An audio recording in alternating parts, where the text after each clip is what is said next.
pictures ng Singapore noong 1950s and 1960s, akala mo Pilipinas yun dahil akala mo nasa Tondo. Akala mo Tondo. Magandang umaga po here in Ontario and to the rest of Canada. I'm your host, Joey Salvador. Ito po ang one-on-one talakayan right here on The Ordinary Joe, our morning breakfast show, which is dedicated sa mga manggagawang Pilipino. Kaya sa lahat ng ating mga manggagawang Pilipino all across the nation, magandang umaga po. Kumusta sa ating mga kababayan in Calgary, Winnipeg, all the way out in British Columbia and on the East Coast. Yung ating mga kababayan dyan. Today we have a very special guest.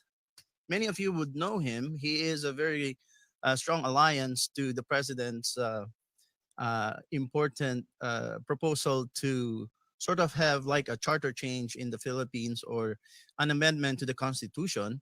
Pinapanukala po sa atin sa Pilipinas right now to have magkaroon ng parang sistema katulad dito sa atin sa Canada, which is a parliamentary federal system and very close. Maraming iba't ibang klaseng parliamentary system, but the one we have here in Canada is called the Westminster style. At marami na po siyang mga television guesting sa Pilipinas at sa ibang bansa. Without further ado, let me introduce our special guest today, Mr. Orion Perez. Hello, sir. Kamusta po? Hi. Good morning to everyone there in Canada, and good evening to everyone here in this side of the world, Singapore, Philippines, and everywhere else.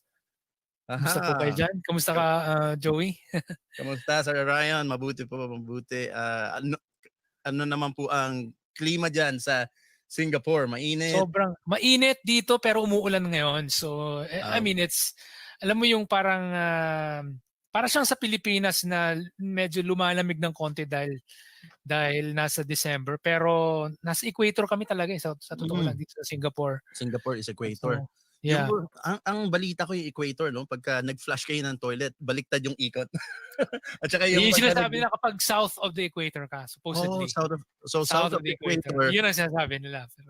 Sabi nila ganun eh. Kaya halimbawa sa lababo, nag-drain ka, ang ikot ganito. Pag nagpunta ka sa north of the equator, ang ikot ng tubig the other way around. That's very interesting. Pero ano po ang so you're based in Singapore but you have a very malakas na advokasya. But before we go to the advocacy, kilalanin po natin ng kaunti kayo, Sir Orion. Tell us a little bit about yourself. Bakit po kayo naka-base sa Singapore and kayo ba'y pinanganak sa Philippines? Pinanganak ako sa Philippines. I'm talagang Pinoy na Pinoy ako, as in I'm half Cebuano, half Tagalog, and so my dad's from Cebu. My mom's from Manila. Her province is in Bulacan. And basically, I came here to Singapore first time I came here first visiting lang, 1997, and I was like really impressed with Singapore. And then I thought it would be nice for me to be able to move to Singapore and work here. And that's why in 2000, I came over as an OFW. Now, I didn't stay straight. No, there was a time I went to China. I went to had a long-term project in Malaysia. Went back to the Philippines and came back to Singapore again. But yeah, basically since 2000 ako nagsimula sa pagiging OFW at Singapore ang napili kong bansa para maging OFW dahil nakita ko rin na kung ano yung matututunan natin dito sa Singapore, masasabi nating applicable sa Pilipinas dahil similar yung klima, similar yung pinanggalingang kultura naming mga tao. They used to have the same kinds of slums that we have. May mga pictures ng Singapore noong 1950s and 1960s. Akala mo Pilipinas yun dahil akala mo nasa Tondo. Akala mo Tondo. Akala mo kung anong saang probinsya, whatever. Singapore pala yun. And seeing that, you will feel na kung kaya nila, kaya din natin yan. Kaya natin yan. Kasi I've also traveled to cold countries, and sometimes when I first went to Europe, for example, before, I had this weird feeling na ay kaya pala sila maunlad kasi malamig doon, napupuwersa silang magtrabaho. Kasi kung hindi Oh, ka magtrabaho, mamamatay ka. Yung gano'n, yun yun yung yung unang feeling ko. pag-iisip. Yun Mhm. yung unang pag-iisip ko. So sabi ko, ay naku, walang pag-asa ang Pilipinas kasi mainit. So, kasi kumbaga kung magtatamad-tamad ka, eh di siyempre buhay ka pa rin, hindi ka mamamatay. Sa May Pilipinas. mga prutas diyan o kung anong mga halaman na pwede mong kainin Tama, tama. na kung nandun ka sa ibang mga malalamig na bansa, eh wala kang choice dahil pag nag-winter, wala ka talagang option kung wala kang savings. In a So way, yung there's truth with what you're saying. I mean, indeed, yeah, indeed. Okay, sige po. it's true, Continue. it's true. In fact, Joey, I mean, I also read this from Montesquieu, the French philosopher, na parang sinabi niya na ganun nga, yung parang na-notice niya pag medyo mas tatamad-tamad ng konti yung mga nasa maiinit, tapos mas Ah, masisipag, mas focused yung mga nasa malalamig, etc. malamig. etc. Tapos sinabi ni Montesquieu, pero sa tingin ko, yung mga maiinit na bansa, pwede pa rin umunlad basta't maging autocratic sila. Yun yung kanyang maging disiplinado sila. Yung parang magkaroon ng sistema sila na medyo puwersado yung mga tao maging autocratic, maging disiplinado. Habang Mhm. sa mga malalamig na bansa, dahil kahit naka-autopilot lang, eh nandiyan naman yung lamig na mapepuwersa yung mga tao, they can basically take it easy, but the climate will force them to work hard. And when I came to Singapore, I saw with my own eyes a hot country Mhm. that is hotter than the Philippines, more Mhm. tropical, pareho-pareho sa Pilipinas. Pero yung level of prosperity niya is first world First world. status. Mhm. At hinahangaan pa siya ng mga ibang taong nasa first world. And malaking story talaga dito sa Singapore. They always repeat it during their national day, no? Uulit-ulitin nila na do not forget that we came from poverty before. Do not Mhm. take that for granted, because if we forget that we came from that before, magkakamali tayo, mag-easy-easy lang tayo, and we will end up going back to that. So they always repeatedly parang program themselves to remember now we once upon a time Sure. were poor, and we had to work hard and become disciplined to move up here. Ganon yung Singapore. That's also biblical, no po? Kuya, if I can call you, Kuya Orion. Yeah. Yeah, Kuya Kasi Orion. Kuya Orion, right? Kasi it's scriptural na yung building wealth, it takes time. But losing all that wealth, going back to poverty, mas mabilis yung slippery Mabilis yun, slope. oo. Mas mabilis maghirap kaysa Oo. dun sa build ng, and I would say, I would probably say that Singapore is a lot bigger economy than right here in Canada. Kasi kami dito, shutdown na namin. Almost isang taon na kaming shutdown dito. Ang Grabe. aming ekonomiya. Ang Singapore ata, hindi nag-shutdown. You did social distancing, your masking. Singapore, South Korea, Taiwan didn't really shut down because of the pandemic. Parang yun ang pagkarinig ko. Tama po ba yun? Yeah, we didn't have like a hardcore shutdown, but we had very, very strict social distancing and all those kinds of stuff to make sure that Mhm. even if you had to go out, mami-minimize yung tawag nito, yung pagkuha ng disease, no? So yeah, there was a lot of these precautionary measures that were taken. So ang Singapore po kilala sa I would think kayo po IT professional. Yes, yes, I'm an IT professional. Okay. Yeah. Kasi yan po ang talagang dayo ng mga Filipino overseas worker, no? So either Singapore or the Middle East. Pag kung IT talaga, Singapore talaga. Yan ng mga kaibigan ko Singaporean dito. Sabi nila, we have a lot of Filipino friends in Singapore. Most of them IT. Ganun daw. Yes, yes. At saka yung Singapore, kilala po yan dito because of Joseph Prince. Ah, Dito, yes, yes, yes. Magaling siya na pastor. He's a good preacher. he's a good preacher. Kaya yan. Um, Kuya Orion, ang sigurong pagkakaiba ng Pilipinas at saka ng Singapore, Pilipinas is an archipelago and Singapore is an island within Malaysia, is it? Like it's a It's city, yeah, it's a small island off the tip of the Malay Peninsula. the Malay Yeah, Peninsula. Kaya used parang to be a part of Malaysia. mhm. I know that there's diversity there too.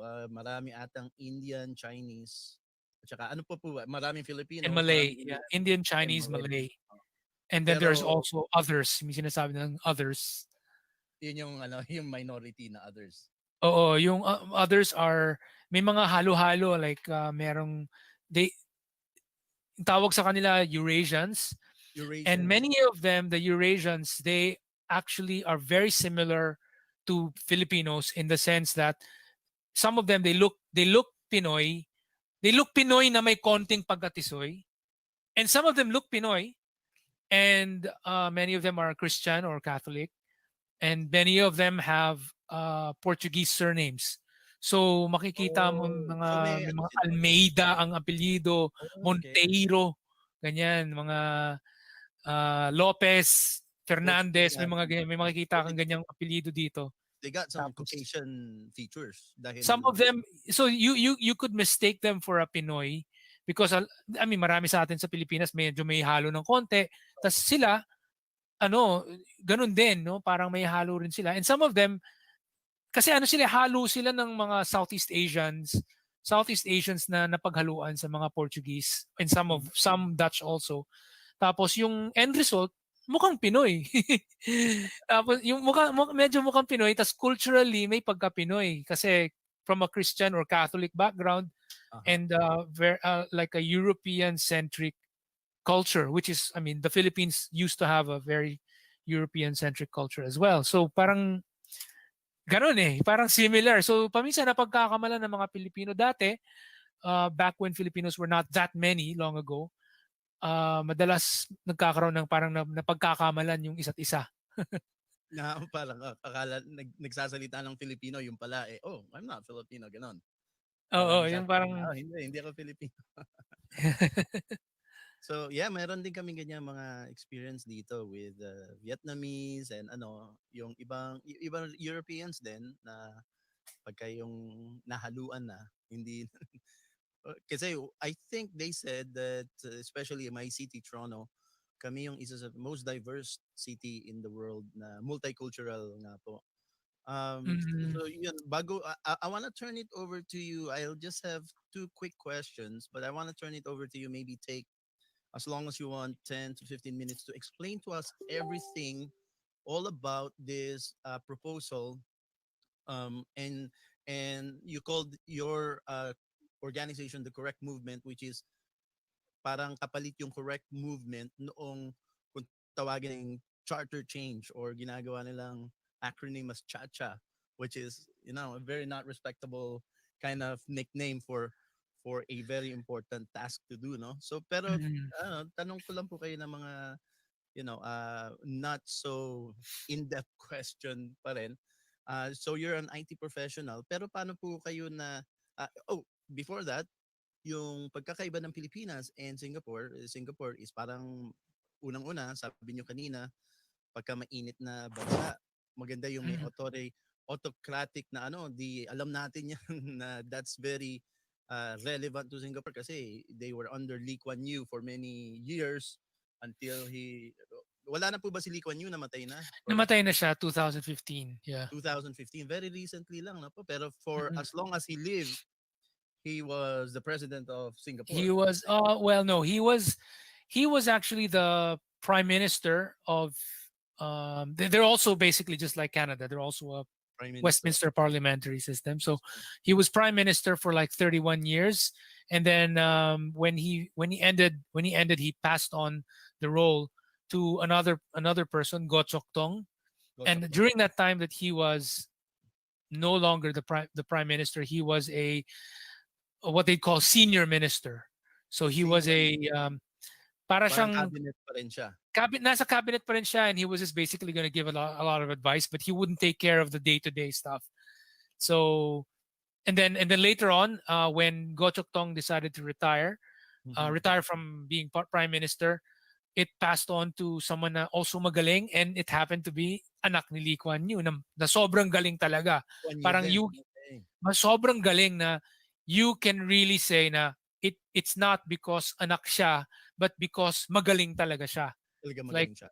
kasi He dun holds nga his own, kumbaga. oo, it's all on his own, and in fact, I mean, like, um, he you know he has this reputation in ASEAN, parang the Google man ang tawag nila, kasi parang kung meron kang hindi alam dun sa loob ng ASEAN or even Hmm. APAC sa mga discussions, parang may ano nga yung population ng ganito, gagayan siya.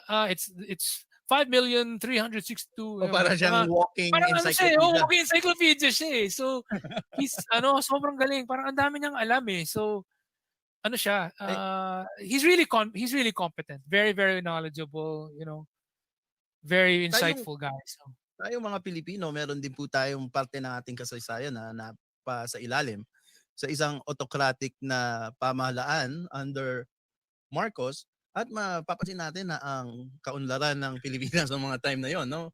Very boosting. Would you say, at ang alam ko yung ama na si Lee Kuan Yew tsaka si Ferdinand Marcos, magandang samahan sila, meron silang well, they magkaibigan had, sila. I mean, yeah, they had a bit of a friendship also, because they were contemporaries, in the sense that Lee Kuan Yew became prime minister in 1959, and then Singapore, at that point in time, Singapore was still under the British, and then in 1965 it became an independent country. So 1965 was when Marcos became president. So Mm. so parang ano siya, parang medyo contemporary sila.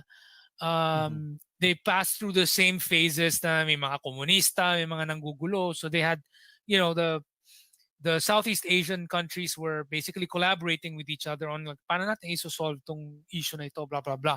So Mhm. yeah, meron silang pinagsamahan in that sense. Um, Yeah. sayang lang na there were slightly different, I think slightly different approaches, whereby ang nangyari with Lee Kuan Yew, for example, for his economic development program, he was very big on bringing in foreign direct investors. Parang kumbaga, Okay. he saw na we don't have enough local investors who can basically become the industrialists. So Mhm. sabi niya, we have no choice but we have to rely on foreign Foreign. investors to come in and create jobs. In the case of Marcos, what happened was, there was this time when the yung mga Middle Eastern countries na oil Yung mga, producers, okay, mga OPECs. yung mga OPEC, no, ang dami nilang pera dahil sa oil revenues nila, na linagay nila sa maraming mga bangko sa US. And Hmm. these banks ngayon, ang dami nilang pera, they they needed, of course, to lend it out to other countries or to other entities, no. And when they did so at very very low interest rates. And Mhm. one of the countries that took advantage of those low interest rates was the Philippines. So nagkaroon tayo ng maraming mga loans. So Oh. President Marcos took loans, and he was thinking, you know what, I will try to do what Japan did in the Meiji Restoration, which is Mhm. we will have some of these parang local kingpins, mga local business people, na i-assign ko kayo, ikaw take care of the steel industry, ikaw take care of this. So bibigyan ko kayo ng pera, itong nahiram kong pera, papahiram ko sa inyo. Ayan, ipapahiram ko sa inyo, papahiram ko sa iyo. Ganyan. So Mhm. nagpahiram ng pera kumbaga yung loans na nakuha ng Pilipinas, marami diyan pinahiram din, parang tawag diyan, parang dinelegate yung pera na yun sa iilang Dinelegate, oh. mga mayayaman. Ang Ah. problema, and I feel this is the problem, no. What happened Opo. was nagkasakit si President Marcos. Marcos, at hindi na niya na Nahabol. nahahabol ay yung bang Okay, I see. kinakailangan, kasi kung nagpapahiram ka ng pera ng ganyang kalaki, kinakailangan mong Mhm. i-micromanage yung mga pinahiraman mo ng pera, 'di ba? Hold them Kumusta na? accountable kumbaga, Oo, ayan, make them yes. accountable. Oo. So kumusta na yung every week parang kumbaga meron kang meetings na, kumusta na? Gumana na ba 'yan? Gumana na yung project na 'yan? Ito yung project na 'yan, kumusta? Eh nung Ayun, nagkasakit kasi siya, yung oras wala niya ng napunta ano. sa dialysis. Oo. Pero So hindi ba yan alam ni Imelda yung mga accounts na yon para si Imelda mag-ano sa kanila, mag-manage sa kanila Hindi habang ko sila alam kung, nagkaka. well, kaya I think internally what was happening was mas importante yung health niya, Hmm. which in a way Mhm. parang yung Na dun na rin si I Imelda guess nabuhos yung oo, I think na napabayaan in that sense yung ano, and some of these people na humiram ng ano, who were handling certain sectors, some of them were not doing their job. So kasi if easy-easy na lang din si bossing di na ako tinatanong, di okay lang oo. pabanjing-banjing na lang ako. At saka Siguro siyempre yun ang nangyari. oo.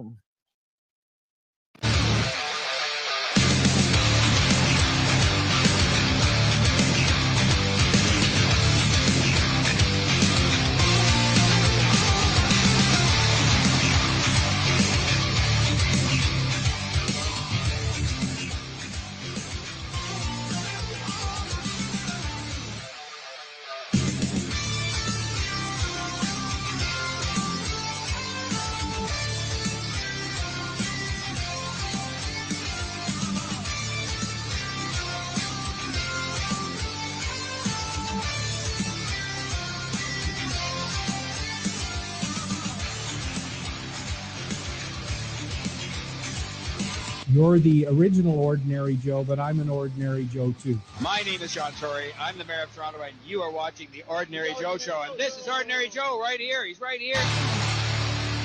Ako po ang iyong tagapag-ulat, Joey Salvador, at ito ang Filipino-Canadian Daily on OJTV.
Well, kaya I think internally what was happening was mas importante yung health niya, Hmm, which in a way mhm. parang yung Na dun na rin si I Imelda guess nabuhos yung oo, I think na napabayaan in that sense yung ano, and some of these people na humiram ng ano, who were handling certain sectors, some of them were not doing their job. So kasi if easy-easy na lang din si bossing di na ako tinatanong, di okay lang oo. pabanjing-banjing na lang ako. At saka Siguro siyempre yun ang nangyari. oo, binubulsa na yung iba siguro. Nabubulsa na, yung iba Oo. binubulsa na. So at that point in time na the loans now had to be called, okay, kailan na yung first payment nyo, yung ganyan. Wala pa wala, wala pa. Diba, yung mga gano'n. So kaya tayo medyo nagka-problema at some point later on. Although in the first two terms of Marcos, actually the economic output was actually quite good. And in fact, the first few years of martial law were actually quite good. It's Mhm. it's at that point later on when these guys na humiram ng pera from the government did not did not perform, and it coincided with the lupus 'di ba? Parang nagkaroon ng lupus si Marcos, and that's where the problem actually happened. So Hello sayang, to sayang. yun, opo. Hello to JC James from the Yokeris watching from Dubai. I think one of the main differences between the Philippines and Singapore too, I think in just I'm not sure, pero just looking at the way the island is set up, and the way the Philippines, I mean geographically, tayo punong-puno tayo ng natural resources. Ang Singapore, hindi ko po alam kung anong natural resources ng Singapore. Siguro nag-import sila from Malaysia. Siguro yun din Mhm. ang nagtulak sa kanila para magpasok ng maraming foreign investors. On the other hand, ang Pilipinas, sabihin natin marami tayong natural resources, baka nagkaroon ng pakiramdam na kaya nating mag-survive na walang foreign investor. Do you think that's a factor? Kuya That's Ryan? partly, I think, that's partly one of the blind spots. Because I think it's very possible for a country to sometimes, yes, merong natural resources, but then perhaps the local know-how is not that strong yet. So parang it's very possible that you have all these gold deposits and all these other mineral deposits and everything else, but you don't yet have a large pool of people with high business acumen and high technical knowledge in how to exploit these natural resources for the Mhm. benefit of the country, or how to make business out of it in an international setting. So ang nangyayari, yung parang hindi na take advantage yung natural resources na yan in the right way, Mhm. whereas in other countries, they, even if they have natural resources and they, temporarily in the beginning rely on foreign investors, they understand kasi that the foreign investors have that know-how Mhm. and they have the money, the initial capital to invest in equipment and the stuff that they need, no? And then the locals learn. So parang kumbaga yung first phases kasi talaga dapat yung learning eh. And I Learning. think paminsan sa Pilipinas nakakalimutan natin yung part na yun. Parang diretso na tayo na o sige, sariling atin pero wala yung sariling atin na knowledge. Wala pa eh.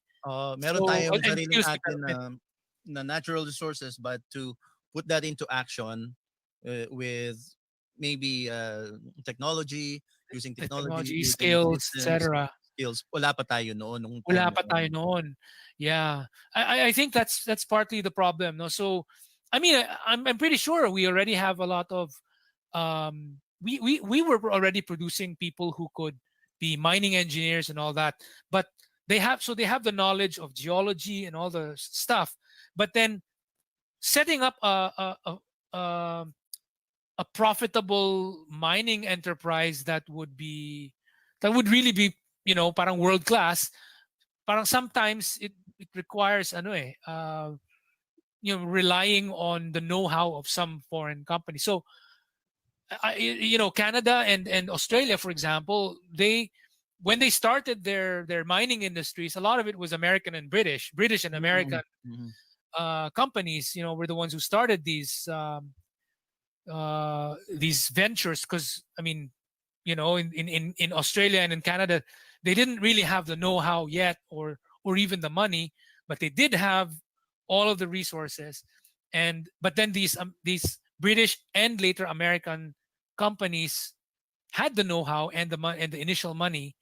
And then nung nag-start na later on, yung mga local na Australian and Canadian, they started their own as well, or they were able to sort of build up on that. Mhm. So siguro dapat maybe we could have taken pointers from that.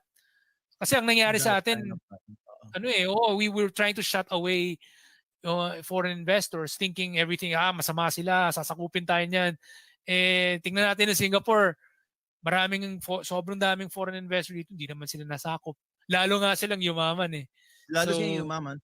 Pero meron po ba ang Singapore na tulad nung I really want to give you that keynote para maintindihan natin lahat yung tungkol doon sa charter change.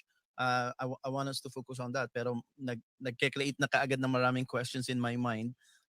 Just quickly, yung bang sa ating batas sa Pilipinas na hindi ka as a foreign investor, merong limitation ng ownership mo ng korporasyon, kailangan, I think, 'di ba po, kailangan 60% ng korporasyon ay Pilipino nagmamay-ari. Meron po ba silang ganung batas sa Singapore nung sila'y nagpapasok ng maraming foreign investors nung time na wala yon? eh. Wala. In Singapore and Malaysia and all these other countries na naging bukas sa investors, wala silang ganon. Wala silang mga laws, wala silang mga constitutional provisions na nagsasagabal sa pagpasok ng investors. In fact, So, they may have had some small laws for very, very small sectors.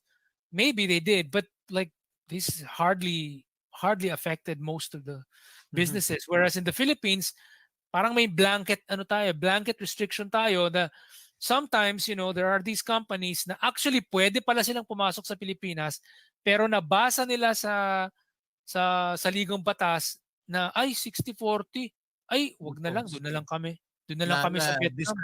na Na-discourage. In fact, sometimes nangyayari dyan kasi it's just a perception. Parang hindi na nga nila in-explore na baka naman pala pwede. Hindi eh. Nakita merong lang way nila. around it, pero Meron hindi palang na way nila. around it. Hindi na lang nila tinignan. Marami dyan. Okay. Nakita lang nila yung text ng Article 12 na ay wag na lang. Diyan na lang ako sa isa. Wala silang ganun eh. So Meron nga po sabi nila, there's a financial law na money flows in a path with least resistance. yes, Di ba? path of Yun, least resistance. Yun path yung of least problema eh. resistance. Hindi naiisip ng ibang tao. And there are some people pa, may ibang Pilipino na usually nandun sila sa other side of the fence na medyo ayaw nila ng mga pagbabago. They will try to make up stories saying that ay hindi naman natin kailangan tanggalin yung 60-40 ano na yan kasi kahit nandyan yan kung gusto talaga nilang pumasok, papasok pa rin yan. Which sabi ko, oo, merong pumapasok pa rin pero tingnan mo iilan lang sila, ang kukonti lang. Whereas dun sa ibang bansa dito sa ASEAN region, dagsaan doon sa kanila yung mga kumpanya kaya ang daming trabaho doon. So sabi ko, Ngayon po ba ang Singapore, ang kinakatakot natin sa Pilipinas sa mga panahon na yon? Kahit ngayon, I think, yung pagmamay-ari nga ng foreign investors, ngayon ba ang Singapore po ba, alam natin na was a word in Filipino, it's very progressive, it's very first world, napaka-unlad ng Singapore. Ang estado po ba ng Singapore in today's era or in the present day, marami po bang foreign investor, masasabi po ba ng mga kritiko na wala na foreign investors na nagmamay-ari ng Singapore or kontrolado ng Singaporean ang Singapore? Ano po ang ganito, ang general look and feel, I mean ang isip ng maraming tao is yes, ang dami talagang foreign investors dito. Pero Singapore government pa rin ang masusunod. So itong mga kumpanya na ito, they still have to follow the rules and regulations of Singapore.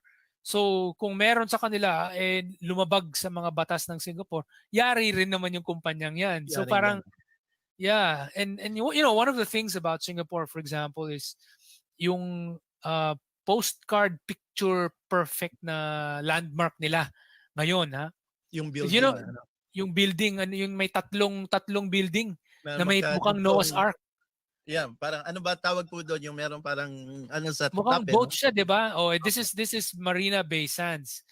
And Marina Bay Sands is a majority foreign owned, a majority American owned company. It's a majority owned investment owned by an American gambling casino company, Las Vegas Sands Corporation. And it has become, for all intents and purposes, it has become the symbol of Singapore.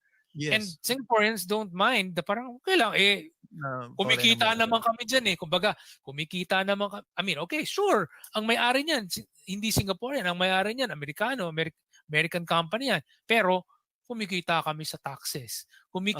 Yung mga tauhan namin, ang mga citizens namin, nakakatrabaho dyan. Gumanda lalo ang bansa namin dahil dyan. Dumami ang mga turista na pumupunta sa lugar namin at tumatangkilik sa aming mga negosyo dahil dyan. Parang, parang for them, it's like, so what? Sino may-ari?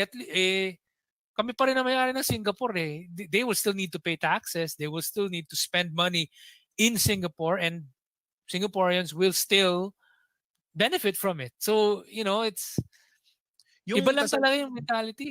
pero yung kasaysayan po ng Venezuela 'no, yung sa Venezuela dahil sila ay one of the richest deposit ng Ng langis, oil, oo. ng oil. Nung panahon ni, si Maduro I think is the present, pero yung nauna sa Si kanya yung Chavez. si Chavez, yung diktador 'no. Ang Oo. kinakatakot ng mga tao noon na yun nga maano nga tayo sa langis, high resource tayo sa langis. Pero ang tanong, yung ordinary Janes and Joe ba, yung mga ordinaryong tao, makikinabang ba sila dun sa yaman ng bansa? Alam natin na things has turned in sideways sa Venezuela. Oo, Sila yeah, isa, yeah. isa sila sa pinakamahirap na bansa sa buong mundo. Oh, I know the story there of of Pero Venezuela. before that, Venezuela was the biggest economy in South America. They So used to be the Singapore of they used South to be the America. Singapore, South America. Sa Singapore po ba ang mga ordinaryong mamamayan, ang mga nakikinabang ba sila sa yaman ng bansa?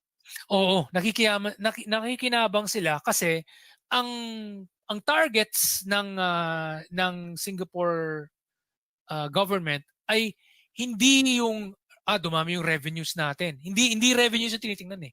Job creation.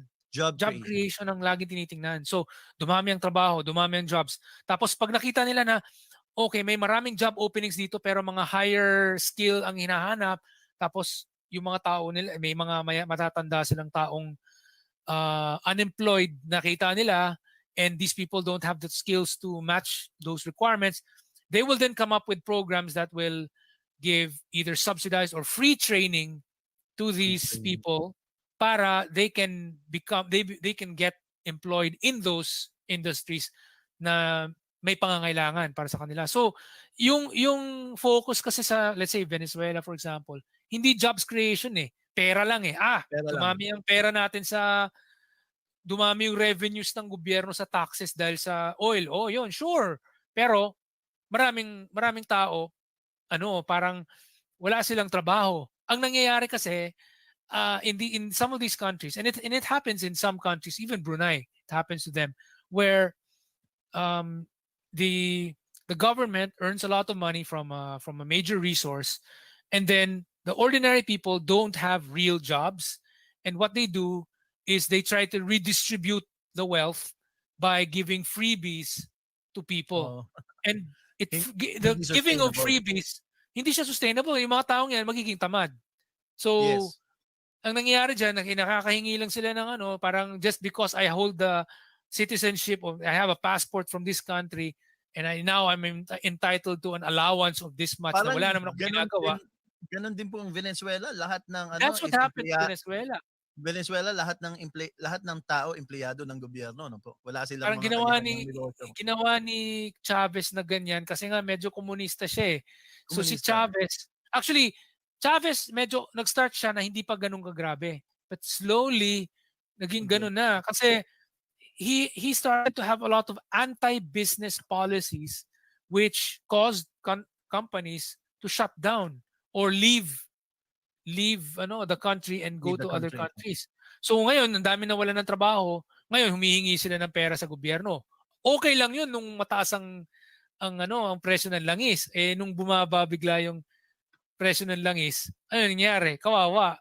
So, 'di ba? So that became a major problem. So yung Singapore's kasi paradigm of Singapore's economic development is not basing on yung the state will earn a lot of money and then redistribute it. No, it's very much based on the state making a nice environment for business, bringing in business, companies, investors, and then encouraging these companies to, of course, hire the locals. So the locals, the philosophy here is you have to work. So no freebies. Kumbaga, no freebies. Ano po ba So ang tax rate, ang pinakamataas at pinakamababang tax rate sa Singapore? Ay, sobrang baba yung taxes dito. So I think the highest ever tax rate here is like 18 to 20%, I think. Oh, wow. So parang hindi siya. We're up to 49% here if you're earning 200. Yeah. Yeah, and that's already the highest. So mga 20 to, I think 25 is probably the highest, but parang it's like in Singapore it's like yung tax bracket dito kahit high earner ka, parang you'll still not really be paying a huge amount. Parang nandun ka pa lang sa siguro 15%, 18% lang ng kinikita mo ang income tax mo. Kahit ang taas-taas na sweldo mo. Kasi they want you to parang ikaw nang bahala mag-save on your own. Yeah, that's a Yun ang very style nila. democratic and a very conservative way, no po. Eh ano po ang corporate tax rate naman diyan? Mababa rin eh. So it's generally also quite low. So they really do it like this. They get as many companies to come in as possible by having these really low tax rates, and in fact they Yun can yung incentives nila. a lot of other incentives too. So Mm.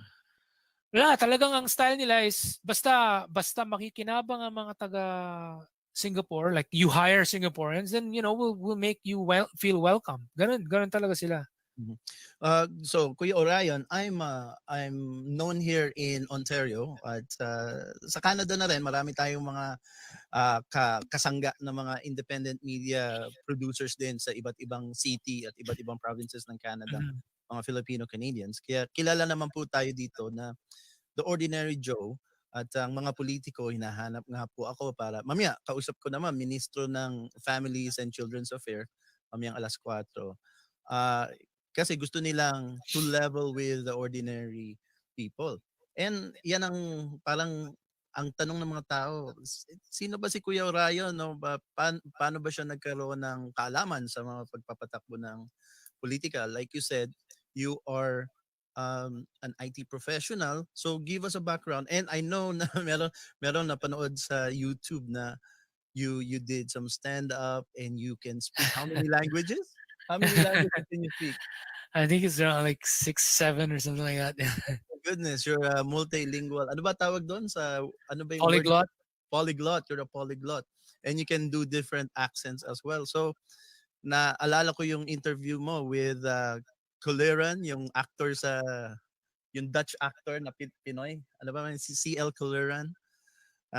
Nag-interview ka with him and Yeah. you spoke many languages, and Si- I think he knew you before as someone who is actually a savant in school. yeah, Somebody si Charlie, kaibigan ko yan from college pa. So ano yan, kasama kami sa Glee Club dati. ano pong pamantasan niyo sa Pilipinas? Sa Ateneo. Pareho kaming Ateneo de Manila. So you are you the top notch in your class? No, I'm just an ordinary student.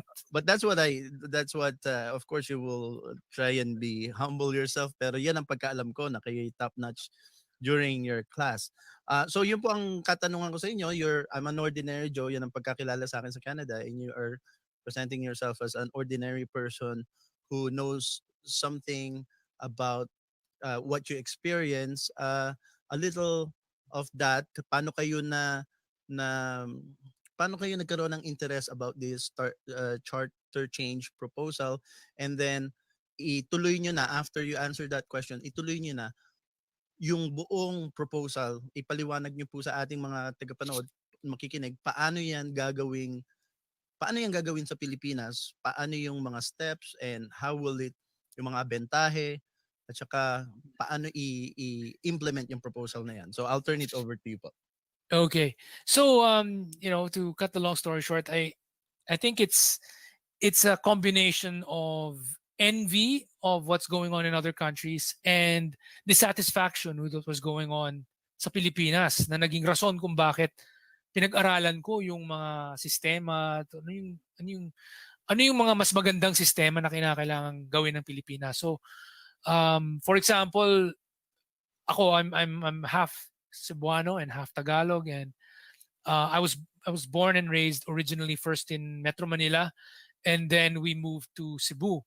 And even before we were not yet living in Cebu, we were already going to Cebu for vacations all the time. And obviously, it's like it was like a very different culture and a different language, And parang I had these ideas that I think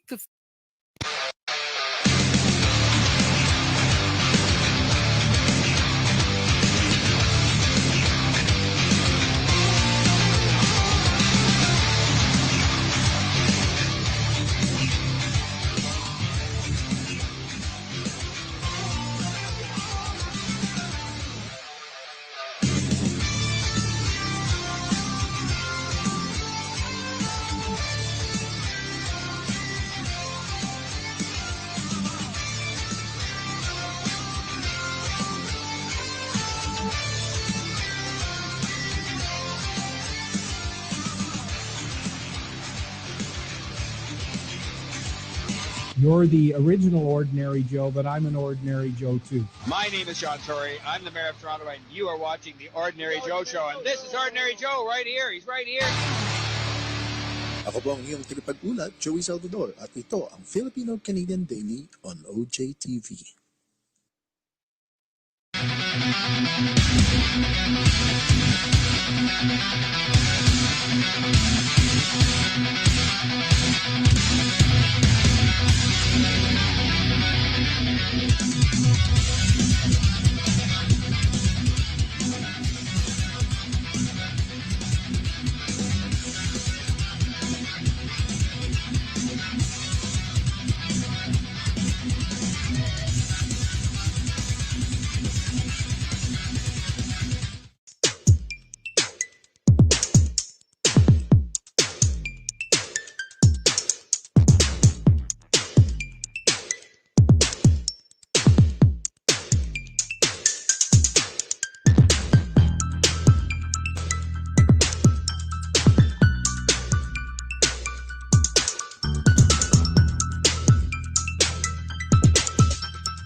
It's the most beautiful time of the year. Lights fill the streets, spreading so much cheer. I should be playing in the winter snow. I'ma be under the mistletoe. I don't wanna miss it on the holiday, but I can't stop staring at your face. I should be playing in the winter snow, but I'ma be under the mistletoe with you, shawty, with you, shawty, with you. Mistletoe. Everyone's gathering around the fire, chestnuts roasting like a hot July. I should be chilling with my folks, I know, but I'ma be under the mistletoe. Word on the street, Santa's coming at night. Reindeers flying through the sky so high. I should be making a list, I know, but I'ma be under the mistletoe with you, shawty, with you. With you, shawty, with you, under the mistletoe. With you, shawty, with you, shawty, with you, under the mistletoe. Hey love, the wise men follow the star, the way I follow my heart. And it led me to a miracle way, love. Don't you buy me nothing, 'cause I am feeling one thing. Your lips on my lips, that's a merry, merry Christmas. It's the most beautiful time of the year. Lights fill the streets, spreading so much cheer. I should be playing in the winter snow. I'ma be under the mistletoe. I don't wanna miss it on the holiday, but I can't stop staring at your face.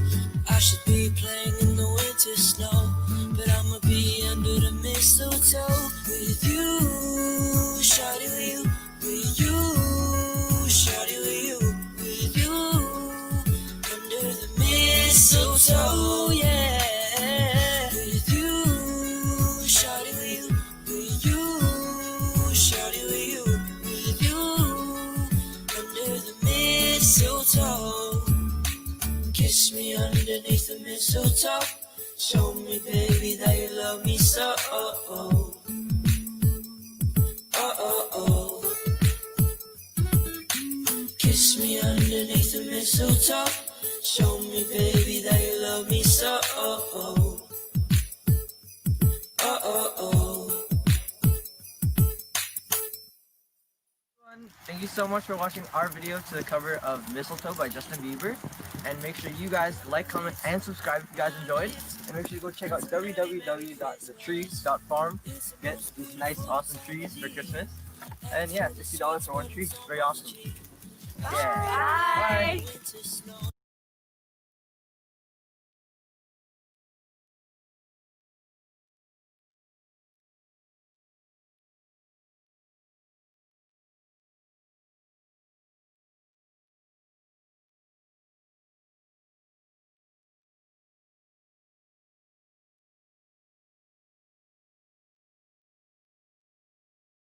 The time, and obviously it's like it was a very different culture and a different language, and parang I had these ideas that I think maybe the Philippines cannot or should not be administered the way it is right now, where parang one size fits all.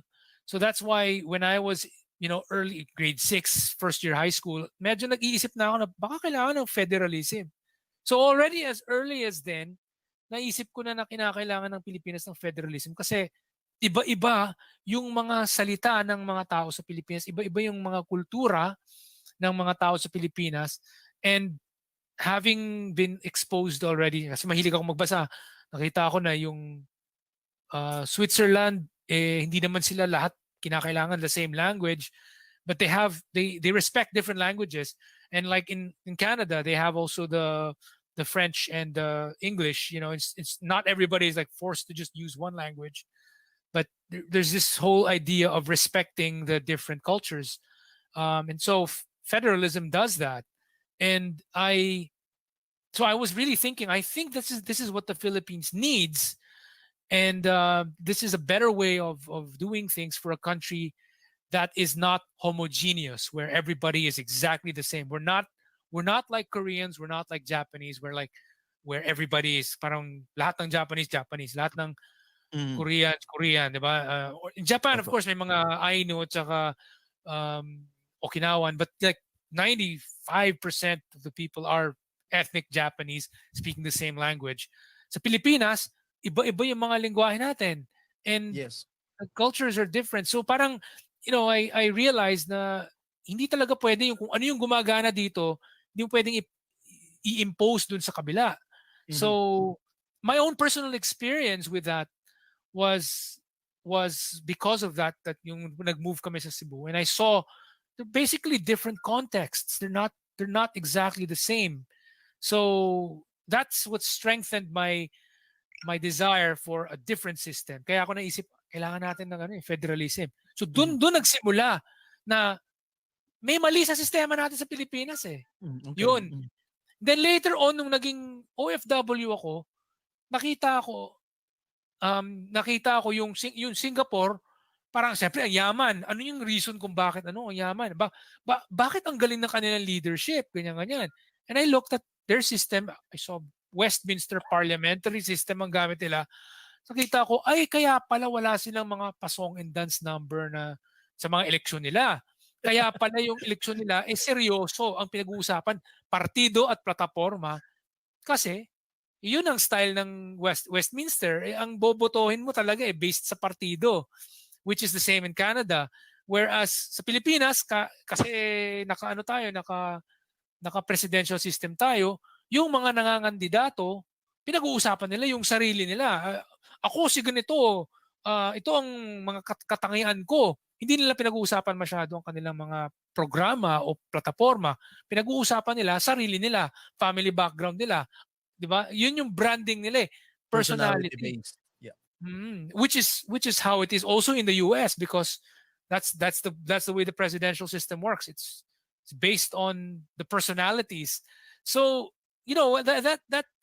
that dissatisfaction with what's going on sa Pinas, na parang nakita ko ang pangit na sistema natin, plus nakita ko yung magagandang nangyayari sa ibang bansa like Singapore, parang doon ko naisip na we need to do the same thing that they're doing. And bukas sila sa foreign investor, kaya ang dami ng trabaho. Tapos naka-parliamentary system sila, kaya magagaling ang leaders nila. And I said, we need to do the same. And I bought all these books about Lee Kuan Yew. I'm pretty sure you can all see the picture of Lee Kuan Yew here at the back. Yan, si Lee Kuan Yew yan. I can see. Yeah, Lee Kuan Yew. Yeah, The that's older Lee Lee Kuan Kuan Yew. Yew when he's older. Yeah, he was already old there. I think that's somewhere nasa 80s na yata siya nung picture na yan. But yeah, he was already older there. And parang how can we have a Lee Kuan Yew, or how can, I mean, for sure we've had leaders na magagaling din, but because of the way the system works, parang it's like kahit magaling ka, kinakailangan mo pa rin mag-song and dance number para manalo ka. Otherwise, kahit magaling ka, magsiseryoso-seryoso ka, hindi ka naman mananalo kung masyado kang seryoso. Diba? So, you have to do, para bang when in Rome, do what the Romans do. Diba? When the Philippines, do what the Filipinos do.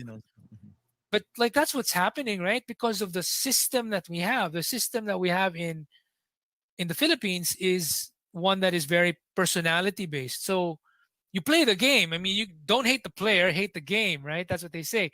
And I realized kaya pala maunlad ang Singapore. Tama yung kanilang mga sistema.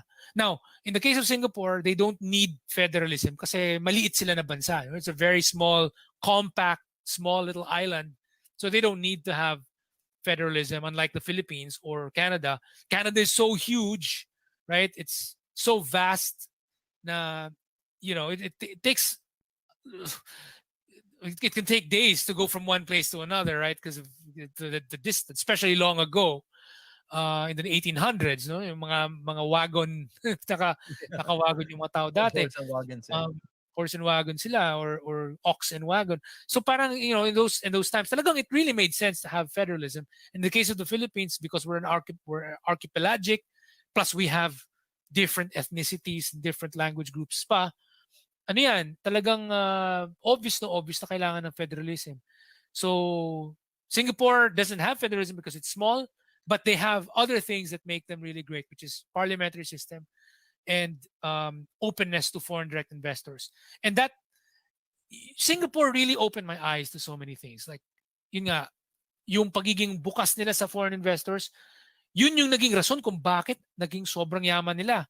Yun yung naging rason kung bakit yung training nila naging maganda kasi nga fresh out of school, when you work in a company, the companies, of course, many foreign investment, many foreign companies, they have good training programs. So, first day at work, then you're training ka na maganda, you learn stuff, and they pay good salaries too. So if we did the same thing in the Philippines, we could actually, have very similar results. And one of the things that I saw was, sayang tayo kasi, especially back in the 1990s, mas magaling tayo mag-English sa mga Singaporean. Sobrang, dito medyo barok-barok sila. I think it's very important. A lot of the people, how they talk like this, ganyan sila magsalita eh. No? Mali-mali pa yung grammar. Mali-mali pa yung grammar nila, pero tayo mas magaling yung English natin, especially back in the 1990s. But we lost that advantage. Ang galing sana natin mag-English, pero dahil sarado tayo sa pagpasok ng foreign investors, yung mga trabaho nandito sa Singapore, ang nangyari sa mga Pilipino na gustong magkaroon ng mga matataas na posisyon or magandang sweldo, pumunta sa Singapore as OFW. So, di ba? Sayang eh. We used to have the headquarters of American companies based in the Philippines. The Asian headquarters of Procter and Gamble used to be in Makati in 6750. The Asian headquarters of IBM in Southeast Asia, or I think in Asia generally, used to be the Philippines. A lot of American companies used to have their headquarters in the Philippines because we used to be an ex-colony. That was an advantage that we had, but wala eh. Filipino first muna eh. Take away the foreigners. Ayan, nag-alisan yung mga headquarters, headquarters. Yung iba dyan, napunta sa Singapore. Kaya may certain companies na they had certain batches where mga top level nilang mga tao, Filipino. Like I know IBM, for example, and even Procter and Gamble, they had high-ranking people na Pinoy because these were people who were based sa Manila dati because Manila used to be the headquarters. Nung, syempre, mas maganda yung sistema sa Singapore, Tapos ang Pilipinas, 1987 Constitution, ayaw ng foreign investor, naglipatan sila. Yan ang nangyari. Di ba? 87 lang Sayang. po ba yun? Yung 87 lang na charter change yung 1987 Constitution is when we ended up having blanket restrictions in Article 12 of the Constitution. oh, Prior to that, in the 1935 Constitution, we used to have limited, meron din tayong 60-40, but it was limited to, I think, natural resource exploitation or natural resource extraction and public services or tawag dyan, yung public utilities, mga ganon. So there were certain companies before, long ago, na hindi pwede. Pero dahil nagkaroon ng special arrangement ang US and the Philippines, it was the Parity Rights Act, na-suspend yung restrictions for American citizens. So there was an agreement that caused the Constitution and the laws, anytime it's an American, he will have the same rights as a Filipino. mm. So na-extend for a certain X number of years, X number of decades, yung mga American companies na nasa Pilipinas, they could still stay in the Philippines without having to be subjected to any 60-40 or any restriction whatsoever because of that Parity Act. Sayang. The small-mindedness of a lot of our leaders is the reason why ang dami sa atin na puwersang mag-OFW or maging migrants abroad. Mhm. So, Kasama na tayo doon. kasama na tayo doon. Uh-huh. And I really feel bad because we have so much potential.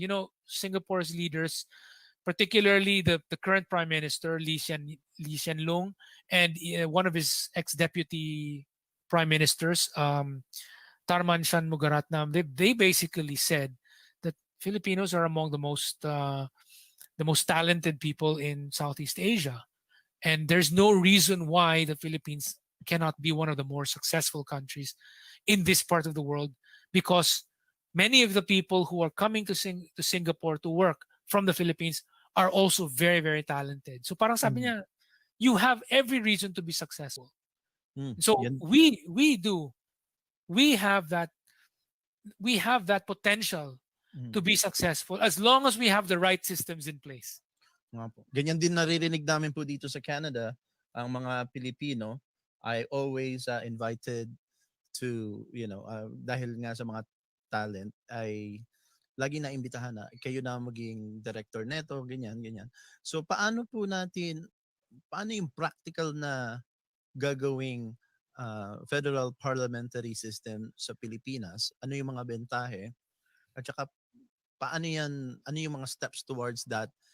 Hindi ba magugulantang ang ating sistema kung magiging all of a sudden we are parliamentary system, and paano natin ita-transition ang bansa? Okay. Well, it's pretty simple. Number one, there are major advantages. No, number one, let's first start with yung being open to foreign direct investors. So tatanggalin dapat lahat ng mga 60-40 clauses, lahat ng mga anti-foreign direct investment restrictions sa Constitution. Tanggalin dapat lahat yan. And then that will be the reason why more companies will want to come to the Philippines and base themselves there and hire Filipinos to be their employees. So dadami yung mga yan. But we want to make sure na kapag nagsidatingan ng maraming mga investor, hindi lang sila sa Metro Manila pupunta. Okay. Good point. Gusto natin, kasi nga overcrowded ng Metro Manila eh. So gusto natin na mag-spread out ang mga yan sa iba't ibang parte ng Pilipinas. And that's why we need federalism. Federalism is what will allow the subnational units, the regions, to basically take control of their economic management. Kayo, since now you're going to be managing yourselves, kayo nang bahala on what you need to do to attract these investors. So kung gusto nyo babaan nyo yung taxes nyo, whatever, do so. Whatever gusto nyo sabihan sila na, okay, 10 years free yung taxes nyo, yung regional taxes nyo dito, ganyan. They can do so. And many countries do that. Many I mean, like in the States, for example, you have all these, like Nevada, for example. I think they don't have state tax or whatever. Because they're Yes. trying to attract people to come over. I think Yes. it's the same in Canada. There are some provinces in Canada which probably really try to keep their taxes low to attract investors to come over. So, Yes.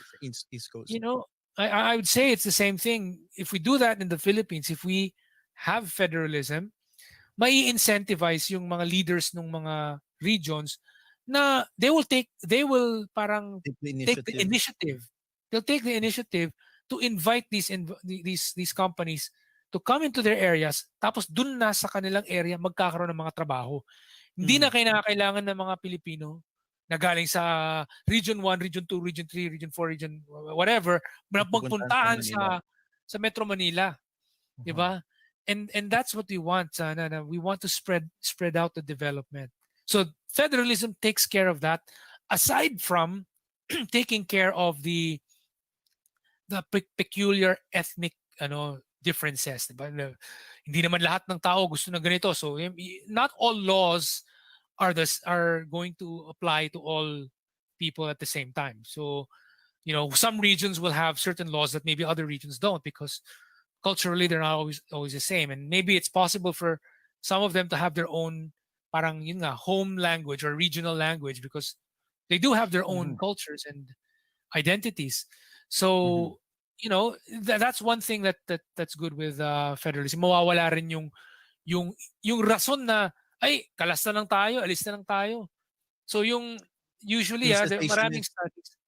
O yung secessionism, lalong nawawala yung desire na magsecede pag ganon.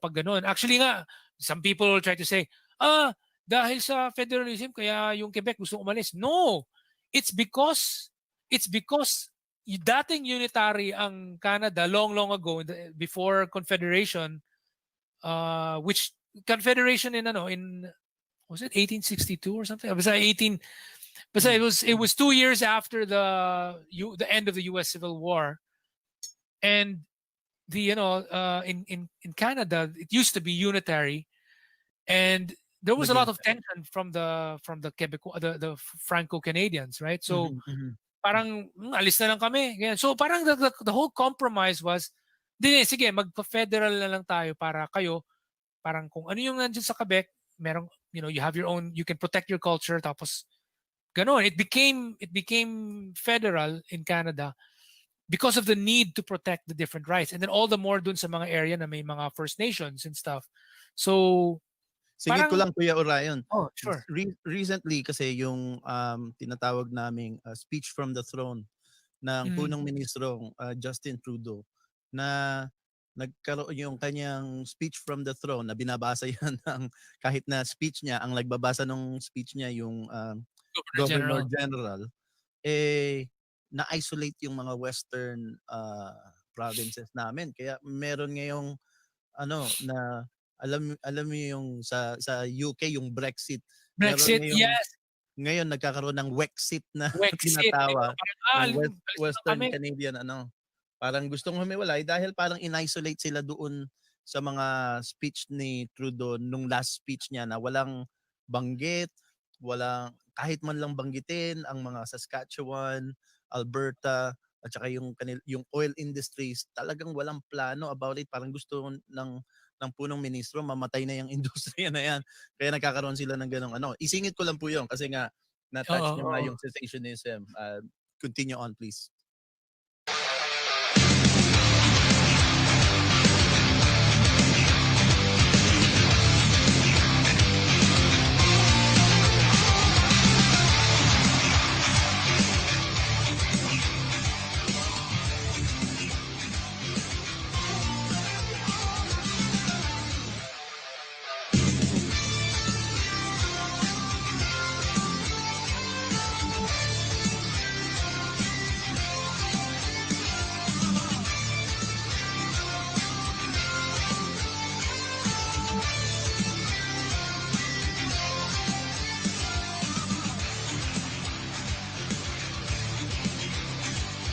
You're the original Ordinary Joe, but I'm an Ordinary Joe too. My name is John Tory. I'm the mayor of Toronto, and you are watching the Ordinary Joe Show. And this is Ordinary Joe right here. He's right here. Ako po ang iyong tagapag-ulat, Joey Salvador, at ito ang Filipino-Canadian Daily on OJTV.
So, yun, and that's why it would have even been worse if Canada was unitary. Kasi nga, the fact is these states, they do have their own ability to have laws that are different tax rates over there, and basically manage themselves differently from the states that say don't have oil or do things a little differently, no?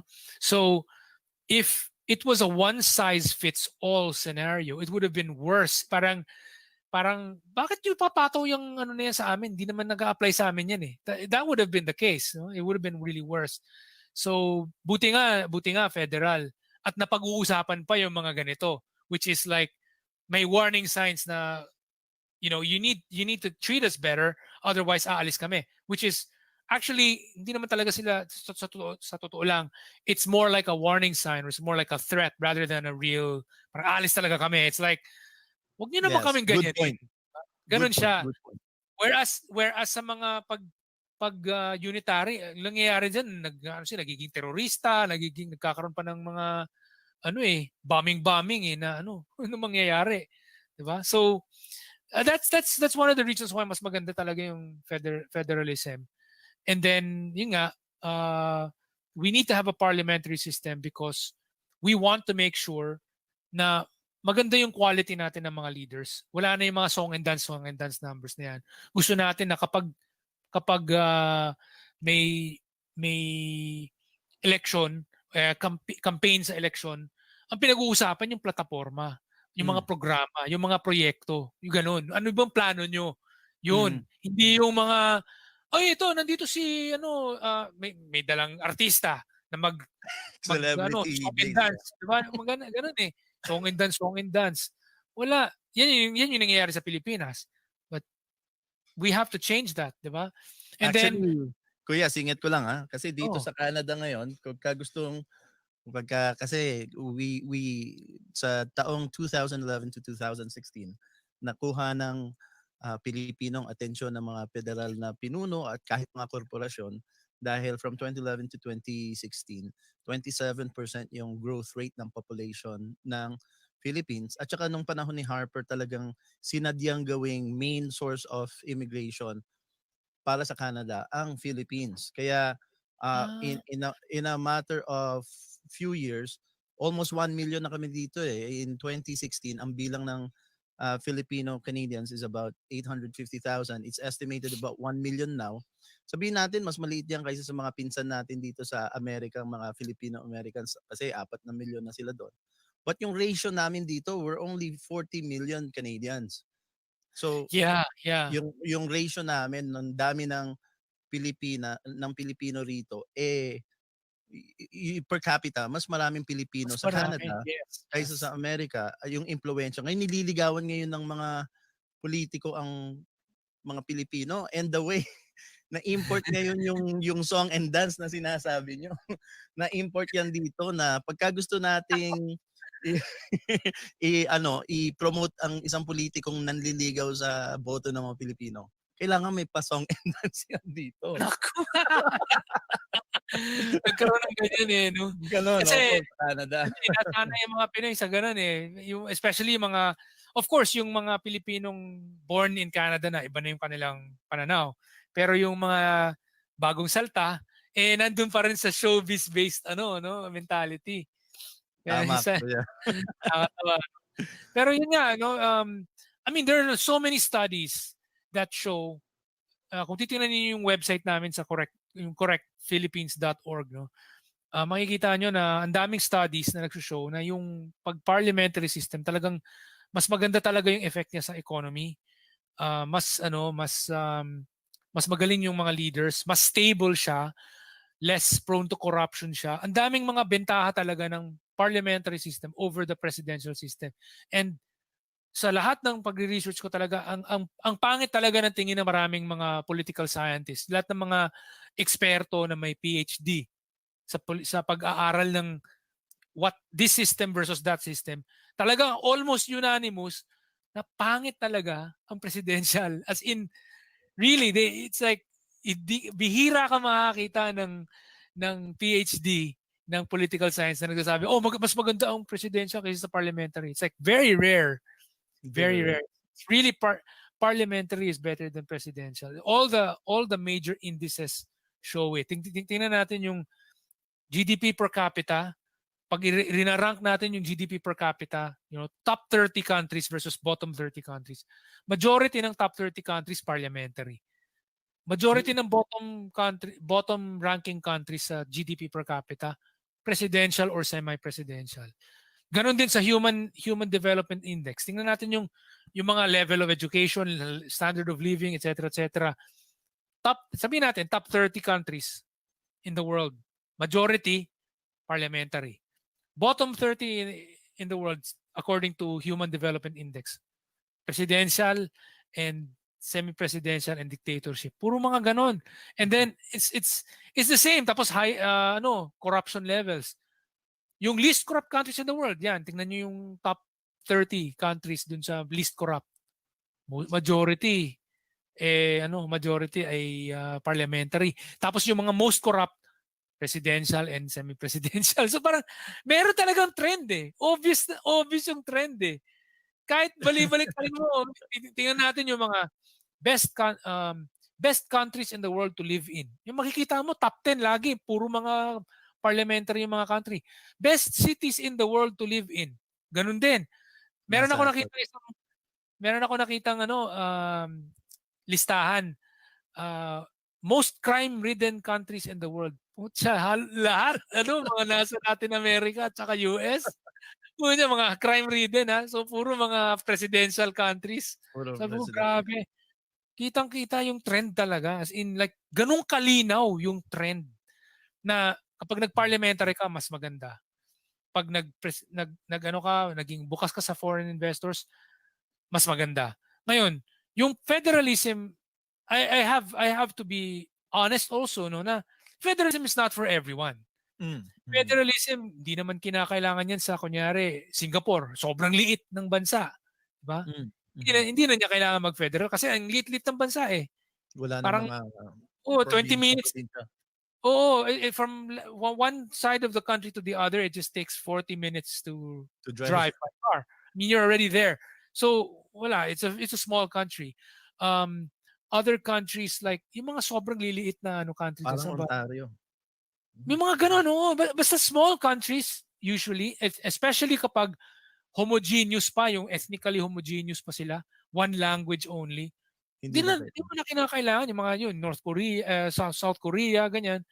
Hindi mo kinakailangan i-federal yan kasi medyo ano na sila medyo ano homogeneous na sila eh. Homogeneous. One But size fits Singapore all. is federal, di ba po? Right now? No, it's not federal. It's parliamentary. It's parliamentary, but it's Okay. not federal because it's Oh, very small. It's a very small country. okay. I see. Yeah.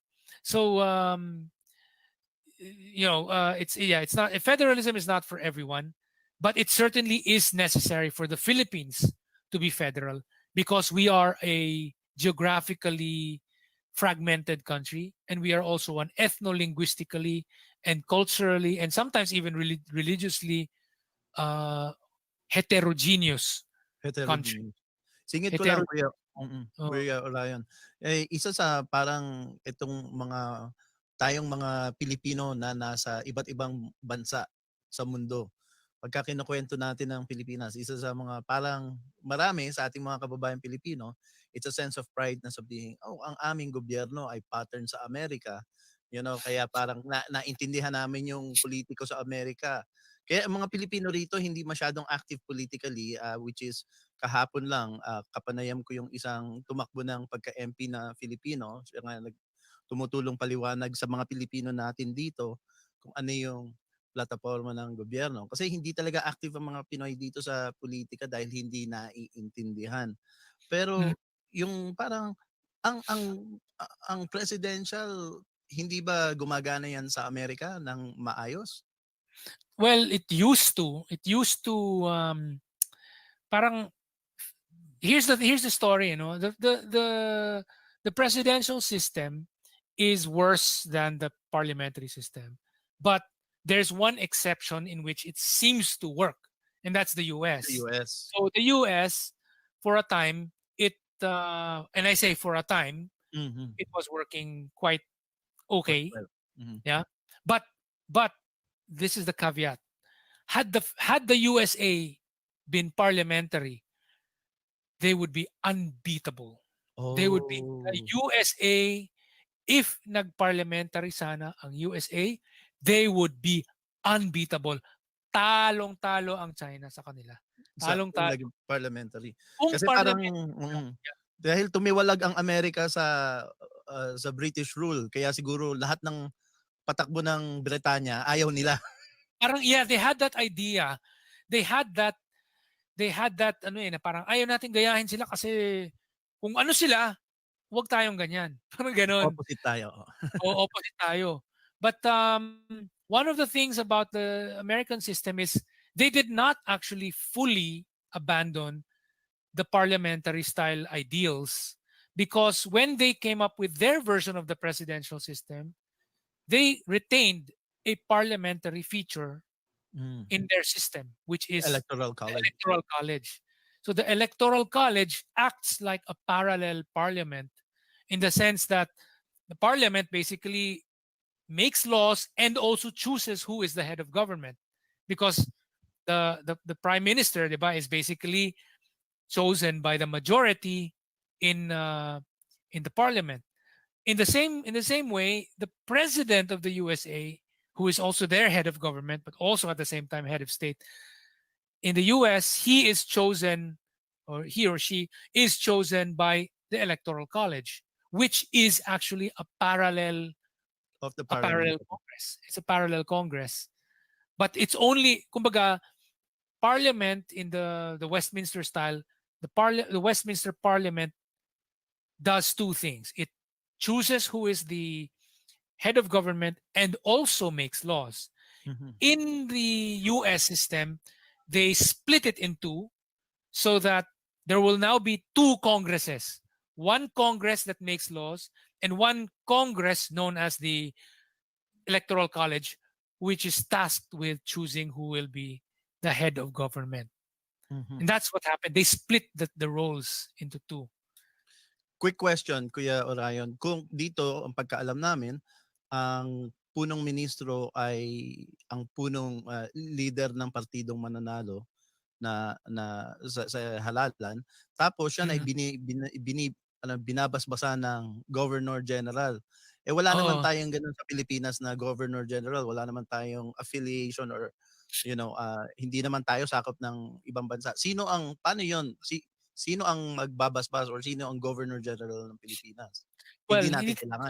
hindi tayo magkakaroon ng Governor General sa Pilipinas pag nag-parliamentary tayo. Mangyayari sa atin, magkakaroon tayo ng President na ceremonial, which is like what they have in Germany, in Austria, in Ireland, in Singapore, and also in India. So Okay. all these countries, they are parliamentary systems, but they are republics. They are parliamentary republics rather than monarchies. Yes. So Canada kasi, just like Australia, Canada is a constitutional monarchy Yes. which is still connect in personal union with the Queen, with the British monarch. We're So still subjects of the Queen.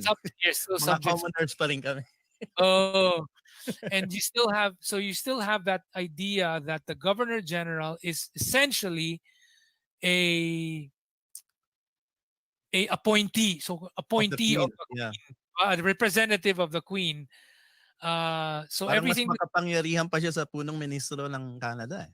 Yes. In a way. Actually, so this is where the chess analogy comes in. No, in chess, what we now what we recognize to be the queen is actually originally in Eastern Europe, in Persia, in Arabia, in original chess, it was supposed to be the punong ministro. The king. The queen is the queen. punong ministro. Okay. Yes, the queen is called the vizier. The vizier is the prime vizier. minister. So Okay. makikipaglaro ka ng chess sa isang I see. Hungarian, ang tawag niya din sa piyesa na yan ay vizier. Vizier, hindi queen. Pagkausap mo yung taga-Turkey, ganyan din, vizier. Yung mga Arabo na maglalaro ng tawag din nila dyan, wazir. Ganyan, wazir. Parang yung Ottoman Empire na may vizier. Yung parang Ottoman Empire o yung Yes. sa Aladdin, di ba, na si Jafar. Si Jafar. Si Jafar, parang yun yung intro eh. Tapos yung king, yun yung monarch, di ba? Yun yung Now, monarch.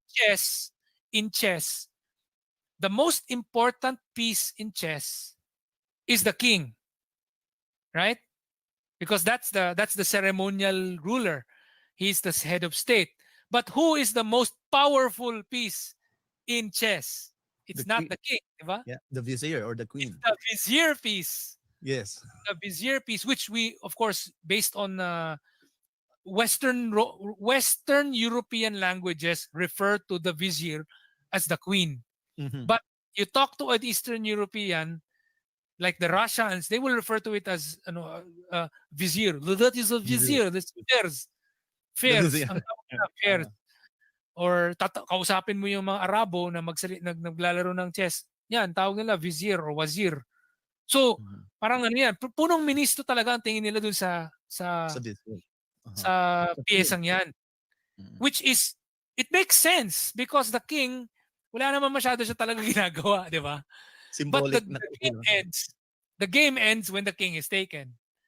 On the Yun. other hand, the one who's the most powerful of them all, the one layo ng mga rich niya, yung queen piece, which is actually the vizier or the prime minister piece. So chess actually has a lot to do with the parliamentary system. So in our case, if the Philippines becomes a parliamentary system, we will not have a ceremonial monarch. We will have a ceremonial president, just like symbolic Germany, just like in India, just like in Ireland, just like in Singapore also. So ganun. Parang yung presidente dun sa ganung parang symbolic lang, wala silang powers, no po. Wala silang powers. Meron siyang yung mga formal by the book na parang just like what the Governor General does. The Governor General naman wala naman siyang discretionary powers na sa ayaw o gusto, meron siyang decision. Hindi eh. Yung decisions ng Governor General are actually all based essentially on, may manual siya na o kung ganito, gawin mo to. Pag ganito, ganyan. By the book lang talagang ginagawa niya. Sinusundan niya lang. Itong gagawin ko. O sige. Ganun. And then And then you were asking a question about the transition, no? Sige po, It yung shouldn't be a, transition. shouldn't really be a problem kasi ano naman it's possible to have a transition where magsisimula muna tayo na meron pa rin tayong, let's sabihin natin, meron tayong president na may siguro nag-lessen yung kanyang powers. We will pass through a semi-presidential system where the president will become less powerful and will have to appoint someone under him who will be the prime minister. That prime minister will now be the one taking care of day-to-day activities. So that will be probably the first 3 years, and then the next 3 years, the prime minister will then become more parang mas marami siyang ginagawa habang yung presidente halos wala nang ginagawa. Receiving of the ambassadors of other countries, mga ganyan, mga giving medals, giving awards. Which is why actually ako, my personal preference is pag magkakaroon tayo ng presidente under this new system, dapat matanda yung presidente. As in like a retiree, someone, like an old person who's already had a lot of experience and a lot of tawag nito, a lot of accomplishments in the past. So maybe it's like a retired, parang siguro 75-year-old na ex-general, yung parang yung dating presidenteng parang si Ramos, yung mga parang si Ramos, Ramos. ganun. Ramos. Something like that. Yung parang, alam mo yung halos uugong-ugong na. Para kasi symbolic lang yung symbolic lang siya And because he's already usually old, he will not be doing anything stressful and aspiring for higher O yung para magkakaroon ng inggitan na magkakaroon pa siya ng ambisyon to take Oo, power. wala na. Parang kaya para sa akin dapat nga yung yung papasok sa ganyang klaseng posisyon as president, as ceremonial president in parliamentary Philippines. Dapat at least 70 years old siya. Ganun katanda na. At least 70 years old. Oo. Well, yung practical na transition, I think it's gonna be a long kasi kung halimbawa magkakaroon tayo ng mga probinsya sa Pilipinas, I don't know if it's the same number. Kami dito 12 provinces lang sa Canada. I think a little bit more now dahil merong mga territories. Yung halalan medyo simple dahil nga yung premier ng isang probinsya, kilala natin, kilala ng mga tao.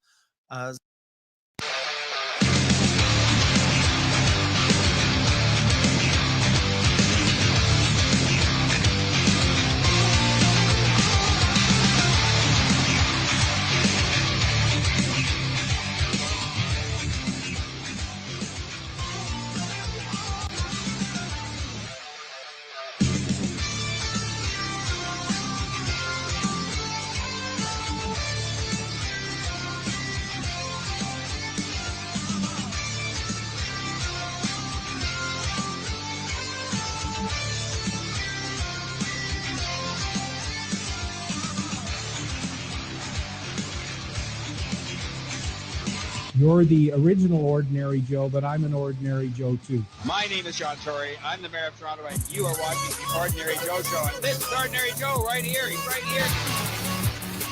Ako po ang iyong tagapagtulad, Joey Salvador, at ito ang Filipino-Canadian Daily on OJTV.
There is a name that is so precious, a name so wonderful to me. This name is worthy of all praises. Because of him, I am made free. That name is Jesus. Oh, how I love him, the one who gave his life for me. Because of love so unconditional, I will have life eternally.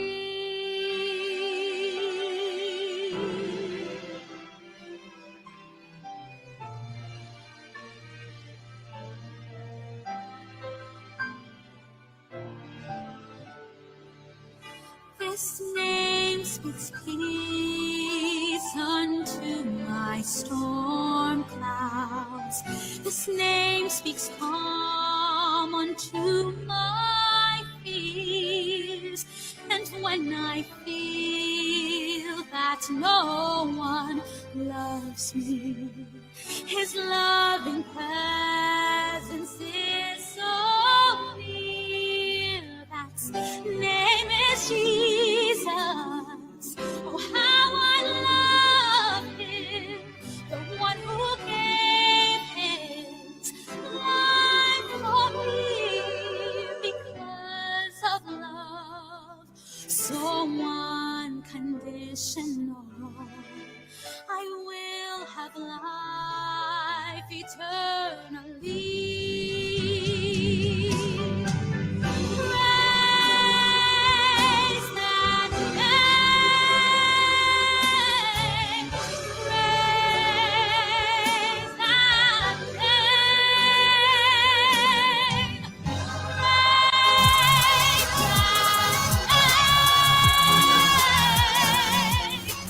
Praise that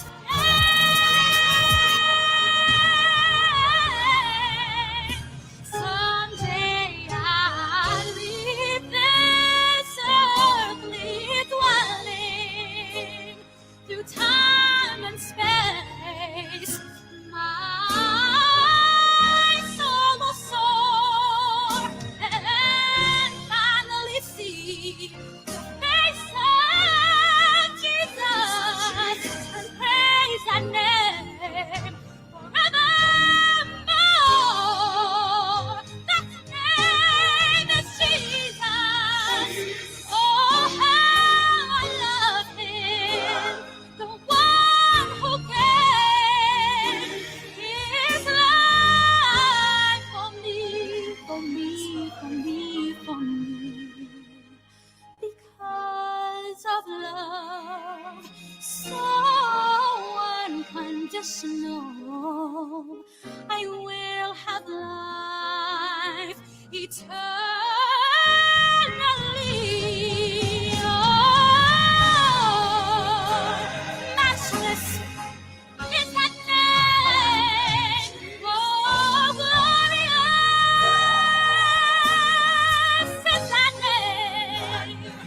Oh, wonderful is that name. Let us all praise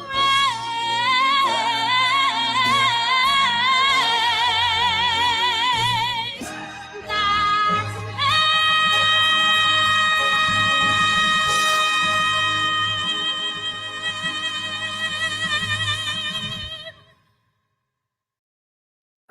Parang Kaya mas para sa akin dapat nga yung papasok sa ganyang klaseng posisyon as president, as ceremonial president in parliamentary Philippines, dapat at least 70 years old siya. Ganun katanda na. At least Dapat 70 years old. Oo. Mhm. Well, yung practical na transition, I think it's gonna be a long kasi kung halimbawa magkakaroon tayo ng mga probinsya sa Pilipinas, I don't know if it's the same number. Kami dito 12 provinces lang sa Canada. I Mm. think a little bit more now dahil merong mga territories. Uh, yung halalan medyo simple dahil nga yung premier ng isang probinsya, kilala natin, kilala ng mga tao. Sa Pilipinas, kung magkakaroon ng federal parliamentary, siguro bawat ilang rehiyon tayo, no? Ang dami, archipelago. Ang mangyayari, it's we will end up we could actually learn from how Spain did it kasi Spain, after Francisco Franco died, they had to come up with a new system of government. So both sides na nag-aaway dati, Mhm. the Republican side versus the nationalist side. So yung nationalist side, yung mga tao ni Franco yun, and the Republican side, marami doon yung mga leftist and pro-federalism doon sa Spain. And they had to come together and compromise. Mhm. And part of that compromise was, let's come up with a system where we will join together the provinces into regions that are similar. So Spain has a very similar situation as the Philippines. Mhm. We have provinces, and the provinces join together as regions, and then when you join the regions together, you have the country. Mhm. In Spain, it's also the same. And therefore, we can actually learn from their process of how they transitioned into this new system from the old system that they used to have, which was they had this dictatorship system before. Mhm. And nung namatay si Franco, they had to come up with a new system. Mhm. And it was a system of mutual compromise between two sides. And it's a very, very good system, actually, what I can say. So we can learn from that. And I think parang we're not going to be going in blind. If the Philippines does what we want to do in fixing our country, we can just learn from our ex-colonizer in the Spaniards, because they went through a very similar process, and we don't need to reinvent the wheel, because Yung proseso pong nag-transition sila from presidential to parliamentary? it was not presidential, it was a one-man rule to become a parliamentary system. So Oh, I see. yeah, they had that. Yung si Francisco Franco kasi was a one-man rule, Para siya dictator. yung presidente, siya yung hari, siya yung lahat. Ay, lahat, oh. So they came up with this system, and it was basically a mixture of two systems na parang yun, naging federal parliamentary sila na pero to appease the meron kasi yung mga nationalist, yung mga ayaw nilang magkaroon ng federalism. Parang they ended up having federalism in all but name, is what they called it. So parang Okay. Ayaw when lang you nilang ask, tawagin. ayaw nilang tawaging federal, and there are certain powers pa rin na nandun sa center na wala dun sa mga regions. But yeah, they're very much close to becoming considered federal, but Mhm. they are not defined as federal. Parang it's a weird compromise system. So Spain, Kuya my Ryan. point is, Mhm. Spain can be a source for us to learn from. Spain. Yeah. Mukhang marami kang, hindi ko alam, I'm very new to StreamYard, hindi ko alam kung ang mga followers, marami kang fans. Hopefully they're from Canada. Kanina nakita natin merong from Dubai, all the way from Dubai, no? Tapos merong, so marami po akong question. Hindi ako nakapagpaalam sa inyo na napansin ko medyo nilagpasan ko na yung 1 oras na hiningi ko sa inyo. Hindi ako nagpaalam na kung pwede tayong magtagal ng ganito. Marami po akong question. Pero before I ask a couple of my questions, sabihan ko yung ating mga listeners and our viewers, kung meron po kayong tanong kay Kuya Ryan, please jot it down. I think automatically mag-a-appear yan dito sa aking chat. Hopefully kasi this is shared in various pages. Hopefully it will appear here and ay ipapakita natin para makita ni Kuya Orion yung questions nyo. But before that, imbitahan muna ulit kita for part 2, Kuya Orion. Ha? Part 2 hopefully. No problem. Kasi mukhang hindi natin mako-cover lahat, ang daming question eh. Ako kasi ang question ko talaga yung transition, no. Syempre hindi sanay yung mga tao, mag-iiba ba ang kung para sa isang mamamayang Pilipino, ordinaryong mamamayan, yung expectation sa isang mamamayan sa ngayon, syempre Please don't go ewan away. ko We'll kung be right back after naiintindihan these ng short mamamayang Pilipino kung messages. anong expectation sa kanila, other than, sumunod sa batas, sumunod sa magbayad ng buwis, yung ganyan.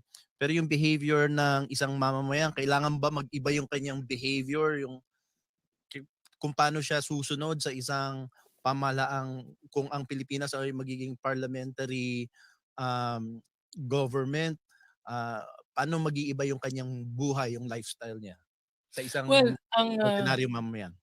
I think mangyayari dyan, para sa ordinaryong mamamayan, ang makikita niyang pagkakaiba ay dun sa during the election campaigns. So for example, ngayon, puro song and dance number. Pag nagkaroon tayo ng bagong sistema, siguro overnight meron pa rin konti pero nagle-lessen na siya kasi parang yung selling point kasi ng mga partido ay yung Please kanilang don't go away. plataforma. We'll be right. So because in a parliamentary system, what you're trying to sell to the public is not you, the person, but the party. So therefore, yung selling point mo is yung plataforma. So you will see less of the I think the kinds of tawag nito, the kinds of posters that you will see will have more maybe party emblems, party name, rather than yung nakikita natin yung mukha ng tao at pangalan niya.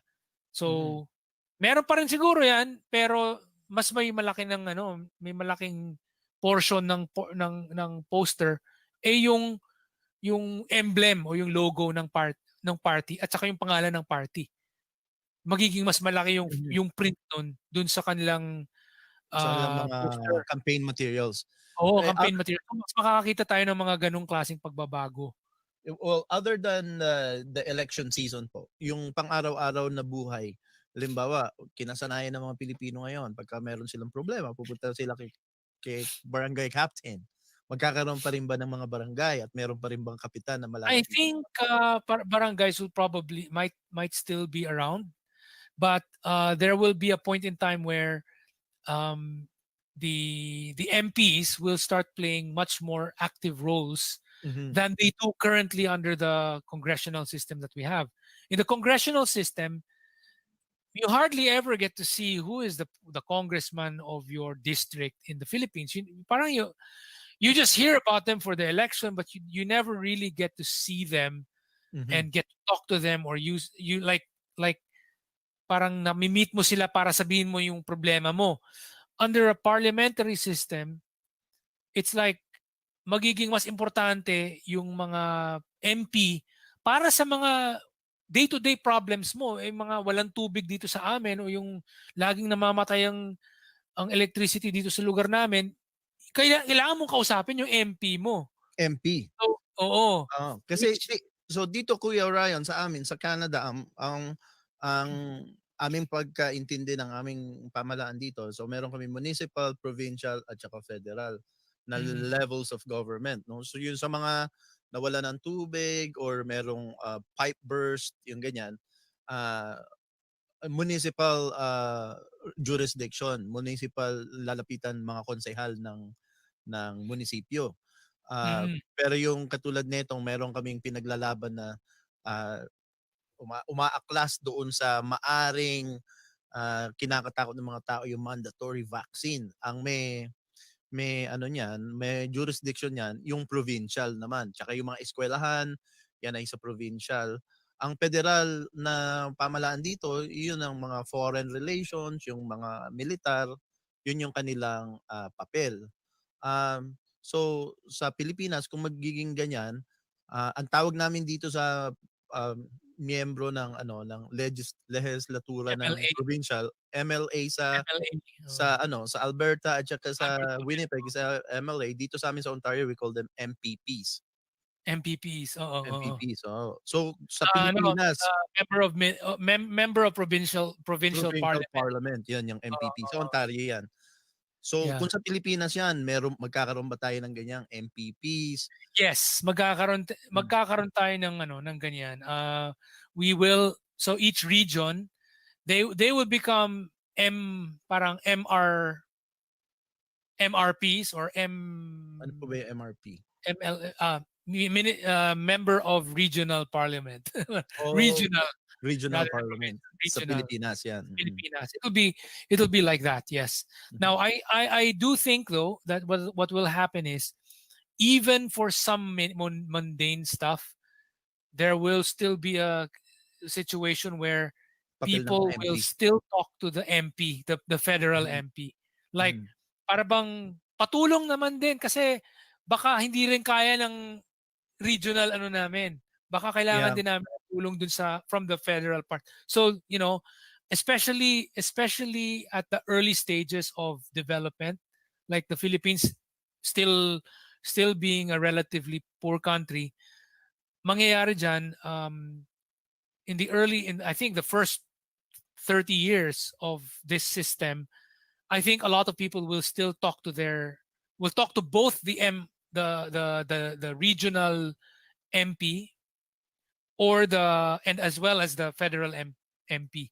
They will also talk to the federal one because they know that kung hindi kaya ng funding or ng tulong lang ng regional, they'll also need help from the federal. So they'll bring up these issues na parang tingin namin hindi kaya lang ng regional na MP namin. So we also need your help na i-bring up ninyo doon sa federal. Parang ganon. And I think it's going to be like that Kung for the first few years. I'm trying to remember yung aking social studies sa Pilipinas. Nakalimutan ko na yung Araling Panlipunan. Meron tayong 12 po ba rehiyon? Region 1 to 12? Tama ba? It's like now 17 or 18, 17 regions yata eh. Kasi may, yung old numbering system na 12, di ba? 13, region 13 nga daw yung NCR. NCR, isang rehiyon siya. Oo, parang ganyan eh. Nagkaroon ng maraming mga nagsi-split na mga parang yung dating Southern Tagalog, nagkaroon na ng Mimaropa, tsaka parang Palawan, yung gano'n. Nagkahati-hati na rin yung mga region. Kaya naging 17 na. Naging 70 kasi yung Region 4, which is Southern Tagalog, nahati kasi Region 4 dati, nakasama dun yung Calabarzon. Calabarzon. Including Mindoro and Mindoro, Romblon and Palawan dati. Southern Tagalog daw yun. Parang merong kasi magkakaroon po yan ng mga riding dito sa amin. Tawag dun sa electoral stations. District sa atin sa Pilipinas, district dito, riding. Yung riding, I think it's based on population. No? Pagka maraming density yung isang population center, mas marami siyang riding. Ganun po ba? Yes. So ang Pilipinas, NCR, magiging heavy riding yan. Dito nga, kaya nga namin kinakampanya yung nililigawan ng politiko rito yung mga Pilipino sa Ontario or sa GTA, Greater Toronto Area. Dahil riding rich kami rito, kaya talagang panaluhin ng mga Pilipino kung magiging aktibo sa politika ang mga Pilipino rito sa Canada. Lalo na dito sa amin, sa Toronto, sa GTA, Greater Toronto Area. Kung ma-activate ang mga Pinoy, kaya namin pumili ng Prime Minister dahil sa dami namin ng riding riding dito sa GTA. So, ganun po bang parang magiging ganun din sa Pilipinas? Dadami rin yung riding dun sa NCR. Sila rin ang mamimili ng Dadami rin ang riding sa NCR. And then of course, because nag-ano tayo, nag-federalism na rin tayo, we're going to all these other regions naman, on the other hand, they will also try to, as much as possible, bring over businesses to come to their areas away from Manila, and also in effect lessen the population of Metro Manila. So at some point in time, baka mawala rin yung parang, and the hope is really na magsisiuwian yung maraming tao sa kanilang Mga probinsya. home provinces and home regions, para yung Metro Manila hindi na maging sobrang siksika na sobrang daming tao, na maging it becomes too unmanageable to the point that it's yung the pollution rate is terrible. Terrible, parang Beijing. Oh, I mean the pollution, especially yung waste, yung sa tubig, yung sa napupunta sa mga estero, 'di ba? Yung parang gano'n na Yung waste management. Oo. Sara ko lang po yung aking bintana, ang lamig kuya. Pero pakituloy yung ang question ko sa iyo is, right now talagang sa amin dito, merong resistance with the Chinese Ayun ang parang nagiging pangamba ng, meron din kami kasing protectionism dito sa Canada.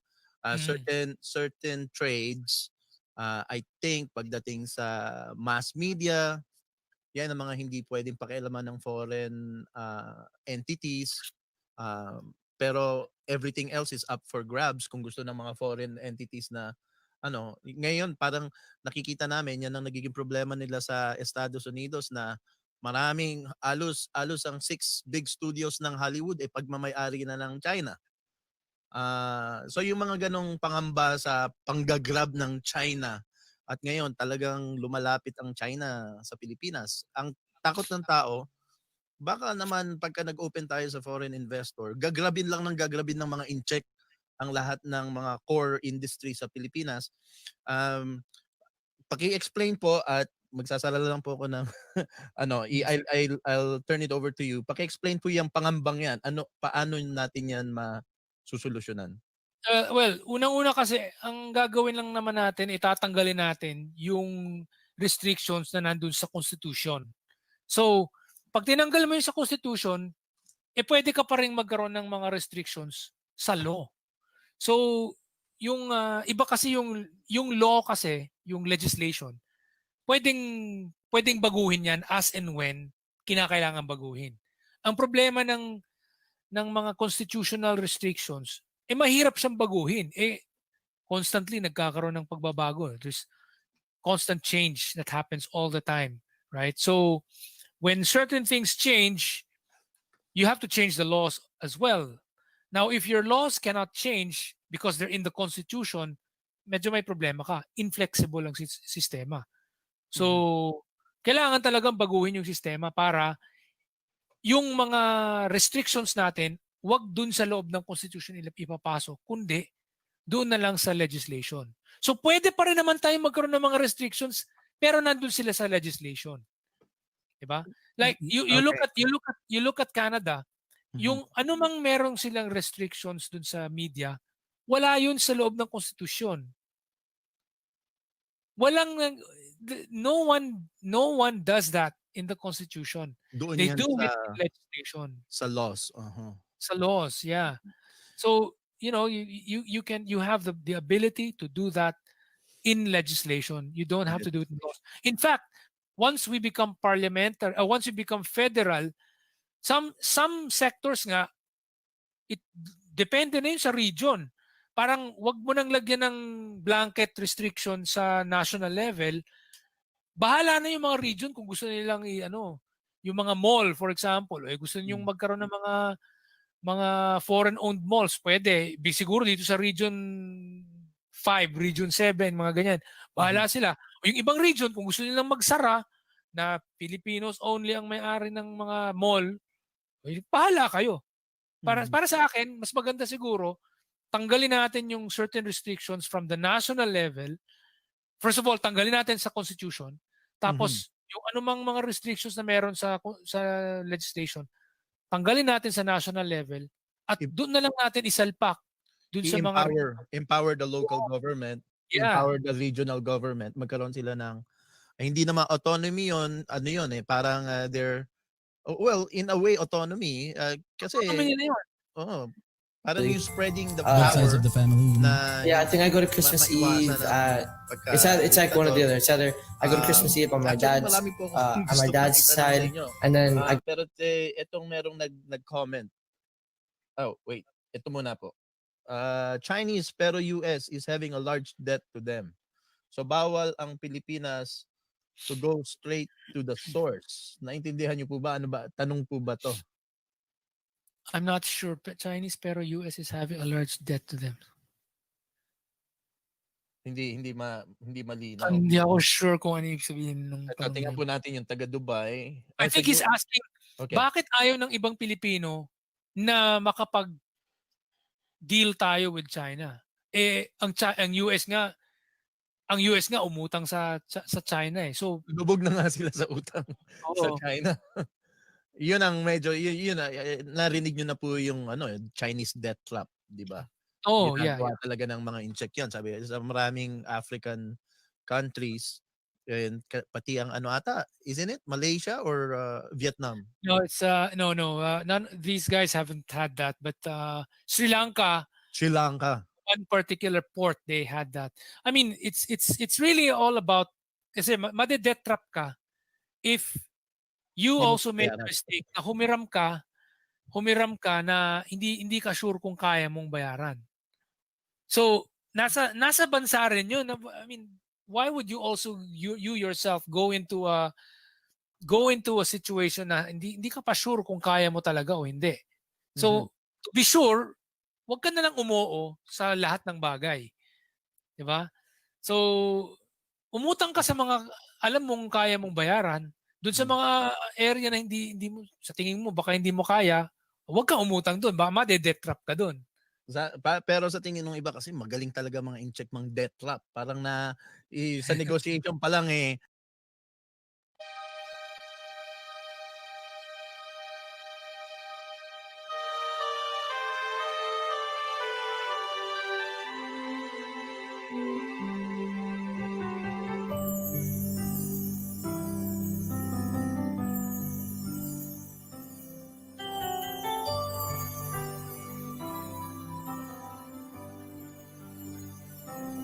Eto na naman tayo muling nagkasama.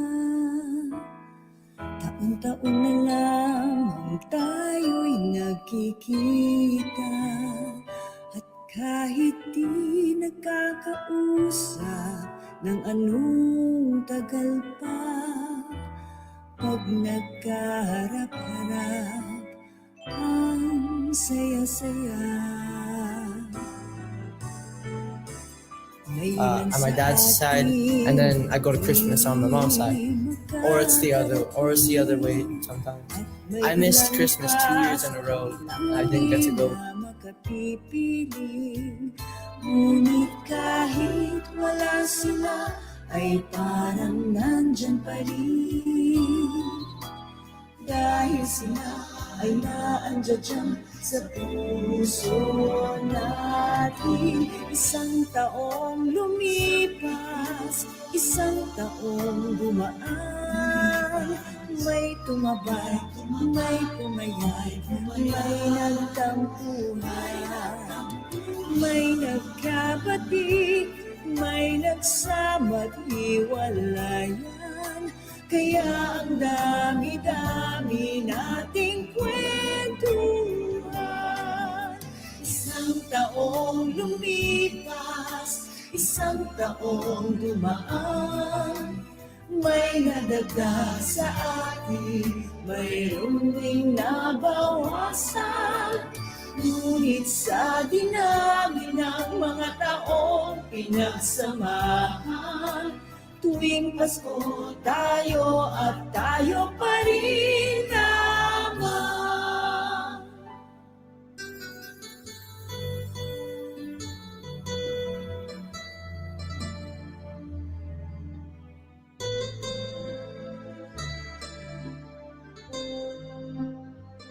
Ngunit kahit wala sila ay parang nandyan pa rin. Dahil sila ay naandyan dyan sa puso natin. Isang taong lumipas, isang taong dumaan. May tumabay, may pumayay, may nagtampuhan, may nagkapati, may nagsama di walayan. Kaya ang dami-dami nating kwentuhan. Isang taong lumipas, isang taong dumaan. May nadagdag sa atin, mayroon ring nabawasan. Ngunit sa dinami ng mga taong pinagsamahan, tuwing Pasko tayo at tayo pa rin naman. Isang taong lumipas.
You're the original Ordinary Joe, but I'm an Ordinary Joe too. My name is John Tory. I'm the mayor of Toronto, and you are watching the Ordinary Joe Show. And this is Ordinary Joe right here. He's right here. Ako po ang iyong tagapag-ulat, Joey Salvador, at ito ang Filipino-Canadian Daily on OJTV.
Pero yan na hindi mo, sa tingin mo, baka hindi mo kaya, huwag kang umutang doon. Baka ma-debt trap ka doon.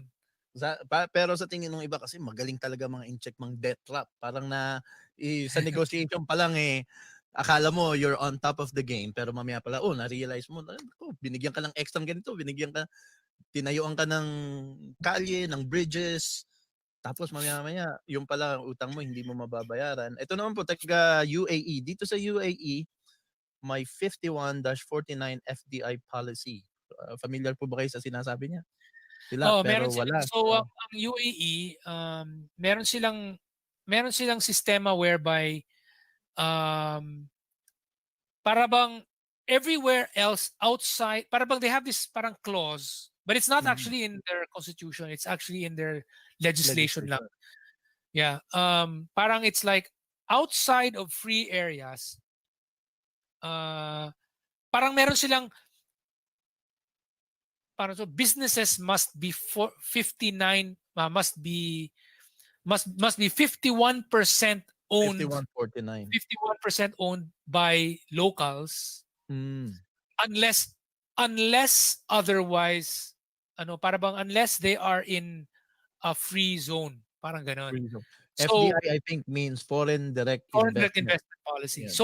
So ang UAE, marami silang free zone. So there are these areas where free ang mga ibang mga companies na pumunta doon. So ang daming may mga areas diyan na parang PEZA ang dating.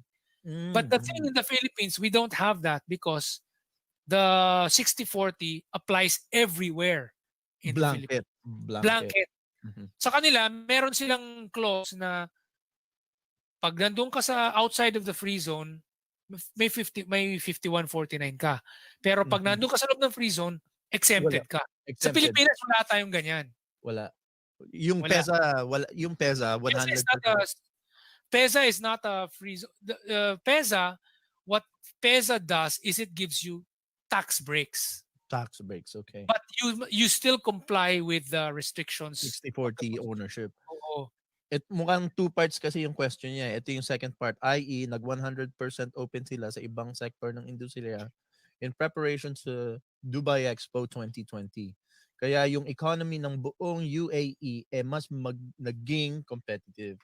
So he's actually trying to support your statement. Yeah. That's to me. Yeah, okay. So, eto naman, hindi ko maintindihan. Si James din pala. It's the same guy. Earlier. Dapat non-partisan, walang kinikilingang political party, symbol ng unity ng Pinas. Hence, head of state, yung prime minister ang pwedeng mamulitika sa long, magaling at matalino. As long as magaling. Yeah, so I think the biggest concerns right now na sabi nyo nga sa inyong ibang panayam sa ibang network, sa mga television, ilang television programs na po kayong naging guest, no? Kahit sa Bloomberg. At meron nga ako ditong mga local na Canadians who wants to interact with you in one of our English language shows in okay. later on. Kasi ito pong pang-umaga ko, talagang dapat to nagpipilipino ko. Nakakalimutan ko rin minsan mag-Pilipino. Nahaluan ng English. Pero yung aking mga local Canadian na gusto kayong makapanayam dahil nga meron kami mga concern sa aming sistema sa Canada. Parang in a way, marami po kasing umaaklas na rin sa patakbo ng aming punong ministro, lalo na itong pandemya. But anyways, marami pa pong gustong itanong sa inyo. Maraming, I think the question is not coming only from Filipinos abroad. Tayong mga nandito nasa labas ng bansa, medyo I would say, medyo malawak yung ating pag-iisip dito dahil nararanasan natin. Kami dito sa Canada, we can feel the actual effect of Westminster style federalism. Kayo din dyan sa Singapore. Pero yung ating mga kababayan sa Pilipinas, ang gusto lang malaman, paano sila yung sila yung sa kanila yan i-implement Sila yung subject yan. So siguro yun yung mga fears na hindi nila naintindihan. Yung transition yan, you think it's about 6 to 7 years bago maging? I think it can be as short as 3 to 6 years. It doesn't really have to be that long, because and it can be packaged in a. It's possible to package it differently. It's possible, for example,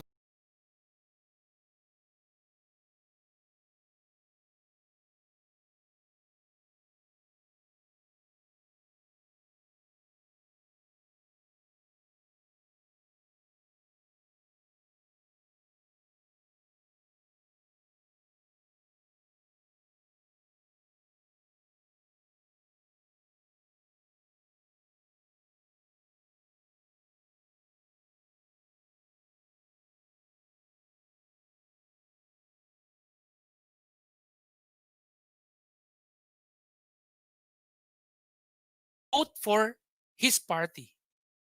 Mhm. So you vote for his party where he is the leader. Obviously, siya yung leader. So he, as the leader of his party, he is standing for election to become president. Mhm. So if you want to vote for that guy as president, then you vote for the party where he is the leader. So ganon. So Mhm. mangyayari yung mentality ng mga tao, okay, ganun lang pala eh. So pipiliin ko yung ABC party. Kasi si ganito, gusto ko siya, ABC party siya eh. So bobotohin ko yung mga ABC party, ilalagay Mhm. ko sa balota. Ganon. Lalagay na sa So ngayon balota yun yung yung maging yun yung president kasi sanay sila sa president. Pero yes. actually prime minister yun. Tapos magkakaroon din sila ng panibagong mas mataas na ano. Ang tawag nila is either you can call him lakan ng tawag, lakan, Lakan. Parang ano, lakan, or sabi ko chairman, supremo, parang ganyan, parang supremo, supreme sultan. chairman. Aha. Supreme chairman or that's a chairman of the board or something like that. You give a special name for this old person who will act like the governor general, who will act like the so-called head of state or the parang the ceremonial leader. So this Mhm. person will not be called president, he will be called maybe chairman, you can call him that. Mhm. And parang kasi yung kasanayan ng mga Pilipino na pumili ng president, ilalagay mo dun sa prime minister. Okay. So yung prime minister, tatawagin mo na lang siyang president. Because in Tatawagin. fact, Pero in other, yung the whole system is still gonna be the parliamentary. it's still a parliamentary system. In General fact, question. wait, I'll just also add, no. In Okay. fact, in other countries like Italy and Spain, They call president. they call them president. The prime minister is not called. They don't call him primer ministro. They call him presidente del gobierno. Or in the Okay. case of Spain. Italy, it's presidente del ano yun? Consigli di governo, Consulate. di Yes. governo, something like that. Isn't it President Macron? Oh, that's in France. It's in France. Macron is president, and yeah, there's a prime minister below him. But yeah, in Spain and in Spain and Italy, their prime minister, parang pag sinabi mo sa mga English na news report nakasulat the Spanish prime minister, pero ang tawag talaga nila doon sa tao is presidente del gobierno. Presidente del Gobierno. Merong quick Yeah, question para sa akin, sabi. Oh, hindi, ito pala. Marami na nag-question. Para sa akin, meron nag-question, sabi. Question for Ordinary Joe, di ba may political dynasty rin kayo sa Canada? Sa mga Trudeau lang. Trudeau lang ang Trudeau naging. lang. Actually, Trudeau sila, lang ang sila lang yata eh. Oh, sila lang. Sila lang. Tapos 3 to 5 years ang transition kasi election, kick out ang mangyayari. These are just comments. Presidente del Consiglio, Ayun. del Ministri della Repubblica Minister. Italiana. Mukhang si Polo Tara is from Italy. Hello, Polo. From Italy, I would say. Or Si nagtrabaho Tara. sa Si Tara. Italy. Si Tara. A quick question for me. Last question ko na po kasi I've been holding you almost 2 hours na, Kuya. I didn't time goes by fast, no? Pero kasi marami tayong question. Imbitahin ko sana po ulit kayo next week if you have an availability or the week after. Yung maatin naman mga Canadians naman ang gustong makipag-usap sa inyo. Anyways, the question is kung halimbawa sa isang caucus active prime minister, pwede bang i-kick out ng caucus kung hindi nila gusto yung patakbo ng kanilang leader? Pwede i-kick out ng mga miyembro ng caucus yung kanilang president leader ng partido. Maraming ganun eh. Maraming mga bansa na ganun eh. Pwede yun. Kapag hindi nila gusto, pwede yun. Usually ganun. Sino pong papalit na leader? Magkakaroon silang halala muna? O magkakaroon sila ng halalan ng sarili nilang sa loob ng Partido nila. focus ng partido. Oh. Kung ayaw nila sa taong yan na maging leader nila, obviously they should also have in mind someone who is going to take his place. Anong mauna? I-kick out muna nila or mag-election muna?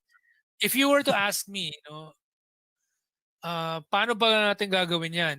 I would prefer that we have what is known as a constructive, tawag dyan the constructive vote of no confidence, or constructive dismissal. Meaning to Mm. say, hindi kayo pwedeng magtanggal ng leader ng partido nyo kung wala kayong Kapalit. kapalit. Mhm. So kinakailangan niya rin palitan muna. Kumbaga, magkaroon muna kayo ng sinong alternatibo nyo bago kayo magtanggal ng tao. Kasi hindi naman din pwedeng hanging yung gobyerno na walang leader. Walang leader. Oo. Kumbaga, hindi posible yung kudeta na kumbaga ay tatanggalin natin yan, parang surprise na removal, walang ganon. Nangyari yun sa Australia eh. Sa Australia nangyari po yun. Maraming Paano yun? beses na nangyari yun. Nangyari, Oo. I mean, yung sinasabi nating, yung ganun, caucus. Mga caucus yun. Prime Minister Kelvin Rudd. Kevin Rudd pala. Prime Minister Kevin Rudd. Sarili niyang partido, yung mga senior Kick members out ng partido, kick out siya. Tapos ang linagay nila yung next in line niya, yung parang assistant niya. Yun yung ginawang leader, si Julia Gillard. Nako, So, magkakaroon po ng maraming idea ngayon ng mga Canadian patungkol kay Justin Trudeau. Kasi marami dito mga Pilipinong sang-ayon sa liberal, pero gusto nila yung mga MPs, pero hindi yung kanilang punong ministro, yung kanilang leader medyo parang drama teacher eh. Yung medyo yung umaarte, nagpapa-cute lang doon sa sa kanyang oo. Well, upuan. actually, ito, sabihin natin yung mga Pilipino, sabi mo ayaw nila kay Trudeau. Yun ba yun? Maraming umaayaw, maraming may gusto sa liberal na partido niya. Yung mga MPs, yung mga local MPs, sila close sila sa mga MP. Pero in the federal political parang masyadong nagiging si Ayaw nila kay Trudeau. Trudeau. Kasi they have to tell, actually, Their so they have to tell their MP, look, I like you, but I don't like your party leader. So Yes, if you guys don't get rid of that guy as your leader, we're not we gonna will not vote for- you. We're going to vote for someone else, even though we don't really like him. So that's the way to do it. That's the way to play the game. They have to tell their MPs, we don't like this guy as the prime minister. Mhm. We don't, I mean, your party leader, we don't like him. But we like you. Mhm. But if you don't change him in the next election, we're going to vote for someone else. Pero talagang kailangan mag-intay muna ng eleksyon para Yeah, palitan yung leader. they Pero- can actually tell them now. Kasi in the middle of of a term, pwede mo naman kunyari yung sa Australia, sa gitna ng term nangyari yun eh. Yung Hindi, alam mo walang yung election doon. walang eleksyon. Kumbaga may kumbaga in the middle of a term nangyari yun na tinanggal yung isang tao.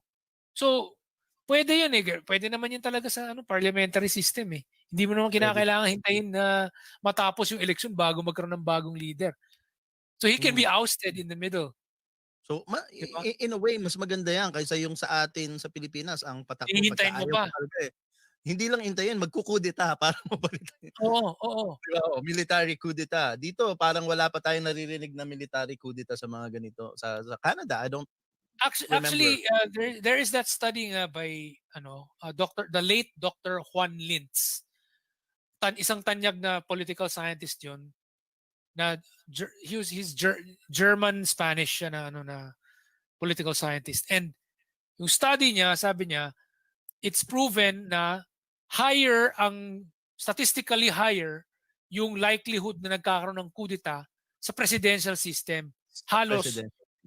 habang doon naman sa mga parliamentary system, halos zero or very rare. Kung meron man, mas kakaunti lang. Sabi nilang ganoon. So, Naalala ko sana inimbitahan ko yung isang professor niyo diyan sa Singapore University. Dati siyang nag-masters, nag-PhD dito sa University of Toronto. Kaibigan ko. Bumalik na diyan sa Yao Tong Chia, Professor Yao Tong Chia. Nag-ano rin siya sa nag-ano rin siya sa Australia, nag-professor din siya doon. Pero I think balik na siya diyan sa Singapore. Next time pala dapat na imbitahan siya. Dahil ito yung niya eh. Yan ang mga gusto niyang pag-usapan, yung mga ganyang topic. Ito po, last question from our you should viewer. introduce me to him also because you should introduce me to him because Sige po. I think If so. he's here, I mean, Mhm. nandito rin lang naman kami sa Singapore. Hindi magkita-kita na kami ng kaibigan ko si Dr. Ed at Yes. siya. At Hindi magkita-kita kami. Tapos sama pag-usapan niyo namin na 'tong ako. mga Sama niyo na Oo, ako dito natin sa show pag-usapan yung oo. mga usapin. Meron pong isa pa ritong, I don't know if this is a commentary. Si Sir Orios. Orion, Oh, Sir si Sir Orion Orion. is also Also describing the describing system. the system here in Taiwan. Having a president is palatable for the public. It's like presenting a perfect democracy. However, one votes for the party. The advantage if there's a party parliament, they would choose first their leader in the party, their prospective leader. A respective leader would only be the one to be able to partake in the presidential. Parang ano to, sinasabi niya is parang representative election to. Parang electoral yung nangyari sa Amerika, maraming hindi naniniwala na nanalo si Biden. Sa tingin niyo po ba marami ngayon nagsasabi kasi baka nabili yung na sinertify yung mga votes doon sa mga questionable na estado, Pennsylvania, yung mga yan. Tapos sa mga ganong klaseng baka pwedeng bilhin or yung mga mayayaman bilhin yung mga electoral college votes. Nabibili ba yon? Pwede ba? Yun ang parang negative noon sa tingin nyo, Kuya Hindi. Ang Ryan? nangyari dun talaga sa wala, di nila change yung yung sa electoral college. Ang nangyayari kasi, um, the way their system works in the States is, kung sino yung nanalo, kahit hindi siya naka-majority, basta kahit konting lamang lang, pero siya yung pinakamaraming votes, yun yung, yun yung panalo dun sa state na yun. Sa state na And yun. then, yeah, in that state. Tapos the states will have a certain number of electoral votes based on their population size. Population. Okay. Yun. Well, so maraming salamat Kuya Ryan. Medyo I hold you for a long time na hindi natin naasahan. But I really appreciate the time that you spend with us. Sana nga makabalik kayo and meron din na mga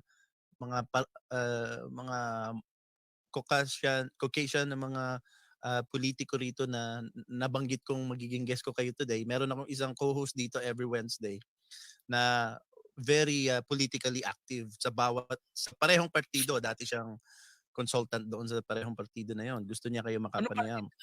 Anong party siya? Ngayon nasa conservative siya eh. Actually hindi na pala. Dati siyang liberal, lumaki siyang liberal, nagpunta sa conservative. Ngayon, kaming dalawa, pareho kaming libertarian. Libertarian kami which is Libertarian not, kayo. Okay.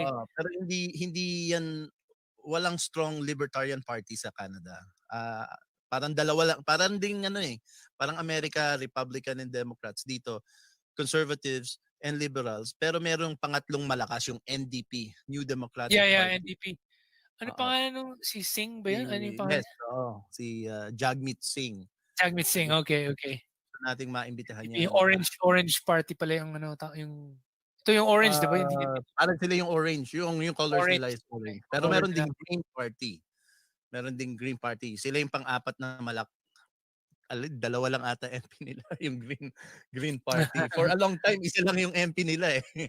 Pero partido sila. So, yun nga, actually yung pag-uusap natin kuya, nakakatulong to sa mga Filipino Canadians din para mas siguro naiintindihan pa lalo nila itong aming sistema dito. Dahil sa mga ine-explain nyo, no? Yan ang kahapon lang kausap ko si Tito Julius, yan yung tumakbo na MP sa York Center riding. Maraming Pinoy doon sa What riding. about Christmas? What, At do you baka have any magkaroon ulit kami ng eleksyon. Maigsi lang yung buhay nung kahahalal na MP lang. Magkaka-eleksyon ulit kami mukhang sa spring. Dahil Bakit? nalo. Marami pong nagko-question sa patakbo ni Trudeau eh. Tsaka minority government naman talaga siya mula nung nahalal nung 2019. Alam niyo naman minority, no? Hindi masyadong makakilos. Hindi Yes, makakilos kailangan niya mag-compromise dun sa kanyang party coalition partners. At saka ayaw nila mag-compromise. Ayaw nilang maraming question tungkol doon sa aming Bank of Canada, nagpiprenta ng maraming pera pero hindi dinidisclose kung saan napupunta yung salapi. Kaya talagang may klima na mag-eleksyon na rito. Malapit na. Naghahanda, both parties naghahanda eh. Maraming mga fundraising, yung mga tinatawag na election readiness fund. So feeling namin siguro January, February.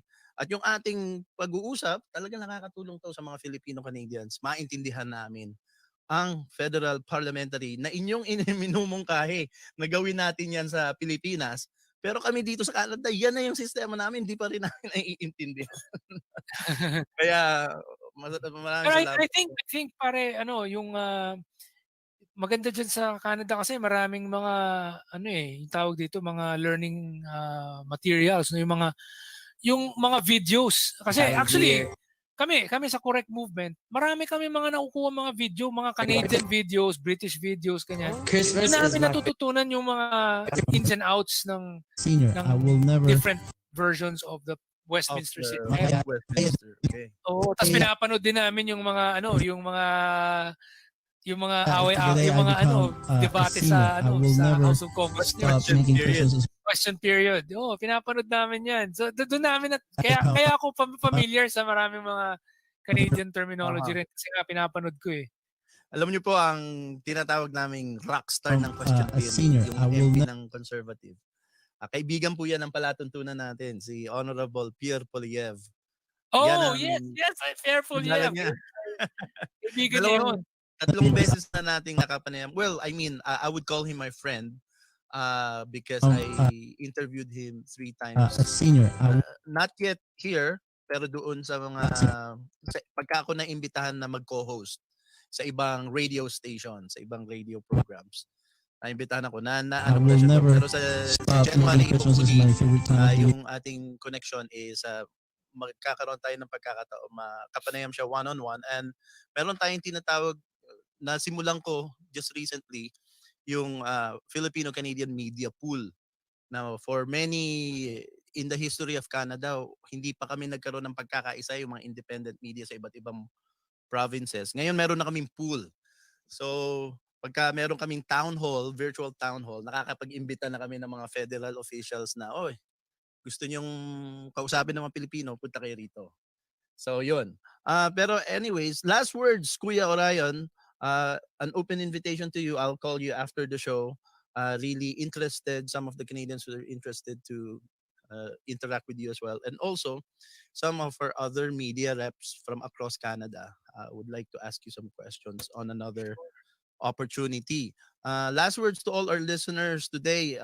Hopefully next time I will advertise before we have a show para handa yung mga tao to prepare their questions.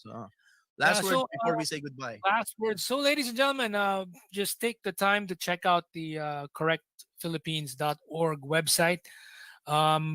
I basically collected and curated a huge amount of information and a lot of PDF files, academic papers, white papers, dissertations, and all that stuff that basically proves that what I'm saying is true, that federalism works well for countries that are ethno-linguistically fragmented or geographically fragmented. Parliamentary systems are better, and being open to foreign direct investors is actually much better in terms of creating jobs for ordinary people. So yeah, I mean, just please spread the word. Let people know about my website, correctphilippines.org. Learn as much as you can about the system you have in Canada. Learn also about other systems like the ones in Australia or the ones in the UK, the ones in Singapore. Just check it out. You'll learn a lot. And yeah, that's one way to learn about how to make the Philippines a better place, is to learn about what you have in Canada. And even the Filipino Canadians or Filipino all across the world, Kuya Ryan, are they able to support this movement even though they are not directly affected by the charter change in the Oh Philippines? yeah, definitely. You know, as Filipinos living outside of the Philippines, we all need a better image of our country. We need the Philippines to look better Yes. to everyone. Otherwise, you know, people will just keep thinking, oh, you guys are just poor country bumpkins and all that stuff. We want to make sure that we have a good image. And the way to have a good image is to have a good country. Yes. And we can only have a good country if we have a good set of systems for that country. And that way, the way we can do that, the way we can have a good system is we preach to our fellow Filipinos back home, our relatives, our old friends, our cousins, everyone that we know back home.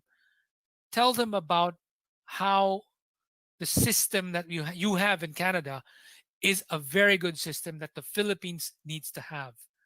Federal parliamentary system is a system you have in Canada. It's a great system, and it's a system that the Philippines needs to have. So you guys have a front seat view.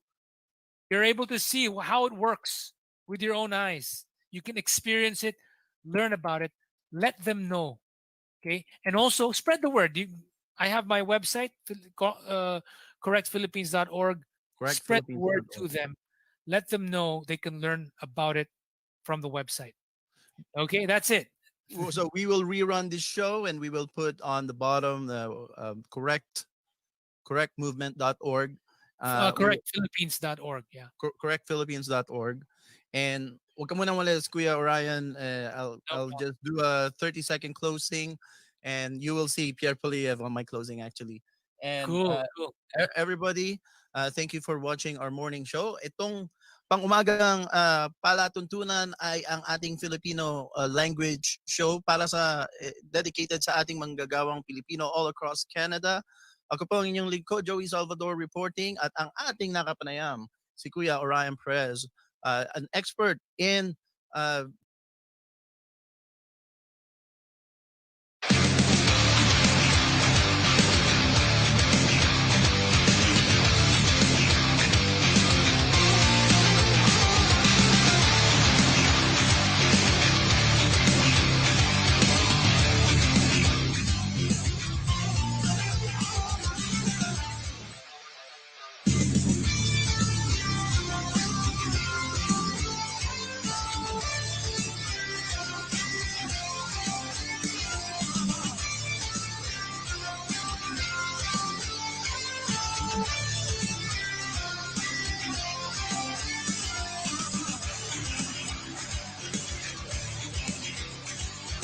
You're the original Ordinary Joe, but I'm an Ordinary Joe too. My name is John Tory. I'm the mayor of Toronto, and you are watching the Ordinary Joe Show. And this is Ordinary Joe right here. He's right here.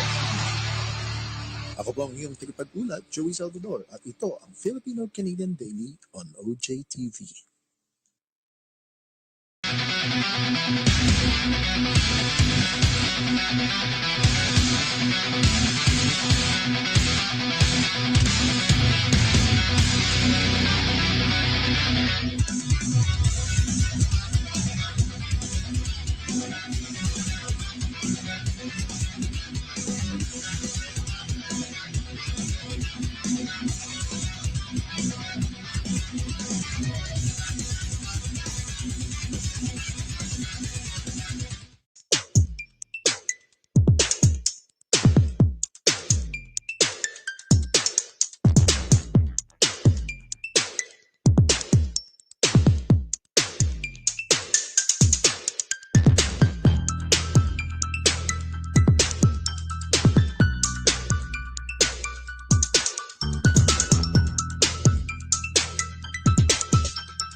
You're the original Ordinary Joe, but I'm an Ordinary Joe too. My name is Sean Torrey. I'm the mayor of Toronto, and you are watching the Ordinary Joe Show. And this is Ordinary Joe right here. He's right here. Ako po ang iyong tagapag-ulat, Joey Salvador, at ito ang Filipino-Canadian Daily on OJTV. Boom! And just like that, we're on with your host, Ordinary Joe, and your co-host as well, Richard Rupp. This is Power Drill Politics. We got a new name. We got a new... Let me switch us over.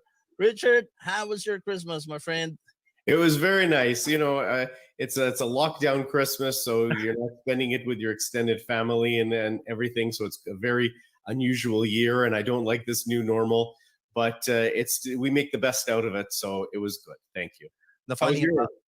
mine is as usual. I have a friend over who is, I think, because she is part-time living with us already, we are kind of counted as one household. She lives with us in the weekend. So she was here over for Christmas and Christmas Eve, and she stayed until 3 days.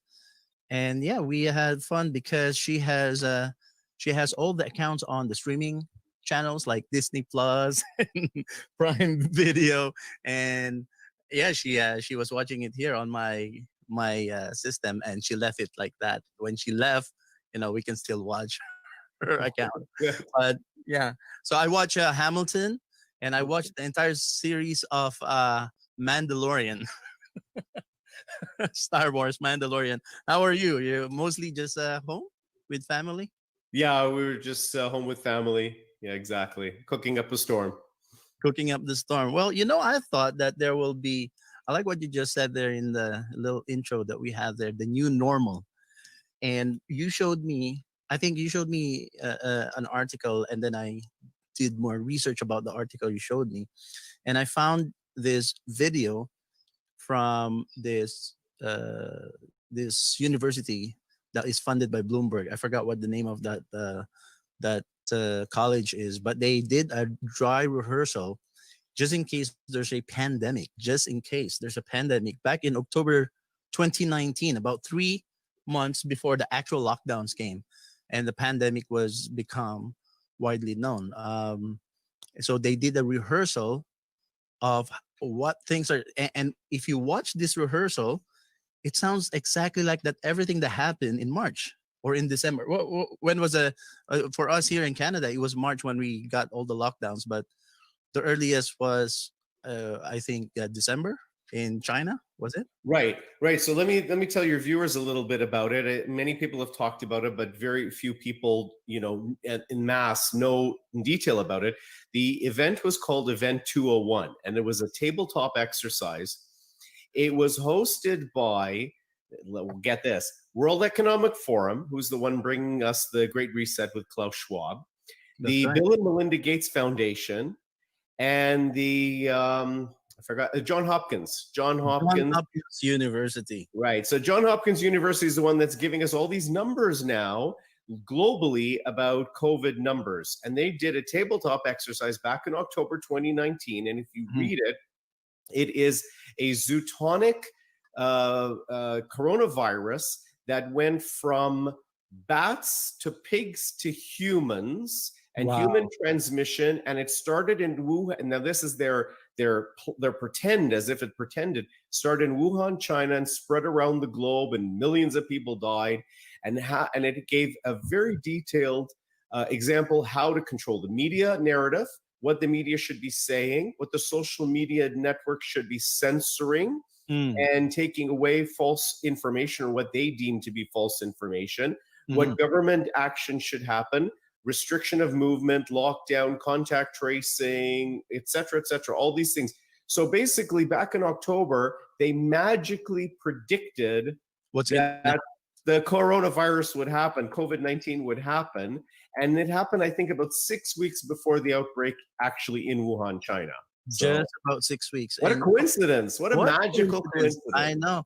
And you know what's interesting about that? I found out as well, during the 9/11 attacks in 2001, is it 2000? No, 2000. 2001. Yeah. 2001, right? During the the big airliner attacks on the World Trade Center in 2001, on the actual day, if you see some of those documentary when they got the planes, the footage of the plane just like hitting the towers, that very perfect, cinematic, almost like directorial type of Hollywood framing, angle, and everything. That's very beautifully shot plane coming into the World Trade Center. That video was actually shot by a local police officer who at that time were actually rehearsing a emergency situation just in case somebody attacked the World Trade Center like that. Wow, I didn't know that. Yeah. Interesting. So they were actually doing, on the same day when the attack happened, they were doing a rehearsal in case there's a terrorist attack.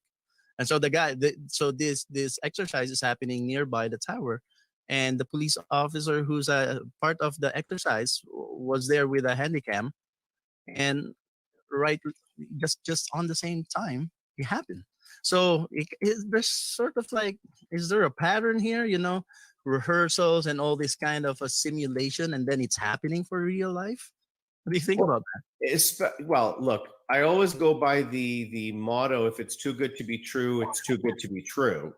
Mhm. And we know in politics, or those of us who are involved in politics know that there's no such thing as a coincidence in politics. Things are usually pre-planned well in advance.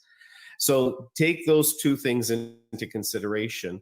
I can't speak to the 9/11 footage you talked about, but I can at least say you got to kind of scratch your head when they are doing a tabletop exercise with full core press, talking about event in 201, and it's basically an identical scenario to COVID-19. And you look who's behind it: World Economic Forum, Bill and Melinda Gates Foundation, and Johns Hopkins University. You kind of wonder, who's benefiting? Who's making money out of this at the end of the day? Why is it the same names that keep coming up over and over again? And why aren't people waking up and talking about it and asking their government and being very vocal about it? And even if the media and the social media giants shut down the public's outcry, why aren't people going out and speaking more vocally about it? Because this is your freedom and your liberty that's at stake right now. You know what triggered my memory when you did your little welcome there, welcome to the new normal, when you said that, triggered my memory to bring that video up from simulation or exercise 201 or pandemic 201, I think it's what it's called, by the Hopkins University. Is in that video there were two things that kind of struck a chord, or kind of opened my eyes, because in that video back in October 2019, when we didn't hear of COVID-19 just yet, they were using the terms new normal in the video, and they were using the terms social media misinformation that they need to quell and control. Right. So they were talking about partial shutdown of the internet on that simulation in 2-1. So it's crazy. How could they predict? I want to add one more thing. A saying that was used by the World Economic Forum. So people who don't know the World Economic Forum and Klaus Schwab, this is the Davos people. This is the group that gets together every year in Davos, the big multinational giants, the big political leaders, etc.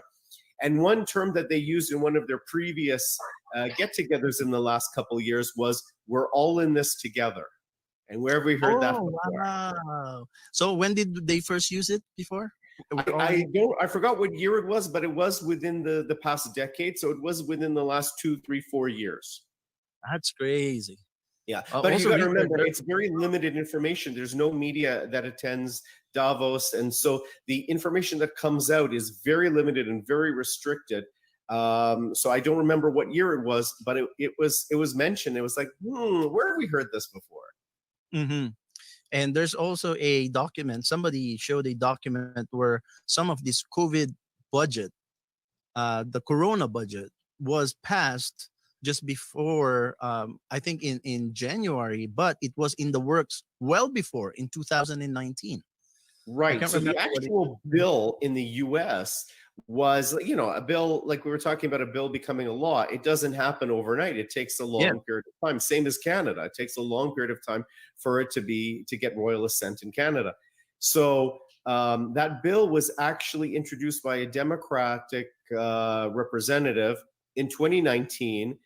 Yeah. Now, I didn't look at the original text of the bill, so I will give them the benefit of doubt. But the same House resolution number was a massive spending bill. Now, maybe it was modified for COVID, but the bill originally was introduced in 2019, and you kind of wonder, well, how could you introduce a bill with massive spending like that in 2019 when you didn't predict what could happen unless it was pre-planned? I remember from that bill, Richard, it wasn't called COVID-19, but there was part of the name was coronavirus. Yeah, it was the CARES Act, I think it was CARES called. Act, exactly. The CARES Act was, of course, it was given to the president to be signed on, and he signed the bill, but years in the making, or months in the making, even before we have the COVID-19. And so I thought that, everything will be quiet 2020, the Christmas season, because we're all shut down. And our premier here in Ontario said right after Christmas, December 26th, we go back to exactly the same kind of harsh lockdown we had back in March. So I thought nothing will happen. But we were talking about, just before we went on our, Christmas holidays, we were talking about, do we do another episode on the 30th, which is today, or we wait until everything happen, all the New Year's Eve and all that, downtime happen, and then we'll pick up on the first week of January. And I remember you said, let's do one on the 30th because there's so many things going on. And I remember from the book, there is a book that was written called The Creature at Jekyll Island. I don't know if you I've heard of it, but I haven't read it. Yeah, it's talking about the creation of the Federal Reserve and how it was squeezed into Congress while everybody's on vacation, very conveniently with collusion with then President Woodrow Wilson in the United States. Such a thing will not just go easily pass through Congress and through the Senate if everybody's present, but they wait for everyone to go home to their home states, home cities. As we know, in Congress, people come to Congress, but then they go home for vacation in their respective cities. Well, everyone was away. Only a handful of, I believe, Democrats were present, and then they got this through over Christmas holiday. So historically, Christmas holidays are very dangerous times, Richard, in the political arena, I think. So, for a safe democracy. Yeah, for a safe democracy. But so a lot of things going on, and I'm surprised that you told me there might be something exciting happening just before January 26th. Is the time they open the ballots, right, for the Electoral College? January 6th. January 6th, and then we'll know. But I think some new evidence will be presented, and this is your report today. And I'm looking forward to this. How exciting is this report from a scale of 1 to 10? Oh, I don't think it's okay. I would say maybe it's a 6, but just prior to this morning, I wasn't thinking we're going to have that much of a detailed report. And in Washington, an hour goes by, and it could be like a year in a normal life. So things change very quickly and rapidly on the ground. So I have a lot of news to report to people, and a lot of things that I want people to keep their eyes on to see, how things play out in the new year. Awesome. Well, thank you for the report, Richard. Looking forward to it. Please take it away then. Okay, sure. So back to what I was saying originally in our previous shows. Don't believe everything you see on the mainstream media, because the mainstream media is not owned by you. It's owned by major conglomerates, and they're there to sell you a narrative that may or may not be true. And they usually, as you can see now, are selling you a narrative that's very one-sided and biased. So you have to be your own best advocate and your own best representative, and do your own due diligence. And independent media sources like Joey's show is a great way to find alternative sources of information, and then you can do your own measurement of what makes sense to you and what doesn't make sense, and ask the appropriate questions. So that being said, the media has been very vocal about Joe Biden is the president-elect. He has over 270 votes in the Electoral College. No worries, it's a done deal. He's going to be inaugurated on January 20th. That not necessarily is true. I'm going to explain to you how the Constitution works and what's going to happen in the new year. So the people voted in each of the states, the electors were chosen and voted accordingly. And their vote was sealed and sent to Washington. So it has not been counted yet. This is only the media that's reporting back to you what states voted which way. So it gets counted on January the 6th. What happens is there's a joint session of Congress. The House and the Senate meets together. Mike Pence is the vice president. So the vice president of the United States is the president of the Senate. He opens up the sealed envelopes and counts the Electoral College votes. And in normal cases, he's going to count, what was reported on the media. But what the media has not reported to you, and what I reported to you last time, and I'll give you an update, was that 4 of the battleground states that sent in Democratic electors, of the Senate, 4 of them sent in Republican electors as well. The Republicans met and they signed their elector, their forms, and sent it in to Washington. But what the media has not reported. So now, instead of 4, what we had before was 4 states. Now we actually have 7 states that have forwarded their Republican electors. And the states are Pennsylvania, Georgia, Michigan, Wisconsin, Arizona, Nevada, and New Mexico. I'm going to repeat it again. Pennsylvania, we know it's a battleground state. Georgia, we know it's a battleground state. And they're right now having runoff election for January the 5th for the 2 Senate seats in Georgia. Michigan, another huge battleground state. Wisconsin, Arizona, Nevada, and New Mexico. So now 7 states have sent in both a slate of electors from the Democrats and a slate of electors from the Republicans. These now are going to be opened up after they're sealed right now. They're going to be opened up on January 6th by Vice President Mike Pence, who sits as the president of the Senate, before a joint Congress, a joint sitting of the Congress, the House and the Senate. What happens then is there's going to be potential for debate. Which electors are they going to accept? Now you have a competing slate of electors. Are they going to take the ones certified by the Secretary of State in those independent states, in those individual battleground states? Are they going to take the Republican electors? Are they going to nullify each other out? Why did the Republican electors send in their electors, their certified? I'm going to explain to you. They know that there's a number of court cases that are still before the court. And if they would not send it in before the cutoff date, then they wouldn't have, if the court approves the Republican electors, they wouldn't have that paperwork in. So the Republican electors had to send in their paperwork just in case the courts were to agree with these court cases, side with these court cases, and reject the Democratic electors. So that protected the Republican side. But what also will happen, potentially, not potentially, what will also happen is that there are a number of Republican representatives that are going to bring forward motions on January the 6th to challenge the Democratic slate of electors in those battleground states and to ask for them to be rejected. Now, what the Constitution states in the United States is that you need 1 representative from the House of Representatives and 1 senator to challenge it. And so far, we have had a number of Republican representatives challenging it, but no senator has stepped up to the plate. And that was kind of a concern. Maybe they're going to wait till the last minute. Maybe nobody wants to announce. Well, here's the news that happened this morning. As I'm driving around, I'm hearing on the news that a Republican senator, a newly elected one, Josh Hawley from Missouri, has declared that he is going to stand on the side with the representatives, with the Republican representatives who are challenging. And he too, from the Senate side, is going to challenge these Democratic slate of electors. And he particularly, I'm going to quote you what he said.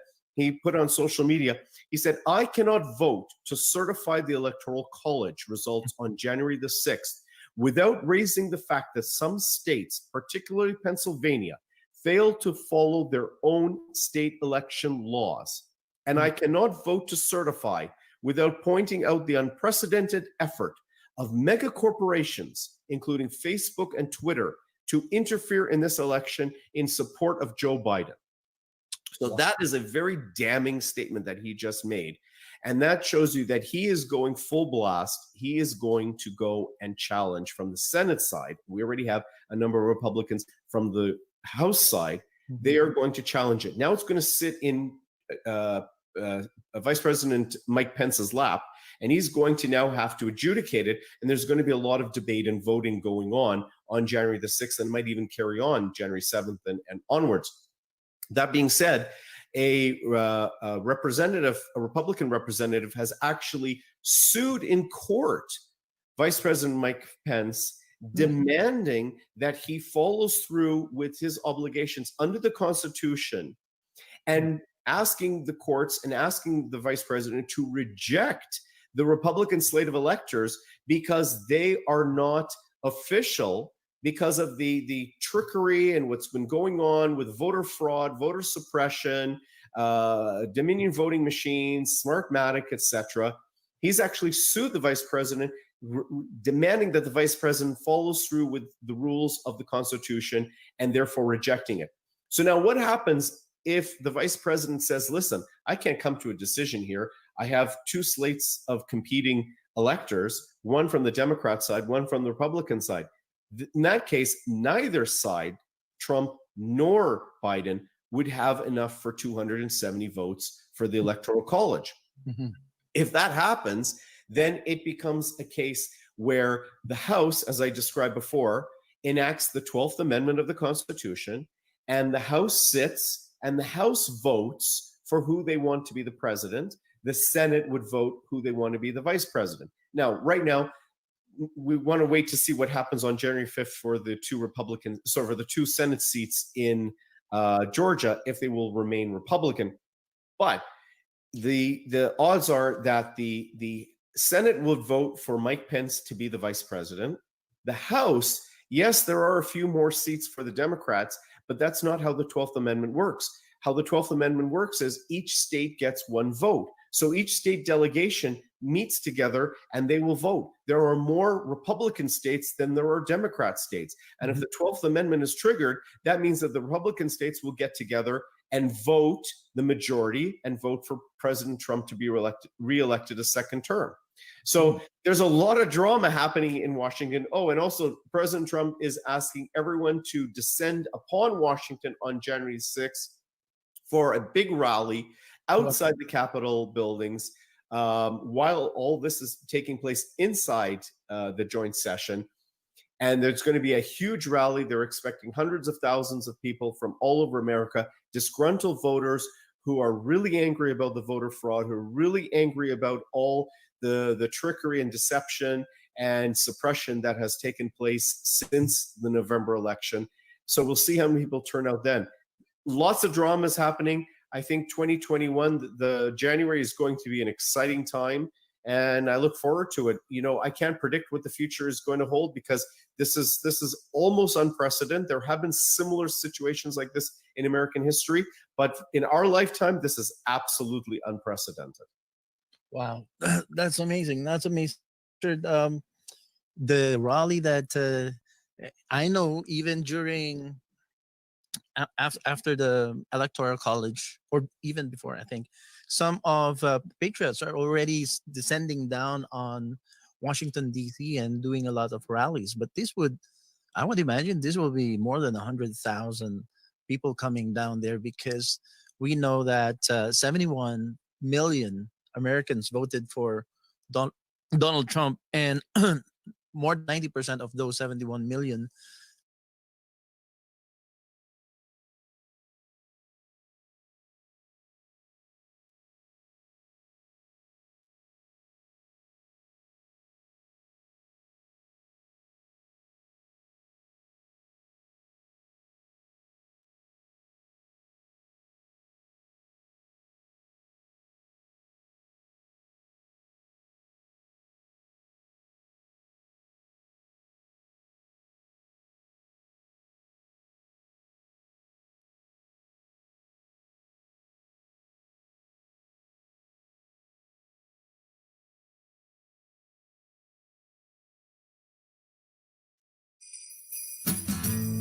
It's the most beautiful time of the year. Lights fill the streets, spreading so much cheer. I should be playing in the winter snow. I'ma be under the mistletoe. I don't wanna miss it on the holiday, but I can't stop staring at your face. I should be playing in the winter snow, but I'ma be under the mistletoe with you, shawty, with you, with you, shawty, with you, with you, under the mistletoe. Everyone's gathering around the fire, chestnuts roasting like a hot July. I should be chilling with my folks, I know, but I'ma be under the mistletoe. Word on the street, Santa's coming tonight. Reindeers flying through the sky so high. I should be making a list, I know, but I'ma be under the mistletoe with you, shawty, with you, with you, shawty, with you, with you, under the mistletoe. With you, shawty, with you, with you, shawty, with you, with you, under the mistletoe. Hey love, the wise men follow the star, the way I follow my heart, and it led me to a miracle way, love. Don't you buy me nothing, 'cause I am feeling one thing. Your lips on my lips, that's a merry, merry Christmas. It's the most beautiful time of the year. Lights fill the streets, spreading so much cheer. I should be playing in the winter snow. I'ma be under the mistletoe. I don't wanna miss it on the holiday, but I can't stop staring at your face. I should be playing in the winter snow, but I'ma be under the mistletoe with you, shawty, with you, with you, shawty, with you, with you, under the mistletoe, yeah. With you, shawty, with you, with you, shawty, with you, with you, under the mistletoe. Kiss me underneath the mistletoe. Show me, baby, that you love me so. Oh, oh, oh, oh. Kiss me underneath the mistletoe. Show me, baby, that you love me so. Oh, oh, oh, oh, oh. Thank you so much for watching our video to the cover of Mistletoe by Justin Bieber. And make sure you guys like, comment, and subscribe if you guys enjoyed. And make sure you go check out www.thetrees.farm. Get these nice, awesome trees for Christmas. And yeah, $60 for one tree. It's very awesome. Yeah. Bye.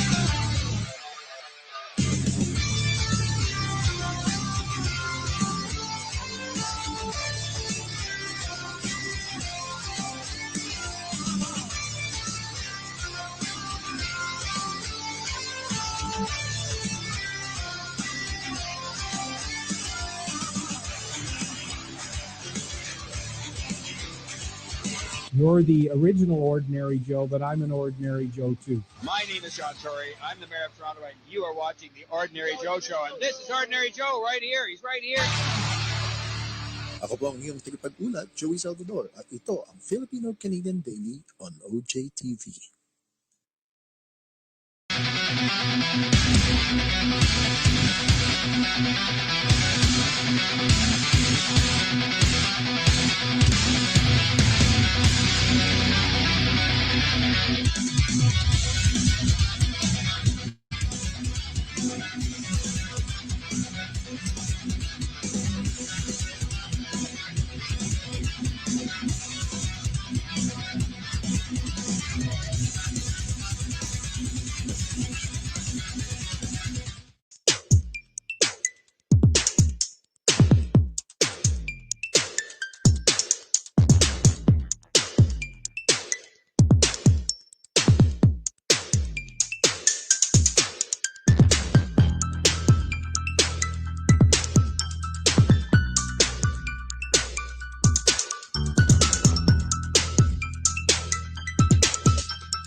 This is amazing.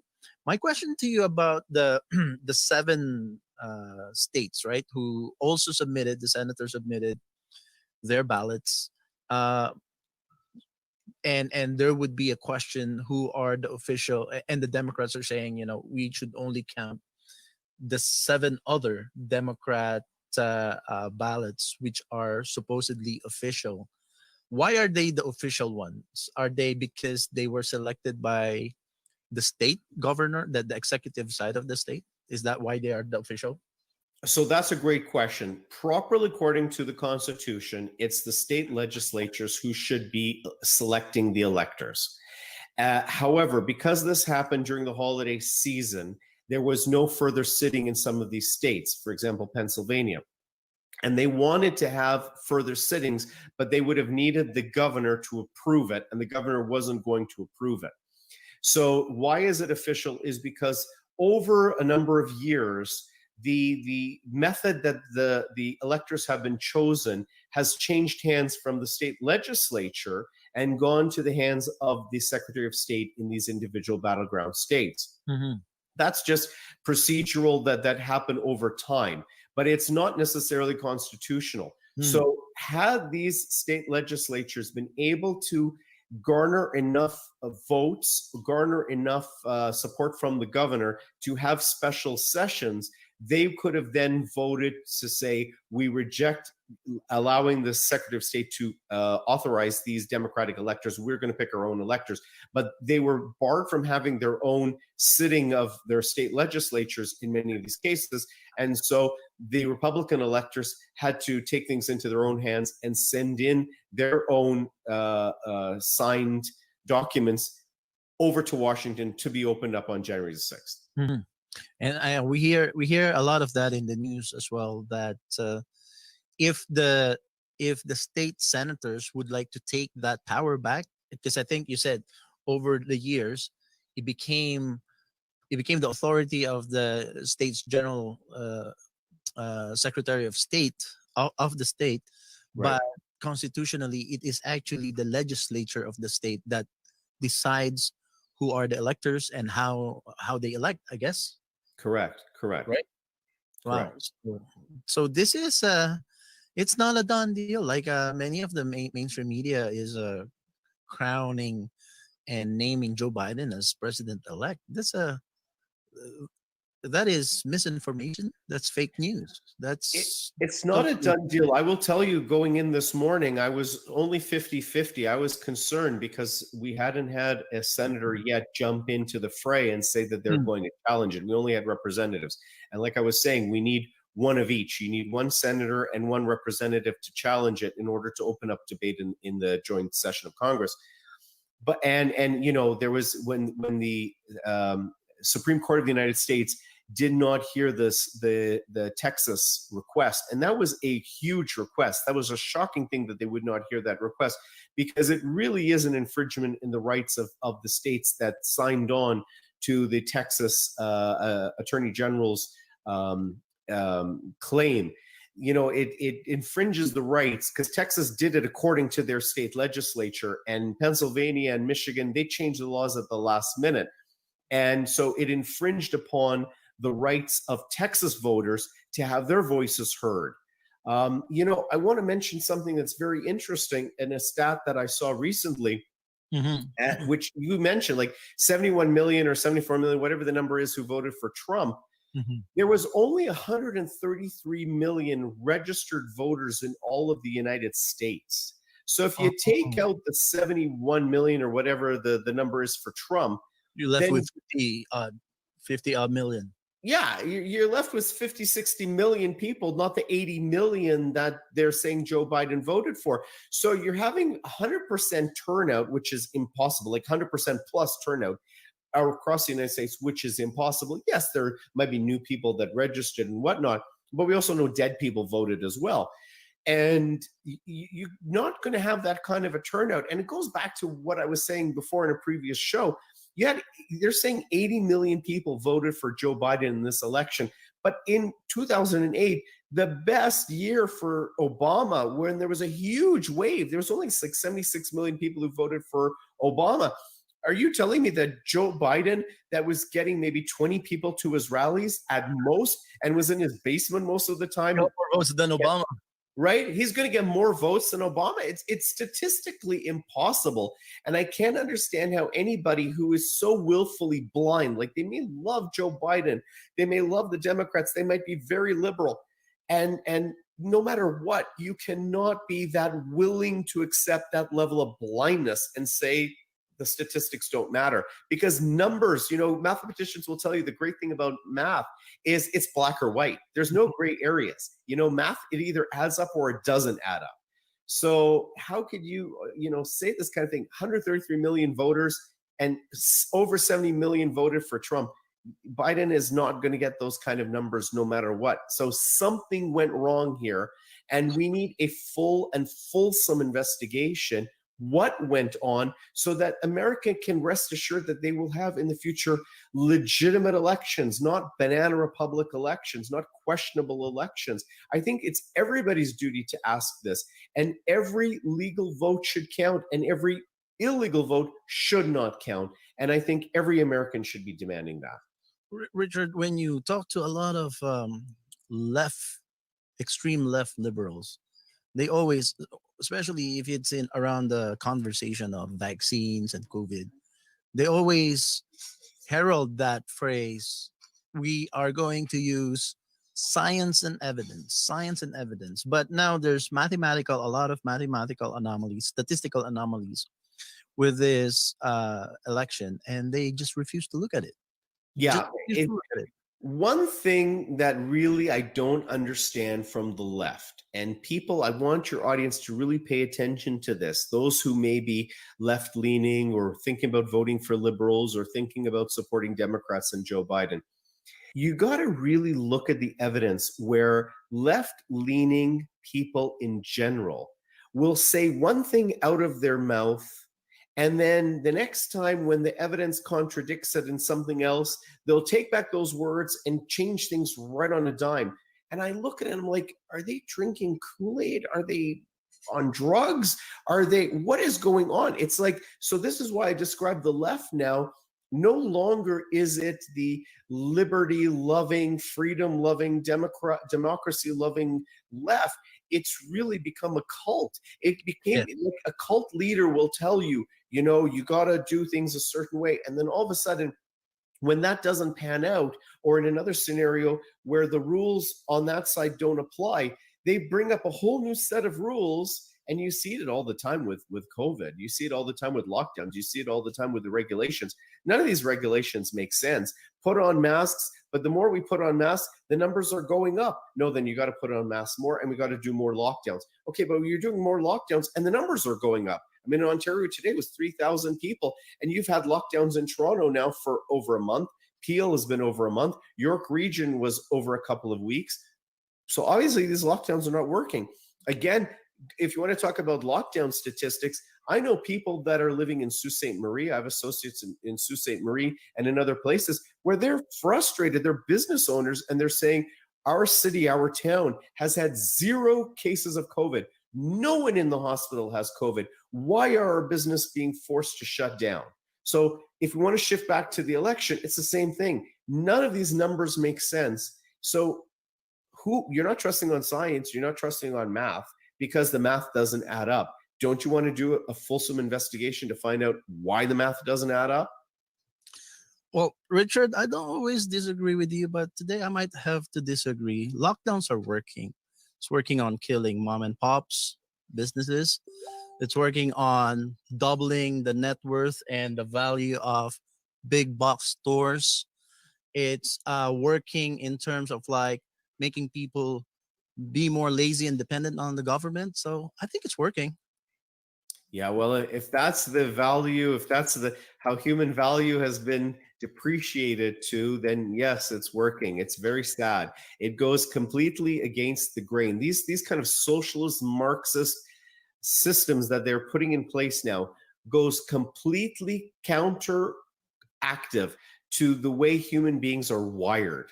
We are wired to be liberty loving. We are wired to be independent. We are wired to be freedom seeking. We are wired to be entrepreneurial. We are wired to go out and maximize for our best benefit. We are not wired to sit home and get a stipend from the government. This is just not the way human success through millions of years, thousands of years of our history and our evolution has not worked that way. And this goes counterproductive. And this is why you see communist systems have never succeeded. Even if you look at China as an authoritarian communist system, it's only communist in political, but economically, it's not exactly a free market system, but it's semi-capitalistic. It's a controlled capitalistic system. Russia, the Soviet Union collapsed. Look at Venezuela. Venezuela completely collapsed. Cuba collapsed. None of these systems work based on Marxist principles. Marxist principles always tell you a beautiful story and they sell people on a wonderful narrative.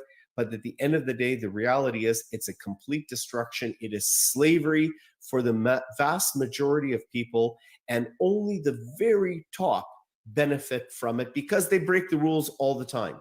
The rules don't apply to them. The rules just apply to the rest of us. And it's time for people to wake up and to say, no, we don't want this slavery. We are not going to follow along because nothing you have done for us in the last year has panned out and worked. It's only made us worse off, poorer. Their suicide rate has gone up. I mean, I would love the government to give us the statistics of how many people died from suicide versus how many people really died from COVID. Suicide rates are up. Domestic abuse is up.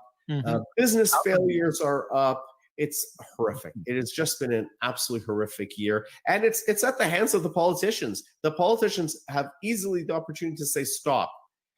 And they're not doing it. They're doubling down on ridiculous policies. I hope our conversations actually empowering and opening up the mind of the ordinary Janes and Joes that we are trying to appeal to listen and to open their eyes. It's because it's what we are seeing right now, right in front of us. I would say this is like classic Hegelian dialectic, right? The problem, reaction, solution pattern of trying to what do you call funnel or herd people into a certain policy. So okay, we have a problem. Yes, but who created the problem? The government created all the lockdowns. Right. The virus. I believe the virus is real, but the lockdown is more devastating in effect than the virus itself. But who created the virus? Labs that are not supposed to be operating, developing this virus was shut down. The development of this virus was shut down in the U.S. and then it continued on being developed in China with, I believe Fauci has a hand on helping that, continue on. So Hegelian dialectic is a problem, reaction, solution pattern to get people to get scared and then react in a certain way. For example, like right now, it's a lot of people are hesitant on vaccine. But if you scare them enough and say, if you didn't get the vaccine, you might die of the virus. But I think we have already some evidence that the vaccine, the early takers of the vaccine, didn't seem to fare well. Some of them, right? There's already been deaths from the vaccine. I've seen a number of reports where there's a lot of, I've seen Bell's palsy, where people have paralysis on the side of their face from It's taking like the vaccine. one side of the face kind of like. Exactly. There is, I can't pronounce, I don't know how to pronounce the word, but there's allergic reaction, anaphylactic, I believe is the word. Yeah. Right? Anaphylactic reaction. I read a report yesterday where there was a doctor who took the vaccine. He had an anaphylactic reaction and he had to put himself an EpiPen just to survive. Why are you taking listen, let's be really honest, unless you live in a long-term care facility, and the statistics came out, CTV News reported it, and then they took it off their website, that as of, I believe it was November, the total number of the 10,000 whatever people have died in Canada, only 166 died outside of long-term care. If you look at the statistics, the people who are dying from COVID are the same demographic that would die from flus and pneumonias. They're over 80 years old, and they usually have 3 or more comorbidities. Okay, and they're living, and with COVID, it's usually they're living in long-term care homes. These are most vulnerable. At that time in November, it was like 166 people outside of long-term care, and all of Canada died of COVID. And I looked at the statistics earlier this year, back in March. How many people died of another virus? And the latest statistic I could find was 2018 in Canada. How many people died of HIV/AIDS? Over 40,000 people died of HIV/AIDS in Canada. We didn't lock down the economy. And they didn't lock down the economy. So 4 times the number of people died of HIV/AIDS in 2018 versus this year with COVID. Fewer people have actually died in Canada in 2020 than in 2019, according to StatsCan. And they're giving you a vaccine for a disease, for a virus that has a 99.7% recovery rate for those who are not living in long-term care homes. So the average person like you and me would have if we were to catch it, which the percentage of catching is so minimal, it's ridiculous. 99.7% recovery rate for this virus. And another thing we got to bear in mind, the false positives that are coming out from the government are being stirred. It's like they're stirring the pot for us. Why is it? Because they're using PCR tests, which doesn't detect COVID particularly. It detects a multitude of viruses. It really isn't even a virus test. It's not a proper test. It's the same test they use for AIDS patients. This test they're running at cycles over 35 cycles. And in Ontario, they're running at 38 to 45 cycles. The more cycles you run it, it will find remnants of past viruses. If you had the flu before, if you have rhinovirus. So they'll tell you have a positive, but it doesn't necessarily mean it's COVID positive. And it could be positive from a previous virus you had before because they're running the cycle too fast.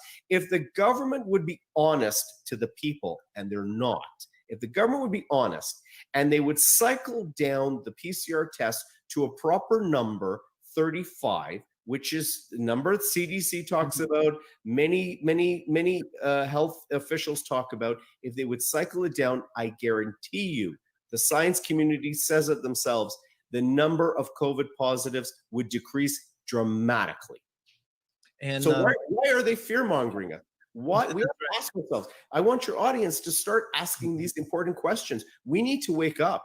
We need to get very involved. We need to get right in the face of the politicians. We need to ask them these very direct questions because I don't think they can answer it. They're not scientists. They're relying on quackery. And we need to ask these questions of the politicians because they work for us. Well, Richard, one thing I would like to give a correction. This is our audience, actually, not just mine, because you're bringing a lot of value to this show. Thank you. And I think a lot of the audience that are tuning in and watching us, even on the reruns, are watching it because of the value that you're bringing and the information you're bringing in here. And you know the what they say, is it 3,000 or 2,500? Some of the biggest numbers of cases in Ontario. I was wondering, so, okay, if they say 2,000 or 3,000, out of that 3,000, how many people are in the hospital? Because the reason we're locking down, they said, in the beginning, in March, is so that our health system will not get overwhelmed. Right. But I believe the reason for the lockdown, right? So that, you know, we will be able to accommodate who get. Be right back after these short messages.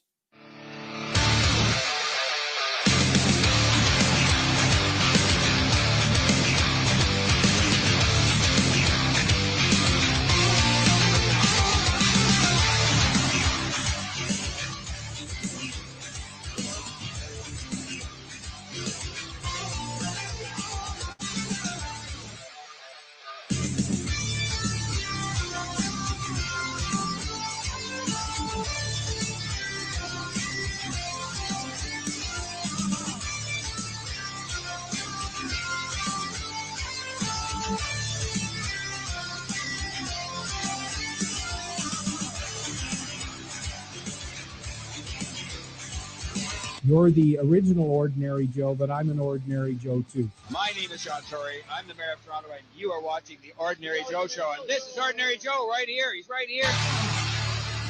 Ako po ang iyong tagapag-ulat, Joey Salvador, at ito ang Filipino-Canadian Daily on OJTV.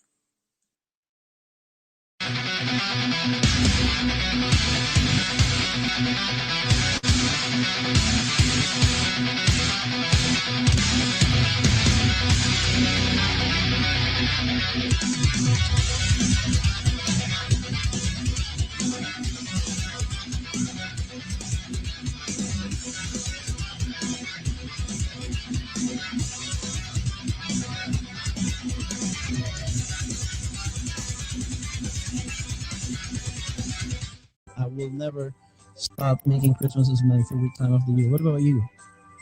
Christmas is my favorite holiday and time of the year. It's probably because I get to hang out with my family, and they always bring food, like really good food, and my birthday's 4 days away from Christmas.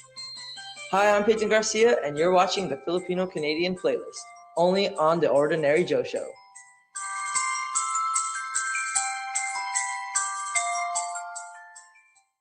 I'm like a rolling stone. Sing song when I'm walking home. Jump up to the top of LeBron. Ding dong, call me on my phone. I see and I game my ping pong. This is getting heavy. Can you hear the bass boom? I'm ready. Life is sweet. Shoes on, get up in the morning. Cup of milk, let's rock and roll. King Kong, kick the drum. Rolling on like a rolling stone. Sing song when I'm walking home, jump up to the top of LeBron. Ding dong, call me on my phone, I see and I game my ping pong. This is getting heavy.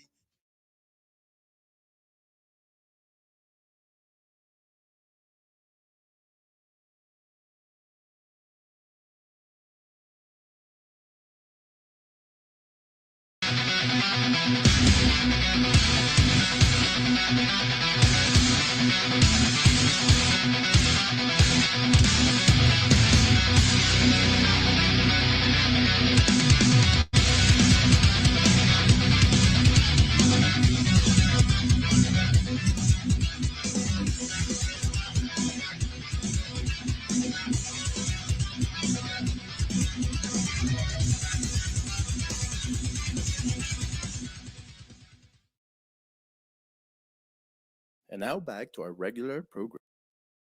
2,000. How many of those are just like positive but non-symptomatic? Well, You know? well, that's it. Exactly. So Right. it's like I'm saying, there's a lot of false positives in those numbers. And if they want to scare people, all they have to do is run the cycles faster, run it higher, do 45 cycles for the PCR test, and you will automatically you'll increase the number of false positives. You'll increase the number of positives. The media will run and say, oh, 3,000 people in Ontario now. People will get scared because they're not looking at the backstory, what's happening behind the curtain, how they're getting these numbers. And the scientists that are actually telling the people on social media, this is false because of X, Y, and Z, they're getting banned, they're getting censored, they're getting fact-checked, false fact-checked, they're getting blocked. So the people are not able to hear the real truth of what's going on. I don't know the latest numbers, but the last time I checked for Ontario, it was about 200 people in the whole province of Ontario that were in ICU. That were in hospitals for COVID. And it was, I think, a very small number, 30, 40, 50 that were on ventilators. It was not a big number to justify these kind of lockdowns. Yeah. So why are we doing this? Why are we killing our economy? What's behind it all? I think it's important for our audience to ask, what's behind it all? Let's ask these kind of questions. And back to what you were saying about Toronto Western, there was just a report in the news the other day where a hospital was letting go nurses. Nurses were let go. So if you have this big pandemic, okay, and people are dying from it, and it's so horrific, and it's a once. We should be hiring more nurses, not letting go nurses. You should be hiring more nurses, not firing nurses. And a person did they let go nurses? Do you know? Do you I know forgot where? which hospital. I read it very quickly. I didn't go in detail which hospital it was, but there was one health unit where they were from a group of hospitals where they were letting nurses go. Why are you letting nurses go if the hospitals are overwhelmed, as you say, which they're not, because there are doctors coming out saying here they're not. The ERs are not overwhelmed. Why would you let go nurses? You would hire more nurses. So this, to me, doesn't make any sense whatsoever. My question about that too is early when we are being propagandized about embracing the fear, we saw a lot of these nurses and doctors doing like the death dance and the funeral dance and all the kind of dancing in hospitals. Some people are saying, that's just to lighten up their load, but would they have time to do that if they're really overwhelmed? It's Well, impossible. I would think that if they're overwhelmed, they certainly do not have that kind of time. It would be you would see a case of there'd be gurneys in the hallway. There'd be people stocked up everywhere. They wouldn't have enough rooms, which that's not the case. Mhm. And a person actually made a very intelligent comment to me a number of weeks ago. I want to bring it up to our audience. They were saying, you would think that if this was such a deadly pandemic, Mhm. the most vulnerable people, particularly in the winter, would be the homeless. Okay? Yes, that's right. Why are we not seeing tens and hundreds of dead bodies of homeless people Oh, dying on the streets from coronavirus? that's They're a the most vulnerable. yeah. They're out in the cold. They barely get sheltered. They're not fed well enough. They are so vulnerable. They would be the first ones to catch COVID, as people are walking around or whatnot. They'd be the first ones to catch it. They wouldn't be able to go to the hospitals well in good enough time to get taken care of. The numbers would certainly skyrocket in the hospitals, and you naturally see dead bodies on the street. And the media, who wants to spike up the fear, they would be the first ones out there filming the dead Yeah. bodies on the street. Why are there not more dead homeless dying from COVID? No. Doesn't make any sense. So something should tell you nothing about this adds up. Why aren't we as a community asking more questions? I want to be careful asking that question because some of the tyrants might make it happen just so that they can justify their narrative, and we've seen that in history how the tyrants will just make things happen if it doesn't look like their narrative or their argument is strong enough. They're gonna make it happen. They will see to it that there's more dead bodies, or so hopefully that will not happen. My biggest question about this, and I want to go back to the Senate, especially the Republican Senate question I have for that, but my biggest question about all this um, uh, propaganda, and we know that it's propaganda because it's not based on evidence and science like they always harp upon us. They go in to make policies based on science and evidence, but there's no evidence or science that they're using to to to promote their policies. One thing that is very, and we know this, we've seen many of these doctors who are silent in the medical community.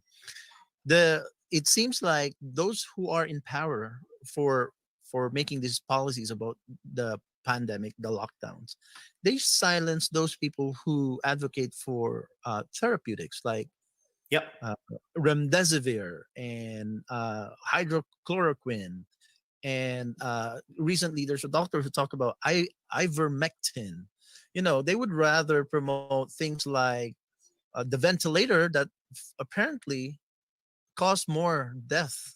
Being on a ventilator actually costs more death in this pandemic, and then actually, why would they demonize some of these therapeutics as being used for decades and been declared safe for many years, especially like the hydrochloroquine? And our friend Laura Lynn Tyler was also can testify the safety of hydrochloroquine because she used it for her own use. So why are they suppressing all these other doctors if they're nothing behind the agenda, right? So that's a huge question. I saw a number of doctors in the United States that were very angry. Early on, they were recommending hydrochloroquine to their patients and even recommending other things, basic things like vitamin D. And they were told that they were not allowed to prescribe hydrochloroquine. Pharmacists were blocked in some states from offering hydrochloroquine, and it was only available in certain cases. And you have to wonder why. And the doctors were coming out publicly saying we were getting pressure from our medical board for prescribing hydrochloroquine. Now, I came up with crazy idea, because sometimes you get crazy ideas, but I'm going to throw you a crazy idea that I thought about a few months ago, and this is the first time I'm verbalizing it. Okay. Apparently, one of the largest generic pharmaceutical companies that makes hydrochloroquine is Apotex. Okay. Canada. Canadian And company. who owned Apotex? Barry and Honey Sherman. Okay. And they were murdered. Oh. Okay. Could Wait. their murder have had something to do with the unleashing of COVID? Oh my I'm goodness. just throwing that question out there because I always wondered, the police haven't solved that murder yet. That murder that happened on the swimming pool, something like that? Yes, they had an indoor swimming pool in their house, I believe in the basement. They lived in North York in Toronto. In Toronto. Yeah, they lived on I believe Old Colony in Toronto, and their house now I believe land has been sold. The house I believe has been demolished. But they were murdered, and he was one of the largest generic companies in the world. He owned Apotex, and apparently they're one of the largest suppliers of hydrochloroquine. Wow. And he was quite a very vocal person, so I'm sure if he was blocked from selling hydrochloroquine, he would be very vocal saying, why not? And he would push for it. And the husband and wife happened to be murdered. I'm wondering, I'm just throwing it out there, I'm wondering if their murder had anything to do with all of this, or whoever, Mr. Global, who's putting together COVID-19 and Event 201 and all these things. I mean, it may be, it may not be, but here's a legitimate question we need to ask ourselves. That's a very good point, Richard. I didn't think about that. I heard about the story. I heard about murder, and it's very mysterious for the police force, scratching their head. Why would two, billionaire pharmaceutical CEOs has no enemies or business enemies or anything like that? Nothing, no reason to be murdered. And this happened how many months before all the COVID? I never made a connection, but you made the connection there. And just imagine if the husband and wife, who's the owner of Apotex, is still alive today, how vocal will they be? Right? That's what I was thinking. And it's such a case where the children of the Shermans had to hire their own private investigators to investigate into their murders because they were feeling that the police were not doing the police detectives were not doing an effective job. This is crazy. But I'm just throwing it out there. I'm saying, hypothetically, I'm just saying this is a theory that I've thought about in the last few months, wondering because nothing about COVID-19 makes sense. Anyone with a rational brain, with a logical brain, is going to say nothing makes sense. We've never had. This is a weak pandemic compared to other pandemics we've had, like H1N1 or SARS or even the Spanish flu. And we've never shut down the entire global economy, not just Canada's economy, not just Ontario's economy, but the entire global economy lockstep shut down for no apparent reason. And so many things don't make sense. Like you're shutting down churches at Christmas or at Easter, but you're leaving Costco where there's huge crowds crowding in, and that's no problem. But the few limited people going to church that would like to pray around the world, they are not allowed to pray. And this has been systematic in the US and in Canada and in other countries. Why are you doing it? Now all church services, all synagogue services, all mosque services, all religious services, Hindu mandirs, Sikh gurdwaras, they're all being done virtually online. You can't even go and take communion. None of this. It's ridiculous. It's absolutely ridiculous. It doesn't make any sense. Are you telling me that churches that you go once on a Sunday is a super spreader compared to a Costco where it's jammed in? It doesn't make any sense. Or a Walmart? It doesn't make any sense at all. It's but when you use critical thinking like this, Richard, and you try to connect things and evidences that are out in the open, if you put your own analysis, they will call you conspiracy theorist, because you are, speaking out what is obvious and you're connecting the dots. But that's how scientists work. Scientists works with hypotheses, and then they will prove that hypothesis. And when a hypothesis is proven, they call it fact, right? Right. And even scientists says what we know as fact could be questioned and be revised in the future. Always. But when you use critical thinking, when you're a person of reason.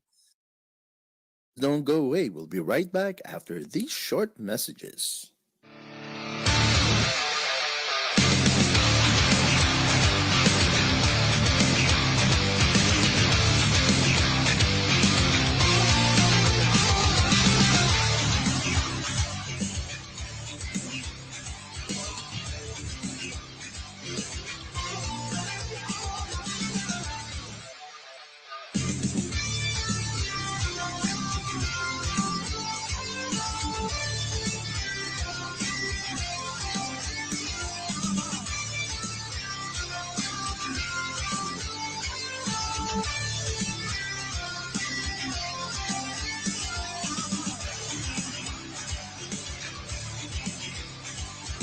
You're the original Ordinary Joe, but I'm an Ordinary Joe too. My name is Sean Torrey. I'm the mayor of Toronto, and you are watching the Ordinary Joe Show. And this is Ordinary Joe right here. He's right here. Ako po ang iyong tagapag-ulat, Joey Salvador, at ito ang Filipino-Canadian Daily on OJTV.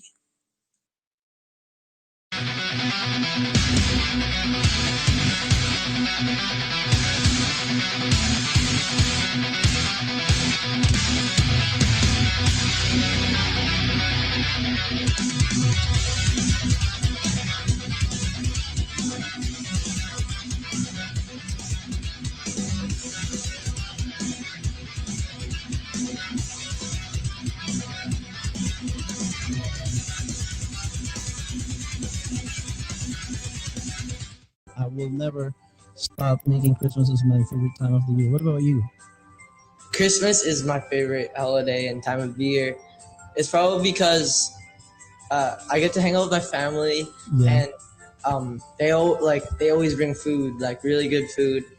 And my birthday's 4 days away from Christmas. Hi, I'm Peyton Garcia, and you're watching the Filipino-Canadian playlist, only on The Ordinary Joe Show.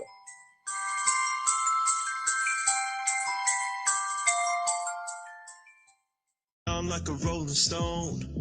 Sing song when I'm walking home. Jump up to the top of LeBron. Ding dong, call me on my phone. I see and I game my ping pong. This is getting heavy. Can you hear the bass boom? I'm ready. Life is sweet. Shoes on, get up in the morning, cup of milk, let's rock and roll. King Kong, kick the drum, rolling on like a rolling stone.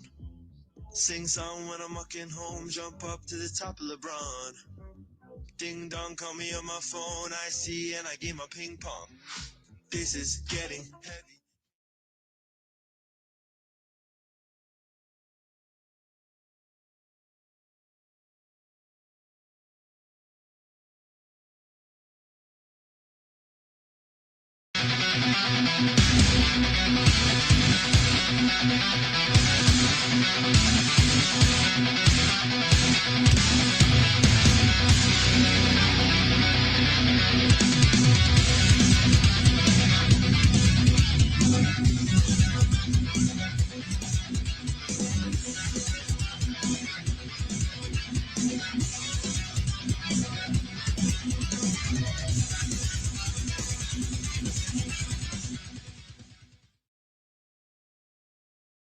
now back.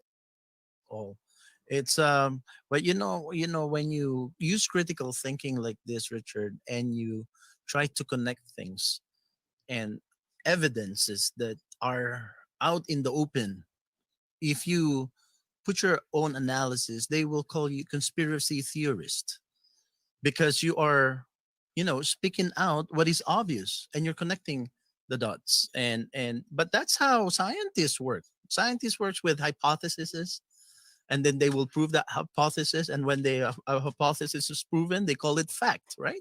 Right. And even scientists says what we know as fact could be questioned and be revised in the future. Always. But when you use critical thinking, when you're a person of reason, then you're a conspiracy theorist in this day and age. Yeah. So, And always remember, the audience always has to remember, what is the root of the term conspiracy theorist? Conspiracy theorist is a term that was invented in the United States by the CIA, mhm, the deep state, invented by the CIA the Warren. to cover up the murder of their own president, John F. Kennedy. And they were trying to say that anyone who questioned the Warren Commission report on the official story of how he died is therefore a conspiracy theorist, right? And so the same people that say conspiracy theorists wear tin hats, those are the same people nowadays that are wearing masks and muzzles and face shields. They'll wear that, but they laugh at people that say, oh, you're wearing a tin hat because you're a conspiracy theorist. It's not a conspiracy theorist. It's just when something doesn't add up and something doesn't make sense, you got to scratch your head and you got to think critically and say, look, this doesn't make logical sense. Let me put my thinking cap on and figure out what's wrong here, because if it doesn't make sense, it doesn't make sense. Something has to be wrong here. This is a good segue, Richard, because I think my family came to Canada in '93 as a family class immigrant because we want to live in a free society, and Canada is a free society. Wouldn't you agree? I think, but let me ask you. It was in 2019. I don't know about 2020. It's becoming more and more questionable, but a lot of immigrants like me, and I'd like to speak not only to the Filipinos who come to this country, but the Indians and the Chinese and the Arabs that comes to this country. You come here because of this is a free society, and you want a better life. You come for a better life. We came for a better life, and we didn't come for handouts. That's not for sure. I know for many Filipino hardworking Filipino Canadians that I know, they came here because they're hard workers, and in the Philippines, all their hard work go to waste. But here, they see the fruit of their hard work. That's right. Coming to Canada and being a hard worker and a diligent person actually bears fruit in Canada. You realize the fruits of your labor in Canada. So we come here because it's a free society and the promise of a Canadian dream. But in a free society, I thought we are allowed to question things. So if you question things that are opposite the official narrative, you're called a conspiracy theorist. I want to share this video, and I want to get your input. After this, I have questions about the Republican senators. Sure. For you, but for now, good friend liberal Wayne Easter. this is the chair of this committee, right? Right. Do you know what riding is he from? He's from out east. He's from the Atlantic provinces. I forgot whether it's Nova Scotia. I forgot now, but he's from the Atlantic provinces. I think he is the committee chair of finance. Correct. And our favorite Pierre Poliev. Yes, he's on the committee too. Our good friend. Our good friend Pierre is also in the committee, and also the finance shadow minister for the Conservative. This is 2 minutes long, but let's get down to the.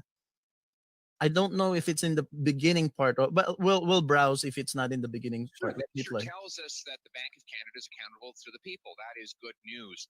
The bank has bought $180 million of corporate bonds.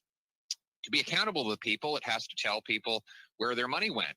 So will the minister commit that the bank will reveal which corporations got that money? Madam Minister. Mr. Chair, as I said earlier, I am a very strong believer in the importance that the independence of the Bank of Canada plays in our economy and in our financial system. And I would urge members to ask questions pertaining to the Bank of Canada of the Bank of Canada. Thank you, Mr. Poilievre. The minister says the bank is accountable to the people. We are the people's representatives. Surely we should know. So where did the $180 million go? Madam Minister. Mr. Chair, I want to be very clear with all members of this committee of the importance of an independent central bank in the functioning of the Canadian economy. And I also want to be clear that it is undermining of our economy to be raising questions in the minds of Canadians about the independence of the Bank of Canada. Yes, that is not responsible behavior. I'm sorry to be raising questions about where Canadians' money is going. You might find that dangerous, but I'll ask one last time. Will you tell us where the $180 million that the Bank of Canada pumped into corporate bonds went? Where did it go? In no way does the government seek to conceal or keep secret the activities of the Bank of Canada. The Bank of Canada is a highly transparent, highly responsible institution. And I have a question for the Conservative members. Do they respect the independence of the Bank of Canada as previous Conservative finance ministers like the late Jim Flaherty did? I hope they do. The Canadian economy depends on it. All right. Can I answer the question, thank Mr. you, Chair? no, it's only fair. Time's up. Sorry, it's called a rhetorical question. You can make a statement. Rhetorical question. I asked. Well, is it okay? The independence of the Bank of Canada, does it mean that they're independent? That we cannot ask questions then because they're independent? So I know all three of those people very well, and I've met with Chrystia Freeland a number of times. And I have been very vocal that I think Chrystia Freeland is intellectually limited. Yes. I have used the word ditz and moron before, and I really do stand by those words. I think she is absolutely a moron. She thinks she's very sweet and smart. She tries to play cute. She tries to play funny. Like Dolly Parton. She is also a puppet of, she's a very well-known student of George Soros. She is very well friendly and well liked in the World Economic Forum Davos crowd. And a graduate of the scholar of the. She's a Rhodes Scholar. Yeah, that's true. But I have found her intellectually insufficient, and you can just see from the way she speaks, she's trying to be smart. So for our audience, a few things. She's a witness as the finance minister speaking to the finance committee. She's not entitled to ask questions, rhetorical or otherwise. She ended because she couldn't answer the question. She didn't want to answer the question. She asked a question back to Pierre Poilievre. Pierre Poilievre, as the committee member, okay, and I believe he is the co-chair. He's the official opposition representative for the finance committee. He is the one to ask questions of the minister, and the minister is supposed to answer. She's not allowed to ask questions, first of all. Second of all, he's asking a very legitimate question. This is $180 million of taxpayer money. Where did that money go? She's the finance minister. Don't tell me she doesn't know. Don't tell me that she's going to rely only on the Bank of Canada for knowing where that money comes from. Because as the finance minister, she controls the finances of the country. She controls the taxpayer's pocketbook. The taxpayer has paid in that money. That money belongs to the taxpayer. The question being asked by the official opposition and Pierre Poilievre is a legitimate question, and it deserves an honest and legitimate answer. She was asked that question, I believe, 3 times. She skirted around it. She refused to answer the question. What is she hiding? They got to be hiding something big. Did they give the money to the We charity? Where did the money go to? So these are very legitimate questions that Pierre Poilievre has asked. He clearly has caught her in something, caught her in a lie, caught her in something. She wants to try and avoid the question. She's trying to pass it off to the Bank of Canada. But the reality is she's the finance minister. She controls the purse strings. The taxpayer pays the money in. and she's the one controlling where that money is being spent. And as the official opposition, they have the right to ask that question. She's saying they don't have the right to ask the question. Well, then she clearly does not understand how the political system works in Canada, because the official opposition has every right to ask questions of the government, to hold them to account. The job of the official opposition is to hold the government of the day to account. And that's exactly what he was doing. And she refused to answer the question. So she's clearly got something to hide. What does Chrystia Freeland and the Liberals and the Trudeau Liberals have to hide from the Canadian public? That's the question that every Canadian should be asking. A general question, Richard. Is it possible in a discourse, a political discourse, or even in a debate involving elected officials, is there any possibility that a question can be irresponsible and dangerous? Is that statement, can that statement be true in any way? The only way that question could be true is if it is a question of national security, which then would have to be asked in camera, meaning off the record, okay, not recorded. Then that question could be asked in committee, but there really is never a situation where the official opposition is not allowed to ask a question of the government of the day. That's the job of the official opposition. They have to hold the government of the day to account. That's a democracy. That represents the people. The people are basically asking the question of the government of the day. If you are not allowed to ask questions of the government of the day that don't pertain to national security, which this clearly does not, then you basically have a dictatorship. And this is what we've seen this year. We have a dictatorship because the government tried to have a budget where they could spend whatever they want till the end of next year. That luckily got shot down by the official opposition. And they haven't put forward a budget for this year. They shut down Parliament. They limited the voting, so it could only be online via Zoom. They've done so many things that have restricted the normal course of the parliamentary system, where now we basically have a shadow of what a proper democratic parliamentary system should look like. And it's a disgrace, and it's a shame that all Canadians are not standing up and saying this is not acceptable, because this is not a representative democracy that Canadians are expected to have. Mm-hmm. I just want to squeeze this in quickly for all the Filipino Canadians who follow this platform, OJTV. Our new title here is Power Drill Politics, and I'll explain that in a separate show why I want to call it Power Drill. You know, when in the construction area, when somebody's having that big drill that shakes the earth, a power drill, I want to call this Power Drill Politics because I want to dig deeper on what are behind the policies. That's in a nutshell why I want to call this Power Drill Politics. But I would like to tell quickly the Filipino Canadians who are watching this show, this particular episode, on another episode, I will be doing a monologue on what I learned from this episode in Filipino. And for all of you who are watching, Filipino Canadians who have friends who there's still a big section in our community who prefer to watch and consume their content, their digital content in Filipino language.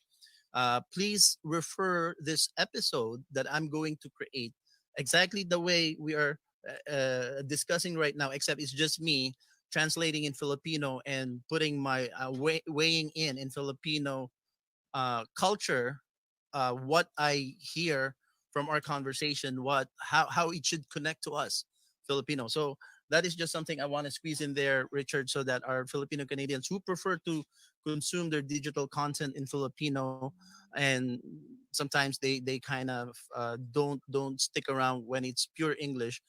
I just want to tell you that there is going to be a Filipino version of this. It's just going to be me translating how in our vernacular, in our language, the things that have transpired in this conversation, because Filipino Canadians, Filipino been under tyranny, and I know that if I use certain language that will appeal more to those who experience being under tyranny in Filipino language, I think this conversation will appeal to you more. So please kind of look out for that. Richard, I have a question about those um, Republican senators, because we know that the Senate, the upper house, and we had a conversation with someone who is an advocate of the Westminster style parliamentary system that we guested last week. I actually learned a lot of things from him, which kind of spills to this conversation we have today.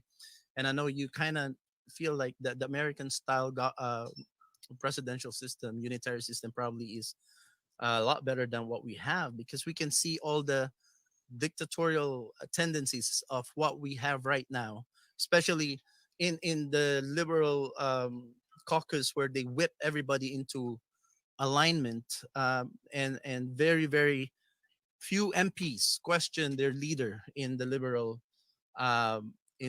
caucus, right? I think it's, And if they question them, they get kicked out. they get kicked out. So where's democracy or the free Exactly. freedom of speech and expression and thinking?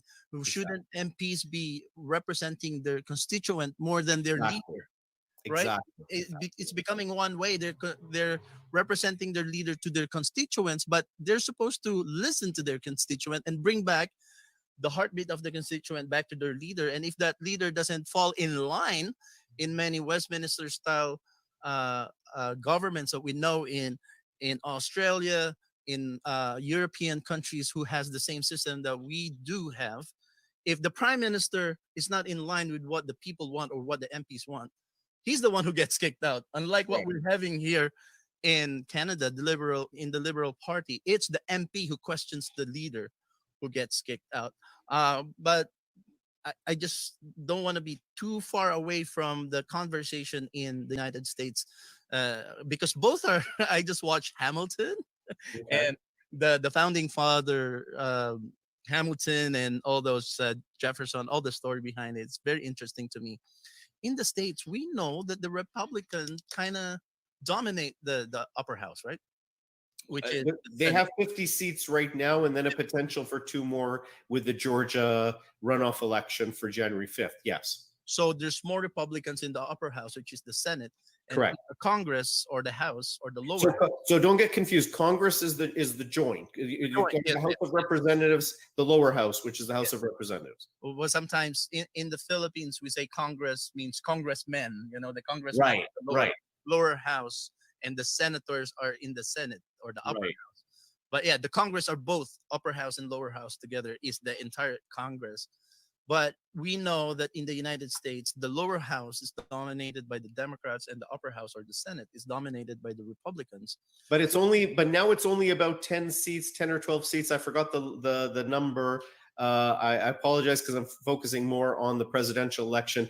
But actually, the Republicans won about 10 seats in the last election. So, which totally goes against the narrative that the media was lying to everybody that there's a blue wave and Joe Biden is 14 points ahead in the polls, and they're going to control the House, they're going to control the Senate. It never panned out. So there was the pollsters were all wrong. The media was all wrong.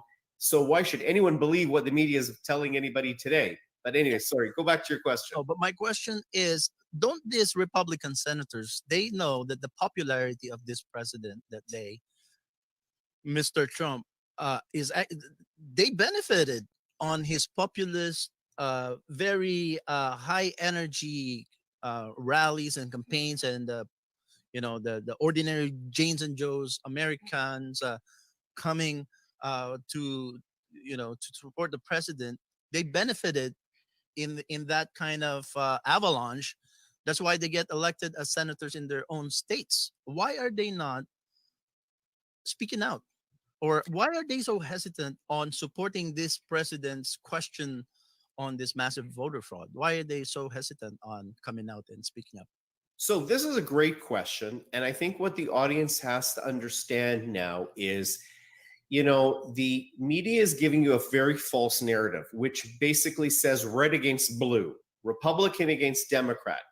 And what I've learned this year from what's all happened in the United States is that it's not a case of red against blue. That's just something the media wants to play against, to show. It really is a case now in America. It's a tug of war, a battle for America's soul of patriot versus deep state. That's what it's really all about. So Donald Trump represents the patriots. Donald Trump represents, and these new Republicans that have been elected on Donald Trump's coattails, that people are saying it's because of a populist revolt. It's because people, American patriots, love their country. Americans are, really patriotic people. They love their country. They don't want to see it turned into a socialist nightmare. They don't agree with the social democratic idea of people like Bernie Sanders, etc. They don't want to see America turned into Marxist philosophies like BLM and Antifa. So it's now a case of really patriots versus deep state. And within the deep state, there's both Republicans and Democrats.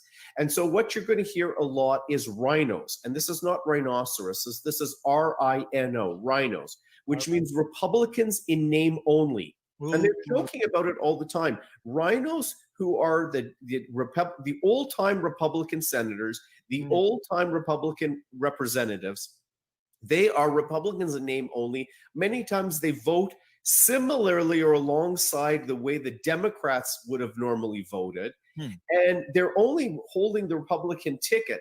But the reality is they've challenged and argued against Donald Trump because Donald Trump wanted to reinvigorate the American country, the American nation, America first. Whereas these people were more puppets of a globalist system. They were selling out America to communist China. They were making jobs move out of America over to communist China. They were milking the sacred cow of America and sending all sorts of billions of dollars over to other countries and funding other countries.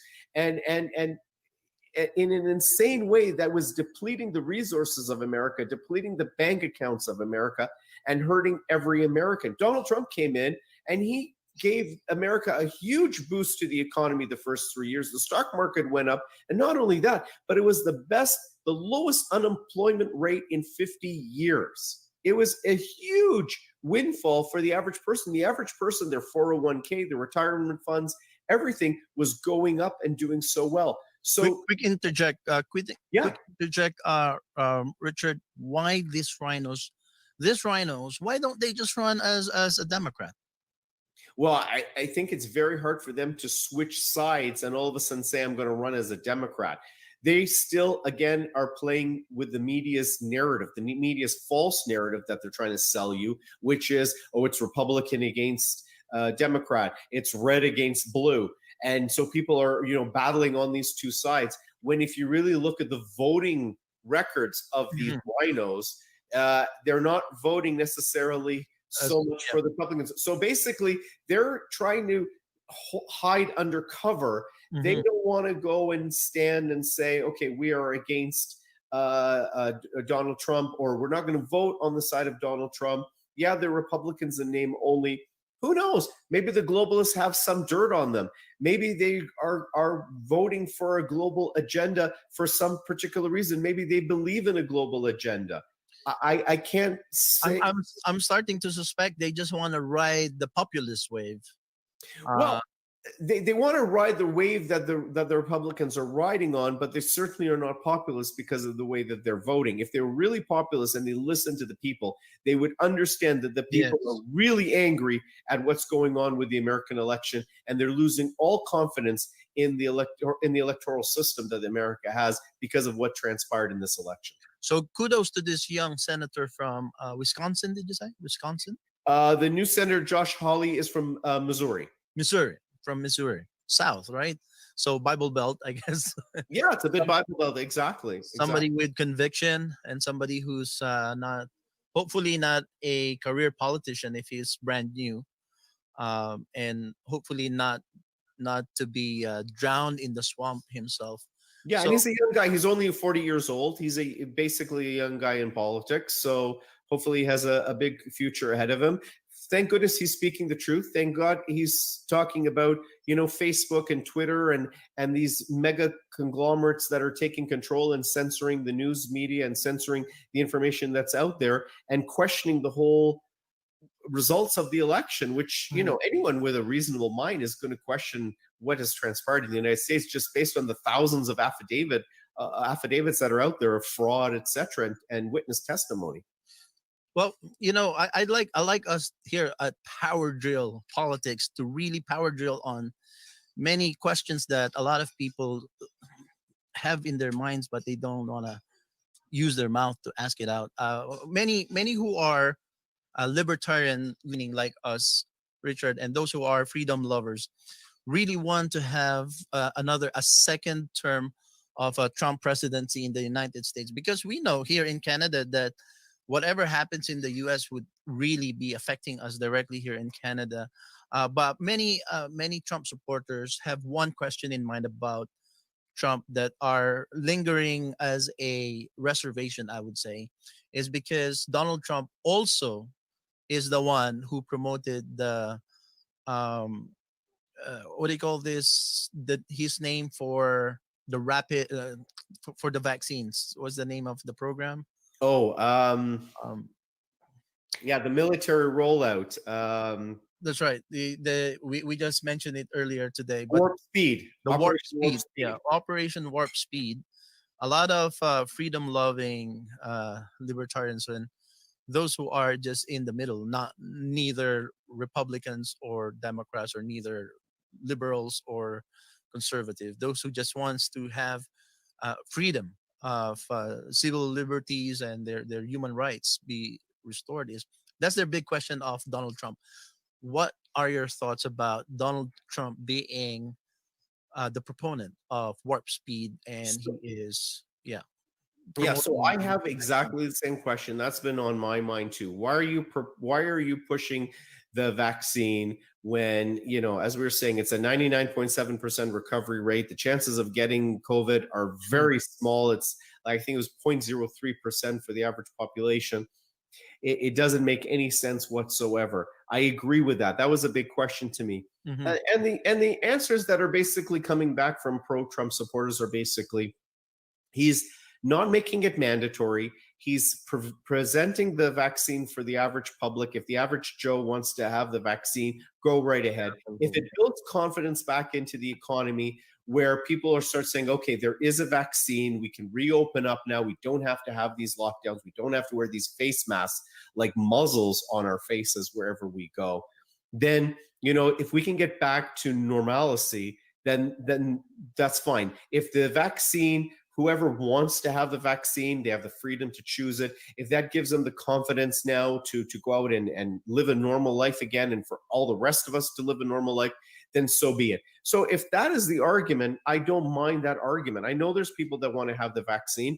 And because I love liberty and I'm a libertarian, I believe if you want to have the vaccine, you can do with your body as you so please. Go right ahead and do it. I am certainly not going to take the vaccine. I'm going to be in the back of the line. In fact, I'm going to be the most generous and let people go first person. I will give you my vaccine. I will stand further back in line. You go ahead, take my spot in line, take the vaccine. If it makes you feel more confident and comfortable, go right ahead, enjoy yourself.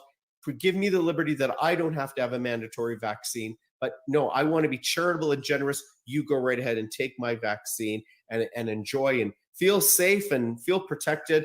Take off your mask now and live a normal life. We want to get back to a normal life. That's the whole key here. Well, the spirit of Christmas is giving. So let's, go ahead and jump the line. Spirit of Christmas, spirit of giving, being charitable. I'm donating my vaccine to whoever wants to have it ahead of me. Go right ahead. Go right ahead. Jump the line. Jump the line. Don't worry. Don't worry about it. You want to cut in front of me? Please go ahead. Please problem. Go ahead. That's a very good point, Richard. The only thing that I think I want to talk to those who are leaning Trump but not giving their full support. And, I'm the kind of person too that doesn't give anybody 100% of everything my full support. But absolutely, compared to what we see with the deep state and Fauci and the WHO, at least this is the point that I think a lot of people have to consider about Trump as well, because Trump helped with the warp speed and making vaccines available for those who want it, but he didn't pull any punches when it comes to promoting hydrochloroquine and remdesivir right. and ivermectin ivermectin. I think it's called all the therapeutics, right? Right. He's Well, not. I think he was on remdesivir himself when he got had COVID. So he didn't take the vaccine. He took a therapeutic, and that's great. I think this is not like COVID-19 may be new, but coronavirus is not new. Coronavirus happens every year. But the vaccine is new. The vaccine is new. You know, even the flu vaccine, at best is a 60% efficacy, and we still don't have any vaccine for the common cold or for rhinovirus.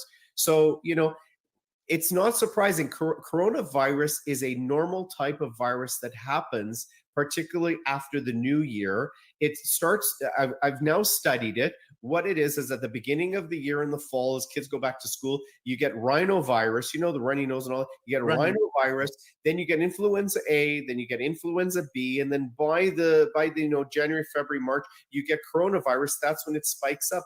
Every year it's been the same. COVID is a new twist on coronavirus, but it's still a coronavirus.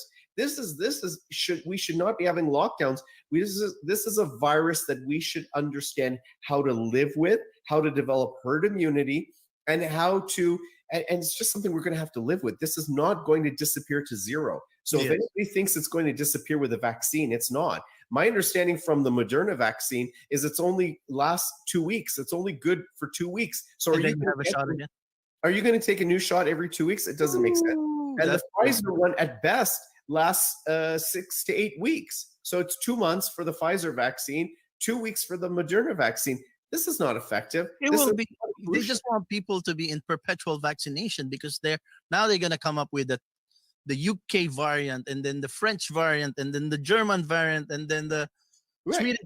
There's going to be different variants, and every time there's a variant, you need to get vaccinated.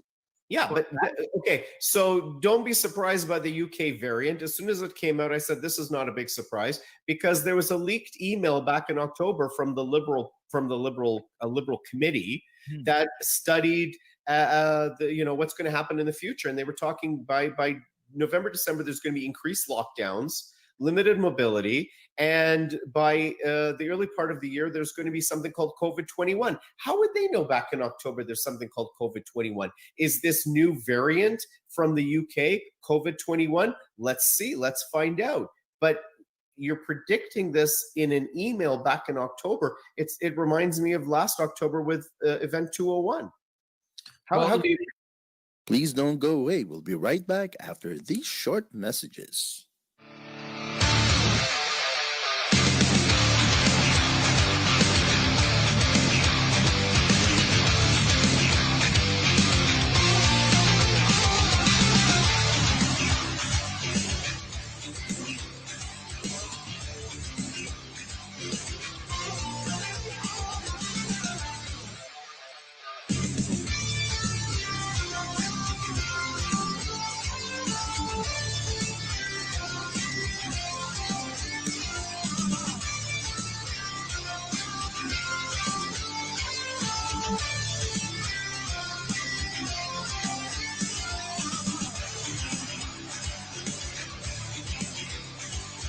You're the original Ordinary Joe, but I'm an Ordinary Joe too. My name is Sean Torrey. I'm the mayor of Toronto, and you are watching the Ordinary Joe Show. And this is Ordinary Joe right here. He's right here.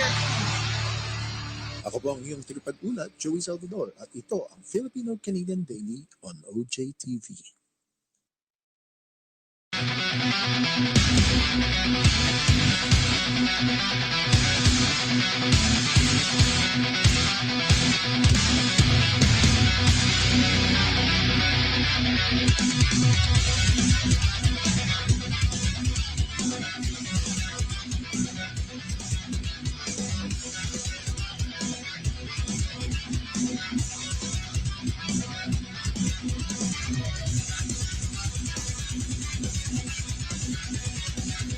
I will never stop making Christmas as my favorite time of the year. What about you? Christmas is my favorite holiday and time of the year. It's probably because I get to hang out with my family, and they always bring food, like really good food, and my birthday's 4 days away from Christmas. Hi, I'm Peyton Garcia, and you're watching the Filipino Canadian playlist.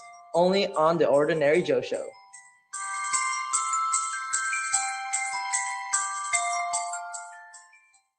I'm like a rolling stone. Sing song when I'm walking home. Jump up to the top of LeBron. Ding dong, call me on my phone. I see and I game my ping pong. This is getting heavy. Can you hear the bass boom? I'm ready. Life is sweet. Shoes on, get up in the morning. Cup of milk, let's rock and roll. King Kong, kick the drum, rolling on like a rolling stone. Sing song when I'm walking home. Jump up to the top of LeBron. Ding dong, call me on my phone. I see and I game my ping pong. This is getting heavy.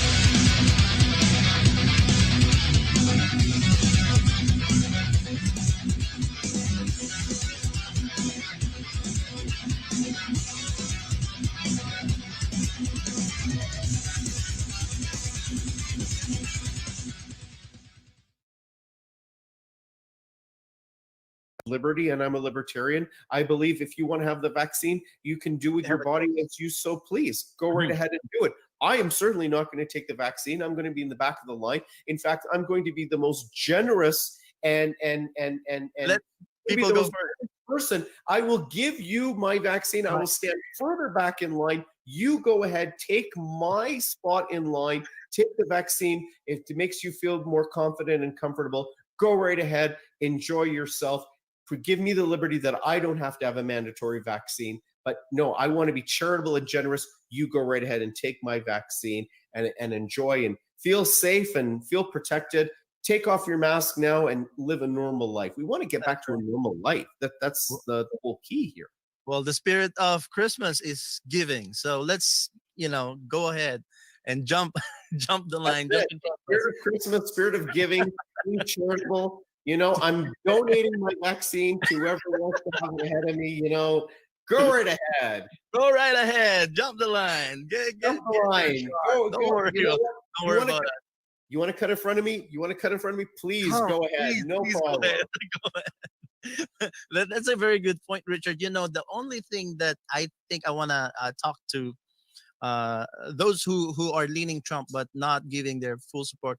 And, I'm the kind of person too that doesn't give anybody 100% of everything my full support. But absolutely, compared to what we see with the deep state and Fauci and the WHO, at least this is the point that I think a lot of people have to consider about Trump as well, because Trump helped with the warp speed and making vaccines available for those who want it, but he didn't pull any punches when it comes to promoting hydrochloroquine and remdesivir and ivermectin, I think it's called, all the therapeutics, right? I think he was on remdesivir himself when he got COVID. So he didn't take the vaccine. He took a therapeutic, and that's great. I think this is not like COVID-19 may be new, but coronavirus is not new. Coronavirus happens every year. But the vaccine is new. The vaccine is new. Even the flu vaccine, at best, is a 60% efficacy, and we still don't have any vaccine for the common cold or for rhinovirus. So it's not surprising. Coronavirus is a normal type of virus that happens, particularly after the new year. It starts, I've now studied it. What it is at the beginning of the year in the fall, as kids go back to school, you get rhinovirus, the runny nose and all. You get rhinovirus, then you get influenza A, then you get influenza B, and then by the January, February, March, you get coronavirus. That's when it spikes up. Every year it's been the same. COVID is a new twist on coronavirus, but it's still a coronavirus. We should not be having lockdowns. This is a virus that we should understand how to live with, how to develop herd immunity, and and it's just something we're going to have to live with. This is not going to disappear to zero. So if Yes. anybody thinks it's going to disappear with a vaccine, it's not. My understanding from the Moderna vaccine is it's only lasts 2 weeks. It's only good for 2 weeks. So And then you have a shot again.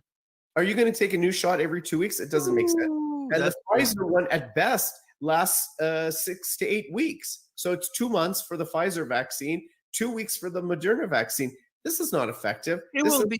They just want people to be in perpetual vaccination because they're gonna come up with the UK variant, and then the French variant, and then the German variant, and then the Right. Swedish. There's gonna be different variants, and every time there's a variant, you need to get vaccinated.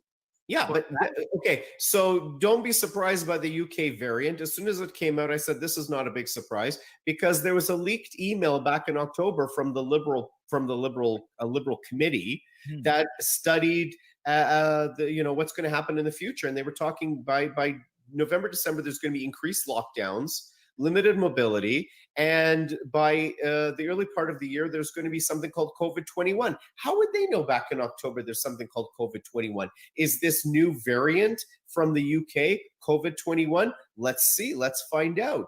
But you're predicting this in an email back in October. It reminds me of last October with Event 201. How do you predict this? I don't know. Well, so if they have a lot of like all this accurate prediction, then I'm very hesitant initially to use the word pandemic. But if there's a plan and we can see it, like the simulation that they had for pandemic 201 by the institute, what do you call that again? So it was Johns Hopkins University, World Economic Forum, which is the Davos people, and the Bill and Melinda Gates, which is a big vaccine. They push the vaccines big time. Everybody should go to YouTube right now because they're not even hiding this. It's out in the open. Go to Hopkins University and look for Pandemic 201. Yeah, go look online. Just Google Event 201. I think it's called, the website is called Center for something security or Center for something. But it just Google Event 201. It's all right there. You'll see the date. It's October 2019. It was like 2 months before China just reported COVID, and it was a pretend play, game that during this pandemic coming out of Wuhan, China, coming from a bat. And how are they going to control the media? How are they going to control social media? What's the narrative that's going to go around? And all this scenario. So how could this be anything other than something pre-planned when the scenario has been playing out? The screenplay has been playing out before our very eyes. That's why I don't want to call it a simulation or a play. I think a lot of people call it a script. Yeah, I call it a screenplay or a script. You can call it a script. Exactly. Yeah, it's a script on what are things to come.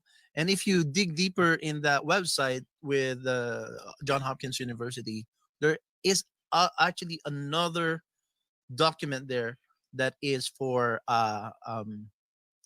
SPARS 2025. Right. So there's another scenario that they're talking about. Another scenario.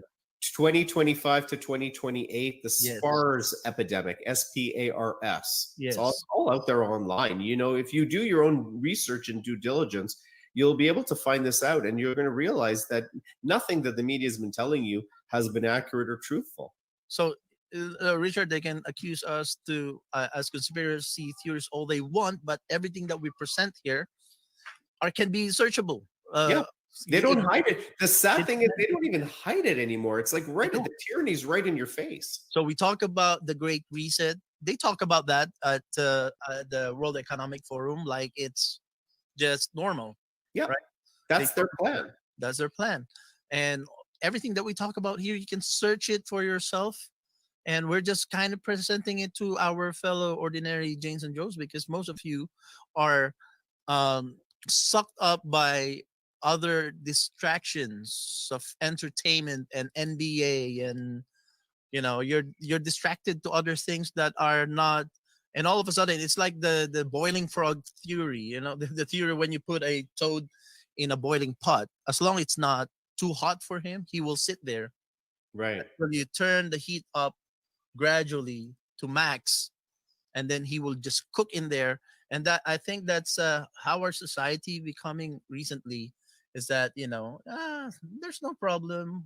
We trust our government. We love our government loves us. You got to see Hamilton if you have a chance. Hamilton, the King George has a role there, and a very funny role. The King George in Hamilton, he has a song, and the song goes like, "I will send a battalion on you. I will kill your family and friends just to show you how I love you." To show you that's literally the lyrics of his song, which make people laugh, but there's a lot of lesson behind it, because King George there was the tyrant in that story, and he's saying, okay, you want your own country, you want to be on your own, but just to show you how I love you, I'm gonna send you a battalion to kill you. I'm gonna kill your friends and family just to show how the royalty loves you. But we went over time again as usual, I think, because we are having so much uh, uh, very passionate conversation here, Richard. Last quick question before I let you go, because I gotta ask this from what I learned from our friend from Singapore. He was saying, and let's close with this, and he was saying that it seems like there's a unique Canadian problem, and not a Canadian problem, but a unique liberal caucus, liberal party problem in Canada, where he saw, because he studies the Westminster style, because he's the advocate to have a constitutional reform in the Philippines, and him and many professors in his circle and many political scientists in his circle are advocating the Philippine government to look into shifting our constitution and shift it from the presidential that we have, based on American form of government, to a Canadian form of government. So he is well researched on this, because he is advocating it. He was saying that he noticed a unique problem in Canada that he didn't see in the UK, in Nordic countries, in Australia, and in, I think, New Zealand is also probably Westminster style parliamentary system. My battery died, but you can hear me still, I hope. Yeah. And he was saying that this is unique to Canada, specifically to the Liberal Party, where the Prime Minister, instead of being afraid to please his caucus so that he will stay on, it's the other way around. His caucus is afraid of him, that he will kick them out of caucus if they deviate from his official narrative. What can you say about that statement, Richard? And do you think and what's the I know it's a long conversation, but what would be a start of a solution to kind of alleviate that problem in Canada? Or first of all, do you accept that there's a problem in Canada? Well, there's absolutely a problem in Canada, and you highlighted it earlier on the show, which is basically that traditional democracy should be that the people in their riding vote for their representative. The representative can stand with whichever party they are associated with or aligned with, and that that MP votes the will of the people in Parliament, and it shouldn't be a whipped vote. So just because all Liberals vote a certain way, if one riding wants to vote differently, that MP should vote with be the representative of his people and vote a particular way.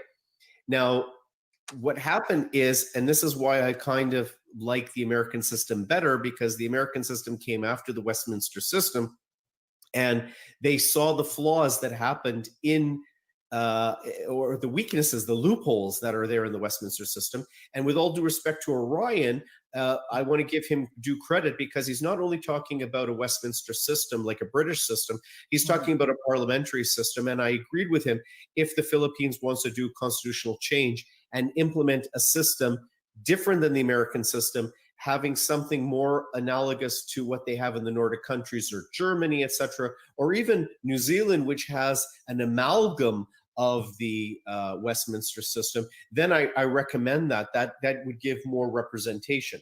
But back to the Canadian system. The problem that we have here is the Liberals in particular, and this goes really back to Justin Trudeau's father, Pierre Elliott Trudeau, was able to find a loophole in our democratic system, I should say. He found a loophole where he can consolidate power in the Prime Minister's office. And every prime minister since then has increasingly been doing it, but none have done it to the extent that Justin Trudeau has done. So basically, every Liberal has to vote a certain way, and if they don't, they get kicked out of caucus the way Jane Philpott was, or Jody Wilson-Raybould was, etc. And they Selena. get kicked out of caucus. Selena chose not to run again, and she decided to sit as an independent. But she disagreed with what the government was doing, for example, with SNC Lavalin. So the problem in Canada becomes, how do you have a prime minister? And this is what I've always said, and I've said it for decades. You have a system in the Westminster system where if you give a government the majority, the prime minister literally has a dictatorship for 5 years. It's not 4 years. It literally is, according to the way our government is set up, 5 years. But normally there's an election every 4 years. So that prime minister, because they have the majority in the parliament, they can appoint senators to the Senate, so they can have a majority there. They can appoint justices to the courts as high as the Supreme Court. So they have a majority in all the three parts of government, the legislative, executive, and judicial branches.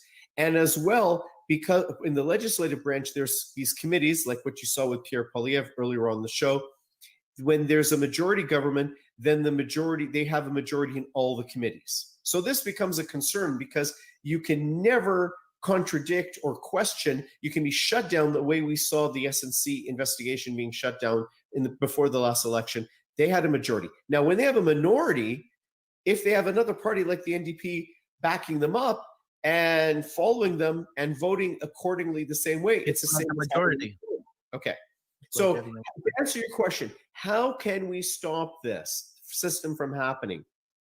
People have to get involved.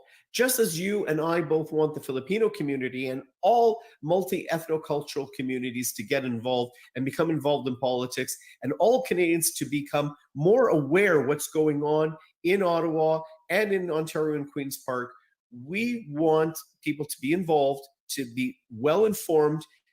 Come here, get your information from us. I will gladly inform you and update you what's happening in Queen's Park, in Parliament Hill in Ottawa, and down south in Washington, D.C. The answer to your question, how to solve that problem, is you have to vote out the government of the day, unfortunately. And what that happens is when the government of the day gets voted out, it triggers the prime minister of the day who loses the election. They usually will put their tail between their legs and say, I've had enough. I will step down. I'm not going to be the leader anymore. And you're going to get a new leader. The problem with the Liberals is their next leader most likely is going to be Chrystia Freeland. All right.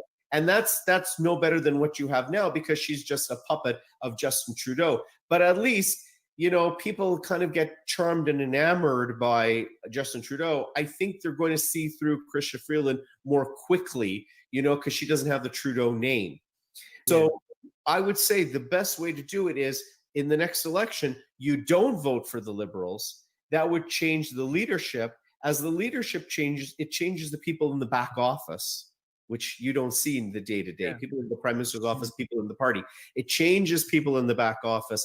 And hopefully the grassroots gets more involved and says, we don't want this kind of leadership anymore. We don't want this kind of dictatorial top-down approach. And this is the problem with the Liberals. The Liberals have always had that problem, whether it was Stéphane Dion, whether it was Ignatieff, whether, it didn't matter, whether it was Paul Martin. Paul Martin did it as well.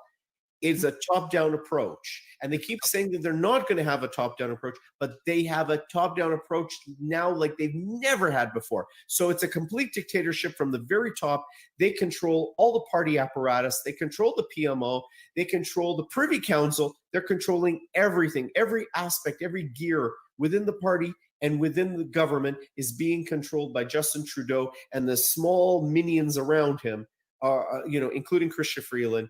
So this is the problem. You need to clean slate, clean house, bring in a new parliament, bring in a new government. Say, for example, take a look at Aaron O'Toole. It's a fresh face for the Conservative Party. Conservative Party now is so multi-ethnic, is so diverse. Look, a lot of young MPs too. A lot of new young MPs, a lot of new young and multi-ethnic diverse candidates are being nominated in individual ridings preparing for the next election, whenever that may be. You have Leslyn Lewis, the first time we've had a black lawyer, female black lawyer running for the leadership. She's now going to be running in the next election in her riding. So this just shows you, and she's socially conservative too. So she alone is very diverse. So the Conservative Party has a whole new face. I think people should start looking at that and saying, look, we want to change from the Liberals. We need to kind of ask the Liberals to clean their house. And the only way you're going to do it is you have to not give them a pass. Every time you're giving them a pass, they keep entrenching power. This is what the dilemma is. Canadians have to look around and say, maybe we need an alternative, even if it's just for a short period of time, even if it's for a minority government.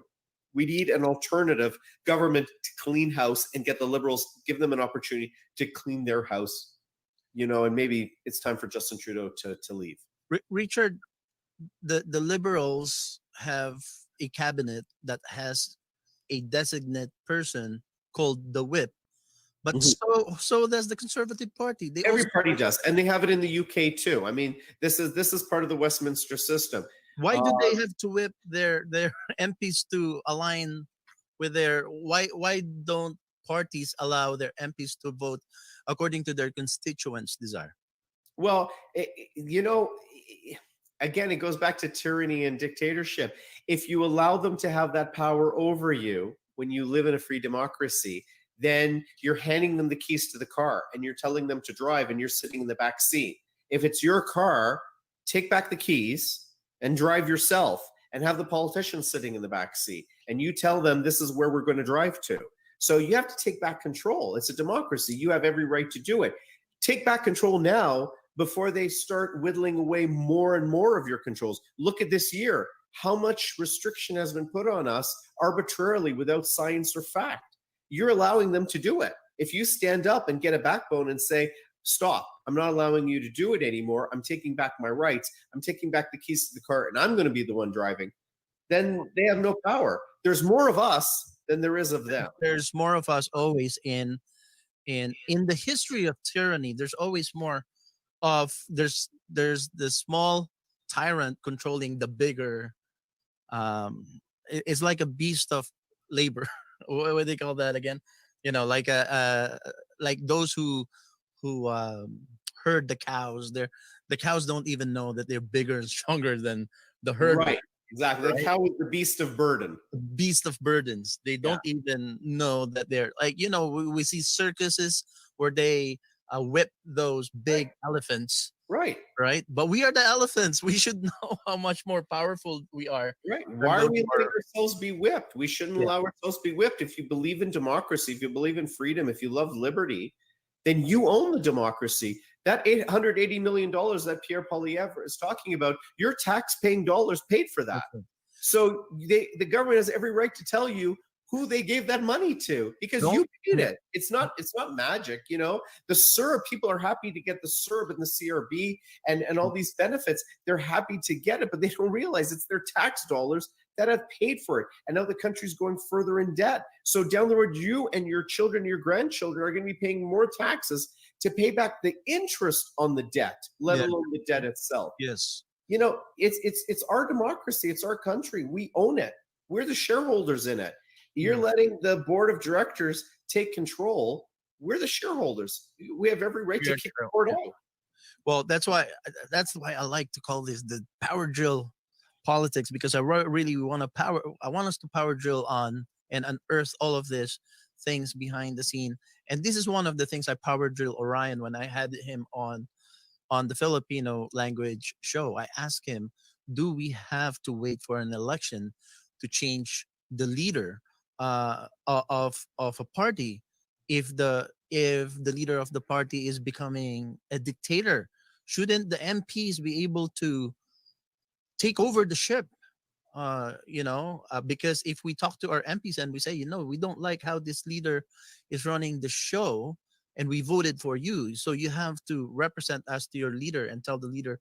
And if not, in other Westminster countries, especially in Australia, he was saying that midterm They don't have to wait for elections.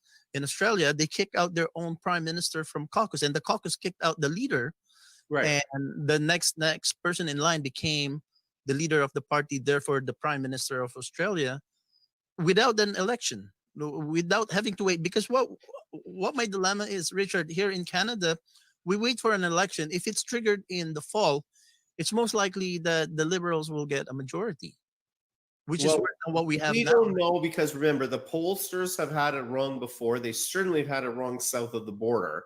And if the Canadian people are angry enough and wake up, and this is it. You just got to wake up.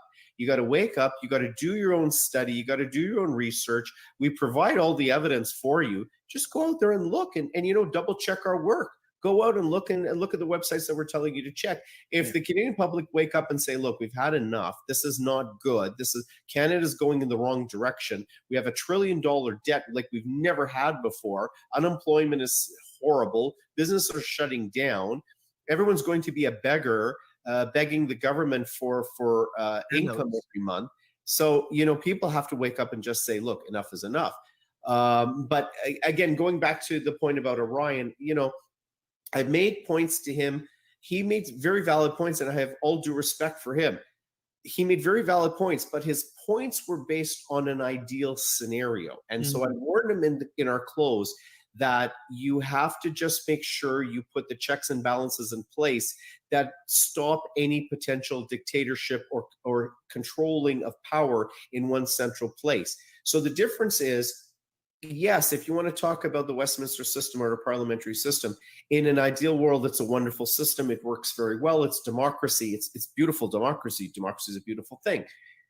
But I'm talking to you about the reality, okay? And in Canada, the ideal system, it works perfectly when it's ideal, but we don't live in an ideal world. So I'm trying to show the reality of what's going on. There's a difference between idealism and realism. And I tend to always be the person that's very factual and realistic based. And I'm going to tell you, here are the downfalls. Here's the pitfalls. Here's where the checks and balances aren't in place. And this is what we need to protect. So I don't think that the Liberals are going to kick out Justin Trudeau because he's been the goose that lays the golden egg for them. Yes. They're all earning $180,000 plus a year. And if they sit for 6 years, in 2015, most of them were elected. If they sit until next year, October, they got a pension for life. So they're sitting pretty, unless there's an election beforehand and some of them lose their seats. Those who have sat for 6 years, they got a pension for life federally. They're sitting very, very pretty. So, and if they do committee assignments, they get paid extra money. If they're a cabinet minister, they get paid extra money. If they're parliamentary secretary, they get paid extra money. So the point here is maybe it's time for Canada to really look at the pocketbooks, look at that we may need a change. We don't want a dictator. We need responsible government. We shouldn't be having these government shutdowns for months and months on end, using COVID as an excuse. If people are able to line up at Costco and Walmart, then the MPs are able to go to work and do their job and represent the people in Parliament and vote accordingly. So the reality in Canada is we actually have to wait for the election to exercise people's disappointment or anger with what's going on. And hopefully it would be a fair election, right? Hopefully, okay, there you go. I think we're going into the 2-hour mark now. Yes. This may be something we want to talk next term. I think, one thing we should bring up is Trudeau wants to do the same chicanery that they're doing south of the border, which is the mail-in ballots. He wants to, use COVID as a wonderful excuse. This COVID is the goose that lays the golden egg for politicians that want to cheat. Yeah. He wants to do mail-in ballots because, it's a pandemic out there and people don't want to go and line up and vote. They'll line up outside at Costco or Walmart to get inside and get their groceries. But, line up and vote, once every 4 years, that's too dangerous for the average person. So he wants to do mail-in ballots. Works so well for Joe Biden. So oh my goodness. Well, maybe we'll talk about that in the new year. I didn't I have a very loose perception of time. I didn't realize it's 2 hours. It didn't feel like that. Sorry about that, everybody. Problem. But we'll continue this on. And thank you for breaking it down and explaining everything, Richard. And so, as usual, I'm Don't go away. We'll be right back after these short messages.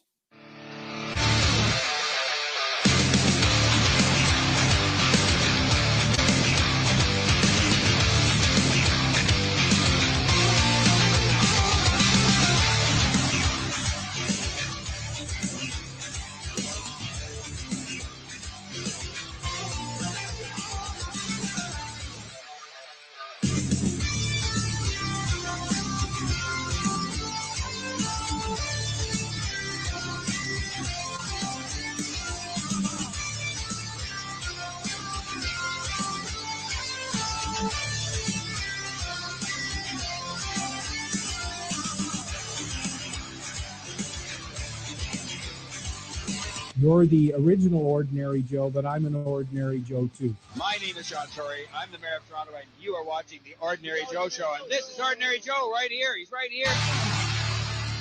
Ako po ang iyong tagapag-ulat, Joey Salvador, at ito ang Filipino-Canadian Daily on OJTV.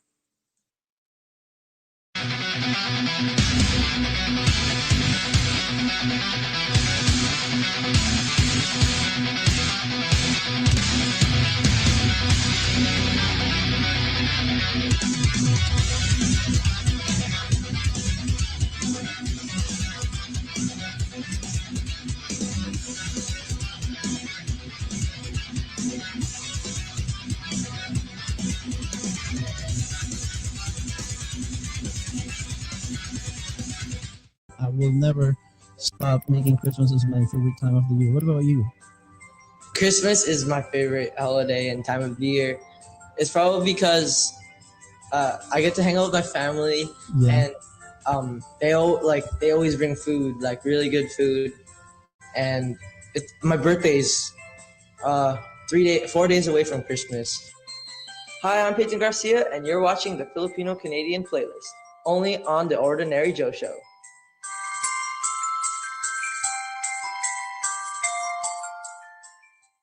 I'm like a rolling stone.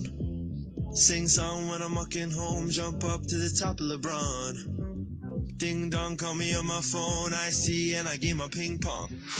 This is getting heavy. Can you hear the bass boom? I'm ready. Life is sweet. Shoes on, get up in the morning. Cup of milk, let's rock and roll. King Kong, kick the drum. Rolling on like a rolling stone. Sing song when I'm walking home, jump up to the top of LeBron. Ding dong, call me on my phone, I see and I game my ping pong. This is getting heavy.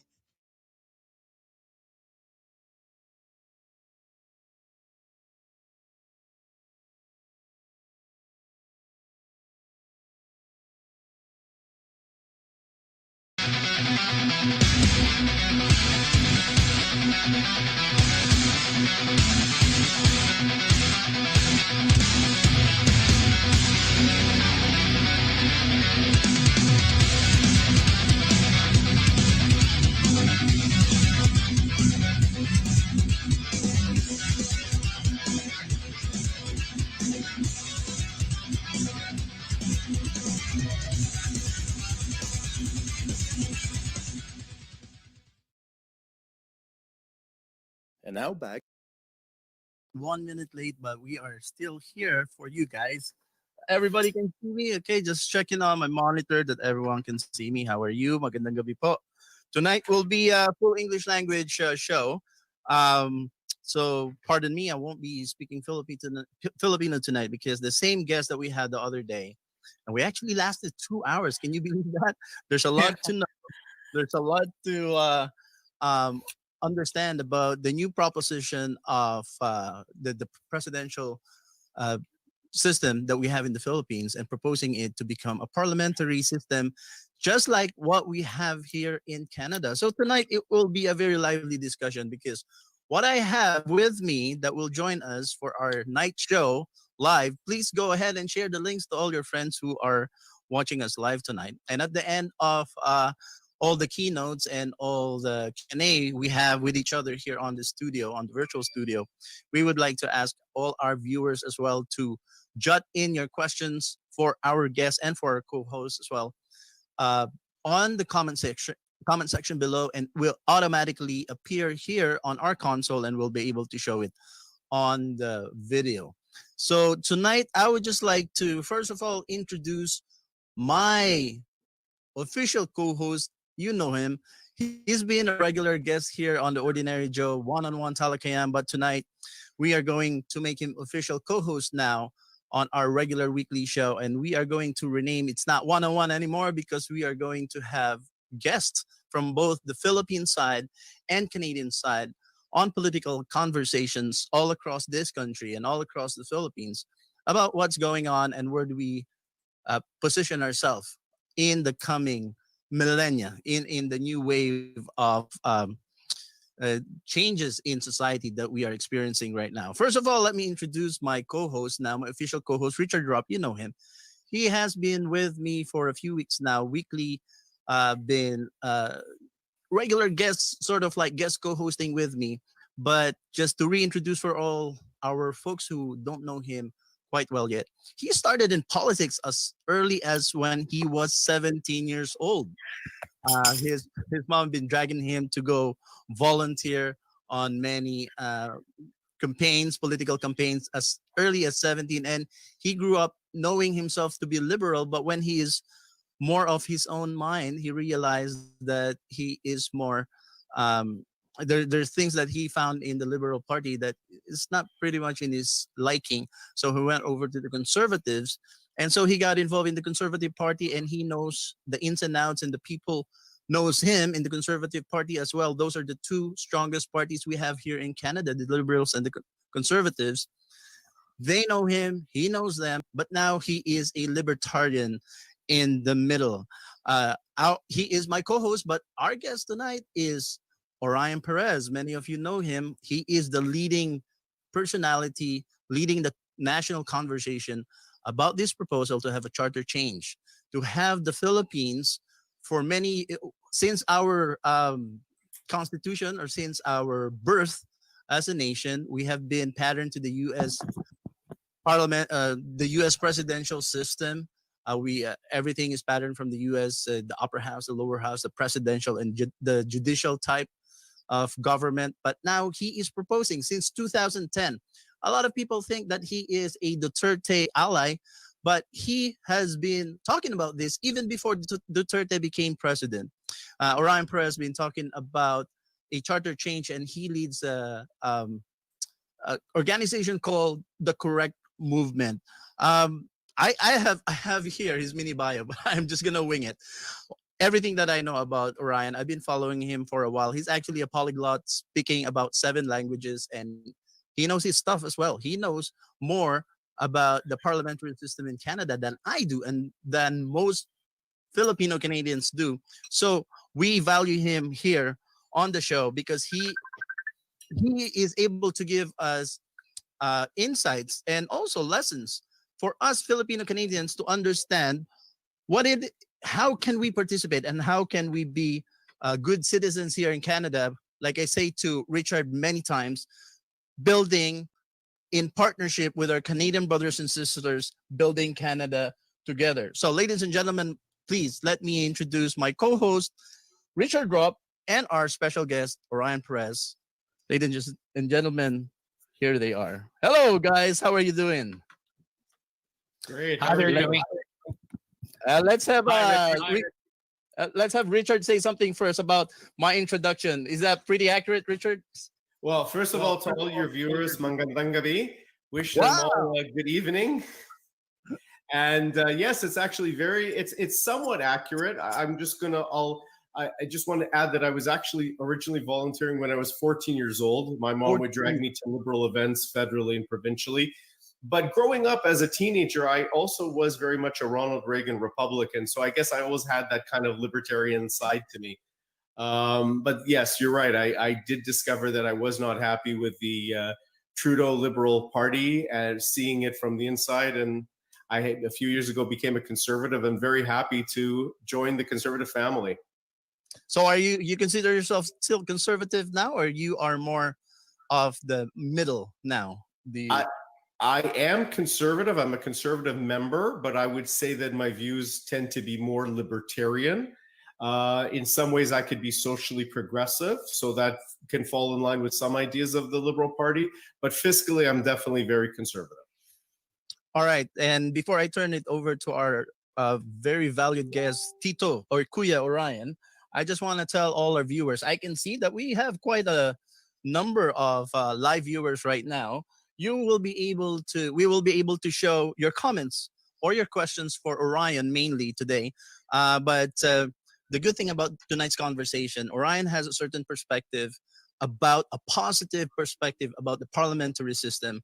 Richard, who've been born in and grew up and been involved in politics in Canada, don't like the parliamentary system that much, and he actually kind of preferred the presidential system. We'll have a very good exchange today. But before I turn it over to Orion, I just want to talk to our viewers. We can actually show, look, we got Ohio gozaimasu from Japan. Do you guys see the comment on the bottom? Ohio gozaimasu. Somebody from Japan has joined us. Thank you very much, but we won't be able to read Japanese here. We have already some comments, but we will get to that after our keynote first. Mr. Orion, thank you for joining us. Kuya, is it accurate with, I didn't go to the mini bio, but is it accurate? Oh yeah, that's how I fine. introduced you? Yeah, that's totally fine. Yep. So tell us a little bit more about yourself and this advocacy, the correct movement, and the charter change for the Philippines that you are heralding. All right. Well, to begin with, I kind of don't really like using the word charter change because, first of all, it's a term that's used only in the Philippines somehow. I haven't really heard the word charter change used anywhere else. And also the problem with saying charter change is that mass media in the Philippines, which has very, very much been against these kinds of reforms, has always demonized it by shortening the word from charter change to cha-cha, which obviously doesn't sound very good. I mean, they trivialize it and make it sound bad. So anyway, who am I? Who's Orion? I'm an OFW, an overseas Filipino worker. I live and work in Singapore, and I work in the IT sector, actually, healthcare IT sector. I've been working in Singapore since 2000, and I've actually, from my having been abroad and lived abroad, I've seen a lot of good things from different countries. So here in Singapore, I've seen how their economic system works, how their political system works, which is actually a parliamentary system, how neighboring Malaysia has also been able to progress with its, not as much as Singapore has, but also, they've been able to have relatively good leaders compared to what we've had in the Philippines, or leaders who've been really, really effective because of the use of the parliamentary system. And I've observed other countries, and I've seen, maybe it's worth us actually studying these, learning from this the best practices of these other societies. What is it that made them do a good job? What made them succeed? Let's tweak a little bit if there's a need, so that it fits our situation more appropriately.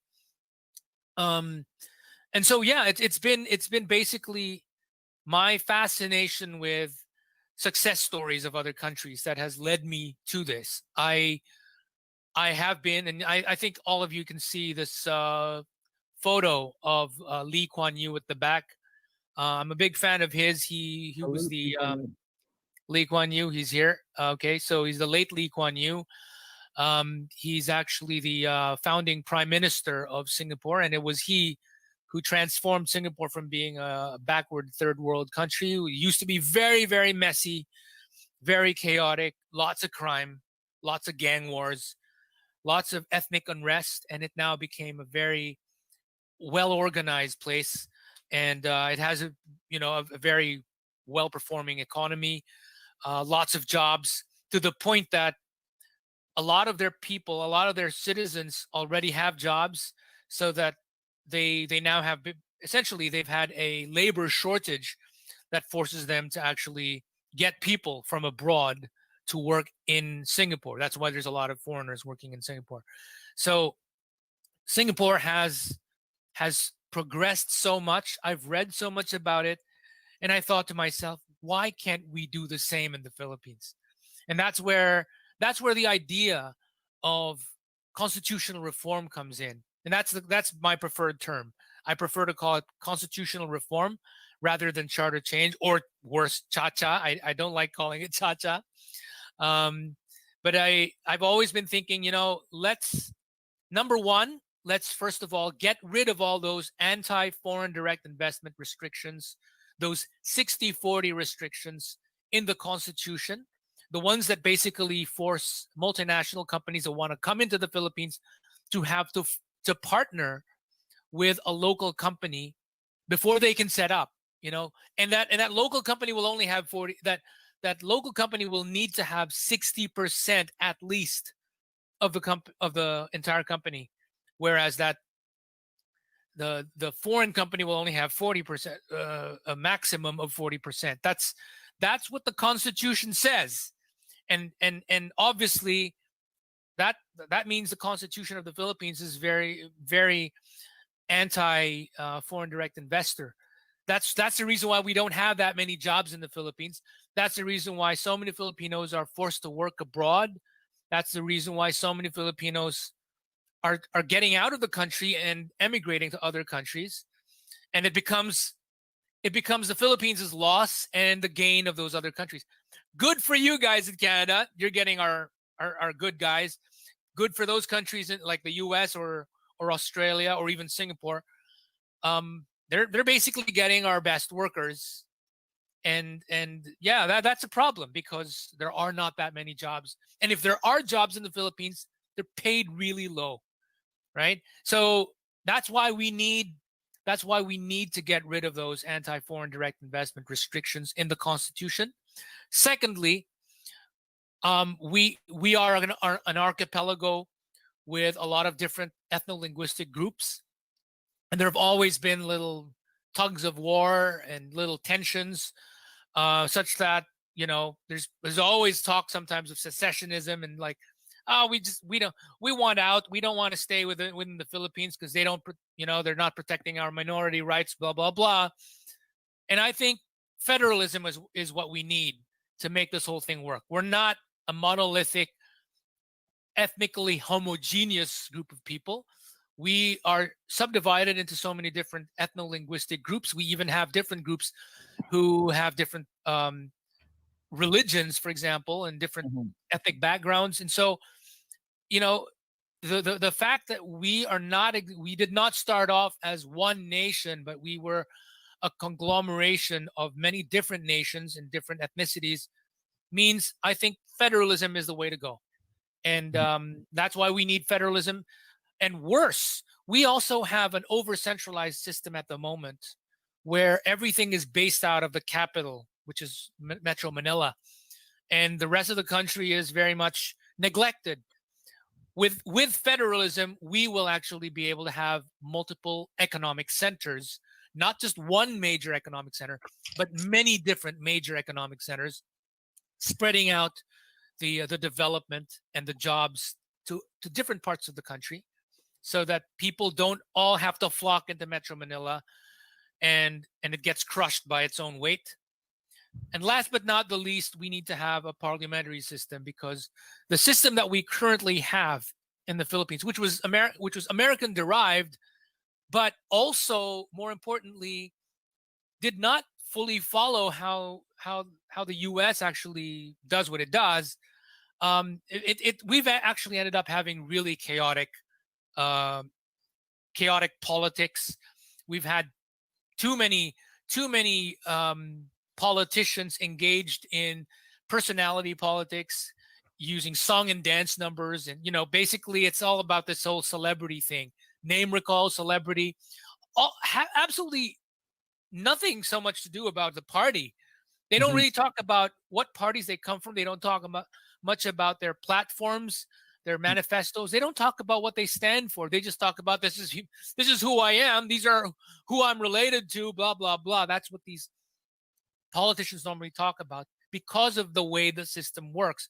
I mean, we don't even have an electoral college like the US does. We have direct election of the president, and it's actually worse because direct election of the vice president and president separately. So you can actually vote on the ballot for a separate VP from the president. So you're not having like a tandem where, you know, you're supposed to basically vote for a team, right? Like a pair who's going to be president and vice president like they do in the US. No, that's not how it works in the Philippines. The Philippines, you can mix and match. We have a weird Senate system where our senators are not voted based on the regions or whatever larger constituencies they're supposed to be from, but everyone, like all 24 of them, are the result of a system in which we voters have to vote 12 senators at one go nationwide. So it's a really effed up system. Really, it's really lousy. It needs to be fixed. It needs to be changed. I'd really say, if we actually went with an American system, like the way they do it with an EC, with an electoral college, we'd probably do a lot better than what we're doing now. But on the other hand, there have been a lot of studies that have shown that, by and large, generally speaking, parliamentary systems generally, ceteris paribus, work better than presidential systems.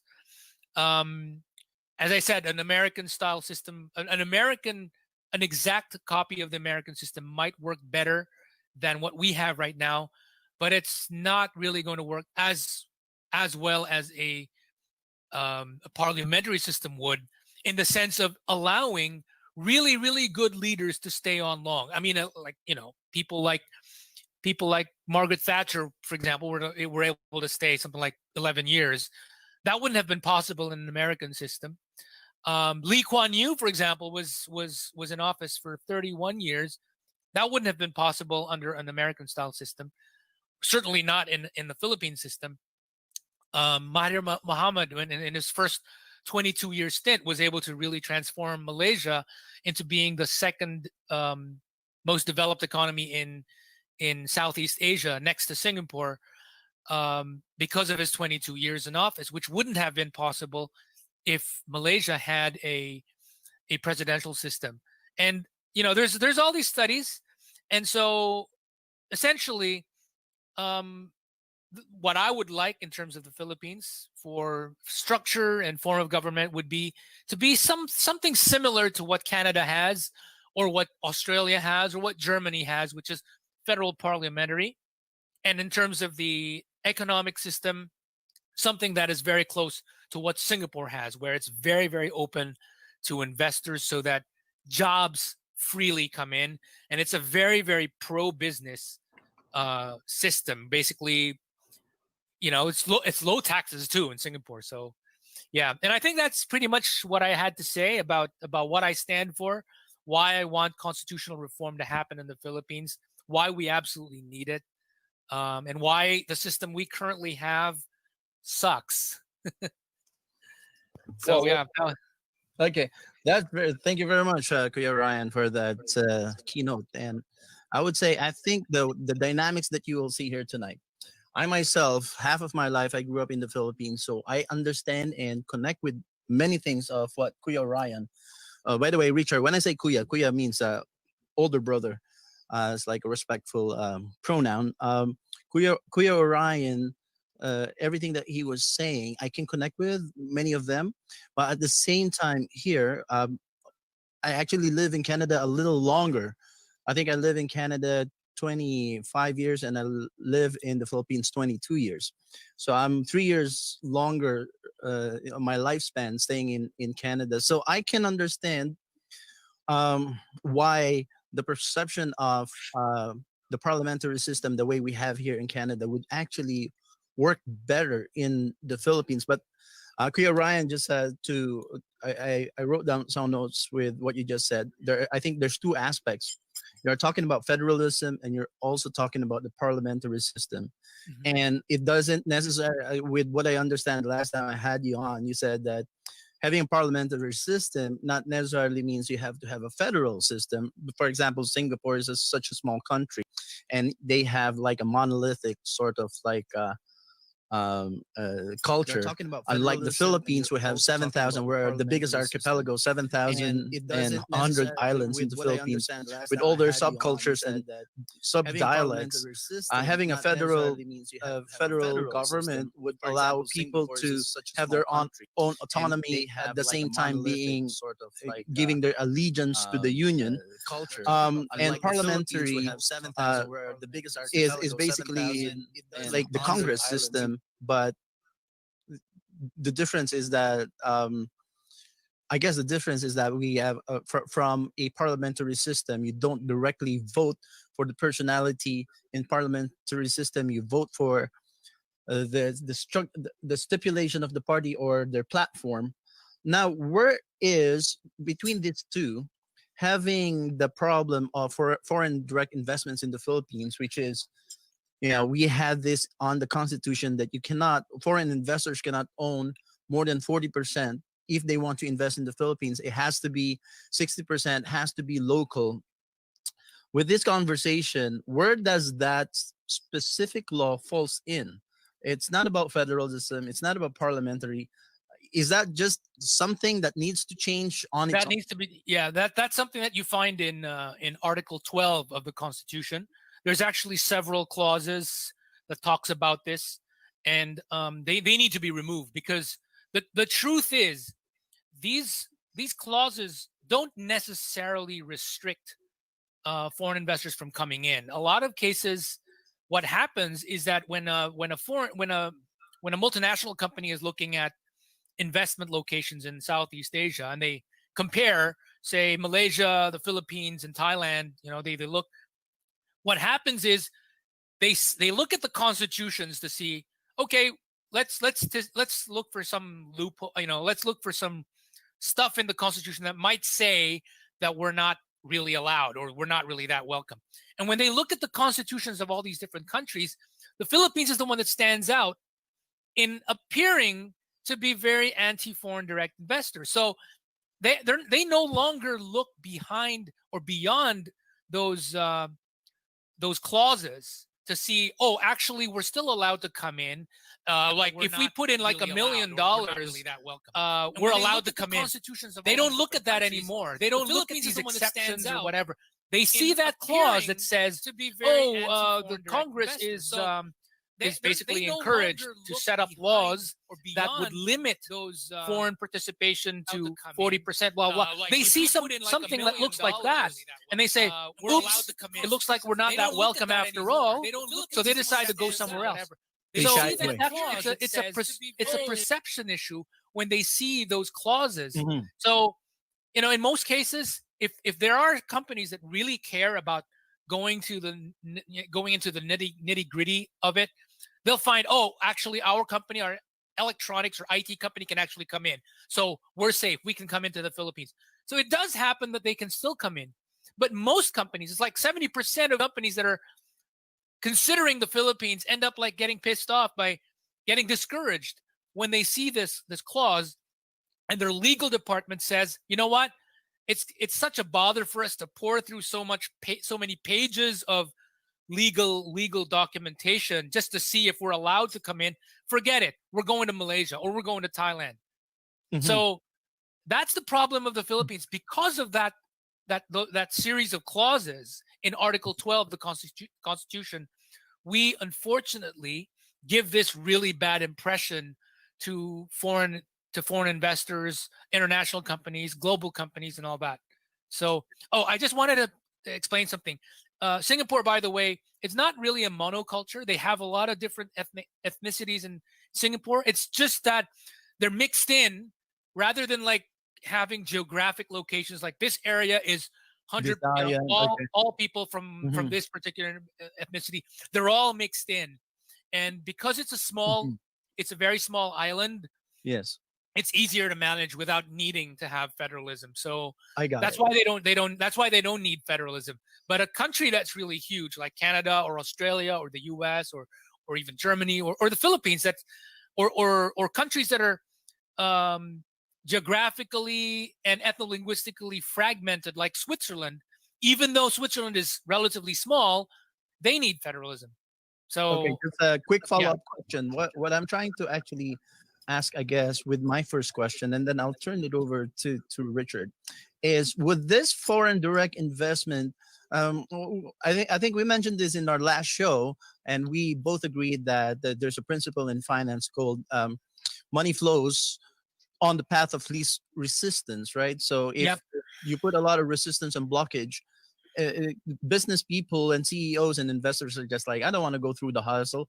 Then my money will work here better. So they go to Malaysia, they go to Singapore and other places. But my question, I guess, is with this foreign direct investment limitation, this particular law, can it be changed without going through the entire reform to federalism and parliamentary system, even within our presidential system as it exists? Can it be changed, just that particular item? Yes, it's possible. It's totally possible. So they don't need to go federalism and parliamentary just to be able to bring in more foreign investors. They can actually just delete all of those clauses.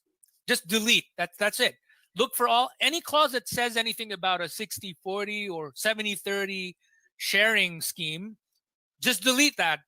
Take it out. Right? They can do that. And they don't need to go into a federal parliamentary system for that to happen. The only reason why we really want to have federalism is, number one, because if we don't do that, if we don't go into federalism, we have the danger that once we have all these foreign investors coming into the Philippines, they all go into Metro Manila alone. They all get crowded into the capital city and don't go to the rest of the country. So the same problem continues.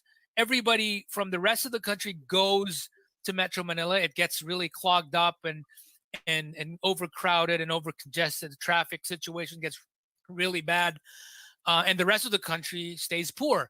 What we want, of course, is for the rest of the country to benefit from all these foreign direct investors coming in. So we need to spread it out, and that's what federalism does. Mm-hmm. So the law itself can be changed, but having it changed within the presidential system have certain benefit. But if it was changed and then we are also federal, the change on that particular issue will go farther. Is that what you're saying? Yes, exactly. Okay. Exactly. It will make things a lot better. All right. Turn it over to Richard. Any comments or questions, Richard? Well, there's so many items that have been discussed here, and I'm listening to the whole thing and bearing in mind that I'm an outsider and I haven't had the chance to read through the 1987 Constitution in its entirety, and the concept of constitutional change was just introduced to me recently. I'm in agreement that you do need constitutional change to affect advancement for the Philippines. But I think that there's multiple things that have to be addressed here. Number one is there seems to be an issue where we don't realize there's really a separation between the economy and politics, and we can't necessarily join them together. And I'll give you a perfect example. If you want to have a parliamentary system, just like Westminster system, a British system, all you have to do is look at India. They have that system, but it hasn't advanced them. It hasn't made them richer. It is still a poor country. There's still a big spread between rich and poor. It's not based on the political system or structure that's going to make the difference. But if you do make those constitutional changes that allow for a free market economy and less restrictions, then you'd be better off. I'm not in agreement with the concept of federalism per se, because it sounds to me more like a concept of a social planning for a country. What I would suggest is have a free market economy where the other regions outside of Manila, like they do in the United States, compete for foreign investment. If you allow me to interject, that's exactly what we want. That's exactly what we want. So nothing. So I'm very much I'm very much aligned with the Reaganomics type of thinking. I think that was pretty obvious from the beginning. So we don't go for this whole top-down approach. Our point of view is really that's why we would go with federalism. So with federalism, it puts the onus of the development, the initiative of attracting investors to those little communities all around. So basically the different regions they now get empowered to set up their own laws. If they want to lower taxes, if they wanted to lower regional taxes, for example, that would be provincial in Canada or state in the US. In the Philippines, we plan to call them regions. It would be that the regional governments of each of these regions would basically be the ones to say, you know what, we want to bring in as many investors as possible. We'll take the initiative to lower our taxes, or to give them like 10-year or 15-year tax holidays in terms of our regional taxes. Basically, just bring the jobs in, and so it's up to them to do it. So obviously, there's still going to be some regions within the federation who will probably be, I don't know, more thinking differently. They're probably going to say, no, we need more of these, I don't know, business regulations, blah, blah, blah. And that's gonna slow them down. Whereas the other regions who are much more pro-business, they're actually going to end up bringing in a lot more investors. They're going to get richer. And all these poorer regions are going to say, what the hell are we doing wrong? And what are they doing right? We might as well copy them, because we don't want to stay poor forever. So I think that's the whole point of why federalism is the way to go, because once you actually federalize the Philippines from being what it is currently, which is unitary, you start to have all these different regions who can compete against each other to try to attract as many businesses and even people to come over, so that their economies actually improve. The other thing is that, Richard, I'm totally in agreement with you with India. So that's why for us, basically, India is a perfect example of a country that has federalism and a parliamentary system, but because of their so many years of being socialist under the Congress Party, they ended up having all kinds of weird stuff where they were so anti-business. They even had weird laws about not allowing certain businesses to be over a certain size. So, I mean, they had all these weird stuff. They had the license Raj and all these other stuff. They had so many regulations that bogged down businesses, so that nobody wanted to set up businesses, and everyone was just waiting for handouts. So India is a perfect example of a federal parliamentary system that didn't get its economics right. That's why when we thought about how we're going to do this, we're going to look at three things separately and address each of those. So the fact that everything is concentrated on around Metro Manila, that's federalism. The fact that we have a lousy political system, that's the parliamentary system. The fact that we have a lousy economy, that's the whole part of getting rid of those anti-foreign direct investment restrictions and trying to get the whole country becoming more pro-business. So, I mean, ceteris paribus, though, quite unfortunately, if India had a presidential system, what a lot of people in India are actually thinking is they would have ended up having Bollywood stars and cricket players becoming their president, and an executive president at that, not just a ceremonial person.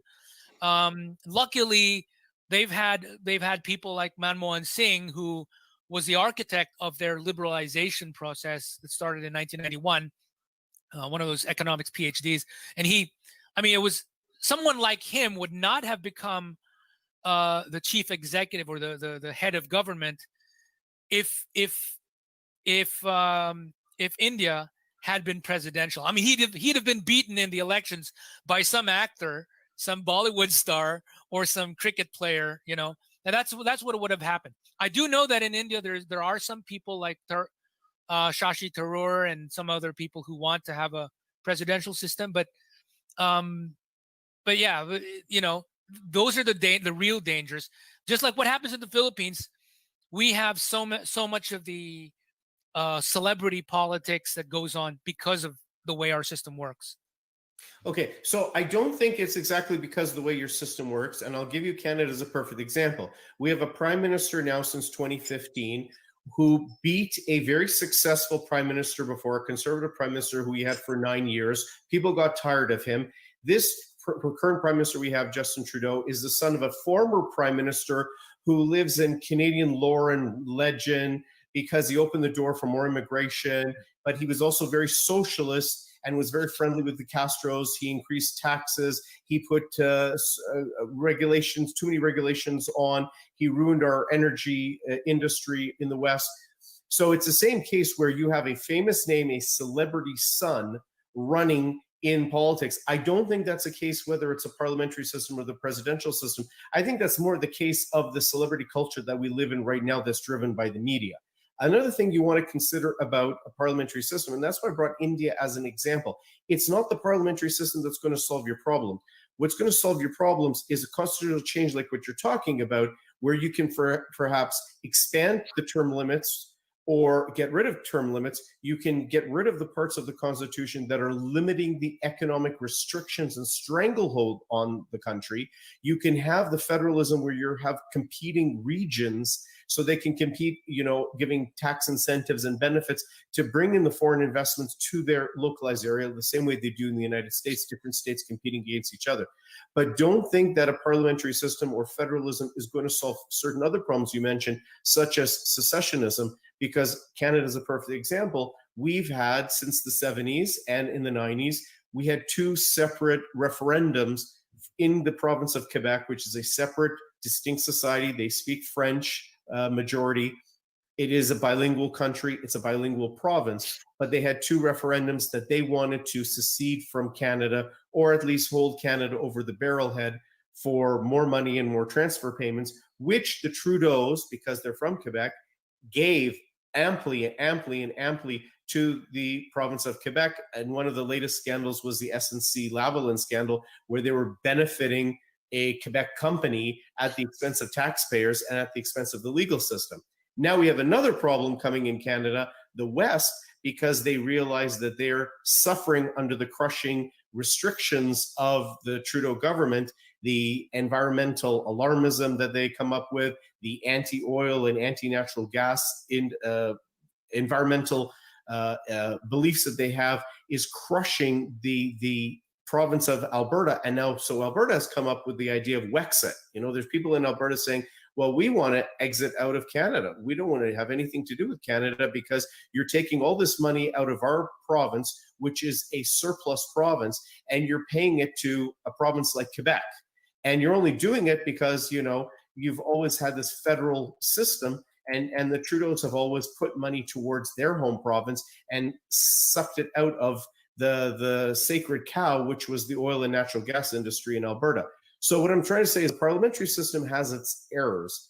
The federalism is not going to be your perfect solution. Why I like the American system and why I would suggest you to keep the system you have but modify it through constitutional change is because, bear in mind, the Westminster system has been around for hundreds of years. The founding fathers in the United States came in after the fact. They knew what the Westminster system was all about because many of them were expatriates who left the British Isles and came here as the early settlers, both to Canada and to the United States. And they saw what was the deficiencies with the British system, with the Westminster system. And the founding fathers decided to perfect their own system. This is why I would say that the American system is a better system because they already knew what was wrong. So I wouldn't go backwards in time to a parliamentary system. I would say keep the American system you have and amend it. Even the American system has been amended. You mentioned that, now on the American ticket, on the ballot, there's president and vice president. This is actually a very new phenomenon in the last 100 years. They didn't have that before. When originally Americans voted for their president, they didn't vote for a dual ticket president and vice president. That was done via the Senate. Later on, they made the change over time through evolution they said, okay, we're going to have these conventions, we're going to have a dual ticket, and the president, whoever is the nominated candidate for president on the ballot, is going to pick a vice president. So okay, yeah. If you allow me to interject, actually, so all this stuff, I know this. I've done my research on this. Oh yeah, no question. Yeah. So I'm totally familiar. You know, the fact is, I wasn't always pro-parliamentary. I started off as being someone who just wanted a full-on candidate for president on the ballot, American-style presidential system. Back when I started off, back when I was in high school, actually, so I started off as being a federalism advocate and someone who also wanted to bring in foreign investors in, and I just wanted to change our system from being one of direct election to one that was very much like the U.S. system, with an electoral college, and joining together the voting of president and vice president, having senators voted by region, that sort of thing. That's what I was thinking about back, more than 20 years ago. However, it was because of a lot of research. It was because of my exposure to how things work here in Singapore or neighboring Malaysia or other countries that I realized, wait a minute, I think there is a better system. Now, it's not perfect. Mind you, it's not perfect. But the most important thing, I guess, is that there's been so much literature going out there. Just like, in fact, majority of the literature in political science actually points to the fact that, the USA is the only country that is presidential and is kind of doing all right. And right now, a lot of people are saying, well, it's not been doing that great either. Now they're saying, in terms of the presidential system, for example, it's very gridlock prone. It's they've had so many shutdowns, I don't know, 10 or more since the 1980s, or actually since the 1970s. They've had so many of these funding gaps. I mean, these kinds of things happen all the time because of the separation of powers. And when doing research on this, I mean, I'm perfectly with you in this idea that they probably, the founding fathers were working on the assumption that they already knew what the Westminster system was. Then I found out a lot of them actually didn't really understand how the Westminster system actually worked. What really happened was, at that point in time, they were thinking of Great Britain as, a lot of them, the rhetoric that they had about Great Britain was that it was a monarchy, that it was like a semi-absolute monarchy. Right. They didn't even realize that by that time, when the House of Hanover actually came in, and this German speaking family took over the UK, or rather Great Britain at that time. That's the point in time where King George decided to delegate a lot of stuff over to his first Lord of the Treasury, which became the Prime Minister, Sir Robert Walpole. So essentially, it was this whole idea that they didn't realize that the king was no longer actively managing stuff. They didn't know at that point in time that Great Britain had already moved on to become a lot more a constitutional monarchy type of thing, where the king or the monarch is no longer doing day-to-day stuff. In their minds, the American founding fathers were thinking, oh, it's still very much like that. We'll come up with our system, which is kind of similar, and turn that monarch into an elected person. So that's actually what a presidential system actually is. It's actually a republicanized rendition of a semi-absolute monarchy. That's, if we look at how things were during the time of Queen Elizabeth, where she was a lot more active, and Parliament was basically just there to set up laws and set up the taxation, funding, and all that stuff.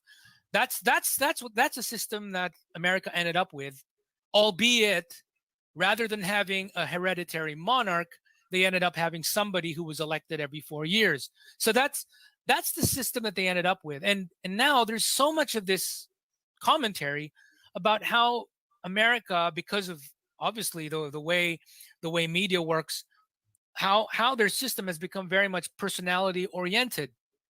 So there's, I mean, I forgot the name of this researcher. There's this guy who said, if Britain went with a presidential system like in the U.S., their system would have become so much more personality oriented rather than talking about what their parties stand for. That's one of the main things that differentiates how presidential and parliamentary systems are. Parliamentary systems generally focus more on parties and platforms. Of course, there's still going to be some degree of personality stuff working as well. There will be, and it also depends on what kind of electoral system exists. In other countries, for example, that use a closed list system, like here in Singapore, for example, on the ballot you don't even have the names of the people. It's just really the party, and so people just really talk about the party. They don't talk so much about the person, the people. You don't see so many posters of people of the candidates themselves. You see posters of the party emblem and what the party name is and probably whatever slogan it has. So it's I mean, I'm coming from a country that has had an overdose of personality politics, and we really drastically need to find some other way to get things working. People like Lee Kuan Yew, for example, or Mahathir Mohamad, when they transformed their respective third world societies to become what they are today, particularly Singapore, they wouldn't have been able to do that under an American style presidential system. The late Lee Kuan Yew himself said that one of the problems of the Philippines, and he really observed the Philippines up close, he said, is the Philippines is using an American style system, and that is a very difficult system to use, particularly for poor third world countries. What happened to us is we were able to use a system that allowed people to focus more on platforms, so that and they had the ability to have multiple terms, which is usually very rare in a presidential system. I think it's there's a lot of really great stuff with the American system, but it's turning out to be not quite as good.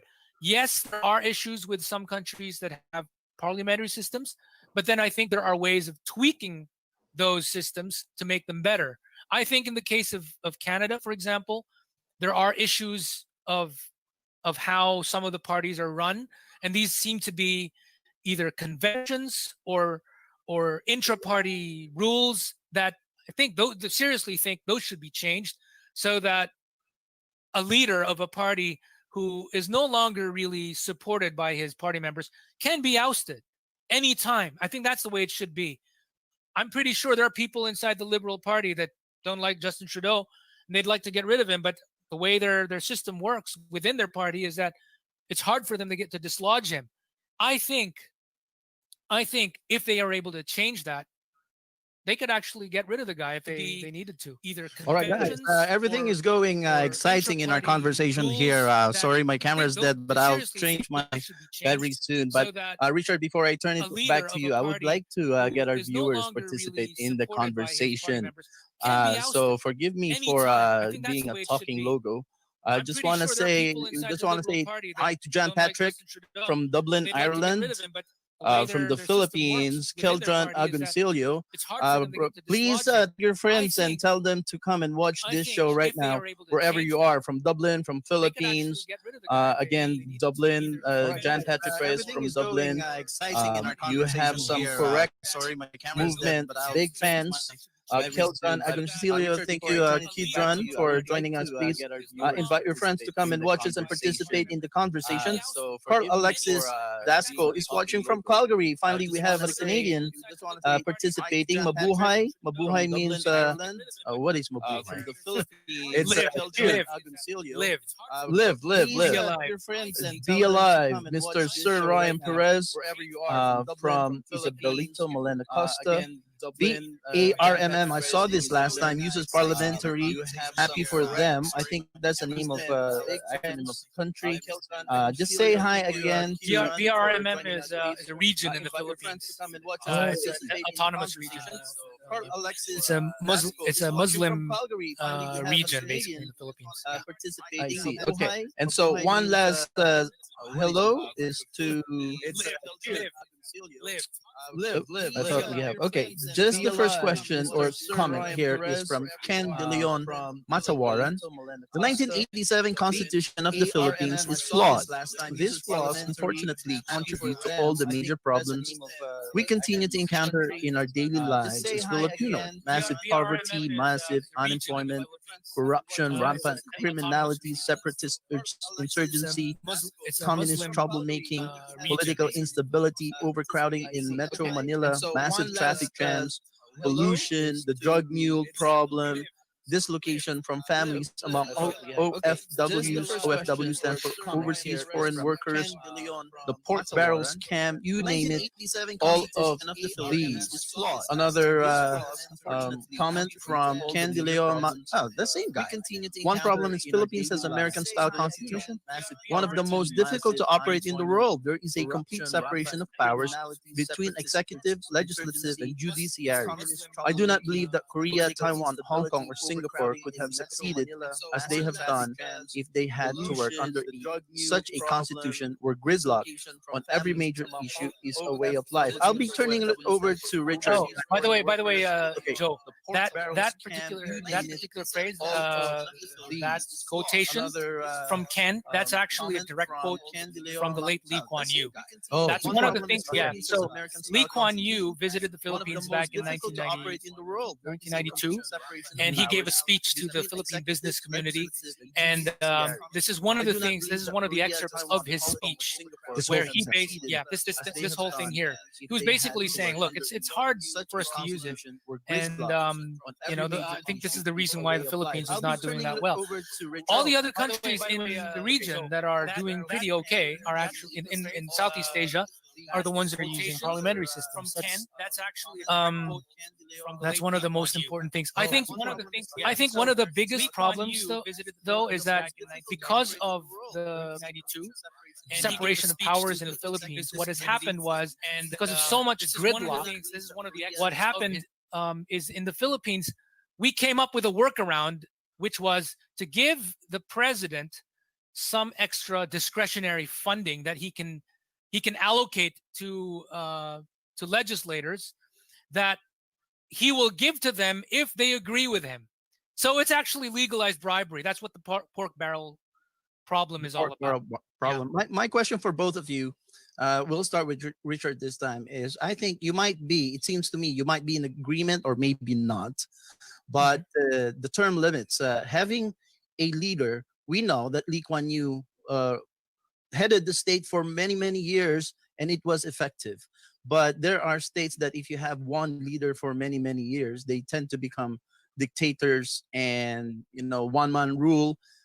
What is the argument here? Is having a stability in government, having one leader for many years, having one vision, a course of action that is seamless, or having a change of leadership, thus sort of like translating to having a change of direction, a change of vision? For both of you, what do you think is better, having a long-term leadership or short-term leadership? Let's start with Richard. Okay, so first of all, a couple of points. One is I think term limits are generally a good idea. Lee, in the case of Singapore, is a different situation because he's basically the founding father of modern day Singapore. So he was the one building it up and establishing it. So I think he was entitled to have a longer run. I think you don't have to have necessarily just 2 terms of 4 years each like they have in American politics. You could have 3 terms, but there should be some certain form of limitation. And that goes back to classical democracy. Classical democracy, anyone who studied it, basically says that we are all equal and that we go and leave our jobs to temporarily go work and get elected and go represent our fellow person, our fellow man back in the old days, and represent them in politics. We do our term and then we leave and let someone else do their term, so that there isn't this control of power. I mean, they do have this in the United States as well, which is a problem. You see these senators over and over and over again. They look at Joe Biden, 47 years in politics and nothing really to show for. So it's not necessarily a good idea to have a person in there for a long period of time. It creates corruption. It creates special interest groups that are catering to that person. And it makes them create laws that are to their benefit and their long-term benefit, rather than having them in, out, do their job, and get out. But there are certain circumstances where you may want to have a longer period of time, but restricted. You don't have to have just, I believe in the Philippines, it's 6 years, if I'm not mistaken. Just don't limit it to that. 6 years may be too short. But back to what you were saying, I just wanted to touch base with our previous segment, was that I like the American system because of the division of powers and the equal division of powers between the legislative branch, the executive branch, and the judicial branch. Very different than having a monarchy and having the president as the replacement of a monarch. There's 3 equal branches. Now, do I like the what do you call it? When there's when there's the what was the word? I forgot. Sorry. Gridlock. Gridlock. Thank you. Gridlock. Yeah. I don't like gridlock. Absolutely not. But the converse problem that we have in Canada, and I know Orion was saying that this is maybe Canada specific, but it's actually a loophole within the parliamentary system, is that once a prime minister has his government, his party has been elected with a majority, that prime minister in Canada, it's not 4 years, it's actually by constitution 5 years, but let's say 4 years because everybody understands that, has a dictatorship, a stranglehold over the country for 4 years. There's no way that we can get that person out unless there was some sort of civil war within that political party, or all the MPs were to resign, the ministers were to resign. But there's so much party discipline and whipping of the MPs that would never happen. I would rather have a situation where there is some form of gridlock or challenge or balance between 3 parts of the machinery of government, rather than to have one person elected into office and literally having a dictatorship. They can put forward the bills, they have a majority in parliament, they will get the bills passed, whether you like it or not. They could put the most draconian, horrific, Nazi-esque bills through parliament, and they'll get it passed. Now, let's hope that they don't, but that is a loophole in the parliamentary system. That is a weakness that I find in the parliamentary system, that they don't Canada. Of Canada. No, it's a question. Yes, we are doing this in Canada, but it is a weakness in the entire system. So if Britain or Australia wanted to do that, they could just as easily go and do that. They could have that prime minister holds the power. Anyway, I think what I'll do now is I'll comment on what Joe was asking, and then I'll go on to what you were saying about the system, which from my research is clearly actually a very Canada-specific kind of thing, because I don't see this in other countries. I see this specifically with what's happening in Canada, and I think it's very much an internal convention that's going on within Canada or within the parties. But anyway, let's go first with what Joe was talking about. So Joe, in terms of whether we should have a long-term leader or not, it depends also on the situation. For example, for poor countries, for third world countries, they need to do a lot of long-term planning. So once you're already a rich country, you're now on kind of like, in a way, autopilot. You don't really need so much of this long-term planning. Actually, you do, but not to the same degree that a third world country like the Philippines has. So in a country like the Philippines, what we need really are long-term plans, especially development plans that, how are we going to do the whole education thing or so many other stuff, right? And having leaders who can plan long is a good thing, like what happened in Singapore or in Malaysia. Now, that's where I argue that a parliamentary system has a better way of doing it, because in a presidential system, the presidential system basically gives pretty much unilateral executive power to whoever sits as president. So whether that person does lousy stuff during his term, he can't be ousted within his term. Within his term, he can do whatever he pleases, and then in the next election, that's when, like in the States, if he does stuff that people don't agree with, then he can get voted out, or rather somebody else gets voted in his place. But there's no way that a a sitting head of government in a presidential system can get removed unless he commits a crime or an impeachable offense. So that's the difference. So if he's lousy, like totally incompetent, sorry, he stays. That's what happened with us with Noynoy Aquino. The guy was just totally incompetent, bungled a lot of stuff, but nobody could do anything because he had unilateral control of the executive branch. Honestly, look, in the research I've done about Canada, it looks like what happened with Canada in its parliamentary system is that Canada kind of tried to copy what America is doing. So, they have unilateral control of the executive branch. We need our prime minister to have the same, which is not the way a real parliamentary system works. In real parliamentary systems, particularly in Europe or other parts of the world, except in Canada, the prime minister is actually not able to do things just unilaterally because he needs to have the consent of his cabinet as well as the majority bloc that got him there. So if he does stuff that his own majority bloc or if his own cabinet do not agree with, they can actually get rid of him. And that's unfortunate.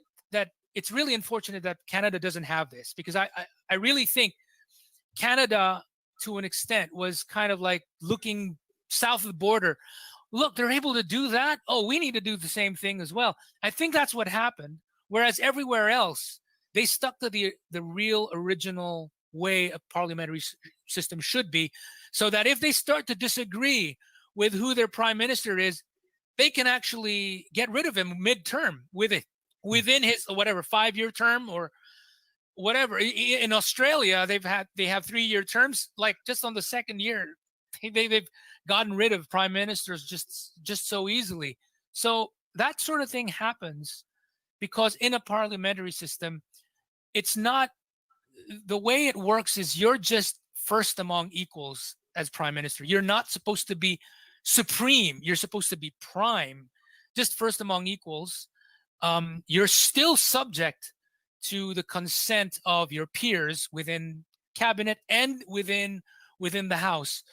Unlike what's happening in Canada, which is trying to mimic what a presidential system normally has, where whoever sits in the White House or whoever sits in Malacanang, which is what we have in the Philippines, has direct control and unlimited. Basically, he has unilateral decision-making power as far as anything that happens within the executive branch. So that's the reason why parliamentary systems usually allow for unlimited terms, because there is already that mechanism, supposedly, okay, but not in Canada, supposedly, that would control or how do you say this, prevent a prime minister from becoming a dictator. Exactly. Yeah. So they can oust him. Whereas in a presidential system, it really is patterned after a semi-absolute monarchy. That's unfortunately what a presidential system really is, because a president has unilateral control of the executive branch. You have a second topic to tackle. Yeah, I was just going to say, and that's the reason why in presidential systems all around, they set up term limits. They set up term limits because during that one term that he has, or whatever, whenever he's in office, he has that very unlimited unilateral control of the executive. Whereas in a parliamentary system, the reason why they allow them to stay on, as long as they do a good job, is because they know that if that person starts doing some weird stuff, they can oust him. They can easily oust him, and they've done so in many different countries. And unfortunately, it looks like Canada is like the odd man out in having this system, which is very, very much like a presidential system in terms of its unilateral decision-making power. Okay, Joe, before you jump in, I just want to really address that, because I want people to understand there really is a strong loophole here. And I'm in agreement with Orion, what he's saying with constitutional changes to improve problems that you have systemically within the Philippines, and they're mostly economic problems. But switching to the parliamentary system, I want people to understand, In America, yes, the executive, the president, has full control over the executive branch and his cabinet, but he does not have full control over the legislative branch. He is not the one introducing the bills. It's the legislative branch introducing the bills and sending it up to him for his signature or his veto. Whereas in Canada and the parliamentary system, the Westminster system, and it may not be abused in other countries, but the availability for the abuse is there. You have to consider the prime minister, or in provinces, the premier, it's the same thing. Once they are given that majority, if it's a minority government and it's a coalition, that's a different story. Then different parties have to cooperate with each other. But if it's a majority government, and in most cases it's a majority government, you have given the executive branch, which is the prime minister, in our case, for example, unlimited control, where that is the person who issues the bills, who creates the bills and gives the direction. You have the celebrity factor that you're worried about with the presidential system, because, for example, in Canada, in the 2015 and 2019 elections, yeah, it said the Liberal Party, but it always said on the signs Team Trudeau. So everything was a cult of personality. It was all the celebrity personality, and this person was his personality, not because of who he is, because he was nothing more than a ski instructor and a high school teacher and a bodyguard at a bar. A drama teacher. A drama teacher, sorry. It was because of his father being a prime minister for such a long period of time. So back to what I'm saying. Once you give that prime minister the majority power, they control now the executive branch, being the prime minister. They control the legislative branch because they will be the ones giving directions to their ministers, if they so choose, which bills should go ahead and which shouldn't.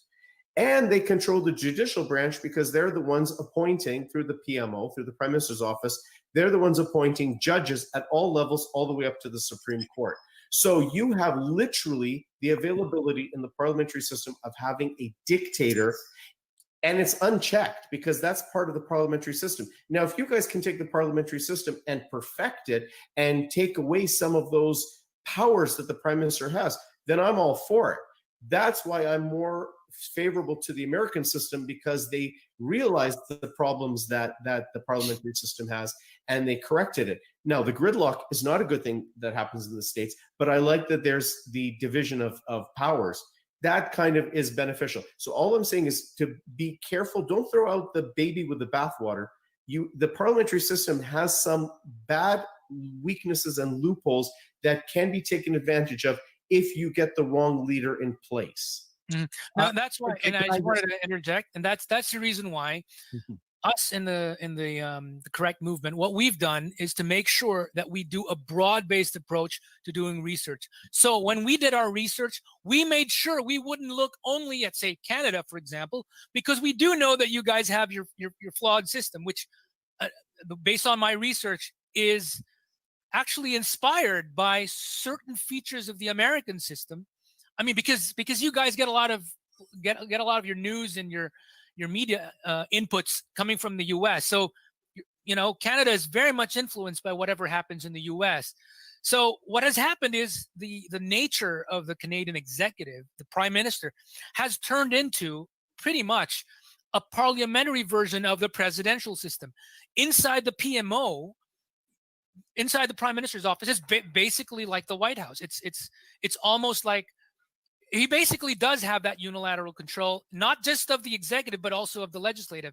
Whereas in other countries, particularly in Europe and even Australia, they don't have that concern. They don't have that problem. And I think, and that's the reason why when we talk about the parliamentary system, we're talking in broad terms, and we're not talking about the issues that happen in Canada. I know there are issues in Canada, and I think Richard's issues are pretty much very Canada specific. Whereas we look at Germany, look at the Nordic countries, they're all parliamentary. They don't have those kinds of issues. We look at Ireland, we look at even the UK. They don't have those kinds of issues. And when they had prime ministers who tried to force their way, they got thrown out. Even like Tony Blair, for example, he got thrown out because it was found that there were no WMDs and stuff like that. So sadly for him, he got thrown out. Unfortunately for Margaret Thatcher, and I'm a huge fan of Margaret Thatcher, she got thrown out because her own party thought that she was she was a little too much of a control freak. I mean, it's like that sort of thing. I mean, and I think that's the sort of thing that Canada needs in its parliamentary system to correct the flaws of an overextended executive. I think if that thing gets fixed, if Canada can bring in the features that still exist in other Westminster parliamentary systems, where it is possible to easily get rid of a prime minister who starts to be a bit more dictatorial than usual, that's, you know, they'd say, look, you know what, you're forcing your way. We don't like that. You're out. But that's the problem. But that's the problem. You can't bring in that change because now you have a dictator, and that dictator is not going to allow that constitutional change to happen. So what are you going to have? A civil war? So what I'm trying to say to you is that if you want to have a parliamentary change to a parliamentary system and you want to look at Germany or the Nordic countries, I would highly suggest that, but I would not necessarily follow the Westminster system because there's weaknesses and flaws in it that can be exposed and can be abused. Yeah, okay, let me just interject. Let me just interject, Thank you guys, where you are bringing a lot of very good points. And earlier on, one of you are talking about India, how the Westminster parliamentary style in India became quite weird. So I'm thinking, you know, there's a lot of good points here, because I think what Orion was saying, that some of these problems are probably Canada specific, or Canada is not following the way it was meant to be.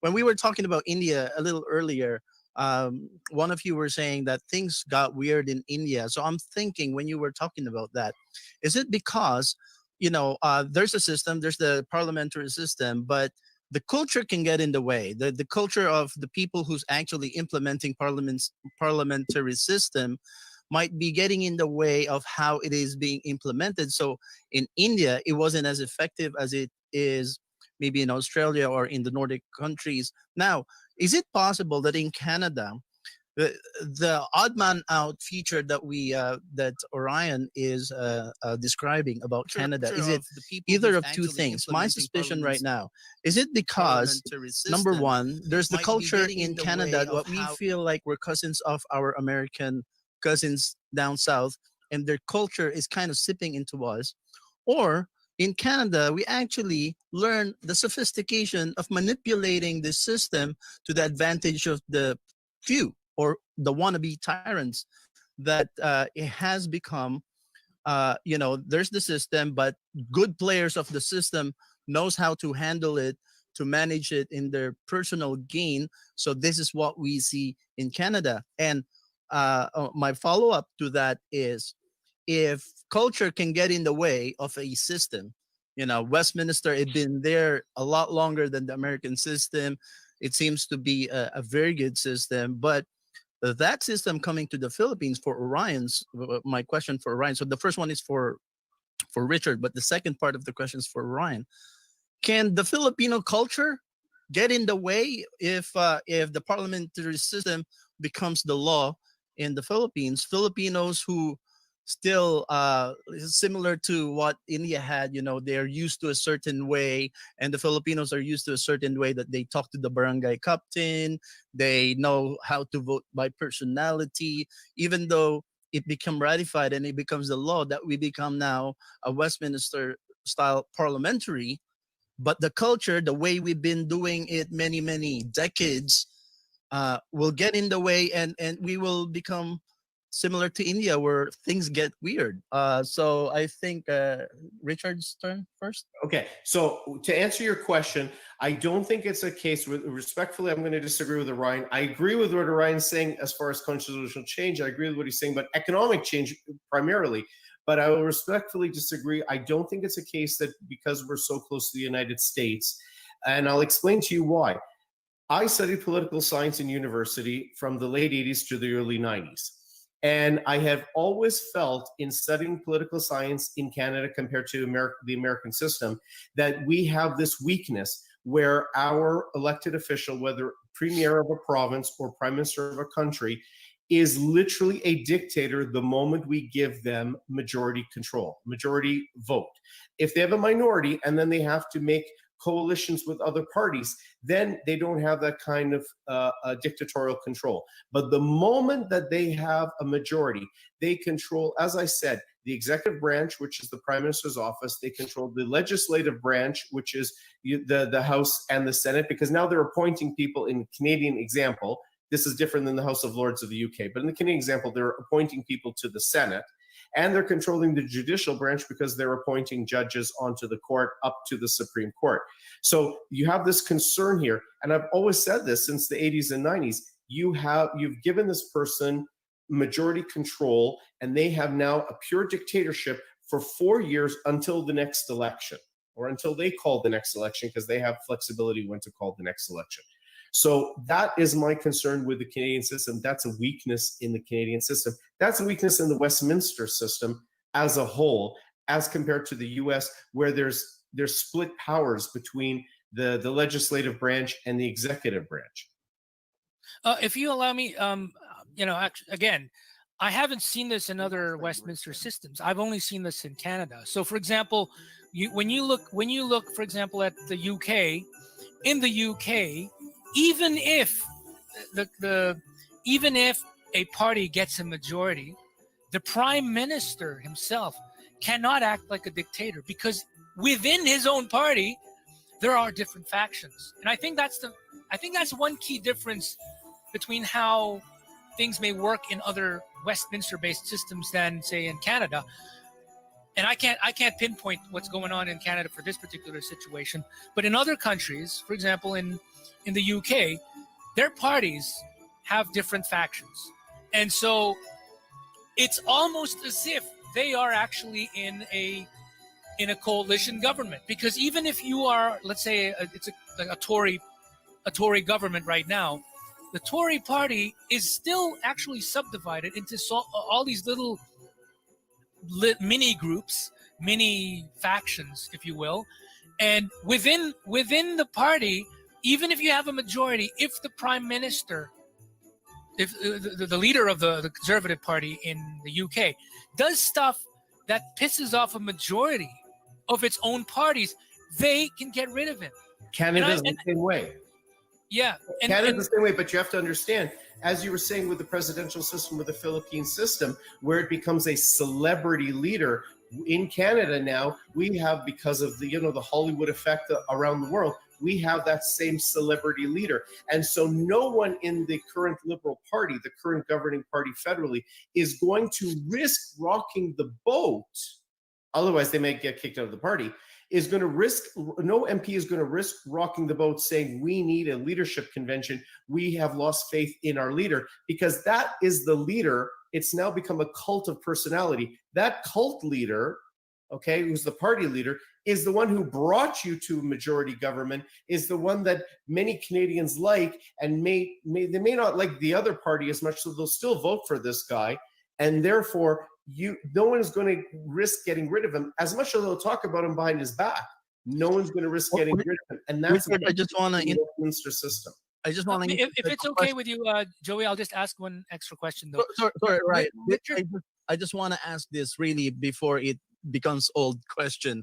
Do you think, Richard, that because a lot of the MPs in the caucus don't know their power, we have a lot of new MPs and many of them are immigrants. Do you think that we just need to empower our MPs to understand that they have the power to actually kick out their own leader if he seems to be a dictator of the caucus, and he would kick out anyone who doesn't fall in line to what he wants? But if we empower the MPs, do you think they just don't know what kind of power they have? So number one, most of them have been elected since 2015. So they do know what power they have. That's not a question. The reason goes back to what I was saying is they know that their leader, it's now a brand, Team Trudeau. They know that their leader is the one who brought them over the finish line into the election and to have them into their seat. So they're excited by that. They are never going to push back on him. But back to your point, when it is a Canada-specific point that I'm going to make here, it is that Trudeau, when he came in as the new cult leader, and I'm using those words specifically, he got rid of all former old Liberal MPs and candidates from the past in order to now centralize his control. So you have all these new MPs, all these new candidates that never had that position before, and now he knows how to whip them and keep them in control. And they're happy to be whipped and kept into control because they now have a job that's paying them $180,000 a year, and after 6 years of being in office, they get a lifetime pension.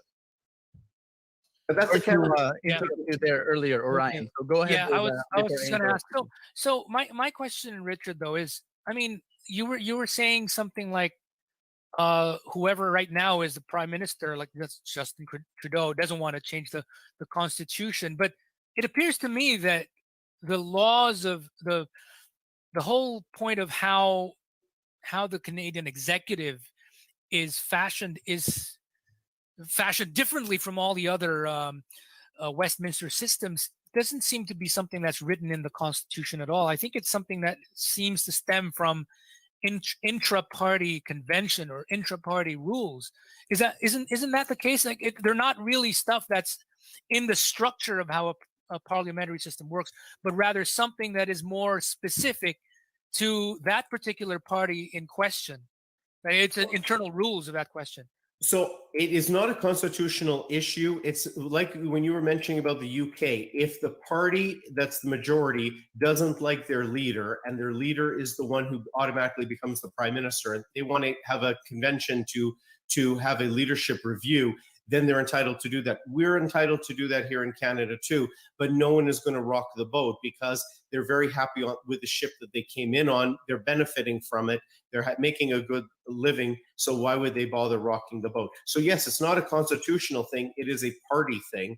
But I'm just saying that becomes now a weakness in the whole system if you're going to follow the Westminster system. Now, going back, as I said, if you want to look and take best practices and best case scenarios from Westminster system, the European, German, Nordic system, and the American federal constitution system, then maybe the Philippines can really come out with the best possible scenario. But if you're only going to look at the Westminster system, and I'm only now speaking about the Westminster system, what are weaknesses in it? Here they found a loophole, how to take advantage of it, and they're really taking advantage of it. And the Canadian public doesn't have much of a say or a choice. Good point. Yeah. So maybe to clarify, then, just because I think there's no real point in opposing some of the stuff that I was saying, because at the end of the day, I wasn't saying something about being specific to only one particular system, like say Canada, which we know it has its flaws. The thing that I wanted to come up with is something that is I wouldn't say a Frankenstein monster of sorts, but it is indeed a collection of different best practices. And a country that I've seen that has something similar, that is basically I like the Westminster's format of having two opposing sides facing off each other. I like that. And I think that's going to be very important for the Philippines, so that we can see two sides, fighting it out. Whereas right now we don't have that. I'd like to see more of that, and it's going to actually build more party-based affiliation. I think it's going to make the party identities stronger in a country where you have that sort of face-off. So one country I've seen that has a Westminster system that has been modified to become very much like a European, like particularly the German system, is New Zealand. Now, New Zealand is not federal because it's small. It's practically like a state of Australia in terms of its size, right? But how it works is they have a Westminster system, but then the way they vote for them is very much similar to the way the German system works. And so in that system, you're more likely to end up with coalition governments than not. And for that reason, you're going to have like the how do you say this? The frequency of having coalition governments is not to the same degree as how it was in old Italy or in Israel, but it is so they're not unstable like those other countries, but they basically have like a mix between a Westminster and a proportional representation system that is common in in Europe. So it's a mixed system, and I think this is where I'd say if we have that system, then you know the fear of some prime minister becoming a control freak goes away. And one of the really nice things that I've seen in a parliamentary system is question period. I mean, you don't have that in a presidential system. In the presidential system, for example, all we have is, particularly in the Philippines, it's all press releases.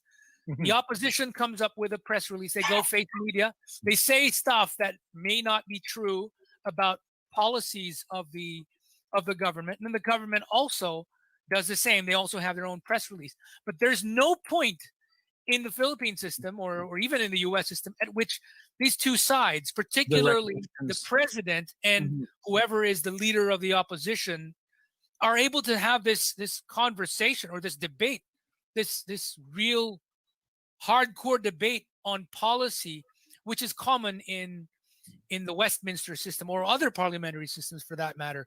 So yeah, go ahead. And Richard, to that point, that's what Justin Trudeau had been doing since the lockdown.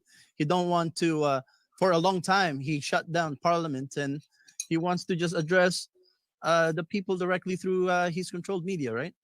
Okay, so that's the big problem, is because of COVID, so many things have changed, and so much of our democratic rights have been taken away from us, and COVID has been utilized for that. But I do want to mention, yeah, in an ideal world, and that's why we're talking about a lot of ideal circumstances. In an ideal world, the question period concept is a brilliant concept where both sides can spar with each other with competing ideas back and forth. However, the realistic thing that people have to understand in a parliamentary system is when you have question period, what it has gone down to nowadays is that it is a very diluted form.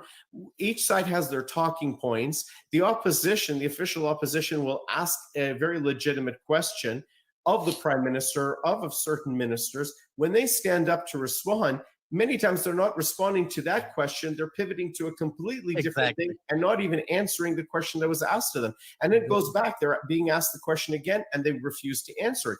So it now becomes— I've seen that, yeah. I've seen that with Canada. I've seen that, and I've seen that only with Canada. I, for some reason, never see that with Australia, with New Zealand, with the UK, or other countries that use the Westminster system. I don't know why, but I've seen this weird stuff happening whenever I watch Canada's question period. It's weird. Two more points I want to add to that. So no matter what, with that back and forth, and the official opposition may make some valid points and people may scratch their heads and wonder why, you still have to understand that the prime minister, the moment he has his majority, he can ram through whatever bills he wants. He can ram it through committee because he has a majority in all the committees. It goes back to Parliament to be voted. He has the majority of all the votes. And so the bill becomes a law. It gets Royalist Senate, becomes a law.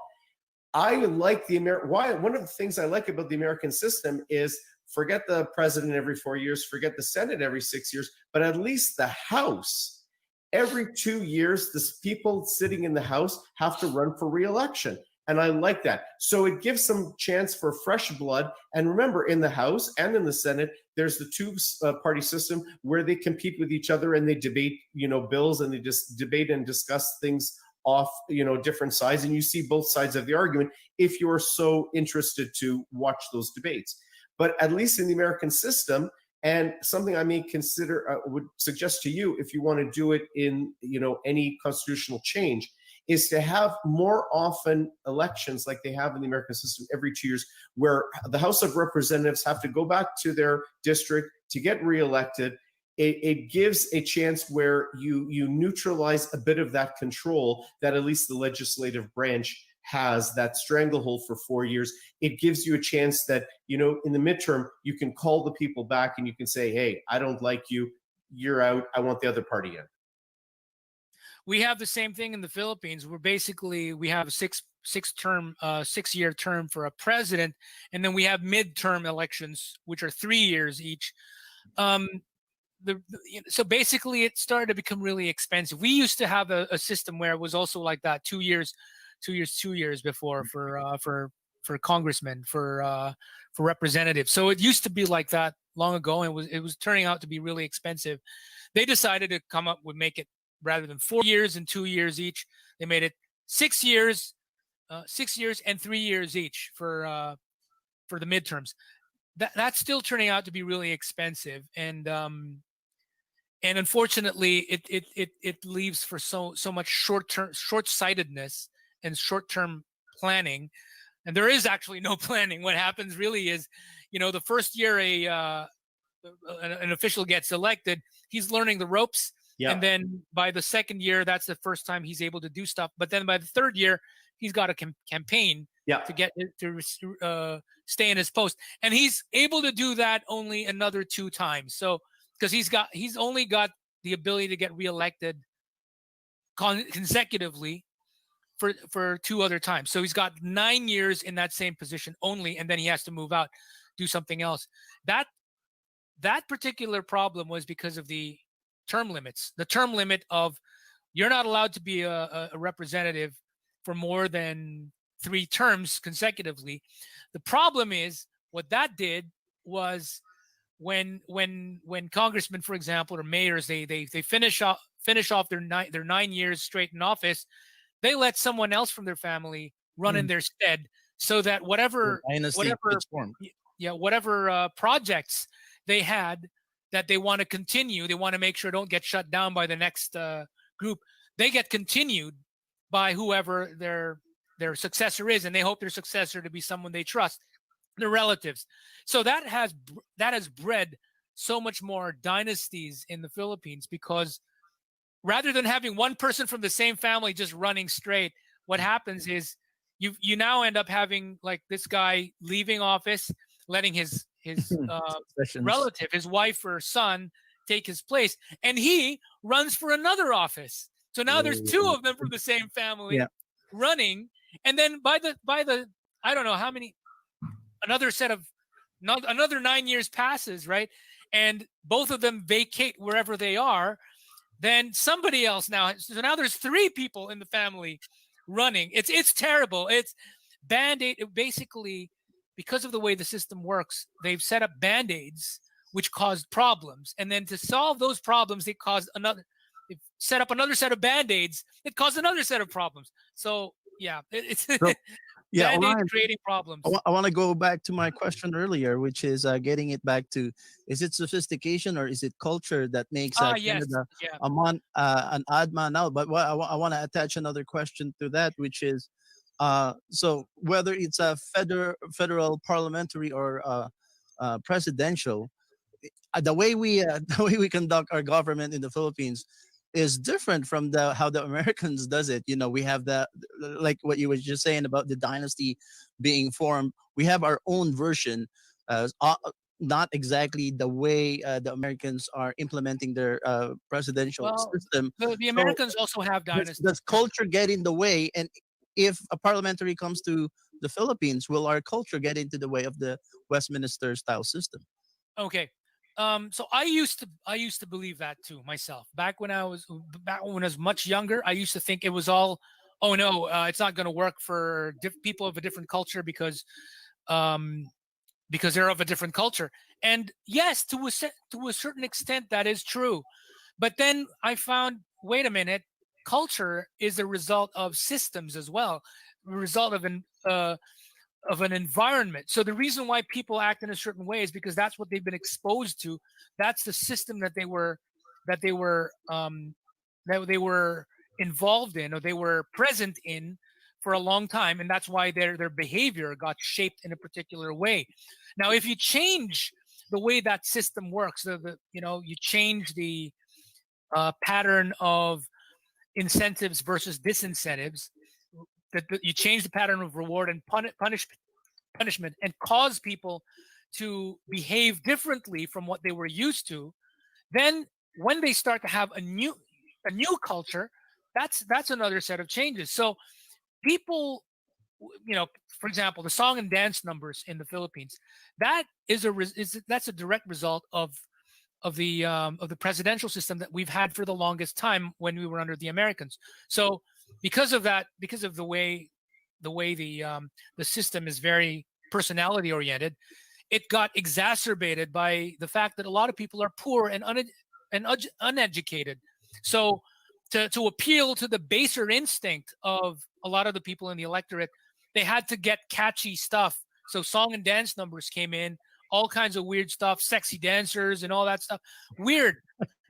I mean, honestly, and a lot of it has to do with the economic system. So the fact that there was so much poverty, right? It means that basically a lot of people didn't have the exposure to earning an income, or they didn't have education, because how do you fund education anyway? You need to have economic productivity. If you don't have economic productivity, you're not gonna have education. So a lot of people in the Philippines were not that educated either for a long time ago, and so you had this combination of these problems: the way the system worked, the lack of education, the poverty, that all contributed to a particular kind of culture that caused people to act in a certain way. Now, if we are able to change that, primarily with a change in the economic system, so that people have jobs and everything, people don't need to become OFWs working abroad. When more jobs become abundant, the culture in the Philippines will actually change.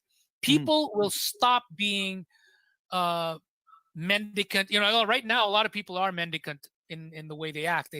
You got a promotion, you gotta treat us out. It's like that's kind of like what happens in the Philippines, right? That's the culture. But if everybody starts to have their own income, everybody, it's all going to change. The culture is going to change. So India, for example, part of their problem was, from the very, very, very beginning, they started off with a very anti-business economic system. Yeah.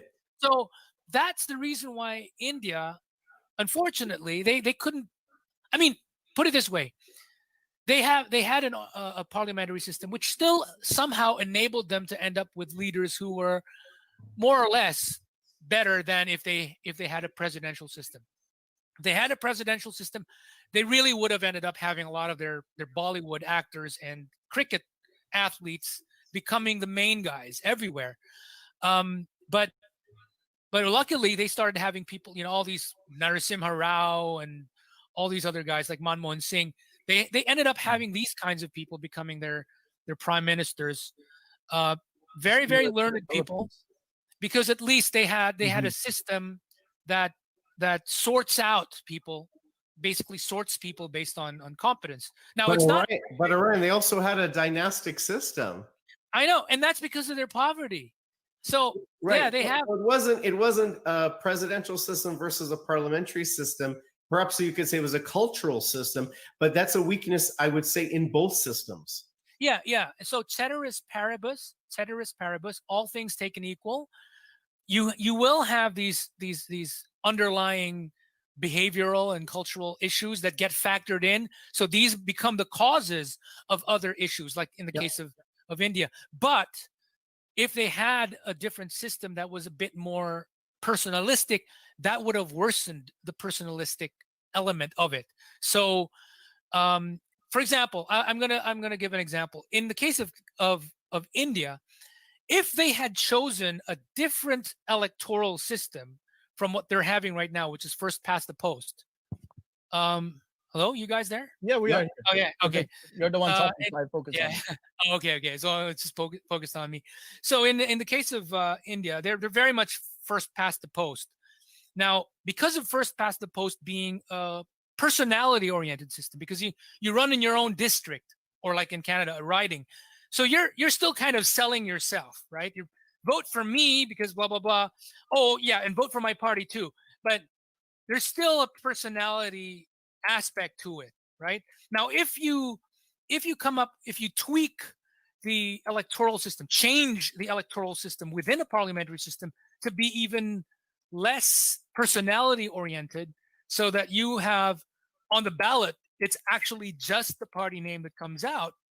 That's a different story. That's what happens here in Singapore, where you basically put their Workers' Party or People's Action Party. You don't put the names of people anymore. So in a situation like that, you even lessen all the more the personality aspect of an election. So there are ways of tweaking things. I mean, it's not cut and dry. Oh, just because you're a parliamentary system, all this goes away. You're a parliamentary system, it kind of lessens it a bit. Now, if you take on a more party-centric electoral system that doesn't have an inch of personality involved, like a closed list system, for example, that even furthermore lessens the personality aspect of it. So, if you tweak the system so much that you get rid of the personality aspect, you can. In a presidential system, on the other hand, unfortunately, the top spot is always voted in a personality centric way. So, I mean, I think that's the main thing that a lot of academics who've done research on these differences would say, oh yeah, that's the reason why in countries like France, where they have a very presidency oriented system, or the US or other countries in Latin America, they're all very personality oriented. It's because of the way the presidential systems work. So, I mean, if basically presidential systems are more personality oriented than parliamentary systems, it doesn't mean though that parliamentary systems don't have any personality involved. There still will be. It's just ceteris paribus, all other factors considered, it's just that it's less personalistic in a parliamentary system than in a presidential system. So Joey and Ryan, I'll give you a little bit of information that we know statistically from politics here in Canada as an example. And again, this will be a Canadian-centric statistics. But people are very surprised when they find out that the reality is, like, when you see the ballot in Canada, it's in alphabetical order by last name, and then after the person's last name is their party. So that's the MP or the MPP, the candidate who's ever running. But the reality is that according to data and polling and statistics, we have found out for many years now that the person who is on the ballot, meaning the candidate, is only, their name recognition is only accountable for 5 to a maximum of 10% of the reason people vote for that person. The majority of people vote either party line for the party, or because of the platform of the party, or because of the leader of the party. So even though the leader's name does not show up on that ballot, and the candidate's name is the one that shows up, only the candidate's name alone only counts in Canada for 5 to 10% of the reason people vote for that particular party, that seat, that person. So I And guess that's good stuff. That's good yeah. stuff. That actually proves our That point. proves Kuya Orion's point. I just want to ask you again, Richard, in Canada, because I really want to solve what's up with Canada, Richard. I'd like to solve that with you too. I really wish that our MP, learning from Kuya Orion, we kind of odd man out here from other Westminster countries. In Australia, they are able to oust a leader mid-term. A little too much, though. Actually, in fact, so. But I think we are too. We're able to oust our leader and keep the majority, the same as the UK, for example. But it's just hasn't happened in our system. And when it becomes cultish, or when it becomes a cult of personality, and that these people are being elected because of the person at the very top, they are not going to risk their jobs and get rid of him. I don't know if you remember, prior to the 2019 election, when the blackface scandal came out with Justin Trudeau, some people were not happy, and some candidates did not put the Trudeau name on their sign. But at the end of the day, they still won. It was still Liberal. And yeah, so we can get rid of a leader if, party can get rid of a leader if they don't want him. But now, because of the culture system of politics, the chances of that happening are less and less and less. So my question is, that cultish system, was that created because of our culture here in Canada, which is so Hollywood influenced, or is it because just Canadians are become so sophisticated with this Westminster system that they know, like leaders like Justin Trudeau just know how to manipulate it for his own personal gain? Well, remember that he is the son of a former sitting prime minister who was our longest serving prime minister. So he's born into that family. He's born into that dynasty. He will know, and the people around him will remind him and teach him how to play into that game. So again, what I'm saying to Orion is they took aspects of the Westminster system that should have never really been there, and they abused it and tweaked it to their benefit. And now, how do you put the toothpaste back into the tube? It's very difficult to do that. So that's, I don't know how to answer it other than that. It's just a weakness in the system. So I'm in total agreement with what Orion is saying, that you need to have economic changes to the Philippines. You need advancement to the Philippines. You need constitutional changes and improvements to the Philippines.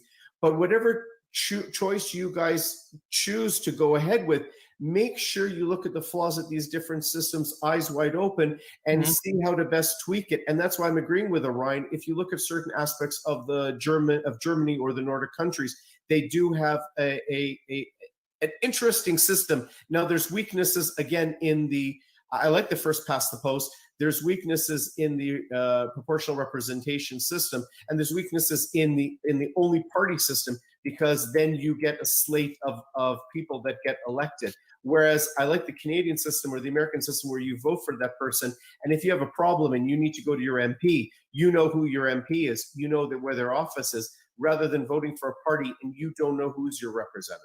For Kuya Ryan to just get back on earth for our ordinary James and Joe viewers, could you please, one of you, explain what is first past the post? Oh, okay. First past the post is basically the typical normal election that we normally have, where you say, okay, there's 3 candidates. All right, vote for the one you like the best. And then the person who gets the most number of votes, not necessarily being the majority, like somebody may get, like, I don't know, he gets 10 votes, the other guy gets 9 votes, the other guy gets 8 votes. The person who gets 10, he wins, even though the other people right next to him actually had very close results to him. Okay. So that's first past the post. It's called first past the post because it's like a race. You have a post and you've got horses, which is the first horse to reach it. Doesn't matter if there's a next horse that's right next to him. It's just whoever who gets it first. Joe, take Canada as an example. If you take Canada wide, the reality is that the party that wins a majority government usually only gets about 37, 39% of the popular vote, maybe 40%, but anywhere between 35 to 40% of the popular vote. And that's enough for them to get the majority. That's similar to corporate. If you own 30% of a corporation, you are in controlling power. Similar to that, right? No, in a corporation, you need to have more than 50% control. So well, I mean, if everybody else are all broken up and everybody else are just having 10% and 9%, usually having the 20-30% is the controlling power. Given, like, if you know what I'm saying, if not one person has the 49% or the 51%. In a corporation, what they're going to do is that these different shareholders need to join together to form a block. So actually, in a corporation, it's kind of a bit more like coalition. More like a coalition. So it's very similar to how things work in a proportional representation system, where they need to get together, they need to band together, so that they form more than 50% of the whole total corporate stock. Right. So everyone has a majority. Yeah. So what's happening in Canada, I think, is, and it's very similar to other countries that use first past the post electoral system. It's that there's a lot of these so-called wasted votes, and that's why other countries that are also using a Westminster system, such as Australia and New Zealand, decided to try out experimentations on tweaking their electoral system. So, for example, they all came from the old first past the post system that the UK has, which Canada also has.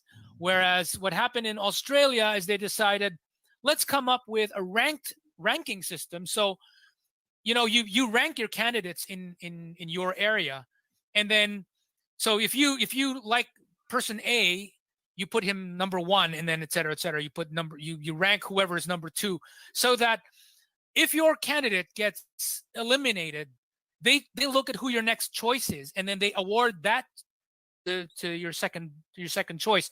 So you don't have so-called wasted votes. In the case of Australia, they came up with a mixed system where they mixed first past the post as well as a proportional representation system.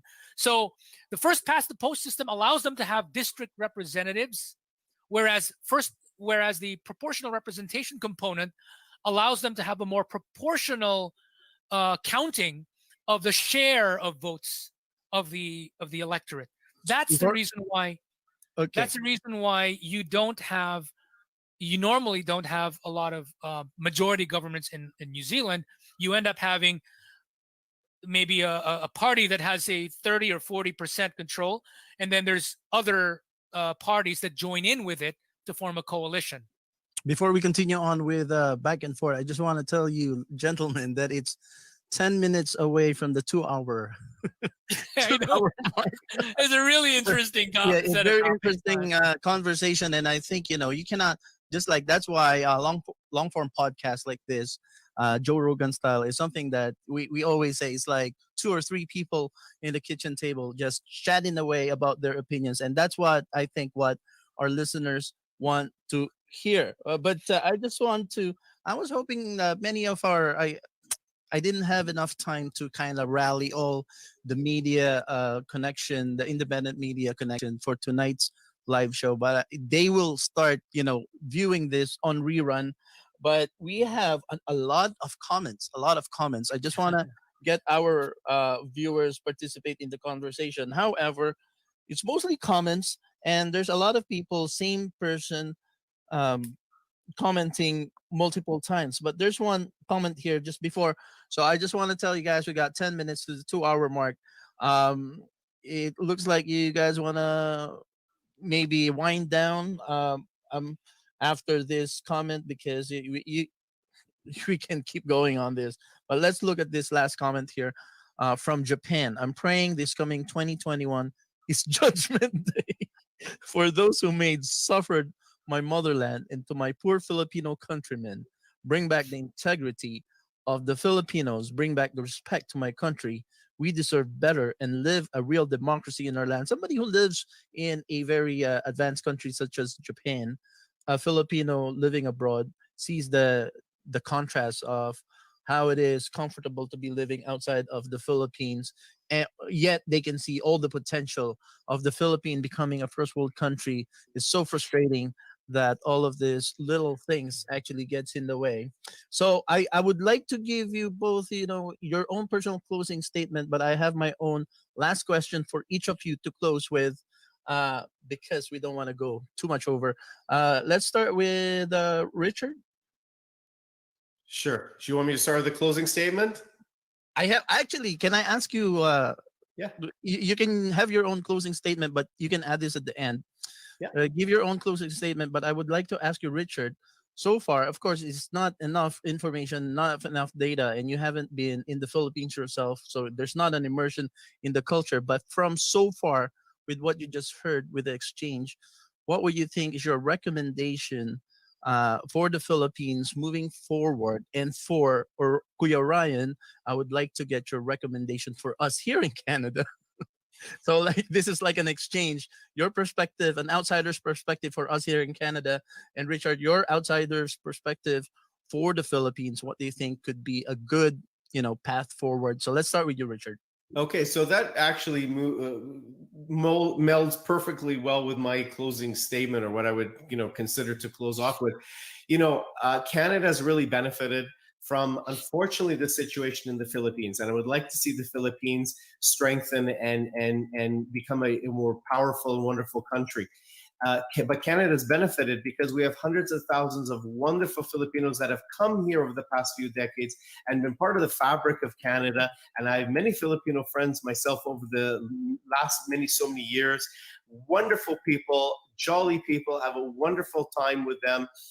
As I said, they've become part of the fabric of Canada. And so Canada has been very lucky that the situation in the Philippines hasn't been as good as it could be. But what do I, as a Canadian, would like to see for the Philippines? I would like to see the Philippines strengthened, because there's so much in the Filipino culture, in the Filipino brain, that can make the Philippines a truly successful country. And I'm totally in agreement with what Orion is talking about, particularly the economic aspect. There has to be deregulation of certain restrictions you have in the Constitution that limit direct foreign investment. You want to open up the door for the Philippines. You want to have the Philippines, like right now, what I'm seeing mostly from the Philippines in dealing with the Philippines is Philippines has become a great call center. But that's not going to make people rich. That's not going to make the average Jane and Joe a well-off person. It'd be great to have direct foreign investment where Filipinos can come in with their capital, their labor, their intelligence, all that they can bring in with the direct foreign investment, do business in the Philippines, manufacture things, or do things that can be created in the Philippines themselves. So anything to benefit the economic aspect of the Philippines with respect to the Constitution, with respect to deregulation, with respect to strengthening the regions so that the regions can compete against each other, and you can diversify the population, diversify the capital flow in the different regions, and strengthen all those regions so it's not everybody one on top of themselves in Manila and the traffic jams and all the problems that creates. Becomes a funnel, everything into Manila, where it would be great to benefit all the regions and give benefit to all the Filipinos as much as possible. So I'm totally in agreement with that. That is a first step that I think the Philippines needs to look at. Where are the issues with the Constitution need to be changed to benefit the economic status of the Philippines and to benefit the economic status of the average Filipino? Secondly, now, what I would suggest is, does the Philippines want to make changes to the Constitution with respect to the political system? And as I started off saying, I view the political system and the economic system as two separate entities. You can't take a scenario and say, okay, we just want to change to the parliamentary system or a Westminster model as one example of a parliamentary system, because I gave you the perfect example of India. They have that system. It hasn't worked for them. Other countries would have other systems. It's worked for them. But it's because of the economic problems that India has faced, socialism, dynastic rule, a bit of the celebrity culture, that caused the problem for India. So changing the political system alone is not going to solve the Philippines' problems. So in closing, I would suggest take best case scenarios. Look good and well at all the scenarios. Look at the American system. I still do believe that the American system is a good idea in theory because of the division of powers between three equal branches: the executive branch, the legislative branch, and the judicial branch. And no one has total control there. It's a case where the legislature creates the bills, sends it up to the president signs it or vetoes it. And then the judicial branch is a separate branch to govern those other two sides. So it's like a perfect triangle. My point is, no system is perfect. Take best case scenarios from all the systems, whether it be the republic, a constitutional republic like the United States or the Philippines, whether it be a Westminster parliamentary system, whether it be a parliamentary system like they have in Germany. Take best case scenarios from all and see what works the best. But anyone who's listening to what I've been talking about, if you see one main criteria and concern that I have, is make sure you have a system that has the checks and balances in place that precludes any dictatorial system that could happen down the road in the future, where someone comes in, sees a loophole, takes advantage of it, turns the whole country upside down and becomes a dictator. That's my biggest concern. I want, in any political system I would subscribe to, I want checks and balances, and I want to make sure that no one can come in as a dictator, and that it will create a system where you can get the best minds, the brightest minds to come in, people who really want to build the Philippines into a great nation, into a great power, much the way Singapore was built really from the ground up, from nothing to what it is today, really the beacon of economic freedom and power that it has. So Kuya Ryan, have your own closing, but if you can integrate also some recommendations for us in Canada as part of your closing. Yeah. Okay. So anyway, as mentioned, yes, there are flaws with the 1987 Constitution, with the system that we have in the Philippines, and it hits several different aspects. The three main ones of which are the economic, the structural, and the political. So you've got the problem of the economics. We don't have that many jobs in the Philippines because our constitution basically discourages foreign direct investors from easily coming in because of the 60-40 and all these other clauses that prevent investors from easily just coming in. And we also need to make sure that we and I was going to say, and unfortunately we're not able to rely on domestic investments because there are not that many people who have a lot of money. We don't have that many tycoons. We don't have that many huge businessmen who have loads and loads of cash to invest in industries to create jobs. So the best way forward, just like what happened in Singapore, what happened in Malaysia, what happened in Thailand, what's happening right now in Vietnam, what happened even in China when they learned from Singapore how Singapore was doing things. What they did in Ireland as well was to bring in investors. We don't care where they're from, just come in, investors, create jobs, hire our people, train our people, and eventually some of our people who are trained by these foreign investors will themselves become entrepreneurs as well and start their own businesses. That's how it works.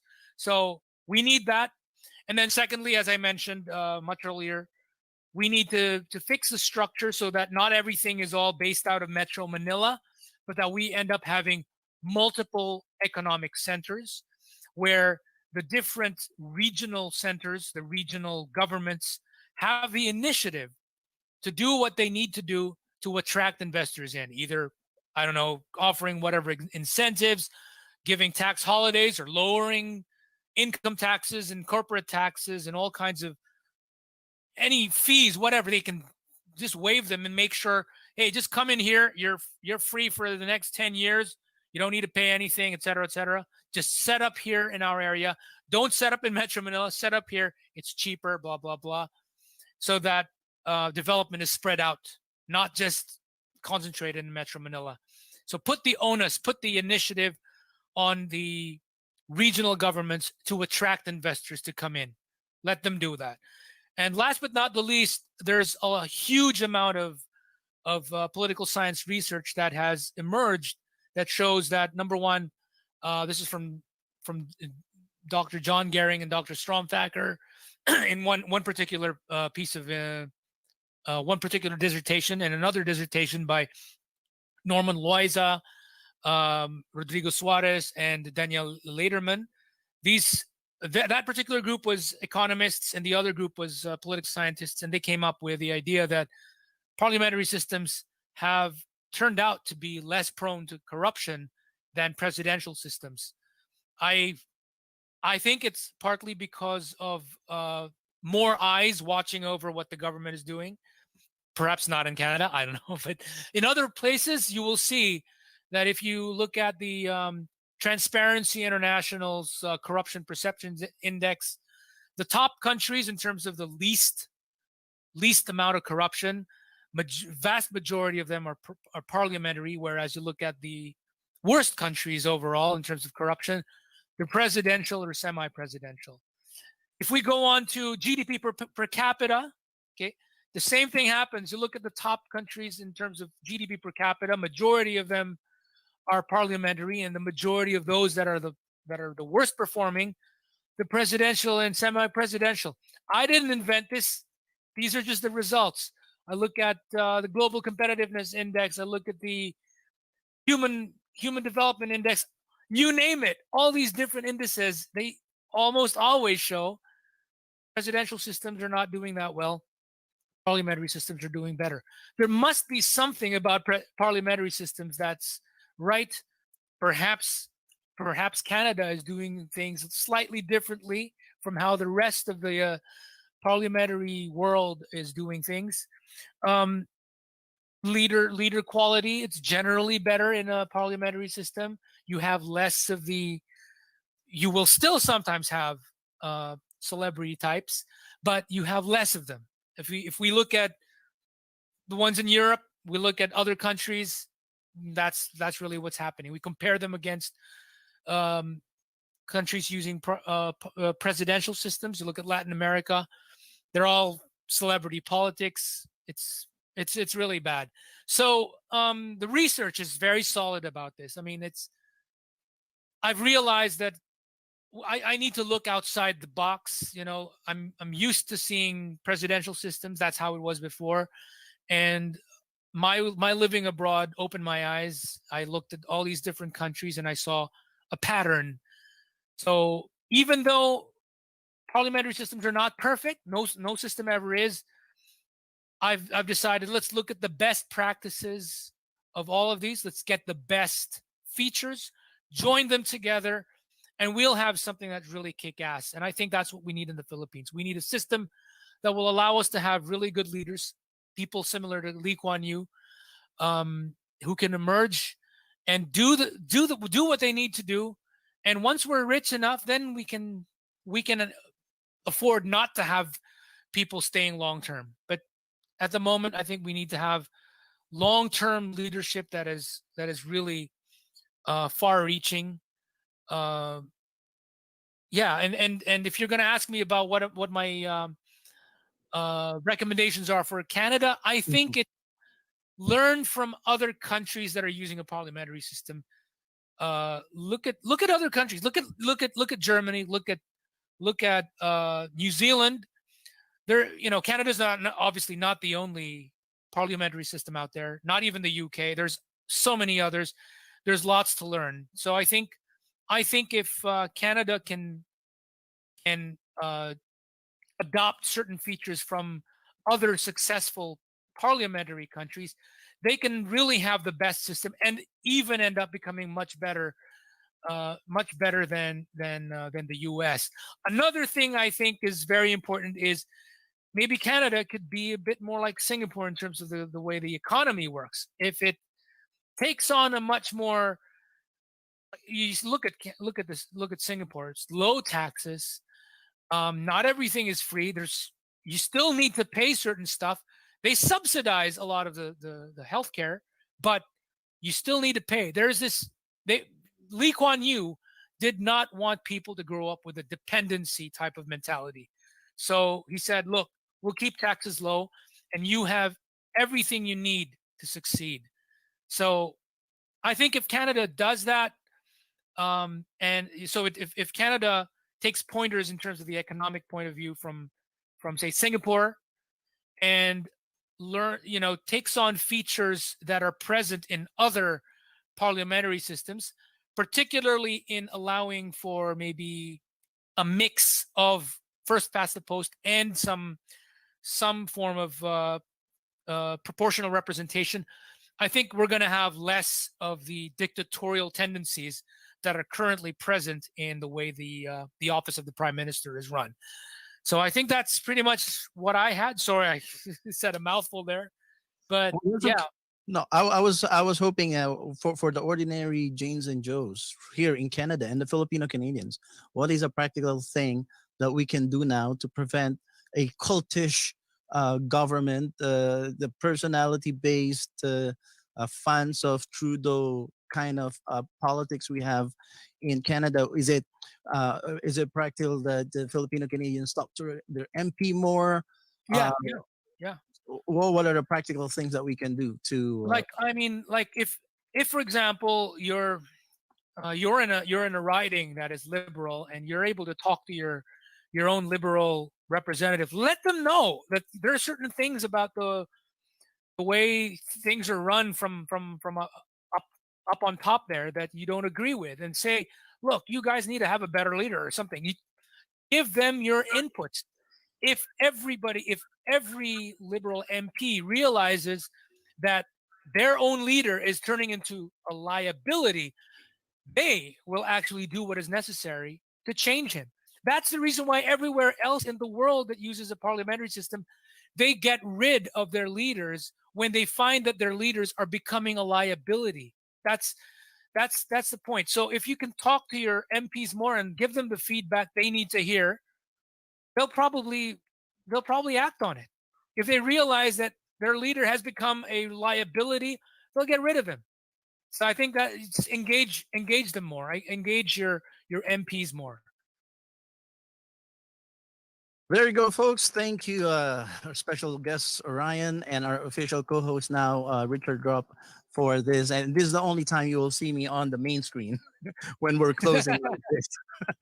Most of the time, you will see just Richard and Orion because they're very high IQ on this. And I'm the ordinary Joe who has a lot of questions, and it's not possible to ask all the questions, uh, much less to get all the answers for ordinary Joes and Janes out there. Both Richard and Orion has great points, and I think one of Richard's concern is that the Westminster style parliamentary system is not perfect, and if people knew the sophistication of how to manipulate the system, there is a potential for a dictator, like the way a lot of people are feeling the Canada is becoming under Justin Trudeau.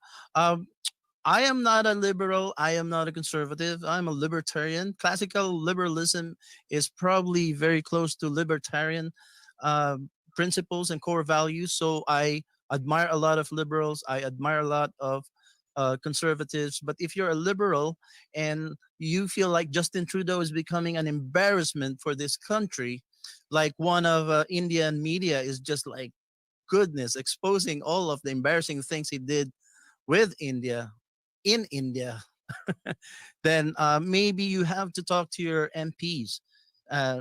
Doesn't matter if conservative or liberal, be active. Filipino Canadians, we are part of this country. You are not Filipinos living in Canada. We are not Filipinos living in Canada. We are Canadians helping build Canada together, right, Richard? And Absolutely. Richard is my partner in advocating and heralding this message that we are all Canadians building this country together. Don't be distant, be involved, be take part building Canada together. And with that, thank you again for our special guest, Kuya Ryan. You're not I hope you know that you're not a visitor on the Ordinary Joe show. As you know, come back anytime if any progress with what's going on in the Philippines, if there's any new report. I hope you'll be comfortable here. Richard, thank you for staying so long, very late. Usually, I know you're an early to bed kind of guy, but thank you for sticking around. And I hope this will have another session like this soon, whenever time permits. And now we know that the time difference, we made a mistake. Right now, what time is it there now? It's 10:44 here. It's actually 11:44 here.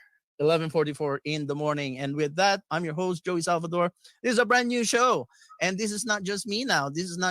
I'm not your only host. Richard Robb is your co-host right here on Power Drill Politics, right here on the Ordinary Joe Show.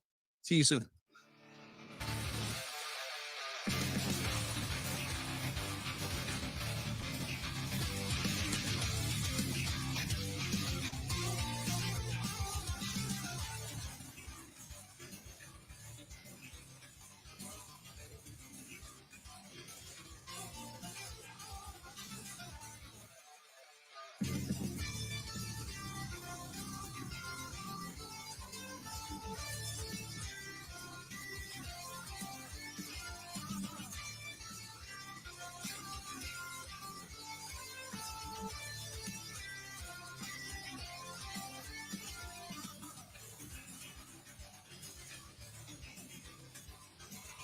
You're the original Ordinary Joe, but I'm an Ordinary Joe too. My name is John Tory. I'm the mayor of Toronto, and you are watching the Ordinary Joe Show. And this is Ordinary Joe right here. He's right here. Ako po ang iyong tagapag-ulat, Joey Salvador, at ito ang Filipino-Canadian Daily on OJT. Please don't go away. We'll be right back after these short messages.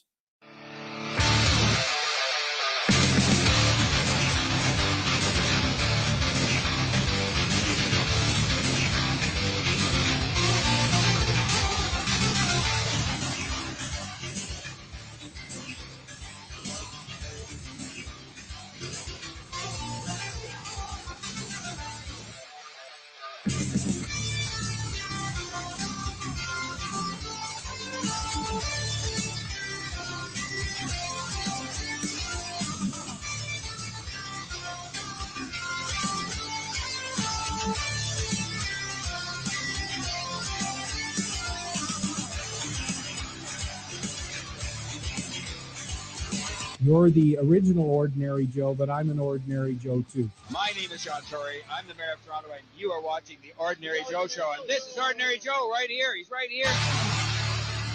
Ako po ang iyong tagapag-ulat, Joey Salvador, at ito ang Filipino-Canadian Daily on OJTV.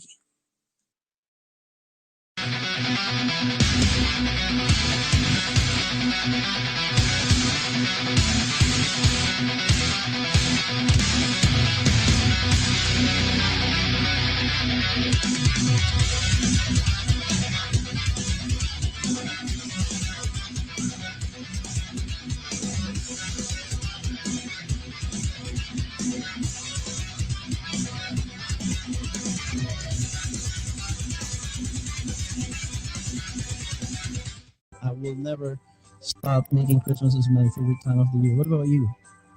Christmas is my favorite holiday and time of year. It's probably because I get to hang out with my family, and they always bring food, like really good food, and my birthday's 4 days away from Christmas. Hi, I'm Peyton Garcia, and you're watching the Filipino Canadian playlist, only on the Ordinary Joe Show.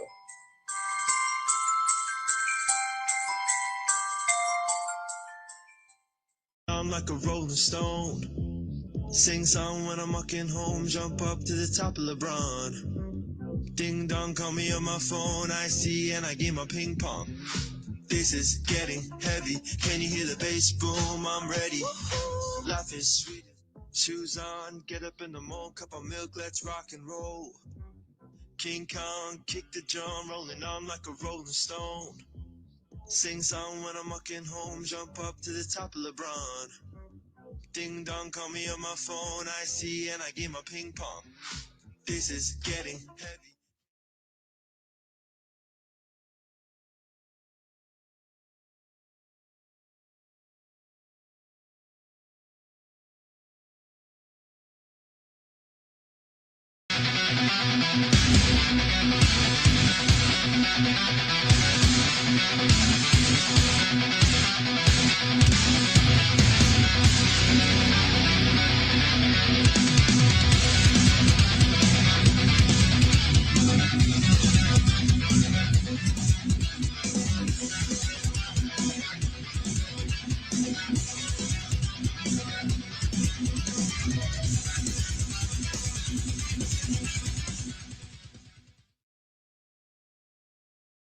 And now back. Hello, good morning. Magandang umaga po sa ating mga nanonood. Ito po ang morning broadcast ng One-on-One Talakayan right here on the Ordinary Joe Show, dedicated to manggagawang Filipino. Every morning we talk to you because we would like to pray for, and we'd like to encourage, and we'd like to inspire our manggagawang Filipino. Many of you are about to go to work if you're an essential worker, or maybe you're working from home. But anyways, whatever it is, this show is dedicated for you. Today we have a very special guest, and many of you know who he is already.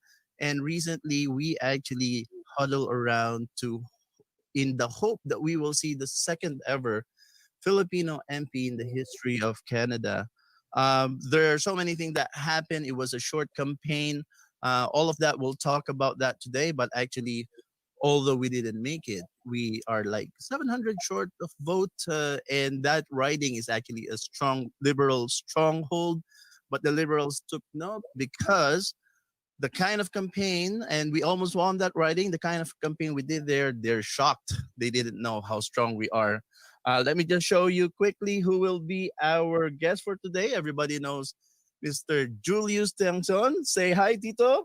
Hi, good morning, Ordinary Joe. Good Joey, morning. and to all of your listeners and viewers in this morning show that you have. Congratulations, by the way, for getting this going. Amazing, amazing. Oh, thank you. Maraming salamat po. Everybody don't go away. Our guest today is Julius Tiangson, and you're watching the One-on-One Talakayan right here on the morning show.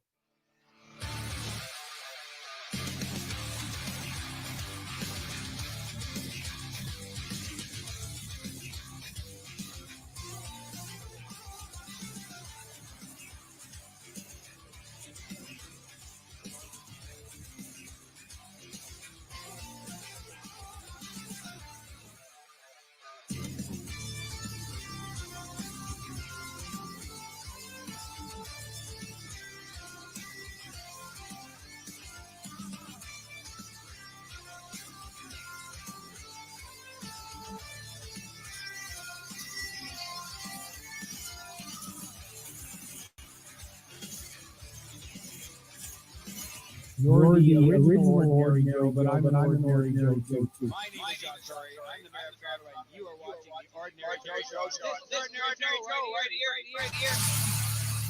Ako po ang iyong tagapag-ulat, Joey Salvador, at ito ang Filipino-Canadian Daily on OJT. There you go. Magandang umaga po sa ating lahat ng mga taga-kinig, especially here in Ontario at sa lahat pa ng parte ng buong Canada. Our hope for the second MP ever in the history of Canada, and that is not, hindi pa yan natutuldukan. That's a journey that we are still journeying on. Di ba, Tito? Kamusta po? Yes. Magandang Good, umaga, good. Julius. Well, good morning too. So, Tito, give us a little bit of a recap. Ano po ang nangyari doon sa ating campaign at ano ang estado ngayon ng ating interest sa York Santo writing? Well, let me just backtrack a little bit, Joey. Sige po. About summer of this year, a group of friends of mine, or actually in the beginning of this year, 2020, a group of friends of mine decided that, you know what, it is very important that Filipinos should have a voice in all of the levels of government here in Canada, federal, provincial, as well as municipal. And so we created an association called the United Filipino Canadian Conservatives here in Canada. And that association netted over 150 plus members across Canada. And we were just starting. So January, we had several meetings. We had conferences through Facebook Live or through Facebook Messenger and Zoom also as well. And then the pandemic hit. Now, the purpose really of that association is to mobilize Filipino Canadians across Canada, particularly here in the Greater Toronto area, to become politically involved. And with the realization that Filipino Canadians in Canada is over 1 million people already, and yet our participation in Canada's democracy is quite limited, or at best quite myopic, really. And the consequence of that is our voice or our voices are not being heard in the halls of power, or at least in the table of power. I've often referred to that, our Canadian democracy, as the table of power. Whereas when you compare our population base with others, you have the South Asians, very adequately represented, Chinese, very adequately represented, and the Vietnamese even have been more represented than us, although their population base is quite insignificant compared to ours. They've managed to elect at least 3 or 4 MPs already, albeit they're all from Quebec and from another political party, but nevertheless, they were successful in electing members of parliaments from that community. And then we have the Koreans also as well. And again, not to minimize really who they are as a people, but their population base is pales in comparison to ours, which is over 1 million. And the Koreans have managed to elect municipal leaders here in the GTA, provincial leaders or representatives, as well as members of parliament, as well as members of the Senate. So we came together with that intention to mobilize as many Filipinos as possible across Canada, beginning here in the Greater Toronto area, because this is our concentration of population here in Ontario and the Greater Toronto area. And the hope is to be able to develop really a political class among ourselves. I mean, we have that here and there, but the consequence of not having a more sustained campaign to raise up Filipino Canadians who are interested in changing our perception to the community or to the larger population into a community that is actually actively involved in shaping this country. And so on that basis, we started, and then on that basis also, we thought of where we can field potential candidates. So in the summer of 2020, right in the midst of this pandemic. And let me just backtrack before that. Summer of 2020, but around March or April, we halted our recruitment of members for the Filipino Canadian Conservatives, primarily because we cannot do face-to-face meetings. But nevertheless, we stayed connected. We have messaged each other, and then in around August, or I believe it was probably late July or early August, we did receive information, or at least an announcement coming from the member of parliament, a liberal member of parliament in York Center, who happened to be Mr. Michael Levitt, decided that he's stepping down and taking on a new role in a human rights association geared towards fighting for and standing with the Jewish community regarding human rights in Israel and around the world. So that provided a segue to which the United Filipino Canadian Conservatives to come together late summer. And we said, you know what, there is probably an opportunity here for us. And the consequence of that is we said there's probably at least 4 or 5 candidates that we can field. And one of those that was suggested was myself, and there were 4 others that were being considered. And so we decided that there are 3 areas that we need to be at least in terms of initial steps that we need to start doing. First is to contact the Conservative Party of Canada. Then second is to contact the former candidate or the candidate of record, because we wanted to make sure that Rachel Wilson, is adequately informed, and that we respect if she wants to run again, and maybe that is in her future. And then thirdly, also as well, is to really make a decision as to who's going to be fielded. So as a candidate, and then one I think was around mid September, when I did receive a text from a good friend and tipping me, saying that, you know what, the Liberal government of Justin Trudeau is going to call for the by-election for York Centre and Toronto Centre. And that was September the 18th. And September the 18th happened to be the first day of Rosh Hashanah, which is a high holiday in the Jewish community. And I was saying to the guy who texted me, and subsequently I had a phone conversation with, I said that would be quite insulting if the Liberals would actually do that. And true to who they are, with no respect really for communities, and particularly a Jewish community that is going to be celebrating one of their holiest holidays, Rosh Hashanah. And Mr. Trudeau called in the by-election for York Centre. Now, to explain the by-election to many of our kababayans across Canada, a by-election is called for either the federal or provincial government if a member who was elected in a general election or in a prior election would resign, rendering the seat in Parliament vacant. And it is up to the sitting government really to call for the by-election, and the sitting government would normally have about within 6 months to be able to call that by-election. So when Michael Levitt, MP Michael Levitt, resigned on his seat on September 1st, 18 days later, Mr. Trudeau called for the by-election in York Centre as well as Toronto Centre, right in the middle of this country going through one of history's, if not our generation's, unprecedented crisis, which is the COVID-19 pandemic. So, in other words, Mr. Trudeau is not necessarily recognizing the gravity of the situation, as well as respect for a community in York Centre, which is a lot of Jewish people. At least 18 or 20% of the population of that riding are Jewish people. And went ahead and called the by-election.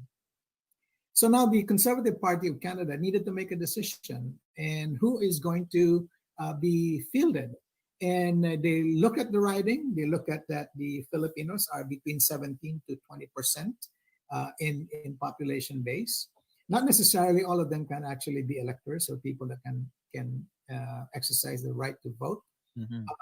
But I think there will be anywhere from, I would say, 8 to maybe 7 to 8,000 Filipinos who can actually vote. A significant number of people can actually vote among the Filipino community. And then obviously they look into the Jewish community, and they look into who can actually grow our vote here in the middle of a by-election, and in the middle of a pandemic. Who will be the best candidate to field in there? And there was also another person who wanted to run for the riding, and so we have to compete in a nomination, which actually delayed for about a week, the fielding of the candidate that would represent the Conservative Party, because we have to go through this nomination process. Fortunately, the other candidate from the Jewish community decided to actually step down and give the nomination to me, and that was a miracle. That was actually a miracle, Joe. Yes. Because a very strong Jewish community wanting to field their own candidate, and for them, and together with his backers and people that are supportive of him, decided to actually step down and field a Filipino-Canadian candidate, which is yours truly, to actually contest for the seat. And we came very close. And that's the reason why, I often say that every single vote count, particularly in a close election or a close race. We came very close, short of 701 votes. And normally in a by-election like that, the Conservatives and the Liberals would probably produce between 25 to 30% of their base to actually come out.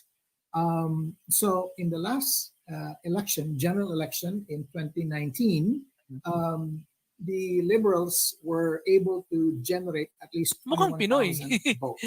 Tapos So yung medyo mukhang Pinoy, tas culturally may that is the pagka-Pinoy. case, if Kasi only 25% of that would actually was show when up. Marcos became 30% president. will actually show Kasi up. na lang, So no more than si Bossing, 6,500, di na ako maybe tinatanong. Di okay lang, 7,000 votes would pabadyo-badyo na lang actually ako. show up in the Siguro, by-election yun na lang. in York Center. Be And right then we back look after into these short we look into messages. the Filipino or the conservative vote. The last general election, so we voted at least 15,600 votes, close to 16,000 votes.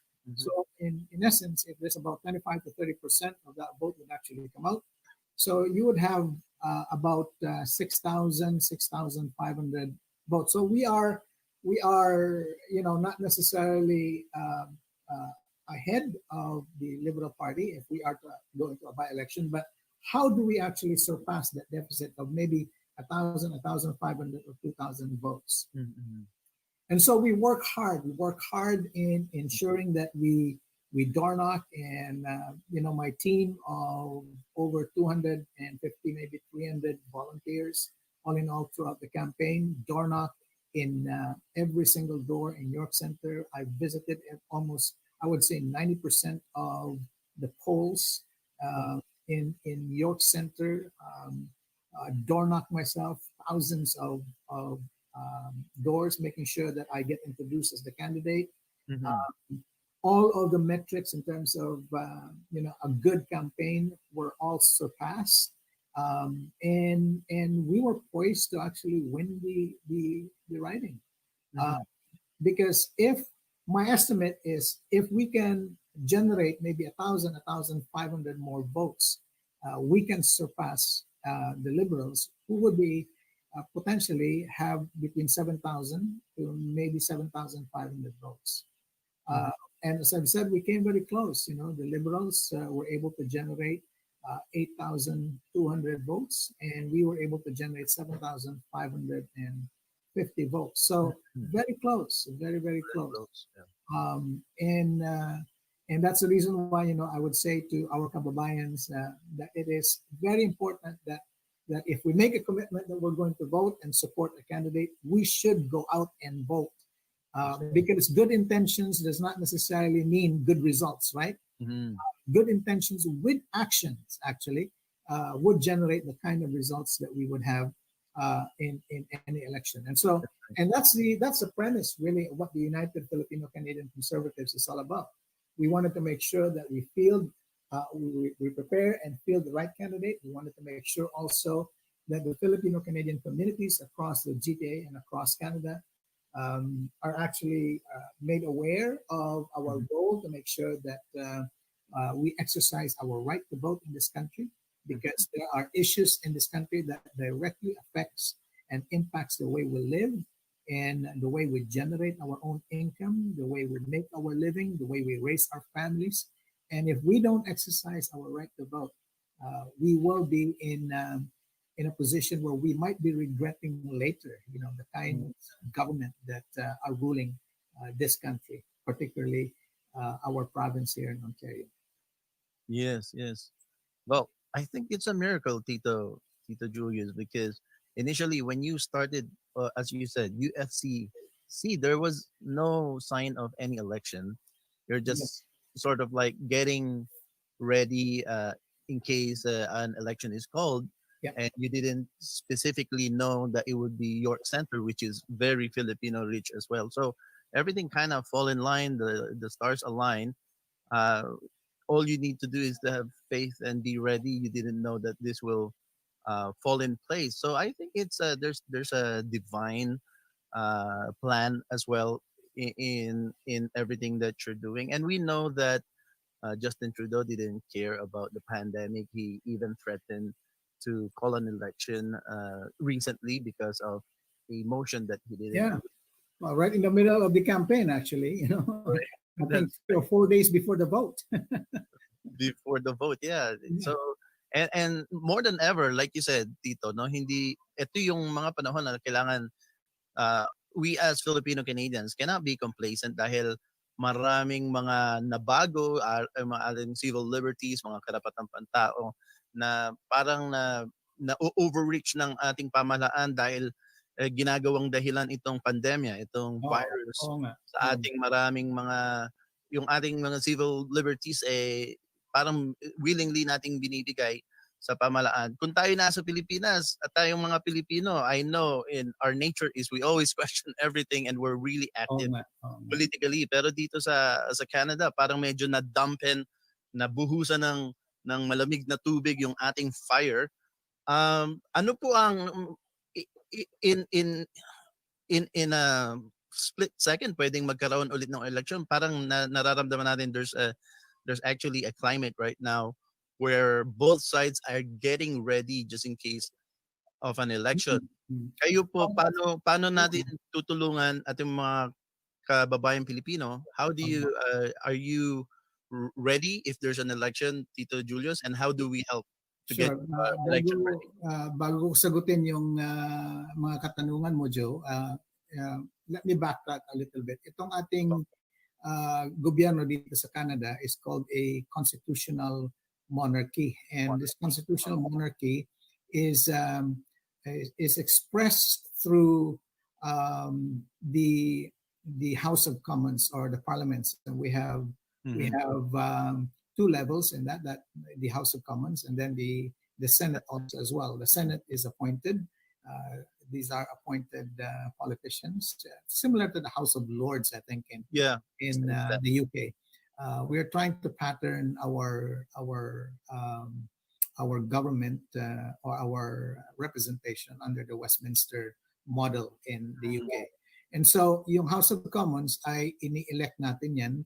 May fixed date usually yan, every 4 years, kung majority yung government.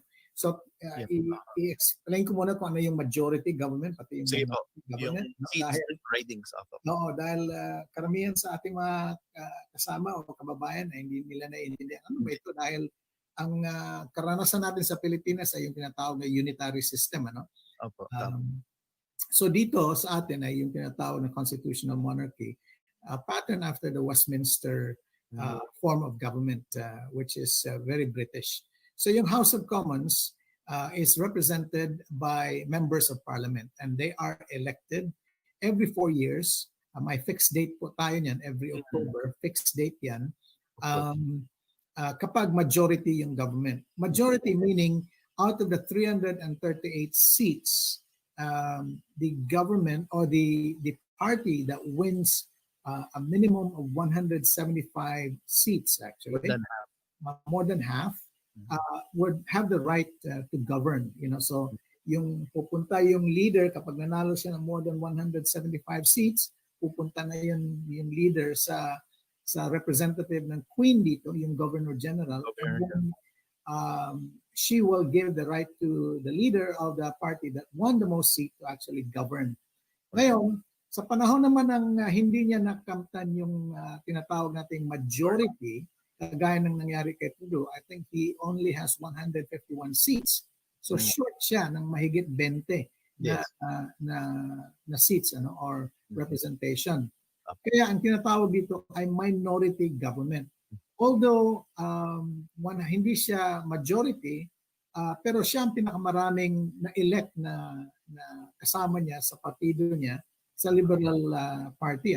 Kaya siya nagbinigyan ng karapatan na mag-govern sa Canada under a minority. Yung minority, kailangan mag-negotiate siya with the other opposition parties para makamtan niya yung gusto niyang mangyari.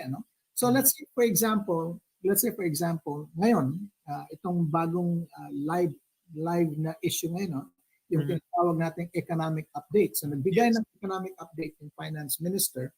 Marami ang nabahala dahil yung parang ang focus nitong gobyerno ay hindi necessarily yung tinatawag na fiscal responsibility, kung ano-anong gusto nilang gawin na hindi naman nasakop doon para i-address ng gusto itong pandemya at saka hindi naman para tulungan yung ekonomiya, kundi gusto nila mag-eksperimento ng all kinds of industries, mag-eksperimento ng all kinds of economic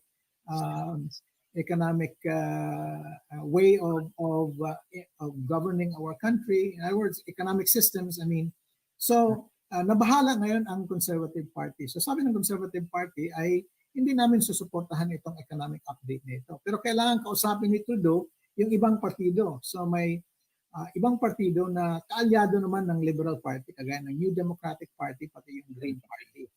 So kailangan nilang masatisfy yung kinakailangan ng dalawang partido na yun, para siya ay patuloy na magkaroon ng governing mandate. Pero kung yung NDP ay ayaw sumuporta, pati yung Green Party ayaw sumuporta, ang ibig sabihin nun ay nahulog yung gobyerno. The government fall.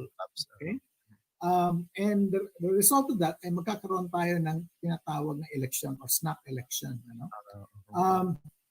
And that is in the minority. So sa duda ko, sa aking nababasa in terms of many of the news outlet, pati na rin mga movement ng Liberal Party, sa duda ko ay tatawag ng eleksyon itong Liberal Party in the near future. Baka nga sa January or the latest probably na March of 2021 or spring. And in terms of my own preparation, ayon naman doon sa ating mga kasama sa York Center, particularly yung tinatawag na Electoral District Association ng Conservative Party doon, kasi sila ang nag-field ng candidate, hindi necessarily yung buong partido, kundi yung Electoral District Association ng York Center ang nag-field ng kandidato. Obviously, dahil maganda yung ating showing, maganda yung naging resulta natin doon, very respectable and in fact commendable yung ating resulta, at saka meron ng name recognition. Kaya it is to the wisdom of that association na kung magkakaroon ng panibagong kandidato, baka mas lalo lang tayong ma-behind. So it is my hope that the wisdom of the Electoral District Association na ipipresent ako uli yung aking sarili as a viable candidate at ako mapili ng buong association. So merong proseso yan, So it's not in my hands whether ready ako or hindi. It's in the hands of the people who would say, ikaw yung gusto namin maging kandidato. And then we will prepare accordingly. Ganun po. Pero kailan po yan magsisimula yung prosesong iyan? Pagka nalaman na natin natatawag ng halalan? No. That process can start anytime. But ngayon, dahil panibagong taon na darating ay nagkakaroon ng tinatawag na annual general meeting yung association, and then yung annual general meeting ay magde-decide kung sino yung nasa nominating committee o nominations committee, and then yung nominations committee ay magbibigay ng tawag nito ng announcement sa buong association na binubuksan na nila yung nomination period, so representa yung mga kanya-kanyang gustong tumakbo, representa yung aming mga credentials and everything, so may proseso yan, at kapag successful tayo sa proseso, nagiging official candidate tayo. Official na kandidato doon sa napakaraming Pilipino sa riding na tinatawag na York Center. Sana nga po magkaroon sila ng wisdom at tulad ng sinabi nyo, maging wise sila sa pagpili na maganda yung inyong naging resulta itong huling halalan sa York riding na hindi na ibahin yung momentum, no po. Pero okay, sabihin natin na nagkaroon na po ng ganung proseso, kayo ang napiling kandidato. Siyempre hindi po doon natatapos yung paghahanda, yung makinarya kumbaga. Intact pa rin po ba yung inyong mga voluntaryo, yung sabi nyo na banggit nyo kanina 250 almost 250 volunteers, yung mga ganyang yung campaign managers, yung makinarya para alam nyo kung paano yung ginawa ng nakalipas na halalan, madali na rin po ba yung buhay? I would say na at least 80% of the machinery of the past by-election is intact in ating campaign machinery. Yung ating core candidate, campaign leaders, yung tinatawag kong Power 8 during the campaign natin. Power 8 na York Center, I very much behind my potential candidacy again. Nag-increase pa rin po yan dahil we were able to generate strong support from various communities. Sa Jewish community, sa Korean community, sa Chinese community, sa Hispanic community, sa Vietnamese community, na-strengthen po natin yung ating mga relationships sa mga community. Kaya nag-rise up din yung mga leaders nila doon. At nagkakaroon na po tayo ng tinatawag na meetings, nagpaplano kung baka sakaling tumawag ng nomination para handa rin tayo. Kailangan handa nga lang. Buong-buo po ang aking paniniwala at na kailangan meron tayong representante dito sa ating federal parliament. I'm hoping also na ma-inspire yung ibang kasama natin dito sa Canada, na mga Filipino-Canadians, na tumakbo din sa provincial pati municipal governments. So yun po ang gustong mangyari ng ating United Filipino-Canadian Conservatives. Yan nga po ang natutunan ko patungkol sa inyo na kayo, although pinaghahandaan nyo yung sarili nyong pagkakampanya kung magkaroon ng halalan, kayo rin ay handa na tumulong dun sa mga nakababatang mga aspirants para yung merong core values ng isang konserbatibo, meron kayong mga ganyang kung gusto nyo po, mag-imbita tayo ng mga nakikinig na maaring leaning towards the conservative, paano po sila sasapi doon sa inyong kilusan? Meron po tayong Facebook page. Pwede niyo akong i-inbox doon. Piniprepare din namin itong ating website. Meron na tayong domain name. Una po ay kung gusto niyo sumapi, kailangan embrace niyo yung tinatawag nating values and principles natin. Una yung individual rights and freedom. Pangalawa, yung religious rights and freedom. Pangatlo ay yung tinatawag nating free exchange of goods and services, voluntary exchange of goods and services. Pang-apat po ay yung ating tinatawag na yung demokrasiya natin ay respeto ang bawat boto ng bawat mamamayan. Yun po ay yung tinatawag natin yung family values din natin, yung hindi natin i-put down yung mga taong may salungat na paniniwala tungkol sa kanilang family values, pero iniimbita natin yan part of our desire within the conservative movement na bawat prinsipyo, bawat values na ini-embrace ng citizenship o ng citizen ay nire-respeto po natin. So we respect diversity. Yun po ang mga principles and values na ini-embrace ng United Filipino Canadian Conservatives. Kung gusto niyong sumapi ay pumunta lang kayo sa ating Facebook page, Facebook page. Okay. Yeah, United Filipino Canadian Conservatives. At lalagay natin yan dito sa itatala natin yan sa bottom of the post. Marami pa po tayong gustong itanong sa ating special guest na si Tito Julius Tiangson, ang tito ng ating komunidad. Pero medyo naubusan siya ng oras because he has to go do an appointment. We have an appointment very, very quickly. Mga last words po, bago po kayo magpaalam, ano po ang ating bilin sa ating mga kababayan? Ay sana po in the future, I am encouraging as many Filipino Canadians across Canada, particularly here in the Greater Toronto area, na sana naman ay mag-involve tayo dito sa ating demokrasiya dito sa Canada. Ang ating involvement po ay nagkakaroon ng impact sa ating kabuhayan, nagkakaroon ng impact sa ating pagpapalaki ng ating mga pamilya, sa ating future ng ating mga children, and future din sa direksyon ng ating bansa. Kaya napakahalaga na tayo ay mag-participate dito sa Canada. Well, Tito Julius, I'm hoping and I know na hindi po ito ang huli nating makapanayam kayo dito sa ating umagang programa. Sana po ay lagi kayo maging regular dito at ngayon magpapaalam kami dahil para hindi kayo mahuli sa inyong appointment. Pero thank you very much. Thank you very much. I will see you again soon. Thank you po, Tito Julius. Okay. Bye. Have a good day. Bye-bye. Alright guys, yan ang ating nakapanayam today, si Tito Julius. Sige po Tito, may tutuloy ko pa po ang pagpoprograma ngayong umaga. Nakapanayam natin si Tito Julius Tiangson, ang ating kasama diyan sa York Center Riding. Dati siya ay tumakbo rin noong 2015, kaalyado niya ang parehong partido ng konserbatibong partido ng Canada at ang namumuno ng partido noong mga panahon na yon in 2015 ay ang ating napaka-ginagalang sa buong mundong leader ng partido na si Stephen Harper.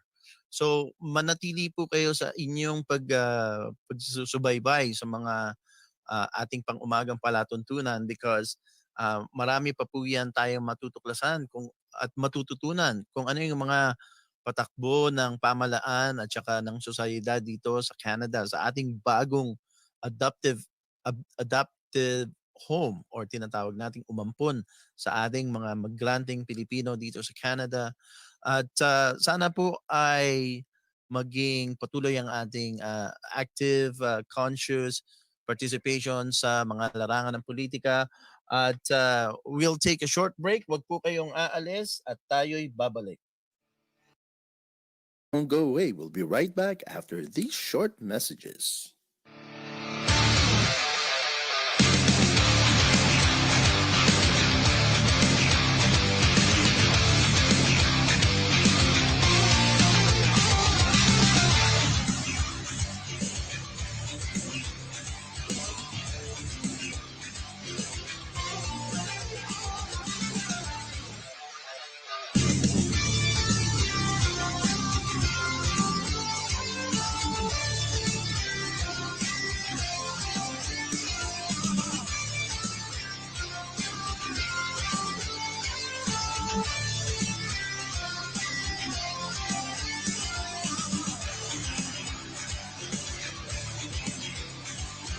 You're the original Ordinary Joe, but I'm an Ordinary Joe too. My name is John Tory. I'm the Mayor of Toronto, and you are watching the Ordinary Joe Show. And this is Ordinary Joe right here. He's right here.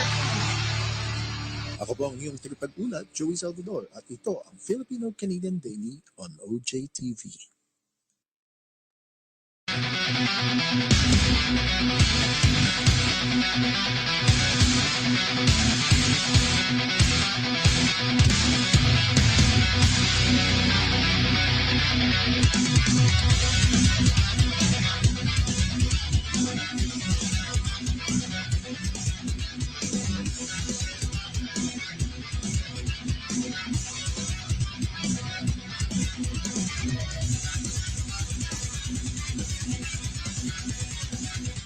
I will never stop making Christmas is my favorite time of the year. What about you? Christmas is my favorite holiday and time of year. It's probably because I get to hang out with my family, and they always bring food, like really good food, and my birthday's 4 days away from Christmas. Hi, I'm Peyton Garcia, and you're watching the Filipino Canadian playlist, only on the Ordinary Joe Show.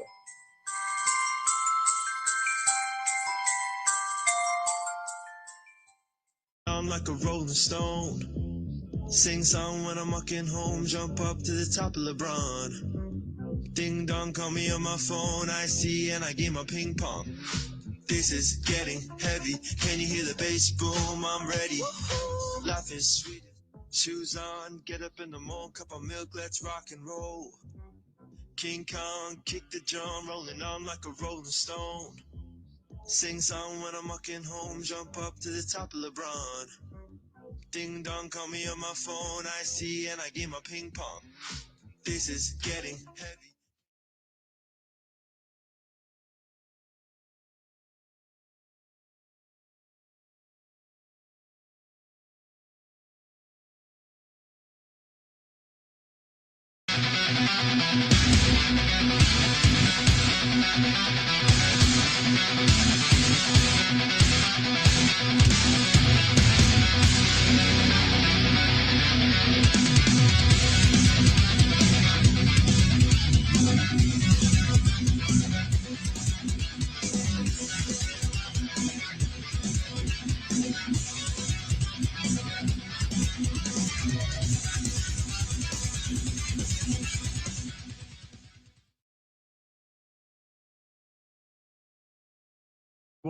Ordinary Joe Show. This is 101 Talakayan.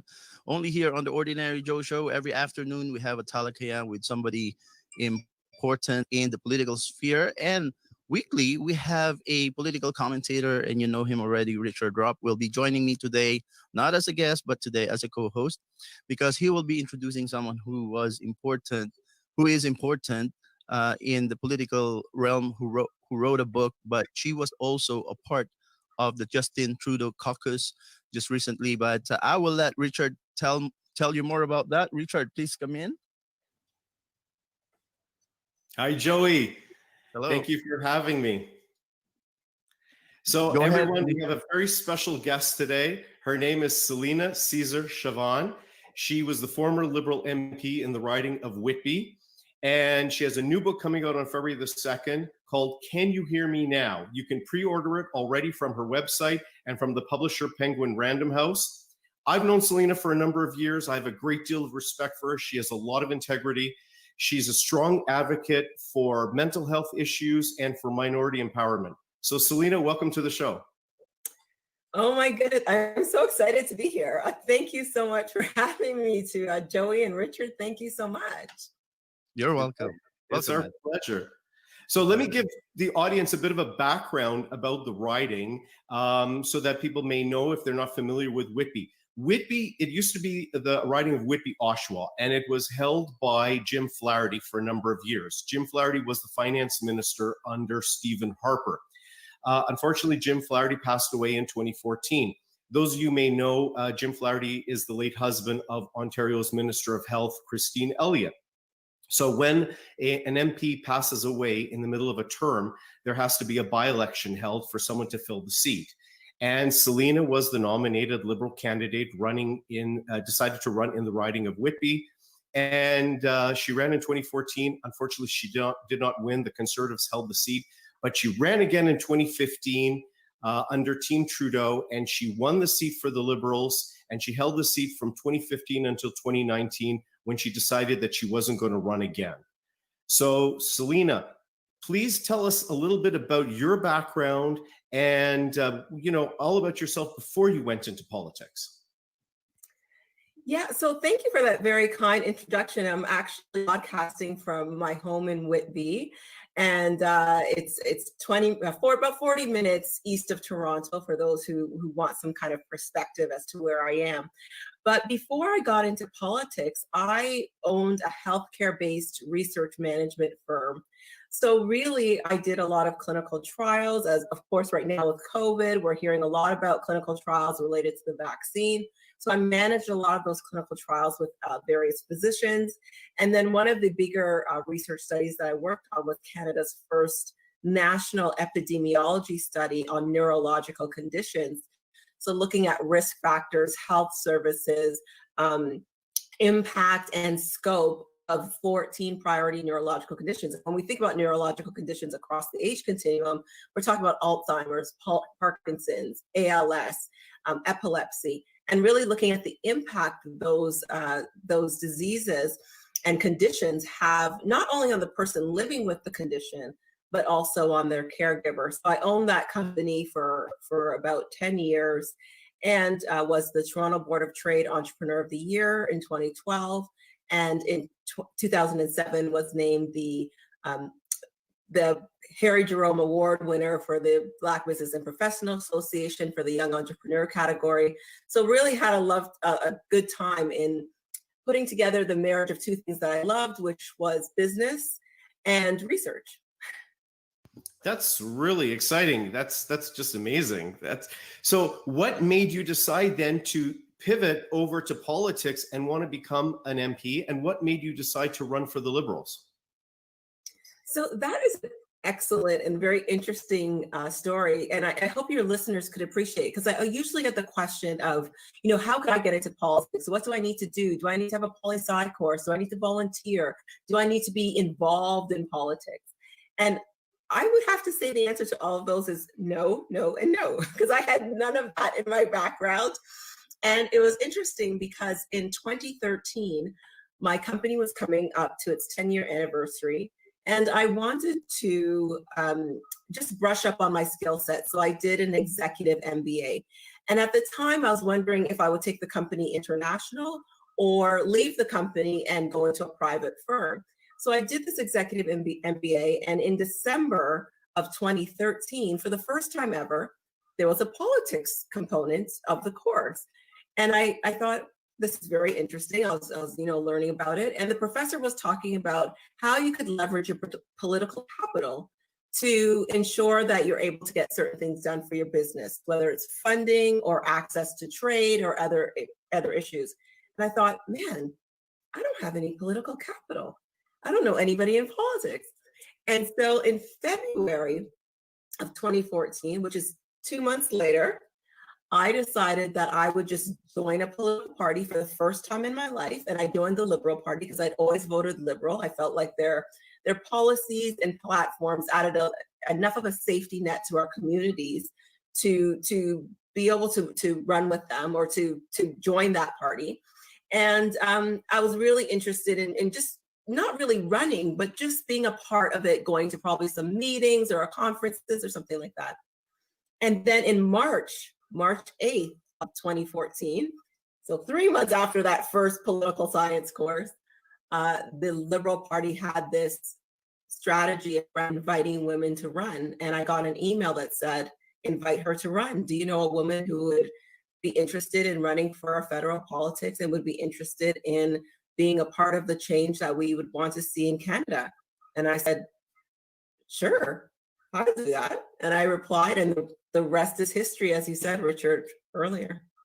Well, that's very exciting. I mean, you definitely added to the fabric of Canada's political life by joining in and becoming a politician and running and putting your name forward. And kudos to you, because it's very difficult to put your name forward and to sacrifice your entire life to run for politics. So that must have been exciting. So tell some of the viewers some of your experiences, your early day experiences once you won the election, or you can talk about the not winning the by-election or winning the actual general election. What are some of your early day experiences that the average viewer would not know? Some exciting stories, the good, the bad, the ugly. Tell us some stories you want to share with us.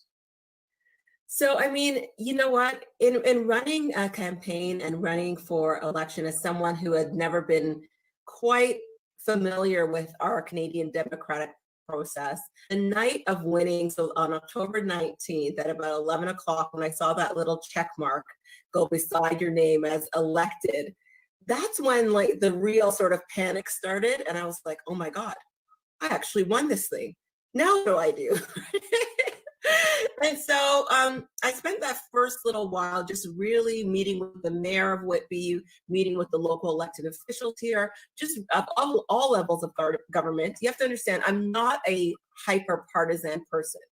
So going into politics as someone who is, you know, really level-headed, business-minded, you have to understand that about me, and we'll talk about some of the other issues that I had in politics, but not very hyper-partisan. And so I had these meetings with various constituents, the mayor, other elected officials, just to understand the lay of the land in Whitby, what they wanted to see, what they wanted to happen.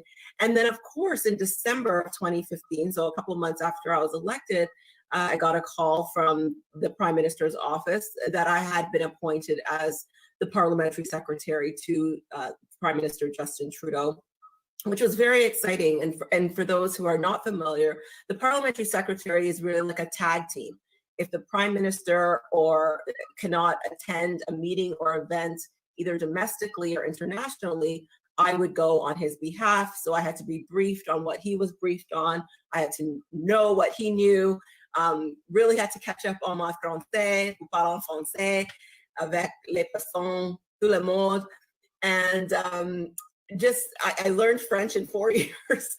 So it was a huge learning curve in those first few months that was really challenging. And, you know, as exciting as it was by January of 2016, I had a real big challenge with my mental health and was hospitalized for major depressive disorder.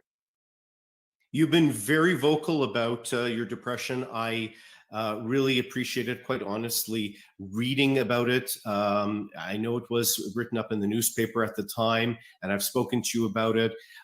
You've been one of the very rare people who've been very open and honest about your challenges, your mental health challenges. And so I have a great deal of respect for you. Maybe you want to tell some of the viewers about, you know, your challenges with depression and how was that brought on, and how did you cope with it, and how did you work past it? So, you know, it's very interesting because even when I was running in the by-election, when I lost the by-election, as you mentioned, in 2014, after that by-election, I spent 2 months in bed. So the by-election was in November 14th of 2014. And for January and February of 2015, I just did not get out of bed. It was like a battleground in my house. I was just having so many challenges. And so my husband actually because we had to keep campaigning, he quit his job. He was the vice president academic at a private college. He quit his job to help me campaign. And then I actually went to see Jane Philpott as my physician, who we all know Jane was elected. And we have very similar stories in terms of our time in politics, but finally got treated. But again, when you get treatment for mental illness or depression and go immediately back into like running a campaign and running in a general election and not really having that time to process, that time to take care of yourself and to heal, which is why I talk about mental health so candidly, is because I want people to know that it's okay, first of all, to talk about it, and it's okay to feel badly, but it's okay to get the help that you need, especially in racialized communities where it's often taboo to talk about mental illness. And I'm very open about talking about my major depressive disorder and my anxiety, because when I was in crisis in January of 2016, I'm the parliamentary secretary to the Prime Minister. I'm an elected official, you know, the first Black woman elected in this Durham region. You know, it puts a lot of pressure on you, and it forced me at that time to be very transparent with my constituents, very transparent with the people around me about saying, look, I'm perfectly capable to do this job, as many people are who struggle with mental illness, but we have to talk about it in a way that's open and transparent. Otherwise, we're going to continue to have stigma with each other. And what's even worse is that we self-stigmatize. Like, I felt badly about feeling badly, and we can't exist in that model and expect us to feel better unless we are open about talking about it. So that's what I did. Well, it was a watershed moment personally when I was able to hear about your struggles, because so many people, there's so many people who suffer depression, and everybody keeps it really hidden and they're ashamed by it, or they keep it in the closet. They struggle with it in the dark. They struggle with it quietly. They even hide it amongst their family members, and don't talk about it, don't address it, too scared to seek treatment for it. And like you said, in racialized communities, I think that struggle is even greater because there's more of an emphasis to be your best and to show your best. So for you to come out about it and talk so openly and so transparently about it was just, to me, like I said, a watershed moment. And I thought it was just, it just put you on a higher level. And it was you were one of the first people to talk about it so openly that it allowed people to then have that discussion and to get rid, to try to chisel away at the stigma of it so that people can realize, hey, you're not alone. Many other people suffer depression, mental health issues, anxieties, concerns. So, congratulations to you for coming out and talking about it. And of course, I wish you the best of your mental health and in your, your life challenges. So let's shift gears a little bit and tell us, how was it to work with Justin Trudeau? How is the Justin Trudeau behind the scenes that people don't know or not familiar with compared to the Justin Trudeau that they see on television, who's usually, very scripted and very coached on what to say and, all those kinds of things. Plus, he came from a political family, so I think he's very well versed in, the in front of the camera view versus the behind the camera view. How was he one-on-one in person? So I had my fair share of challenges with the Prime Minister, I think right from the beginning. As many of you are well aware, in 2015, when the cabinet was announced, and there was a big sort of push around from the Liberal Party around, this is the face of Canada. And I was challenged by that because there were a lot of racialized groups in particular that were not included in that cabinet. And to say that this was the face of Canada, it was a real slight to me, because there were no Black individuals represented, as well as a lot of other groups in that cabinet.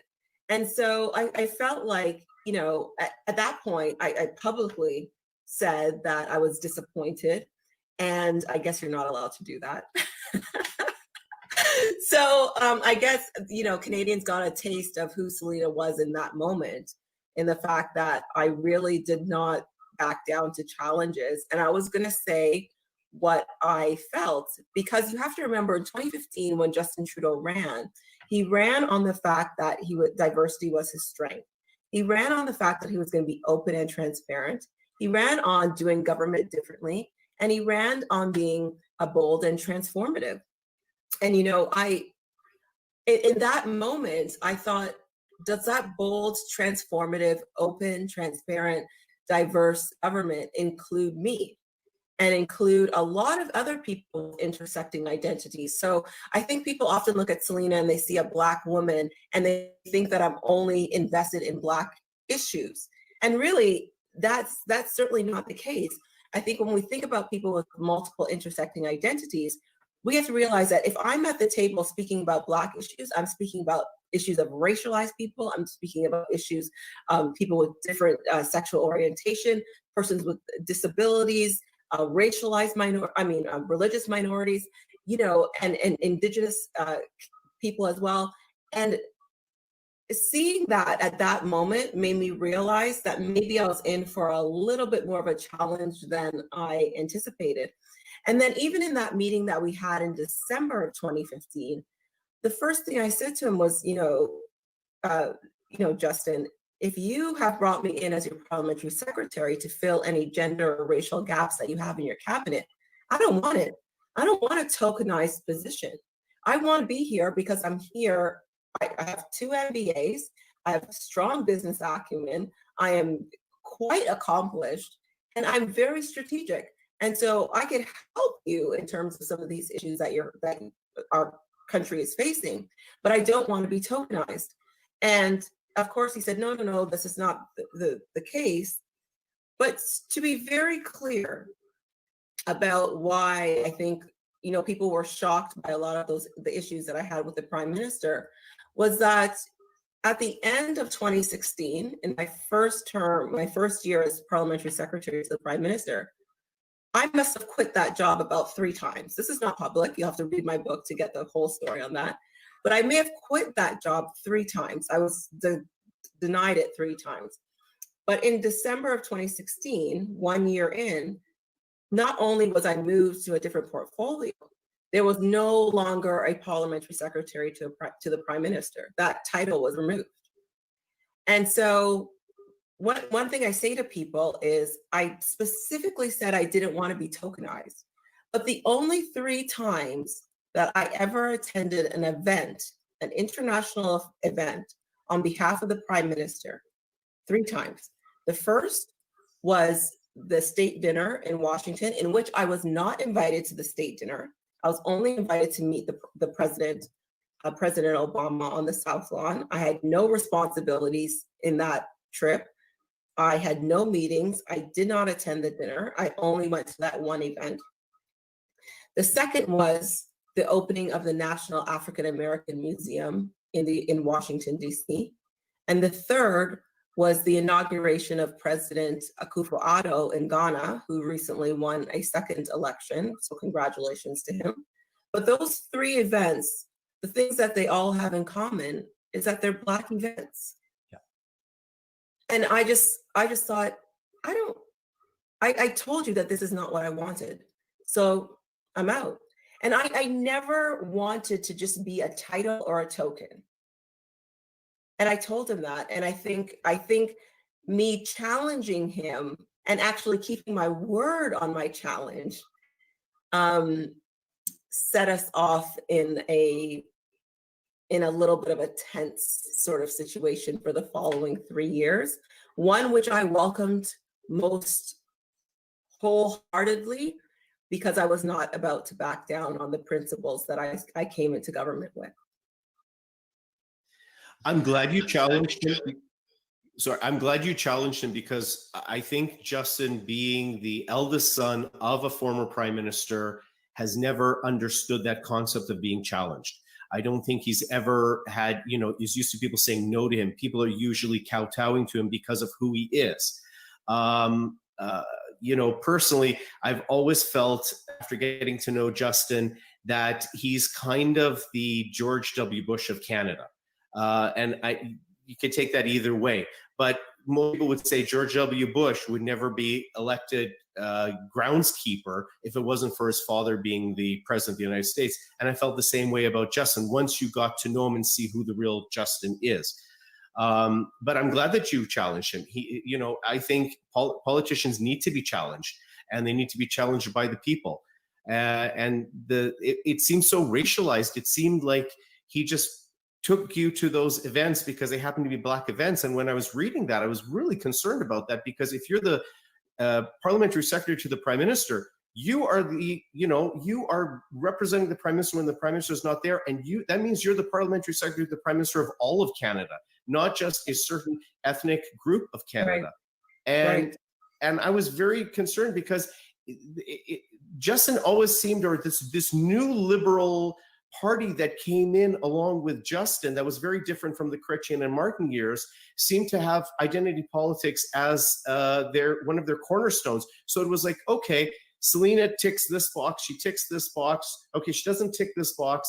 They don't view you as a human being. They viewed you as the sum of your parts. And that didn't make any sense to me. And I personally, I found it offensive, okay? I'm not a Black female, but I found it offensive that here's a person who's very highly qualified, very highly educated, can bring so much to the table, can bring so much breadth to the table, and they weren't allowing you to have your own independent voice. Now, my understanding, and correct me if I'm wrong, is there's a very small cadre of people that are around Justin that give him advice, and many ministers even don't have the chance to have his ear. Is this correct, or is this just the media telling us this? So I can't speak to that for certain, but I do believe that there is a small group of individuals that he really pays attention to. And, you know, I mean, people listening to this conversation might believe that I'm jaded, or I have, my aim is to indict the prime minister. That's not my intent. You have to remember that this is not the barista at the local coffee shop. This is someone who has grown up with privilege and power and has chosen to run in an election just like I did, get the votes that was needed, and end up as a prime minister. We gave him that job. Canadians gave him that job. It is a borrowed job, and one that nobody should take for granted. And so we have to hold him to a different standard than just the Trudeau brand that he has been accustomed to. We have to hold him to an account to ensure that the decisions that he makes is in the best interest of Canadians. And you're absolutely right, Richard. When he looks at me as Selena, the Black woman, he totally forgets what my job is. My job in Ottawa is not as Selena, the Black woman. My job in Ottawa is 130,000 people strong. It's everybody in Whitby. Mm-hmm. And the moment he forgot that that was the case was the moment that I think he completely dismissed his responsibility. And his responsibility was to understand I come with 130,000 people. That's who I represent. And of those 130,000 people, most of them who voted for me were not Liberal. I didn't win because only Liberals voted for me. I won because a lot of Conservatives voted for me. A lot of NDP voted for me. A lot of people who were disenfranchised from the political process, who wanted to make sure that they had a voice in Ottawa, voted for me. And I was not about to let the Trudeau name, whatever that means, deter me from doing what needed to be done to hold him to account. Can I have a beer with Justin Trudeau? Certainly. Can I follow him as a leader? Absolutely not. That's very honest. That's very honest. And you know what? I just love what you had just said, which is you represented the 130,000 people of Whitby. It wasn't that they were certain check boxes on a scorecard of who they are. They are individual people in their own right, and you represented each and every one of them equally and fairly. And congratulations. Like, I really liked how you expressed that. That made it so important, because I found with Team Trudeau, it was so much about, okay, does this person tick this box? Does that person tick that box? And instead of looking at the content of the person's character and who that person is, it was looking at identity politics and those kind of things. So tell us a little bit more about the behind the scenes experiences that you had with Justin Trudeau.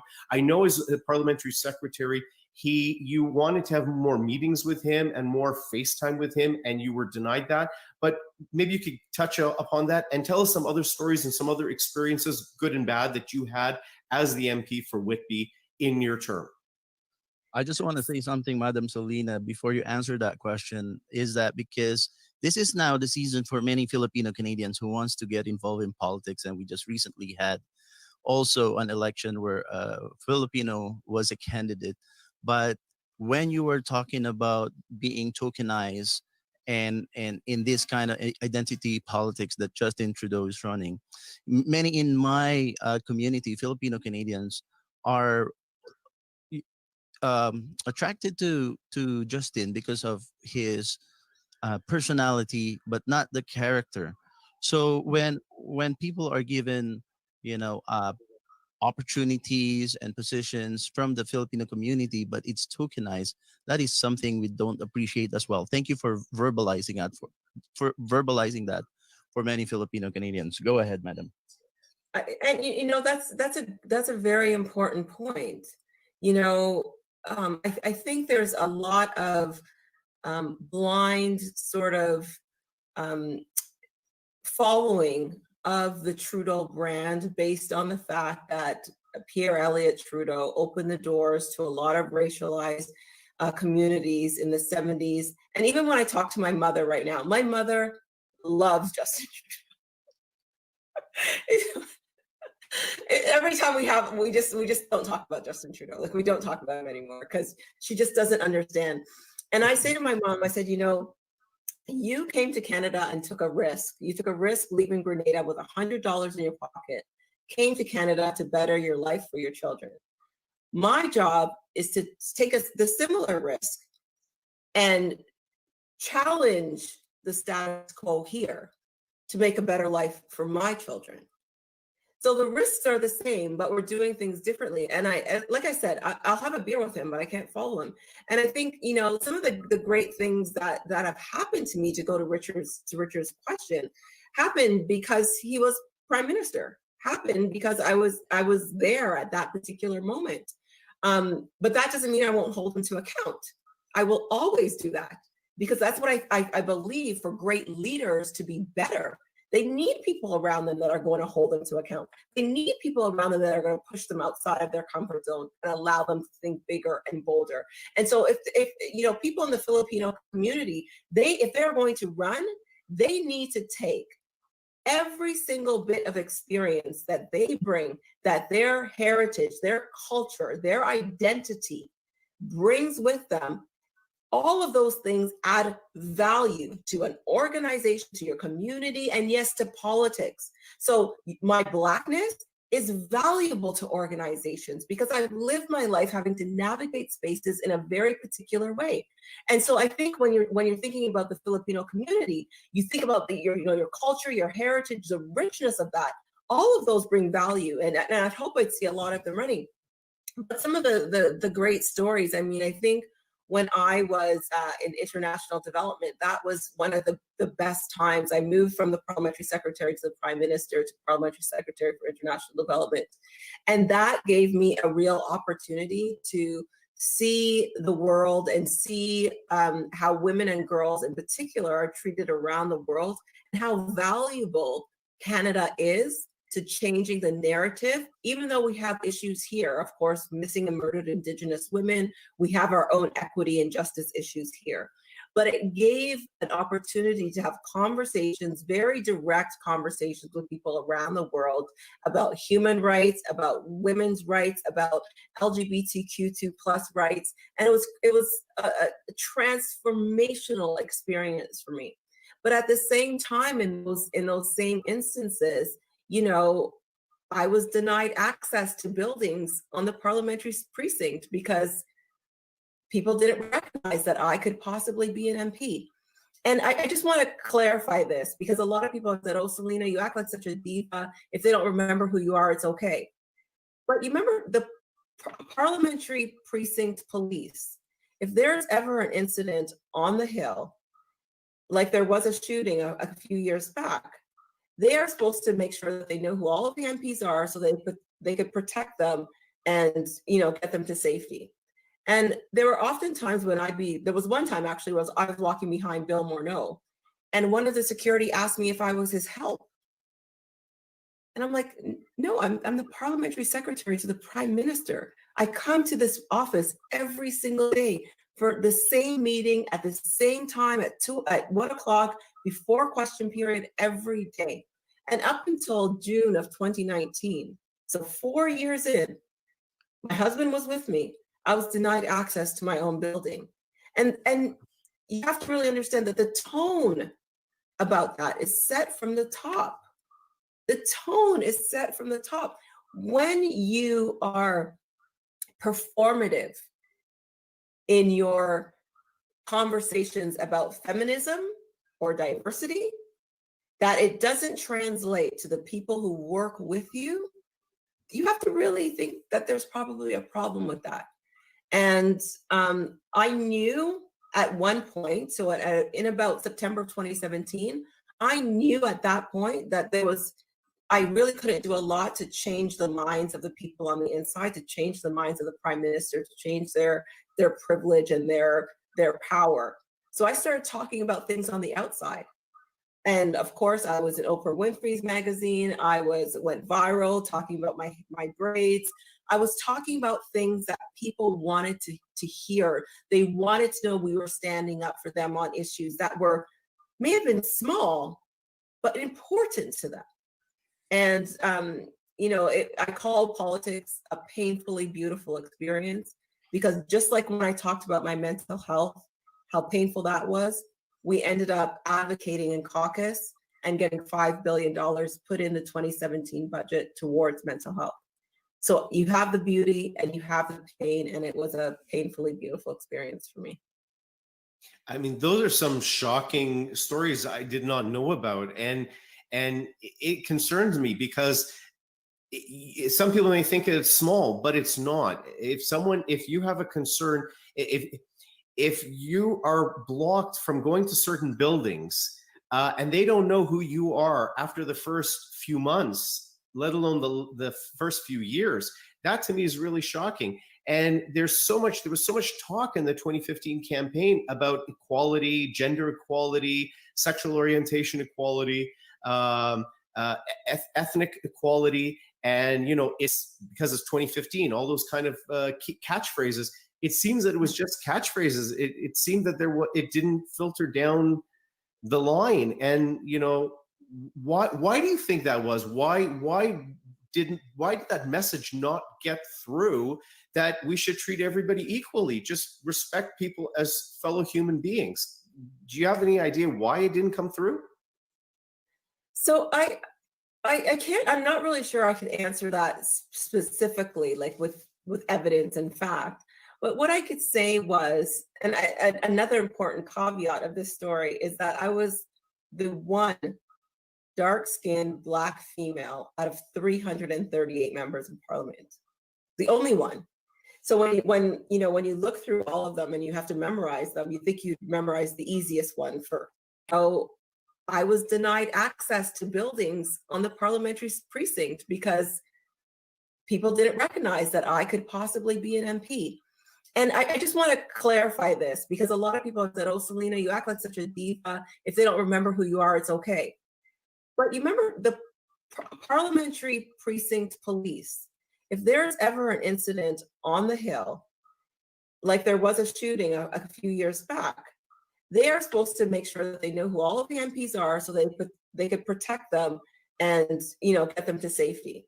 And there were often times when there was one time actually was I was walking behind Bill Morneau, and one of the security asked me if I was his help. And I'm like, no, I'm the parliamentary secretary to the prime minister. I come to this office every single day for the same meeting at the same time at 1 o'clock before question period every day. And up until June of 2019, so 4 years in, my husband was with me. I was denied access to my own building. And you have to really understand that the tone about that is set from the top. The tone is set from the top. When you are performative in your conversations about feminism or diversity, that it doesn't translate to the people who work with you, you have to really think that there's probably a problem with that. And I knew at one point, so in about September 2017, I knew at that point that I really couldn't do a lot to change the minds of the people on the inside, to change the minds of the prime minister, to change their privilege and their power. So I started talking about things on the outside. And of course, I was in Oprah Winfrey's magazine. I went viral talking about my braids. I was talking about things that people wanted to hear. They wanted to know we were standing up for them on issues that may have been small, but important to them. And, I call politics a painfully beautiful experience, because just like when I talked about my mental health, how painful that was, we ended up advocating in caucus and getting $5 billion put in the 2017 budget towards mental health. So you have the beauty and you have the pain, and it was a painfully beautiful experience for me. I mean, those are some shocking stories I did not know about. And it concerns me because some people may think it's small, but it's not. If you have a concern, if you are blocked from going to certain buildings and they don't know who you are after the first few months, let alone the first few years, that to me is really shocking. And there was so much talk in the 2015 campaign about equality, gender equality, sexual orientation equality, ethnic equality. And, it's because it's 2015, all those kind of catchphrases. It seems that it was just catchphrases. It seemed that it didn't filter down the line. And, why do you think that was? Why did that message not get through, that we should treat everybody equally, just respect people as fellow human beings? Do you have any idea why it didn't come through? So I can't, I'm not really sure I can answer that specifically, like with evidence and fact. But what I could say was, and another important caveat of this story is that I was the one dark-skinned Black female out of 338 members of parliament, the only one. So when you look through all of them and you have to memorize them, you think you memorize the easiest one first, right? Like, there's only one of her, memorize her, and then everybody else will memorize them later. So I say that sort of tongue in cheek, because did they really want to remember me?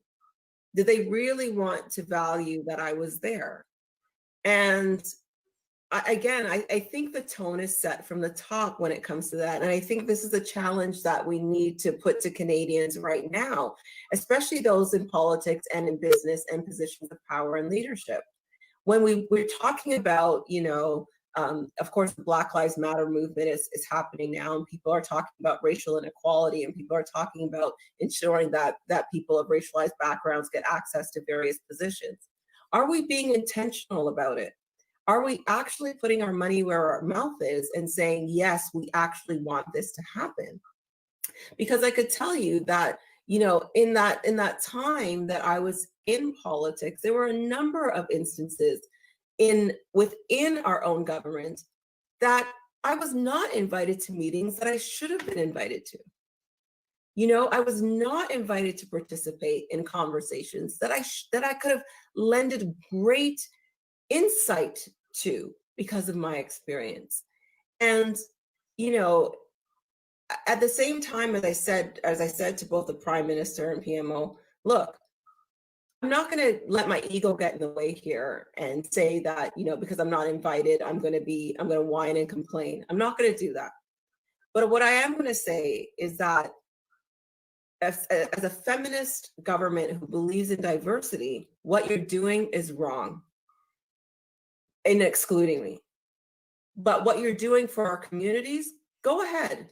You could do them. And I'll probably criticize them too, because they don't have input from everybody.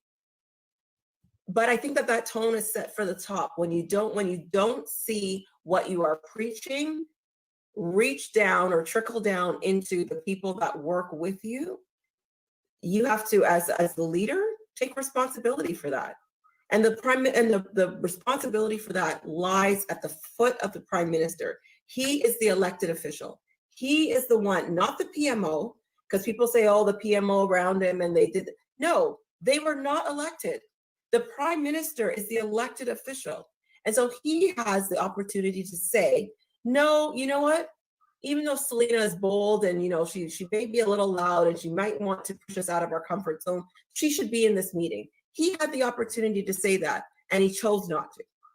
And that's something, and I mean, it's the same as blackface. When blackface happened, the Prime Minister was in the prairies. He was in Manitoba. And when minstrel shows or blackface shows were running rampant in Canada, I actually sent him a message after blackface with all of our disgruntled, all of our tension that happened in 2019.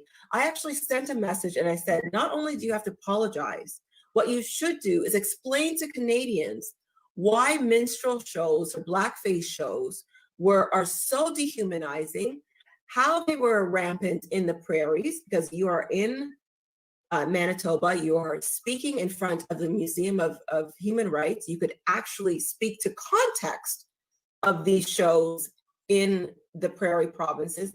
And you need to say, just like a child who makes a mistake, quote unquote, you're sorry, what did you learn, and what are you going to do to fix it? He did none of those things. And so again, you have an opportunity to set the tone, to speak to Canadians, to have them learn something, to not only apologize, but to say what you've learned and what you're going to do to fix it, what you're going to do to act, and you don't do that. And that's very performative. And I think that's why it never translated. So let me ask you, because it was really shocking to me when it came out in the news in the last election that Justin Trudeau, as far as they have on record, not once, not twice, but 3 times was out doing blackface which contradicted the whole agenda of what the Liberals were talking about, about diversity is our strength. Well, that's not the kind of strength you want to show. I thought it was very embarrassing. And how could someone that has such a woke attitude have ever done that in their life? I tell you, I've never done anything like that. I've never even thought about doing like that. Justin and I are about the same age. I'm about a year older than him. And I know that that's the most racist, horrific, terrible thing and offensive thing that you could do. And he did it 3 times that we know of. What was your take when you first found that out? How did you feel about that? To be honest, Richard, I should have seen that coming. It was not a surprise. Not as surprised as many. What I was surprised at is that he didn't remember how many times he had done it. And you're absolutely right. Again, this person is not the barista at the local coffee shop. He's the prime minister of a G7 country. Like, put your bloody big boy pants on and understand your responsibility and your role. And this is not to say that people can't make mistakes, right? But this is an individual who grew up with an enormous amount of privilege and power around him. He has like, if anybody has read Common Ground, he has traveled to more countries than I think more than there are provinces and territories in this country, right? Like, he's traveled. He knows these things. What has happened is he thought he wouldn't get caught. He thought he was above the ability to get caught and to be held accountable for his actions. So it's oh, he made a mistake when he was young. When he was young, this is not a mistake that a worldly person makes. This is not a mistake that a conscious person makes. And maybe he just became woke. I don't know. But this is not a decision that an adult decides to make. Maybe some frat boys at a university, but not your teacher.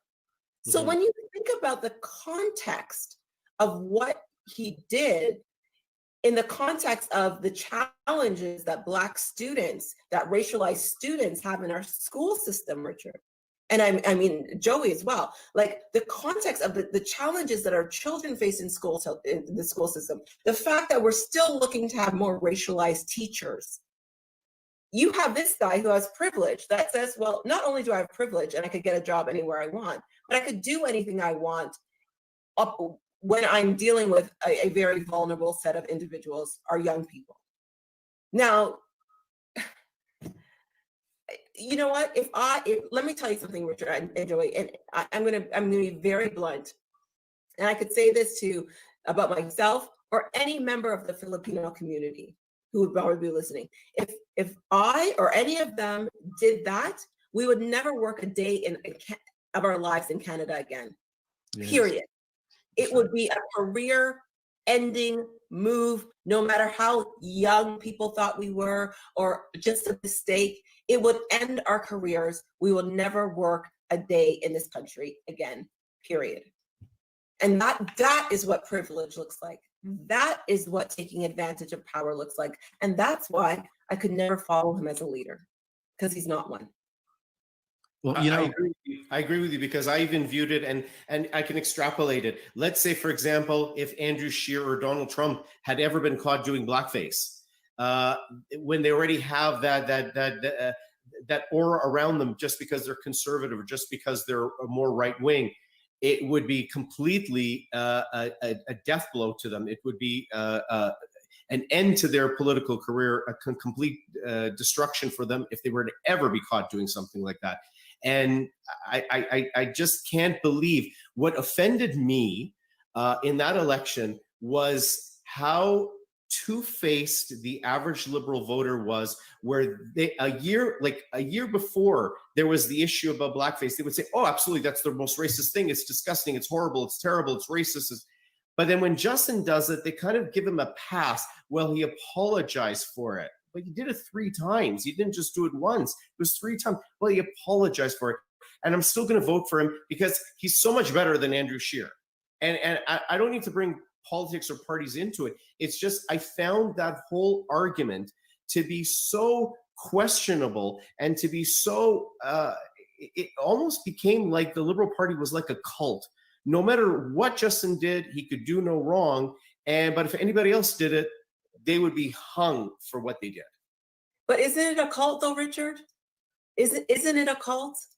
Like, you know, as a liberal, or late in 2019 when I was speaking out against my own government, you know, I was being met with the most vicious comments from liberals, from liberals themselves. And I would say, you know, so we cannot be liberals and hold our government to account. We cannot be liberals and say, hey, Justin, what you did was wrong. Mm-hmm. We have to sort of like spin it and say, well, it was probably right. What kind of government is that? What kind of society, what kind of democracy is that? When you cannot say, yes, I'm a liberal and I'm also going to tell you that you're wrong. Are they mutually exclusive?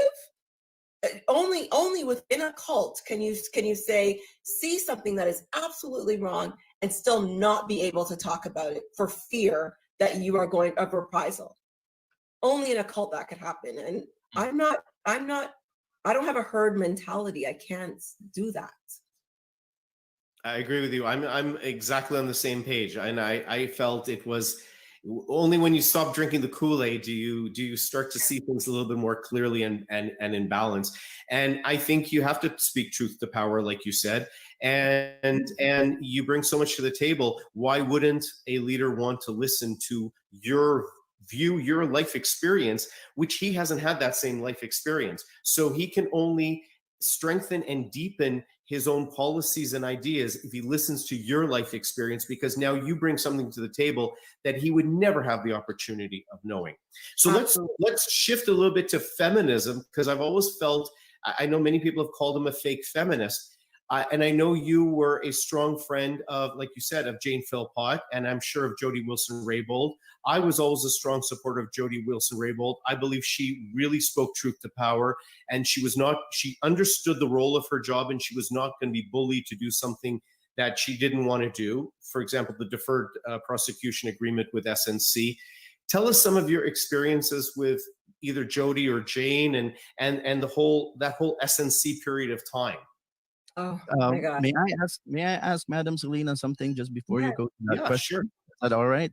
Madam Selena, when you were talking about how you were walking behind Bill Morneau and the Parliament police stopped you and asked you if you were his assistant, that has happened 1,000 times to many Filipinos, and that a lot of Filipinos will connect to you about, you know, being mistaken for the nanny, being mistaken for the personal assistant, being mistaken for the private nurse who's following the person around, maybe with the medicines and the stethoscope. But, you know, a lot of Filipino Canadians in my community feel like that's never going to change. We just have to accept that this is the status quo. And many in my community have that attitude that, well, this is our place in Canada, so let's, you know, play the role. What can you say to that? Not as long as I'm breathing. No way. No, that's not our place. That's not our place. And you know what? The problem is that when we continue to sort of fit a mold or a space that was never designed for us to be there. And for politics, our democratic institutions, our government was never designed for women to be there. and certainly never designed for women of color to be there. Like, that's why we don't have a dress code in Parliament. Women don't have a dress code, right? Because why would we show up? And so we have to keep talking about it. We have to keep challenging it. We have to keep saying, no, these microaggressions, these racist sort of ideas around who we should be or what jobs we should have, and that we can't be the president or CEO, or we can't be the director of the board, or we can't be the prime minister, or we can't be the minister, that needs to stop. And they could only stop if we have conversations about them that are very public and very open. So when I talked about the microaggressions that I was facing on the Hill, it wasn't so that I could sort of have, a way so people could feel sorry for me. It was really around saying, these are the experiences that I, even as a parliamentary secretary, experienced. But could you imagine people who have jobs that, they're afraid to lose their job? They couldn't fire me for 4 years, and I had a big title, and I was still receiving these microaggressions. So what happens to other people? Right? So I wanted to have a conversation about it because I wanted people to know exactly what it was that they were doing and to give them a very good opportunity to stop it.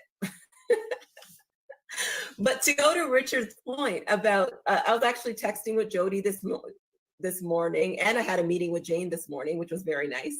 And look, the entire issue around SNC-Lavalin was just horrible and painful to sit through.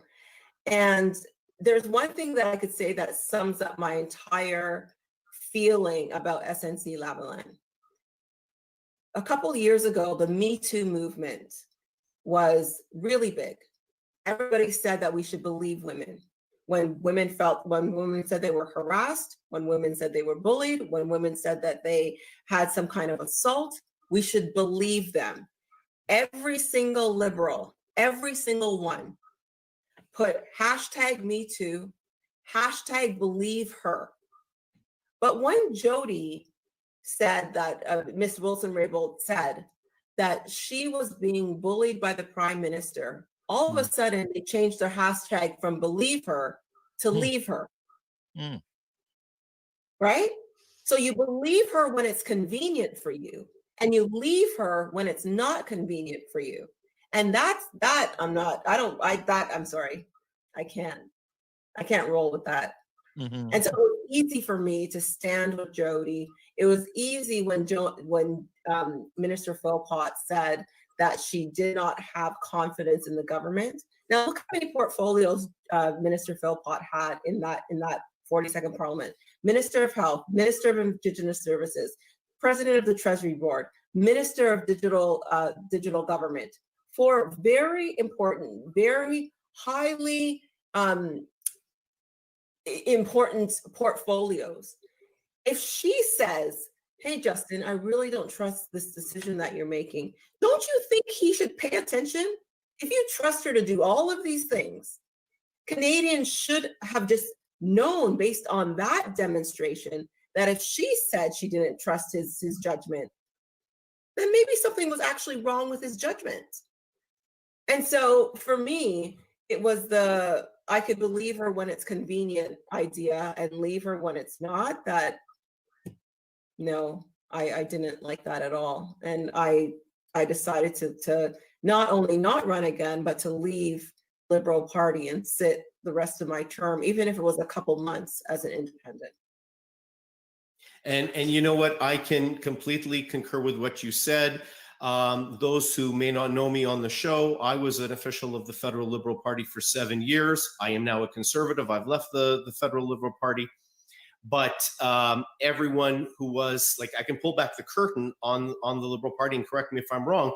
I know Jane Philpott well, and I knew that within the PMO and the immediate direct staff, if there was an issue, if there was a situation that they needed a strong minister, one of the strongest ministers they had was Jane Philpott, and they brought her in to all sorts of those things. Minister of Health as a medical doctor, Indigenous Affairs because Carolyn Bennett wasn't doing such a great job, and they had to divide up that ministry. And then Treasury Board, she was the go-to person. She was the hard worker. She got things done.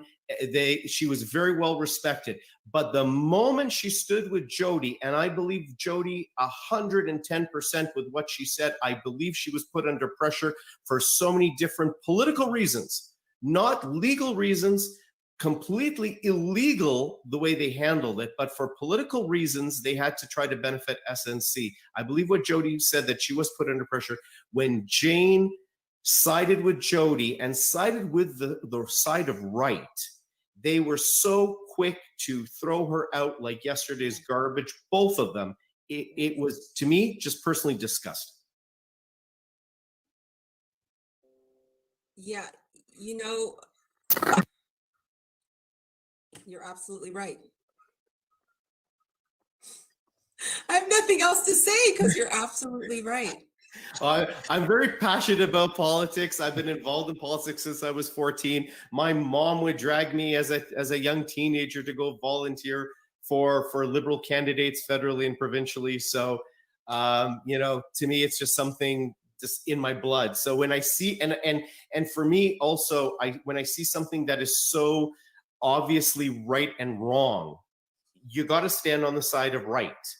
And to me, that, you know, and I have many liberal friends who would argue with me that Jody was,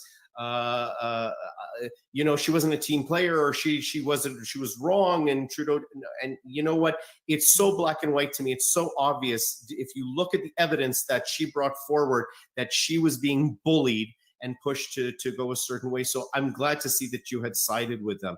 So let's go back to, what were some of the reasons you decided not to run again?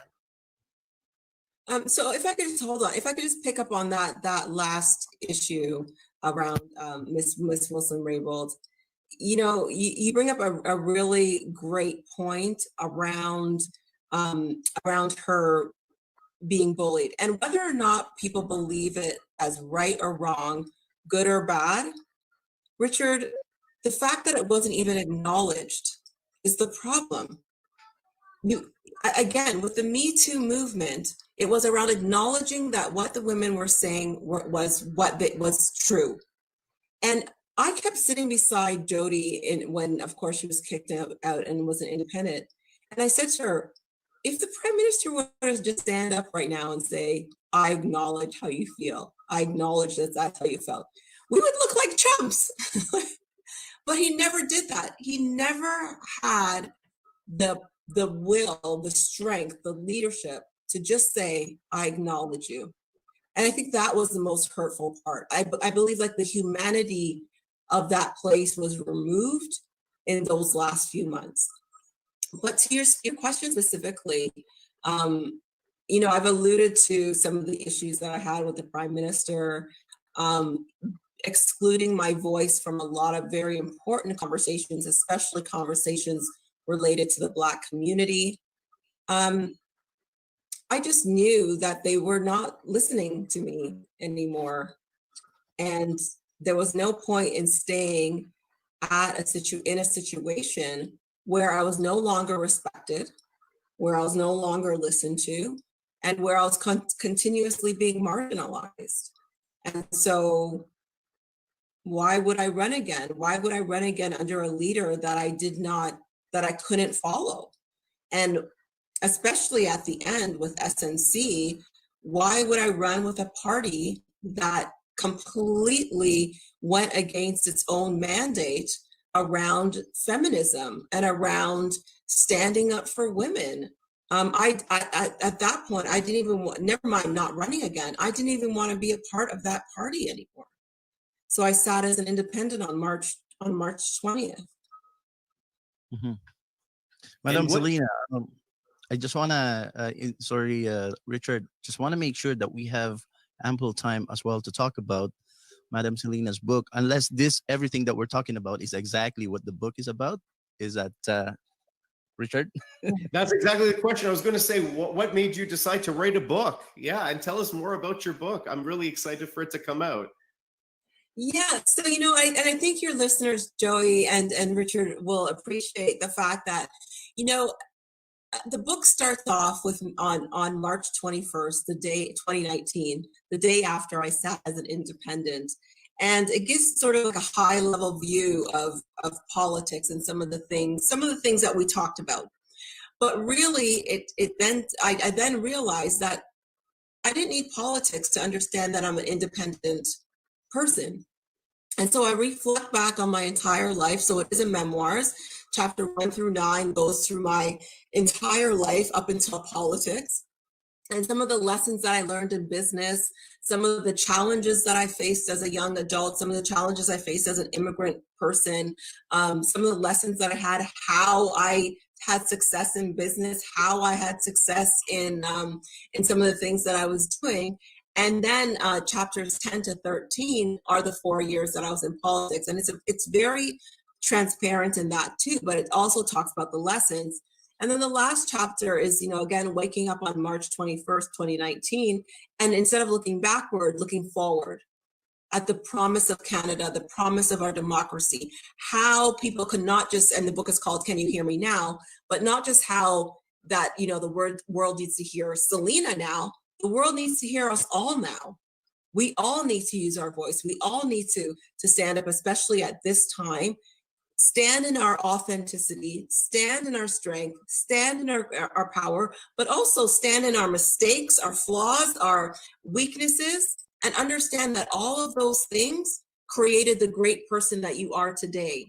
So why are we ashamed or hide or feel guilty about all of those things when they strengthened you? They allowed you to be here. And that's why I talk about politics as being the most painfully beautiful experience that I had, because as painful as it was, as many mistakes or as many as challenges that I faced, it was still a beautiful awakening for me. It was an opportunity for me to learn some lessons, to really understand how powerful I am in my authenticity, and to understand the power of my voice and the power of everyone's voice when we collectively use it for social justice. Well, that's amazing, because a saying that I always ascribe to is, what doesn't kill you only makes you stronger. Yes. So you've had so many experiences, and I can't wait for your book to come out. And, for Joey's audience and for the general Filipino community and all minority communities and all ethnically diverse communities, I think there's going to be so many lessons that can be learned in that book that can be applied to whatever ethnic community you're from. Well, for sure. Absolutely. And that's the thing. The book is less about a politics book as it is about leadership, as it is about being transformative change. And within the book itself, it gives those lessons. It's sort of a how to. How did Selena come from this 2-year-old immigrant child from the tiny island of Grenada to the parliamentary secretary of a G7 leader? Like, and it's a very vulnerable book too. Like, if there are no secrets after this book, I talk about my mistakes. I talk about the things that make me feel ashamed and guilty. And I do it because I want people to know that mistakes happen in their world, and that's okay. I respect your vulnerability. I think that's one of the things that always drew me to you. And, back to what you were telling before, I know Selena is not a wallflower. So for people not to recognize who she is, she was one of the standouts in the freshman class of 2015. I can't imagine that any staffer or any parliamentary police would not know who Selena is, because anytime I would see her at an event, I'd be drawn to you and I'd want to come and talk to you because, you're not a wallflower. You're very honest about your vulnerability. You're very honest about your experiences in your life. And I found that very attractive. And I hold you with such high esteem, and your integrity is very high to me. Thank you. Thank you so Madam much. Selena, can you tell us some details how, a lot of Filipino will be very interested because it's a how-to book, a how-to book on how to, from an immigrant status to being someone who is writing a book about, can you hear me now? We all want to be heard now. How can we get a hold of your book? Oh, thank you so much. Well, it's available with Penguin Random House Canada. So the easiest thing to do is Google Selena, Celina, Can You Hear Me Now? And it'll come up with all the ways that you could buy the book. The ebook is available, the actual book itself. If you do want to get bulk orders though, so above 50 books or more, any of your listeners want to do that, I would suggest they get in touch with me directly, because then you could get a really great discount on the books. But if you go to just Google it and purchase. And right now I'm actually in the process of recording the audiobook. So the audiobook will be available soon.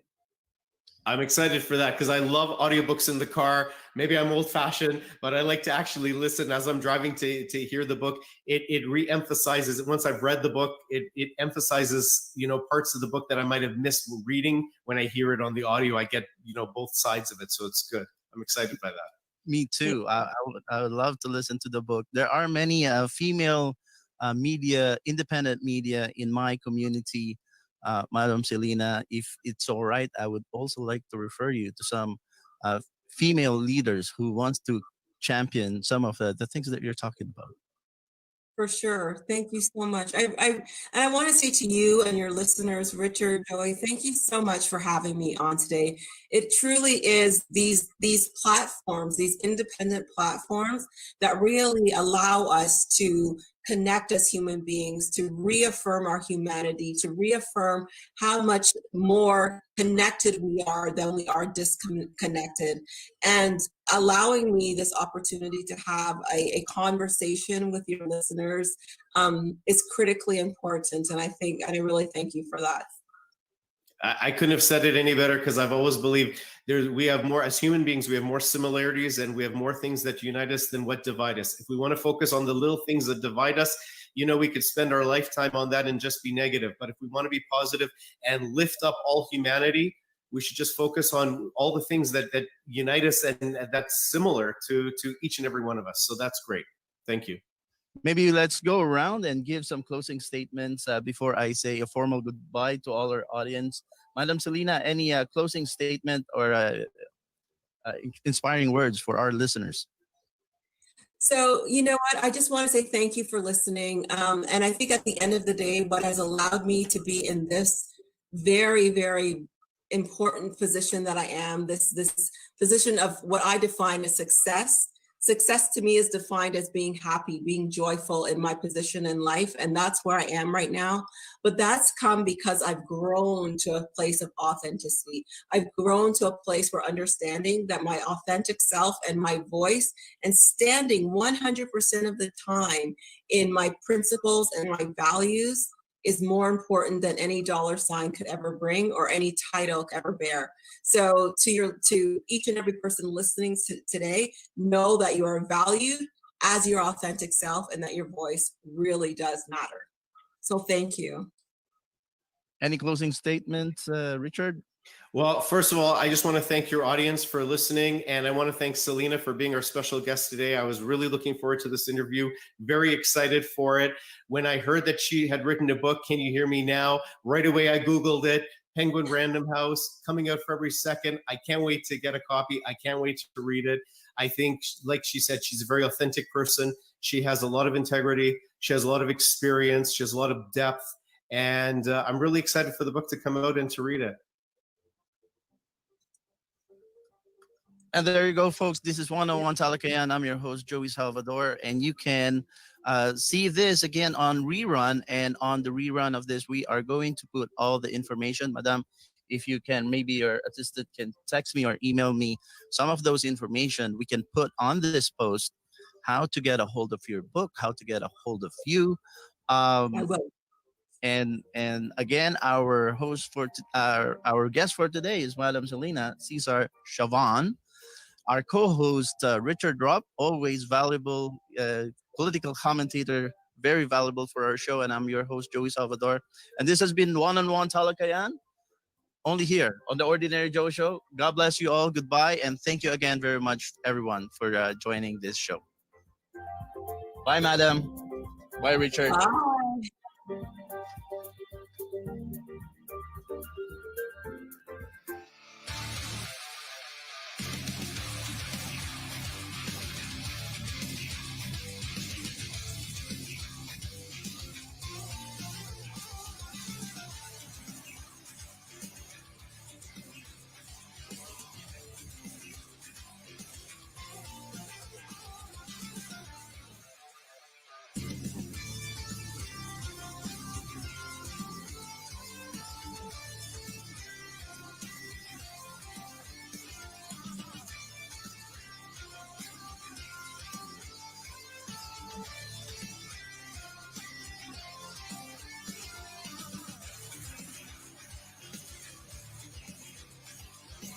You're the original Ordinary Joe, but I'm an Ordinary Joe too. My name is Sean Torrey. I'm the mayor of Toronto, and you are watching the Ordinary Joe Show. And this is Ordinary Joe right here. He's right here.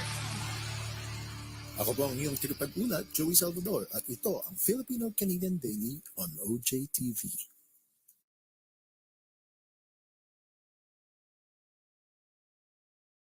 After these short messages.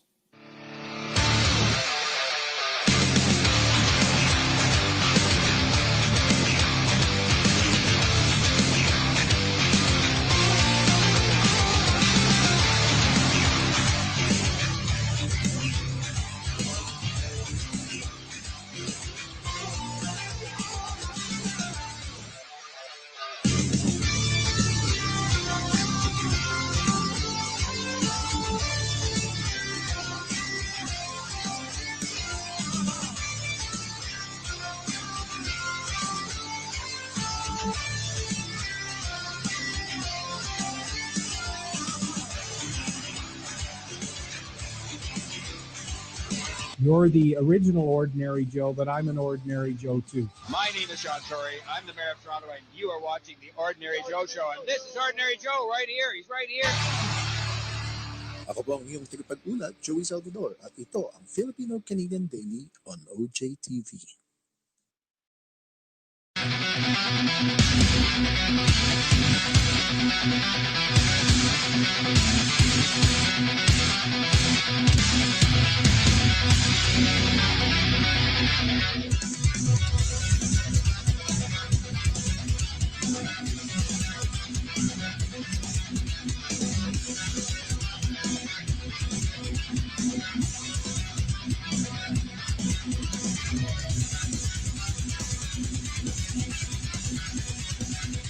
I will never stop making Christmas is my favorite time of the year. What about you? Christmas is my favorite holiday and time of year. It's probably because I get to hang out with my family, and they always bring food, like really good food, and my birthday's 4 days away from Christmas. Hi, I'm Peyton Garcia, and you're watching the Filipino Canadian playlist, only on the Ordinary Joe Show.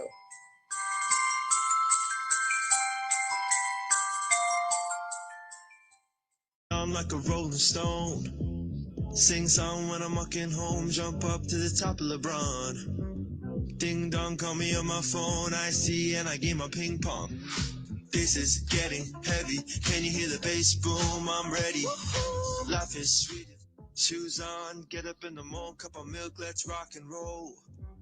King Kong, kick the drum. Rolling on like a rolling stone.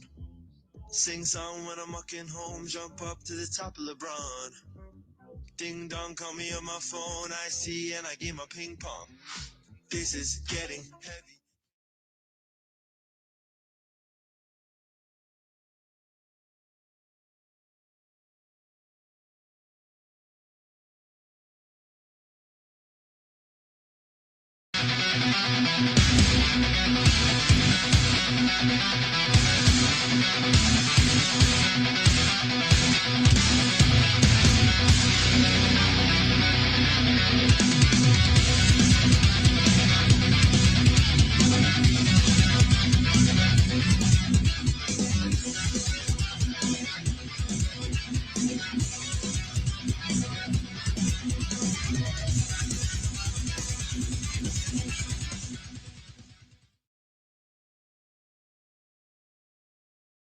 Umaga po here in Ontario and to the rest of Canada. I'm your host, Joey Salvador. Ito po ang one-on-one talakayan right here on the Ordinary Joe, our morning breakfast show, which is dedicated sa mga manggagawang Pilipino.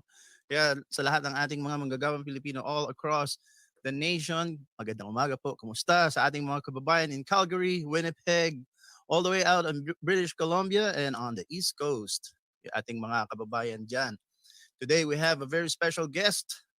Many of you would know him. He is a very strong alliance to the president's important proposal to sort of have like a charter change in the Philippines or an amendment to the Constitution. Pinapanukala po sa ating sa Pilipinas right now to have magkaroon ng parang sistema katulad dito sa atin sa Canada, which is a parliamentary federal system and very very close. Maraming iba't ibang klaseng parliamentary system, but the one we have here in Canada is called the Westminster style. At marami na po siyang mga television guesting sa Pilipinas at sa ibang bansa. Without further ado, let me introduce our special guest today, Mr. Orion Perez. Hello, sir. Kamusta po? Hi, good morning to everyone there in Canada, and good evening to everyone here in this side of the world, Singapore, Philippines, and everywhere else. Kamusta po kayo dyan? Kamusta ka, Joey? Kamusta, Sir Orion? Mabuti po, mabuti. Ano naman po ang klima dyan sa Singapore? Mainit? Sobrang mainit dito pero umuulan ngayon. So, I mean, it's, alam mo yung parang, para siyang sa Pilipinas na medyo lumalamig ng konti dahil nasa December. Pero nasa equator kami talaga sa totoo lang dito sa Singapore. Singapore is equator. So, yeah. Ang balita ko yung equator, no? Pagka nag-flush kayo ng toilet, baliktad yung ikot. At saka yung sinasabi nila kapag south of the equator ka, supposedly. South of the equator. Yun ang sinasabi nila. Sabi nila ganun eh. Kaya halimbawa sa lababo, nag-drain ka, ang ikot ganito. Pag nagpunta ka sa north of the equator, ang ikot ng tubig the other way around. That's very interesting. Pero ano po ang so you're based in Singapore but you have a very malakas na advocacy. But before we go to the advocacy, kilalanin po natin ng kaunti kayo, Sir Orion. Tell us a little bit about yourself. Bakit po kayo naka-base sa Singapore and kayo ba'y pinanganak sa Philippines? Pinanganak ako sa Philippines. I'm talagang Pinoy na Pinoy ako, as in I'm half Cebuano, half Tagalog, and so my dad's from Cebu, my mom's from Manila, her province is in Bulacan, and basically, I came here to Singapore first time I came here first visiting lang 1997, and I was like really impressed with Singapore, and then I thought it would be nice for me to be able to move to Singapore and work here, and that's why in 2000 I came over as an OFW. Now I didn't stay straight. No, there was a time I went to China. I went to had a long-term project in Malaysia. Went back to the Philippines and came back to Singapore again. But yeah, basically since 2000 ako nagsimula sa pagiging OFW, at Singapore ang napili kong bansa para maging OFW dahil nakita ko rin na kung ano yung matututunan natin dito sa Singapore, masasabi nating applicable sa Pilipinas dahil similar yung klima, similar yung pinanggalingang kultura ng maraming mga tao. They used to have the same kinds of slums that we have. May mga pictures ng Singapore noong 1950s and 1960s. Akala mo Pilipinas yun dahil akala mo nasa Tondo. Akala mo Tondo. Akala mo kung anong saang probinsya, whatever. Singapore pala yun. And seeing that, you will feel na kung kaya nila, kaya din natin yan. Kaya natin yan. Kasi I've also traveled to cold countries, and sometimes when I first went to Europe, for example, before, I had this weird feeling na kaya pala sila maunlad kasi malamig doon, napupuwersa silang magtrabaho kasi kung hindi ka magtrabaho mamamatay ka. Yung ganun, yun yung unang feeling pag-iisip. Yung unang pag-iisip ko. So sabi ko, naku, walang pag-asa ang Pilipinas kasi mainit. So kasi kumbaga kung magtatamad-tamad ka, di syempre buhay ka pa rin, hindi ka mamamatay. May mga prutas diyan o kung anong mga halaman na pwede mong kainin. Na kung nandun ka sa ibang mga malalamig na bansa, wala kang choice dahil pag nag-winter, wala ka talagang option kung wala kang savings. In a way, so there's truth with what you're saying. I mean, indeed. Yeah, indeed. Okay, sige po. It's true. In fact, Joey, I also read this from Montesquieu, the French philosopher. Parang sinabi niya na ganun nga, yung parang na-notice niya pag medyo mas tatamad-tamad ng konti yung mga nasa maiinit, tapos mas masisipag, mas focused yung mga nasa malalamig, etc.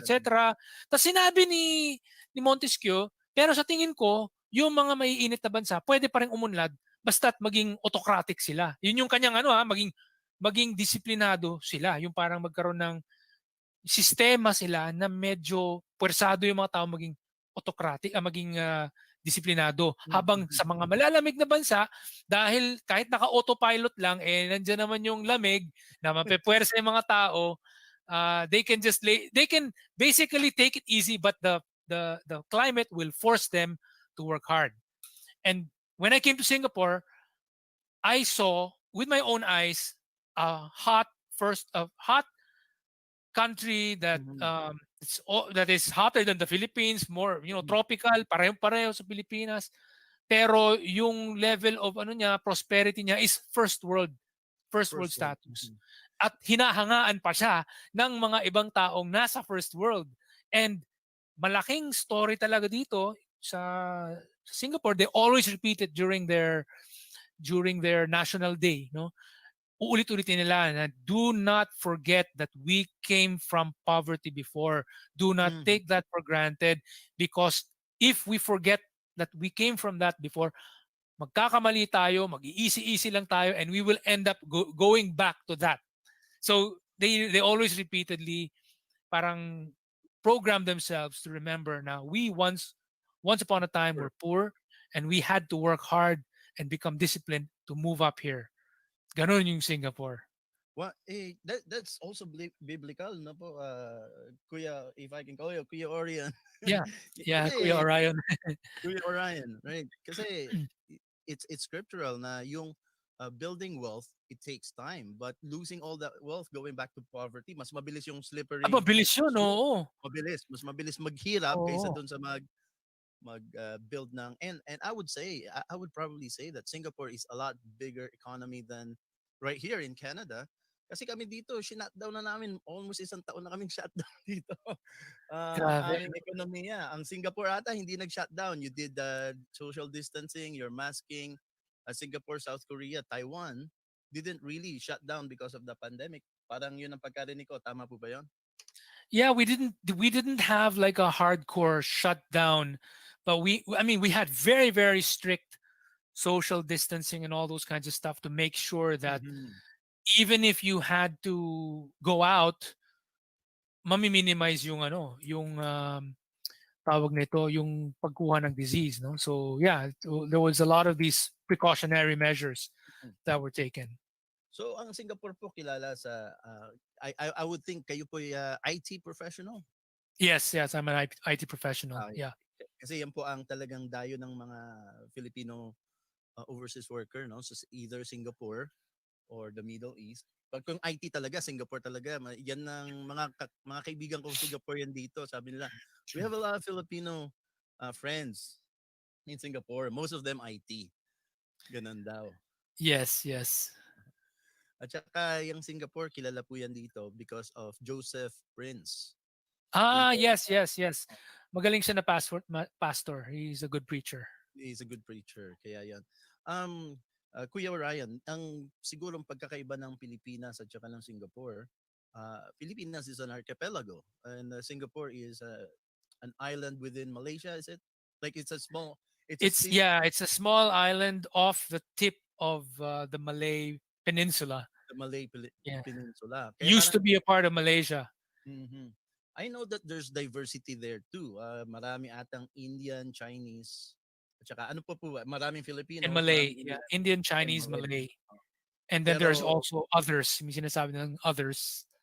Yun yung yung minority na others. Oo, yung others are may mga halo-halo, like merong tawag sa kanila Eurasians. And many of them, the Eurasians, they actually are very similar to Filipinos in the sense that some of them they look Pinoy. They look Pinoy na may konting pagkatisoy. And some of them look Pinoy, and many of them are Christian or Catholic, and many of them have Portuguese surnames. So makikita mo may mga Almeida ang apelyido, Monteiro, ganyan, mga Lopez, Fernandez, may makikita kang ganyang apelyido dito. They got some Caucasian features. Some of them, so you could mistake them for a Pinoy because I mean marami sa atin sa Pilipinas medyo may halo ng konti. Tapos sila ganun din, no? Parang may halo rin sila. And some of them kasi ano sila, halo sila ng mga Southeast Asians na napaghaluan sa mga Portuguese and some Dutch also. Tapos yung end result, mukhang Pinoy. Tapos yung medyo mukhang Pinoy, tas culturally may pagka-Pinoy kasi from a Christian or Catholic background and like a European-centric culture, which is, I mean, the Philippines used to have a very European-centric culture as well. So parang ganon parang similar. So paminsan napagkakamalan ng mga Pilipino dati, back when Filipinos were not that many long ago, madalas nagkakaroon ng parang napagkakamalan yung isa't isa. Na parang akala nagsasalita ng Filipino, yung pala oh, I'm not Filipino, ganon. Oo, yung parang hindi ako Filipino. So yeah, meron din kami ganyan mga experience dito with Vietnamese and yung ibang Europeans din na pagka yung nahaluan na, hindi kasi I think they said that especially in my city, Toronto, kami yung isa sa most diverse city in the world na multicultural nga po. So yun, bago I want to turn it over to you. I'll just have 2 quick questions, but I want to turn it over to you. Maybe take as long as you want, 10 to 15 minutes to explain to us everything all about this proposal.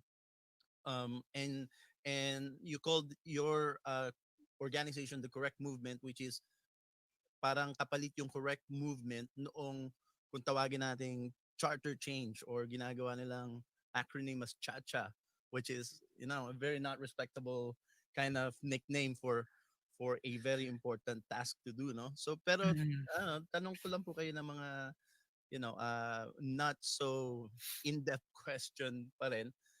So you're an IT professional, pero paano po kayo na before that, yung pagkakaiba ng Pilipinas and Singapore is parang unang-una, sabi nyo kanina, pagka mainit na bansa, maganda yung may autocratic na di alam natin yan na that's very relevant to Singapore kasi they were under Lee Kuan Yew for many years until wala na po ba si Lee Kuan Yew, namatay na? Namatay na siya 2015. Yeah. 2015, very recently lang na po, pero for as long as he lived, he was the president of Singapore. He was he was actually the prime minister of they're also basically just like Canada. They're also a Westminster parliamentary system. So he was prime minister for like 31 years, and then when he ended, he passed on the role to another person, Goh Chok Tong.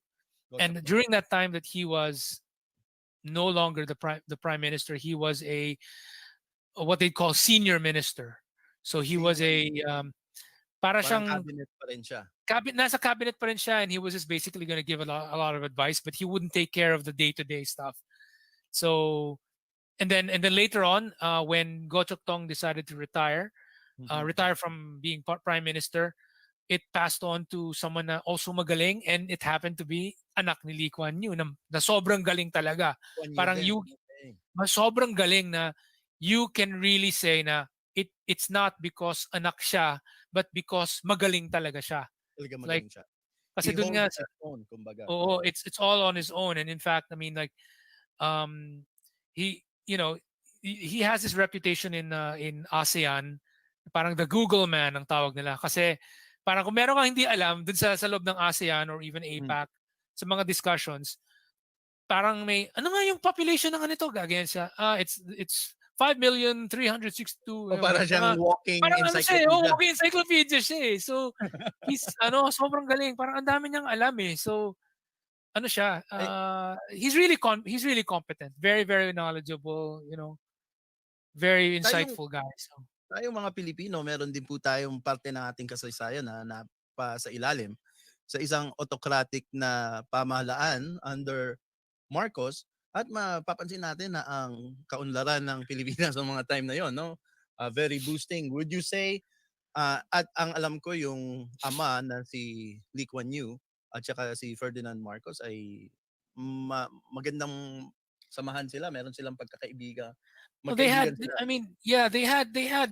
a bit of a friendship also kasi they were contemporaries, in the sense that Lee Kuan Yew became prime minister in 1959, and then Singapore, at that point in time, Singapore was still under the British, and then in 1965 it became an independent country. So 1965, and 1965 was when Marcos became president. So so parang ano siya, parang medyo contemporary sila. They passed through the same phases na may mga komunista, may mga nanggugulo. So they had, the Southeast Asian countries were basically collaborating with each other on like, paano natin isosolve tong issue na ito, blah, blah, blah. So yeah, meron silang pinagsamahan in that sense. Sayang lang na there were slightly different I think slightly different approaches whereby ang nangyari with Lee Kuan Yew, for example, for his economic development program, he was very big on bringing in foreign direct investors. Parang kumbaga, he saw na we don't have enough local investors who can basically become the industrialists. So sabi niya, we have no choice but we have to rely on foreign investors to come in and create jobs. In the case of Marcos, what happened was there was this time when yung mga Middle Eastern countries na oil producers, yung mga OPECs. Yung mga OPEC, ang dami nilang pera dahil sa oil revenues nila na linagay nila sa maraming mga bangko sa US. And these banks ngayon, ang dami nilang pera, they needed of course to lend it out to other countries or to other entities, and when they did so at very, very low interest rates. And one of the countries that took advantage of those low interest rates was the Philippines. So nagkaroon tayo ng maraming mga loans. So President Marcos took loans, and he was thinking, you know what, I will try to do what Japan did in the Meiji Restoration, which is we will have some of these parang local kingpins, mga local business people na i-assign ko kayo, ikaw take care of the steel industry, ikaw take care of this. So bibigyan ko kayo ng pera, itong nahiram kong pera, papahiram ko sa inyo. Ayan, ipapahiram ko sa inyo, papahiram ko sa iyo. So nagpahiram ng pera kumbaga yung loans na nakuha ng Pilipinas, marami diyan pinahiram din, parang tawag dyan, parang dinelegate yung pera na yun sa ilang mga mayayaman. Ang problema, and I feel this is the problem, what happened was, nagkasakit si President Marcos at hindi na niya nahahabol. Ay yung bang kinakailangan, kasi kung nagpapahiram ka ng pera ng ganyang kalaki, kinakailangan mo i-micromanage yung mga pinahiraman mo ng pera, di ba? Yung hold them kumusta accountable, kumbaga. Make them accountable. So, kumusta na yung every week, parang kumbaga meron kang meetings na, kumusta na? Gumana na ba yan? Gumana na yung project na yan? Ito, yung project na yan, kumusta? Nung nagkasakit siya, yung oras niya napunta sa dialysis. Pero hindi ba yan alam ni Imelda yung mga accounts na yon para si Imelda mag-manage sa kanila? Hindi ko alam kung, I think internally what was happening was mas importante yung health niya, which in a way parang yung na doon na rin si Imelda na buhos yung I think na napabayaan in that sense yung and some of these people na humiram ng who were handling certain sectors, some of them were not doing their job. So kasi easy na lang din. Si bossing, di na ako tinatanong. Di okay lang, pabanjing-banjing na lang ako. Siguro, yun na. Don't go away. We'll be right back after these short messages.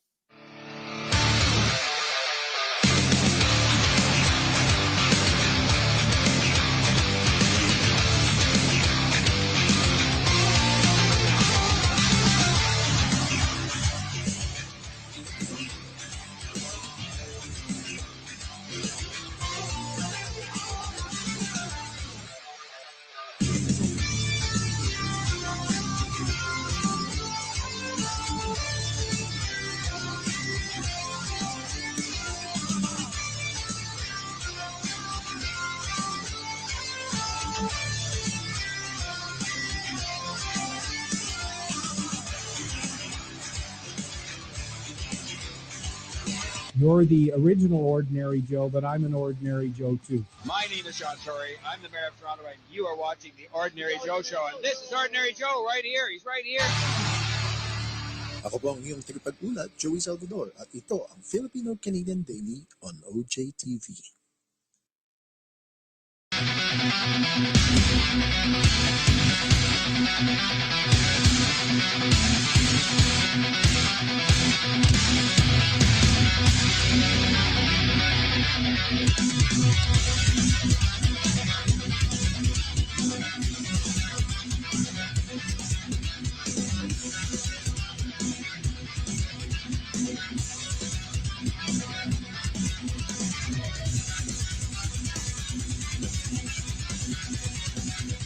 I will never stop making Christmas is my favorite time of the year. What about you?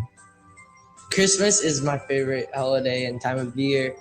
It's probably because I get to hang out with my family, and they always bring food, like really good food, and my birthday's 4 days away from Christmas.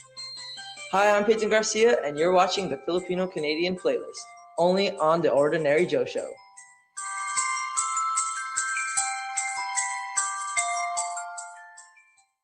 I'm like a rolling stone. Sing song when I'm walking home. Jump up to the top of LeBron. Ding dong, call me on my phone. I see and I game my ping pong. This is getting heavy. Can you hear the bass boom? I'm ready. Life is sweet. Shoes on, get up in the morning. Cup of milk, let's rock and roll. King Kong, kick the drum. Rolling on like a rolling stone. Sing song when I'm walking home, jump up to the top of LeBron. Ding dong, call me on my phone, I see and I game my ping pong. This is getting heavy.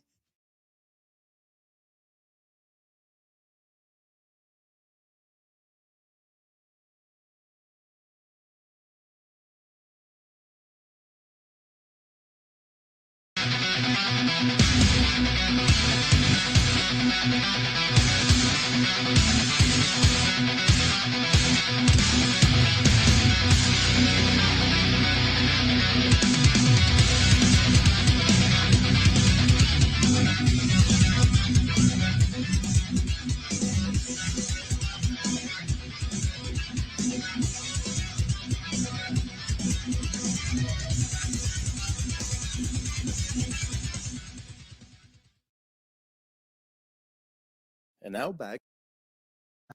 Well, I think internally what was happening was mas importante yung health niya, which in a way parang yung Nandun na rin si Imelda na yes, buhos yung oo, I think na napabayaan in that sense yung and some of these people na humiram ng who were handling certain sectors, some of them were not doing their job. So kasi if easy na lang din. Si Bossing, di na ako tinatanong. Di okay lang, pabanjing-banjing na lang ako. Siguro, yun na nangyari. binubulsa na yung iba siguro. Binubulsa na. Yung iba, binubulsa na. So, at that point in time na the loans now had to be called, okay, kailan na yung first payment nyo, yung ganyan, wala pa wala pa. Diba, yung mga ganun. So, kaya tayo medyo nagka-problema at some point later on. Although, in the first two terms of Marcos, actually the economic output was actually quite good, and in fact, the first few years of martial law were actually quite good. It's at that point later on when these guys na humiram ng pera from the government did not perform, and it coincided with the lupus, di ba? Parang nagkaroon ng lupus si Marcos, and that's where the problem actually happened. So sayang. Hello to JC James from the Yokeris watching from Dubai. I think one of the main differences between the Philippines and Singapore too, I think I'm not sure, pero just looking at the way the island is set up, and the way the Philippines, geographically, tayo punong-puno tayo ng natural resources. Ang Singapore, hindi ko po alam kung anong natural resources ng Singapore. Siguro nag-i-import sila from Malaysia. Siguro yun din ang nagtulak sa kanila para magpasok ng maraming foreign investors. On the other hand, ang Pilipinas, sabihin natin marami tayong natural resources, baka nagkaroon ng pakiramdam na kaya nating mag-survive na walang foreign investor. Do you think that's a factor? That's partly, I think, that's partly one of the blind spots. Kasi I think it's very possible for a country to sometimes merong natural resources, but then perhaps the local know-how is not that strong yet.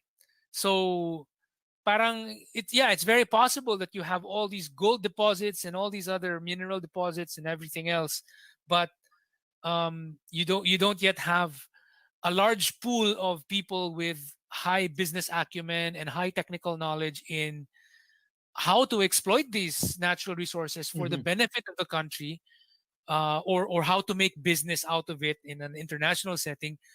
So ang nangyayari, yung parang hindi na take advantage yung natural resources na yan in the right way. Whereas in other countries, they, even if they have natural resources and they temporarily in the beginning rely on foreign investors, they understand kasi that the foreign investors have that know-how and they have the money, the initial capital to invest in equipment and the stuff that they need, no? And then the locals learn. So parang kumbaga yung first phases kasi talaga dapat yung learning eh. And I think paminsan sa Pilipinas nakakalimutan natin yung part na yun. Parang diretso na tayo na sige, sariling atin, pero wala yung sariling atin na knowledge. Wala pa eh. Meron tayong sariling atin na natural resources, but to put that into action with maybe technology, using technology skills, etc. Skills. Wala pa tayo noon. Wala pa tayo noon. Yeah, I think that's partly the problem. No, so I mean, I'm pretty sure we already have a lot of we were already producing people who could be mining engineers and all that, but they have the knowledge of geology and all the stuff, but then setting up a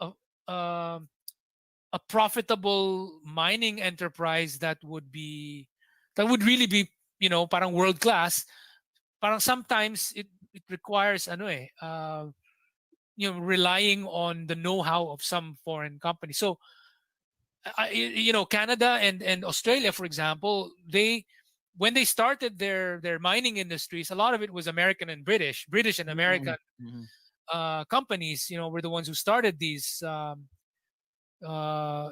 ventures, because I mean, in Australia and in Canada, they didn't really have the know-how yet or even the money, but they did have all of the resources. But then these British and later American companies had the know-how and the initial money. And then nung nag-start na later on, yung mga local na Australian and Canadian, they started their own as well, or they were able to sort of build up on that. So siguro dapat maybe we could have taken pointers from that.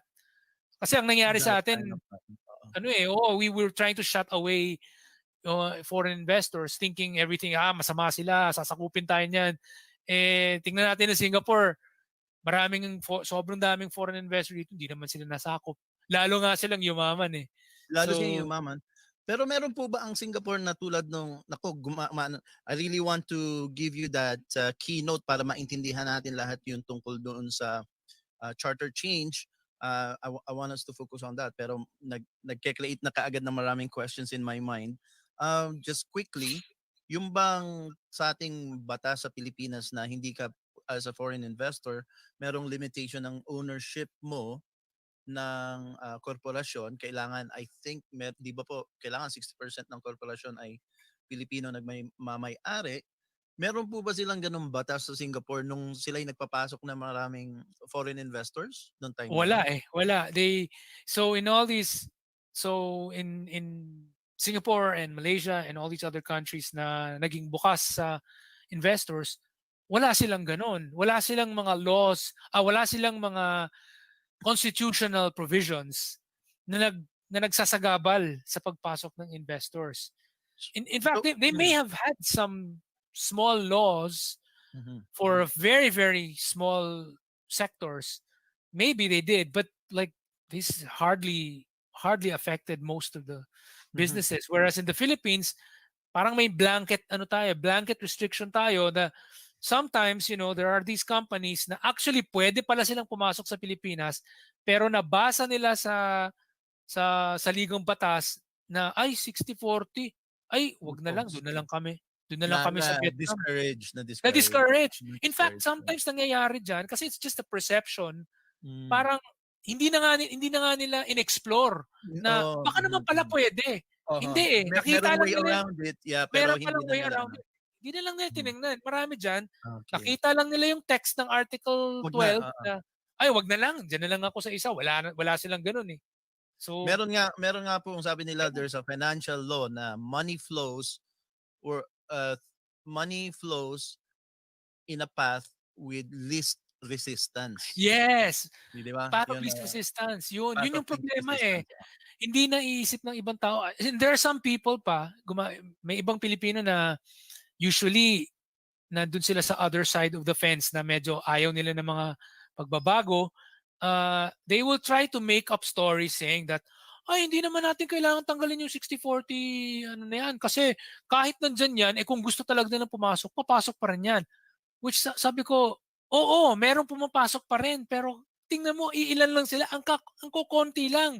Mhm. Whereas dun sa ibang bansa dito sa ASEAN region, dagsaan doon sa kanila yung mga kumpanya kaya ang daming trabaho doon. So sabi Ngayon, ko, ngayon po ba ang Singapore, ang kinakatakot natin sa Pilipinas sa mga panahon na yon? Kahit ngayon, I think, yung pagmamay-ari nga ng foreign investors, ngayon ba ang Singapore po ba, alam natin na what's the word in Filipino? It's very progressive, it's very first world, napaka-unlad ng Singapore. Ang estado po ba ng Singapore in today's era or in the present day, marami po bang foreign investor, masasabi po ba ng mga kritiko na wala na foreign investors na nagmamay-ari ng Singapore or kontrolado ng Singaporean ang Singapore? Ano po ang nyo? Ganito, ang general look and feel, I mean ang isip ng maraming tao is yes, ang dami talagang foreign investors dito. Pero Singapore government pa rin ang masusunod. So itong mga kumpanya na ito, they still have to follow the rules and regulations of Singapore. So kung meron sa kanila lumabag sa mga batas ng Singapore, yari rin naman yung kumpanyang yan. So parang yeah, and one of the things about Singapore, for example, is yung postcard picture perfect na landmark nila ngayon, ha? Yung You building know, yung building, yung may tatlong building na may mukhang Noah's Ark. Yeah, parang ano ba tawag po doon yung meron parang ano sa Mukhang top, boat siya, 'di ba? Oh, this is Marina Bay Sands. And Marina Bay Sands is a majority foreign owned, a majority American owned company. It's a majority owned investment owned by an American gambling casino company, Las Vegas Sands Corporation. And it has become, for all intents and purposes, it has become the symbol of Singapore. Yes. And Singaporeans don't mind. Parang okay lang, kumikita naman kami dyan eh. Kumbaga, kumikita naman kami. I mean, okay, sure. Ang may-ari niyan, hindi Singaporean. Ang may-ari niyan, Amerikano, American company yan. Pero, kumikita kami sa taxes. Yung mga tauhan namin, ang mga citizens namin, nakakatrabaho dyan. Gumanda lalo ang bansa namin dahil dyan. Dumami ang mga turista na pumupunta sa lugar namin at tumatangkilik sa aming mga negosyo dahil dyan. Parang parang for them it's like, so what, sino may-ari? Kami pa rin na may-ari ng Singapore eh. They will still need to pay taxes, they will still need to spend money in Singapore, and Singaporeans will still benefit from it. So, it's iba lang talaga yung mentality. Pero yung kasaysayan po ng Venezuela, no, is sa Venezuela dahil sila ay one of the richest deposit ng langis. Ng oil, oo. Ng oil. Nung panahon ni si Maduro, I think is the present, pero yung nauna sa kanya Chavez. yung si Chavez, yung diktador, no. Oo. Ang kinakatakot ng mga tao noon na nga maano nga tayo sa langis, high resource tayo sa langis, pero Ang tanong yung ordinary Janes and Joe ba, yung mga ordinaryong tao, makikinabang ba sila dun sa yaman ng bansa? Alam natin na things has turned in sideways sa Venezuela. Oh, yeah, yeah. Sila sa pinakamahirap na bansa sa buong mundo. Oh, I know the story there of Pero Venezuela. before that, Venezuela was the biggest economy in South America. They used to be the Singapore of They used South to be the America. Singapore, South America. Sa Singapore po ba ang mga ordinaryong mamamayan, ang mga nakikinabang ba sila sa yaman ng bansa? Oo, nakikinabang sila kasi ang targets ng Singapore government ay hindi yung dumami yung revenues natin. Hindi revenues yung tinitingnan eh. Job creation. Job creation ang laging tinitingnan. So, dumami ang trabaho, dumami ang jobs. Tapos pag nakita nila na okay, may maraming job openings dito pero mga higher skill ang hinahanap, tapos yung mga tao nila, may mga matatanda silang taong unemployed, nakita nila, and these people don't have the skills to match those requirements, they will then come up with programs that will give either subsidized or free training to these people para they can get employed in those industries na may pangangailangan para sa kanila. So, yung focus kasi sa, let's say, Venezuela, for example, hindi jobs creation eh. Pera lang eh.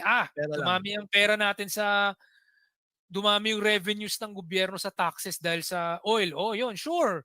Pero, maraming tao, parang wala silang trabaho. Ang nangyayari kasi, in some of these countries, and it happens in some countries, even Brunei, it happens to them, where the government earns a lot of money from a major resource, and then the ordinary people don't have real jobs, and what they do is they try to redistribute the wealth by giving freebies to people. And the giving of freebies, hindi siya sustainable. Yung mga taong yan magiging tamad. So, ang nangyayari dyan, nakakahingi lang sila ng parang just because I hold the citizenship of, I have a passport from this country, and now I'm entitled to an allowance of this much na wala naman ako ginagawa. Ganon din po ang Venezuela. Lahat ng That's what happened in Venezuela. Venezuela, lahat ng tao empleyado ng gobyerno, no po. Wala silang parang mga ginawa ni Chavez na ganyan kasi nga medyo komunista siya eh. So si Chavez, actually Chavez medyo nag-start siya na hindi pa ganun kagrabe. But slowly naging ganun na kasi he started to have a lot of anti-business policies which caused companies to shut down or leave the country and go to other countries. So ngayon, ang dami na wala ng trabaho, ngayon humihingi sila ng pera sa gobyerno. Okay lang 'yun nung mataas ang presyo ng langis. Nung bumaba bigla yung presyo ng langis, ano nangyari? Kawawa. So, 'di ba? So that became a major problem. So yung Singapore's paradigm of Singapore's economic development is not basing on the state will earn a lot of money and then redistribute it. No, it's very much based on the state making a nice environment for business, bringing in business, companies, investors, and then encouraging these companies to, of course, hire the locals. So the locals, the philosophy here is you have to work. So no freebies. Kumbaga, no freebies. Ano po ba ang tax rate? Ang pinakamataas at pinakamababang tax rate sa Singapore? Ay, sobrang baba yung taxes dito. So I think the highest ever tax rate here is like 18 to 20%, I think. Oh, wow. So parang hindi siya. We're up to 49% here if you are earning 200. Yeah. Yeah, and that's already the highest. So mga 20 to, I think 25 is probably the highest, but parang it's like in Singapore, it's like yung tax bracket dito, kahit high earner ka, parang you'll still not really be paying a huge amount. Parang nandun ka pa lang sa siguro 15%, 18% lang ng kinikita mo ang income tax mo. Kahit ang taas-taas na sweldo mo. Kasi they want you to parang ikaw nang bahala mag-save on your own. Yeah, that's a very democratic and a very conservative way, no po. Ano po ang corporate tax rate naman diyan? mababa rin eh. So it's generally also quite low. So they really do it like this. They get as many companies to come in as possible by having these really low tax rates, and in fact Yun they yung can incentives nila. a lot of other incentives too. So wala, talagang ang style nila is basta makikinabang ang mga taga Singapore, like you hire Singaporeans, then we'll make you feel welcome. Ganun talaga sila. So Kuya Orion, I'm known here in Ontario at sa Canada na rin marami tayong mga kasangga na mga independent media producers din sa iba't ibang city at iba't ibang provinces ng Canada, mga Filipino Canadians. Kaya kilala naman po tayo dito na The Ordinary Joe at ang mga politiko hinahanap nga po ako para mamaya kausap ko naman ministro ng Families and Children's Affairs mamayang 4:00.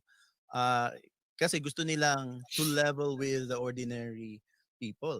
And yan ang parang ang tanong ng mga tao, sino ba si Kuya Orion, no? Paano ba siya nagkaroon ng kaalaman sa mga pagpapatakbo ng politika? Like you said, you are an IT professional. So give us a background. And I know na meron napanood sa YouTube na you did some stand up and you can speak how many languages? How many languages can you speak? I think it's around like 6, 7 or something like that. Goodness, you're a multilingual. Ano ba tawag doon sa ano ba yung Polyglot? word? Polyglot. You're a polyglot. And you can do different accents as well. So naalala ko yung interview mo with Kuliran, yung actor yung Dutch actor na Pinoy. Ano ba si CL Kuliran? Nag-interview ka with him and you spoke you spoke many languages, and I think he knew you before as someone who is actually a savant in school. Yeah, si Charlie, kaibigan ko yan from college pa. So ano yan, kasama kami sa Glee Club dati. Anong pong pamantasan niyo sa Pilipinas? Sa Ateneo. Pareho kaming Ateneo de Manila. So are you the top notch in your class? No, I'm just an ordinary student. But that's what of course you will try and be humble yourself, pero yan ang pagkaalam ko na kayo top notch during your class. So yun po ang katanungan ko sa inyo, I'm an ordinary Joe, yan ang pagkakilala sa akin sa Canada, and you are presenting yourself as an ordinary person who knows something about what you experience, a little of that. Paano kayo nagkaroon ng interest about this charter change proposal, and then ituloy nyo na after you answer that question, ituloy nyo na yung buong proposal, ipaliwanag nyo po sa ating mga tagapanood makikinig, paano yan gagawin sa Pilipinas, paano yung mga steps, and how will it, yung mga bentahe, at saka paano i-implement yung proposal na yan. So I'll turn it over to you po. Okay. So to cut the long story short, I think it's a combination of envy of what's going on in other countries and dissatisfaction with what was going on sa Pilipinas na naging rason kung bakit pinag-aralan ko yung mga sistema, ano yung mga mas magandang sistema na kinakailangan gawin ng Pilipinas. So for example, ako I'm half Cebuano and half Tagalog, and I was born and raised originally first in Metro Manila, and then we moved to Cebu. And even before we were not yet living in Cebu, we were already going to Cebu for vacations all the time. And obviously it's like it was like a very different culture and a different language, and parang I had these ideas that Right back after these short messages.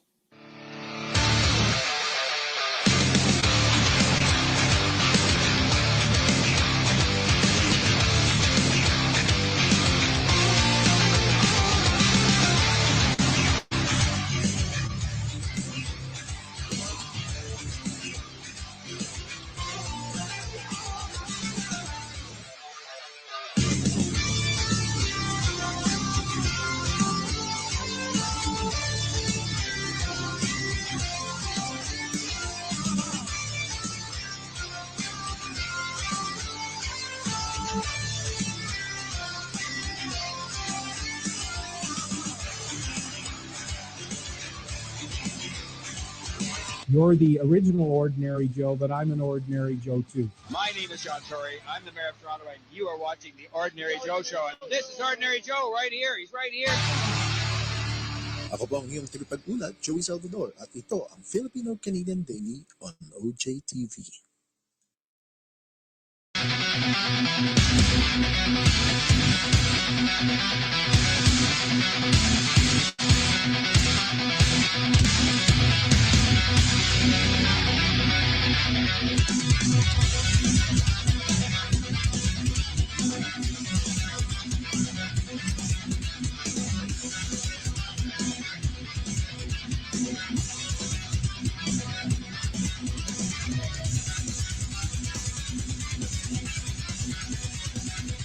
I will never stop making Christmas as my favorite time of the year. What about you? Christmas is my favorite holiday and time of year. It's probably because I get to hang out with my family, and they always bring food, like really good food, and my birthday's 4 days away from Christmas. Hi, I'm Peyton Garcia, and you're watching the Filipino Canadian playlist, only on the Ordinary Joe Show.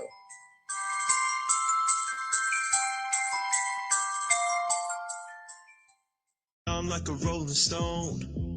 Sing song when I'm walking home. Jump up to the top of LeBron. Ding dong, call me on my phone. I see and I game my ping pong. This is getting heavy. Can you hear the bass boom? I'm ready. Life is sweet. Shoes on, get up in the morning. Cup of milk, let's rock and roll. King Kong, kick the drum. Rolling on like a rolling stone. Sing song when I'm walking home, jump up to the top of LeBron.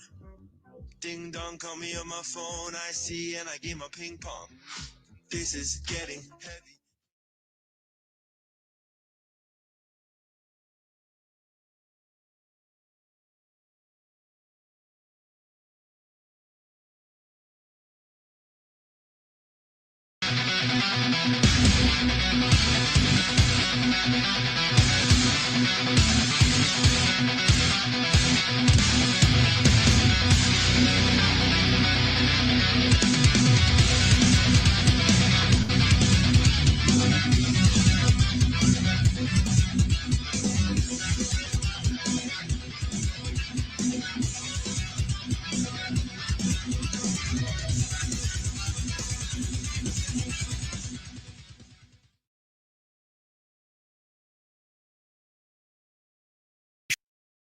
Obviously, it's like it was like a very different culture and a different language, you know. And parang I had these ideas that I think maybe the Philippines cannot or should not be administered the way it is right now, where parang one size fits all. So that's why when I was early grade 6, first year high school, medyo nag-iisip na ako na baka kailangan ng federalism. So already as early as then, naisip ko na kinakailangan ng Pilipinas ng federalism kasi iba-iba yung mga salita ng mga tao sa Pilipinas, iba-iba yung mga kultura ng mga tao sa Pilipinas. And having been exposed already, kasi mahilig ako magbasa, nakita ko na yung Switzerland, hindi naman sila lahat kinakailangan the same language, but they respect different languages. And like in Canada, they have also the French and the English. It's not everybody is like forced to just use one language, but there's this whole idea of respecting the different cultures, and so federalism does that. And I was really thinking, I think this is what the Philippines needs, and this is a better way of doing things for a country that is not homogeneous, where everybody is exactly the same. We're not like Koreans, we're not like Japanese, where everybody is parang lahat ng Japanese, lahat ng Korean, di ba? In Japan, of course, may mga Ainu at saka Okinawan, but like 95% of the people are ethnic Japanese speaking the same language. Sa Pilipinas, iba-iba yung mga lengguwahe natin. And the cultures are different. So parang, I realized na hindi talaga pwede yung kung ano yung gumagana dito, hindi mo pwede i-impose dun sa kabila. So my own personal experience with that was because of that yung nag-move kami sa Cebu, and I saw they're basically different contexts. They're not exactly the same. So that's what strengthened my desire for a different system. Kaya ako naisip, kailangan natin ng federalism. So doon nagsimula na may mali sa sistema natin sa Pilipinas eh. Okay. Yun. Then later on, nung naging OFW ako, nakita ko yung Singapore, parang siyempre ang yaman. Ano yung reason kung bakit ang yaman? Bakit ang galing ng kanilang leadership? Ganyan. And I looked at their system. I saw Westminster parliamentary system ang gamit nila. Nakita ko, ay kaya pala wala silang mga pasong and dance number na sa mga eleksyon nila. Kaya pala yung eleksyon nila seryoso ang pinag-uusapan, partido at plataforma. Kasi yun ang style ng Westminster. Ang bobotohin mo talaga based sa partido, which is the same in Canada. Whereas sa Pilipinas, kasi naka-presidential system tayo, yung mga nangangandidato, pinag-uusapan nila yung sarili nila. Ako si ganito, ito ang mga katangian ko. Hindi nila pinag-uusapan masyado ang kanilang mga programa o plataforma. Pinag-uusapan nila sarili nila, family background nila. 'Di ba? Yun yung branding nila, personality based. Yeah. Which is how it is also in the US, because that's the way the presidential system works. It's based on the personalities. So, that dissatisfaction with what's going on sa Pinas, na parang nakita ko ang pangit na sistema natin, plus nakita ko yung magagandang nangyayari sa ibang bansa like Singapore, parang doon ko naisip na we need to do the same thing that they're doing. And bukas sila sa foreign investor, kaya ang dami ng trabaho. Tapos naka-parliamentary system sila, kaya magagaling ang leaders nila. And I said, we need to do the same. And I bought all these books about Lee Kuan Yew. I'm pretty sure you can all see the picture of Lee Kuan Yew here at the back. Yan, si Lee Kuan Yew yan. I can see, Lee Kuan Yew. Yeah, that's Older Lee Kuan Yew when he's older. Yeah, he was already old there. I think that's somewhere nasa 80s na yata siya nung picture na yan. But yeah, he was already older there. And parang how can we have a Lee Kuan Yew, or how can, for sure we've had leaders na magagaling din, but because of the way the system works, parang it's like kahit magaling ka, kinakailangan mo pa rin mag-song and dance number para manalo ka. Otherwise, kahit magaling ka, magsiseryoso ka, hindi ka naman mananalo kung masyado kang seryoso. Diba? So, you have to do, para bang when in Rome, do what the Romans do. Diba? When the Philippines, do what the Filipinos do. But that's what's happening, right? Because of the system that we have. The system that we have in the Philippines is one that is very personality-based. So, you play the game. You don't hate the player, hate the game, right? That's what they say. And I realized, kaya pala maunlad ng Singapore. Tama yung kanilang mga sistema. Now, in the case of Singapore, they don't need federalism kasi maliit sila na bansa. It's a very small, compact, small little island. So they don't need to have federalism, unlike the Philippines or Canada. Canada is so huge, right? It's so vast na, it takes... It can take days to go from one place to another, right? Because of the distance, especially long ago, in the 1800s, no? Yung mga wagon, naka-wagon yung mga tao dati. Horse and wagon Horse and wagon sila, or ox and wagon. So parang, in those times, talagang it really made sense to have federalism.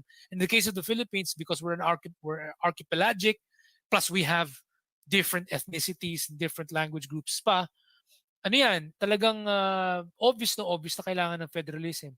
So Singapore doesn't have federalism because it's small, but they have other things that make them really great, which is parliamentary system and openness to foreign direct investors.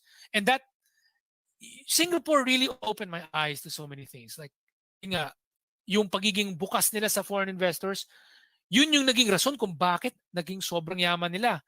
Yun yung naging rason kung bakit yung training nila naging maganda, kasi nga fresh out of school, when you work in a company, the companies, of course, many foreign investment, many foreign companies, they have good training programs. So, first day at work, then you're training ka na maganda, you learn stuff. And they pay good salaries too. So if we did the same thing in the Philippines, we could actually, have very similar results. And one of the things that I saw was sayang tayo kasi especially back in the 1990s, mas magaling tayo mag-English sa mga Singaporean. Sobrang dito medyo barok-barok sila.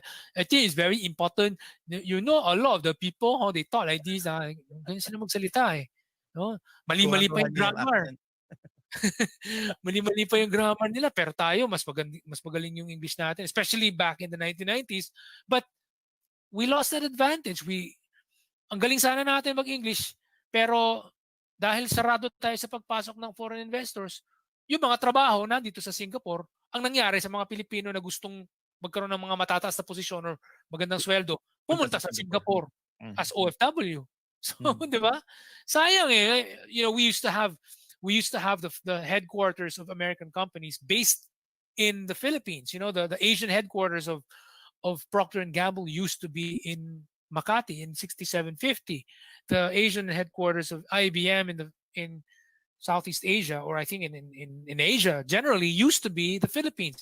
A lot of American companies used to have their headquarters in the Philippines because we used to be an ex-colony. That was an advantage that we had. But wala eh. Filipino first muna eh. Take away the foreigners. Ayan, nag-alisan yung mga headquarters, headquarters. Yung iba dyan, napunta sa Singapore. Kaya may certain companies na they had certain batches where mga top level nilang mga tao, Filipino. Like I know IBM, for example, and even Procter and Gamble, they had high-ranking people na Pinoy because these were people who were based sa Manila dati because Manila used to be the headquarters. Syempre, mas maganda yung sistema sa Singapore. Tapos ang Pilipinas, 1987 Constitution, ayaw ng foreign investor, naglipatan sila. Yan ang nangyari. Di ba? 87 lang po ba yun? Yung 87 lang na charter change? 1987 Constitution is when we ended up having blanket restrictions in Article 12 of the Constitution. Oh. Prior to that, in the 1935 Constitution, we used to have limited, meron din tayong 60-40, but it was limited to, I think, natural resource exploitation or natural resource extraction and public services or tawag dyan, yung public utilities, mga ganon. So there were certain companies before, long ago, na hindi pwede. Pero dahil nagkaroon ng special arrangement ang US and the Philippines, it was the Parity Act, Parity Rights Act, na-suspend yung restrictions na yon for American citizens. So there was an agreement that caused the Constitution and the laws na anytime it's an American, he will have the same rights as a Filipino. So na-extend for a certain X number of years, X number of decades, yung mga American companies na nasa Pilipinas, they could still stay in the Philippines without having to be subjected to any 60-40 or any restriction whatsoever because of that Parity Act. Sayang. The small-mindedness of a lot of our leaders is the reason why ang dami sa atin na puwersang mag-OFW or maging migrants abroad. Kasama na tayo doon. Kasama na tayo doon. And I really feel bad because we have so much potential. Singapore's leaders, particularly the current Prime Minister, Lee Hsien Loong, and one of his ex-deputy Prime Ministers, Tharman Shanmugaratnam, they basically said that Filipinos are among the most talented people in Southeast Asia. And there's no reason why the Philippines cannot be one of the more successful countries in this part of the world, because many of the people who are coming to Singapore to work from the Philippines are also very, very talented. So parang sabi niya, you have every reason to be successful. So we have that potential to be successful as long as we have the right systems in place. Nga po. Ganyan din naririnig namin po dito sa Canada, ang mga Pilipino ay always invited to, dahil nga sa mga talent ay lagi na imbitahan na kayo na maging director neto, ganyan, ganyan. So paano yung practical na gagawing federal parliamentary system sa Pilipinas? Ano yung mga bentahe? At saka ano yung mga steps towards that? Hindi ba magugulantang ang ating sistema kung magiging all of a sudden we are parliamentary system, and paano natin ita-transition ang bansa? Okay, well, it's pretty simple. Number one, there are major advantages. No, number one, let's first start with yung being open to foreign direct investors. So tatanggalin dapat lahat ng mga 60-40 clauses, lahat ng mga anti-foreign direct investment restrictions sa Constitution. Tanggalin dapat lahat yan.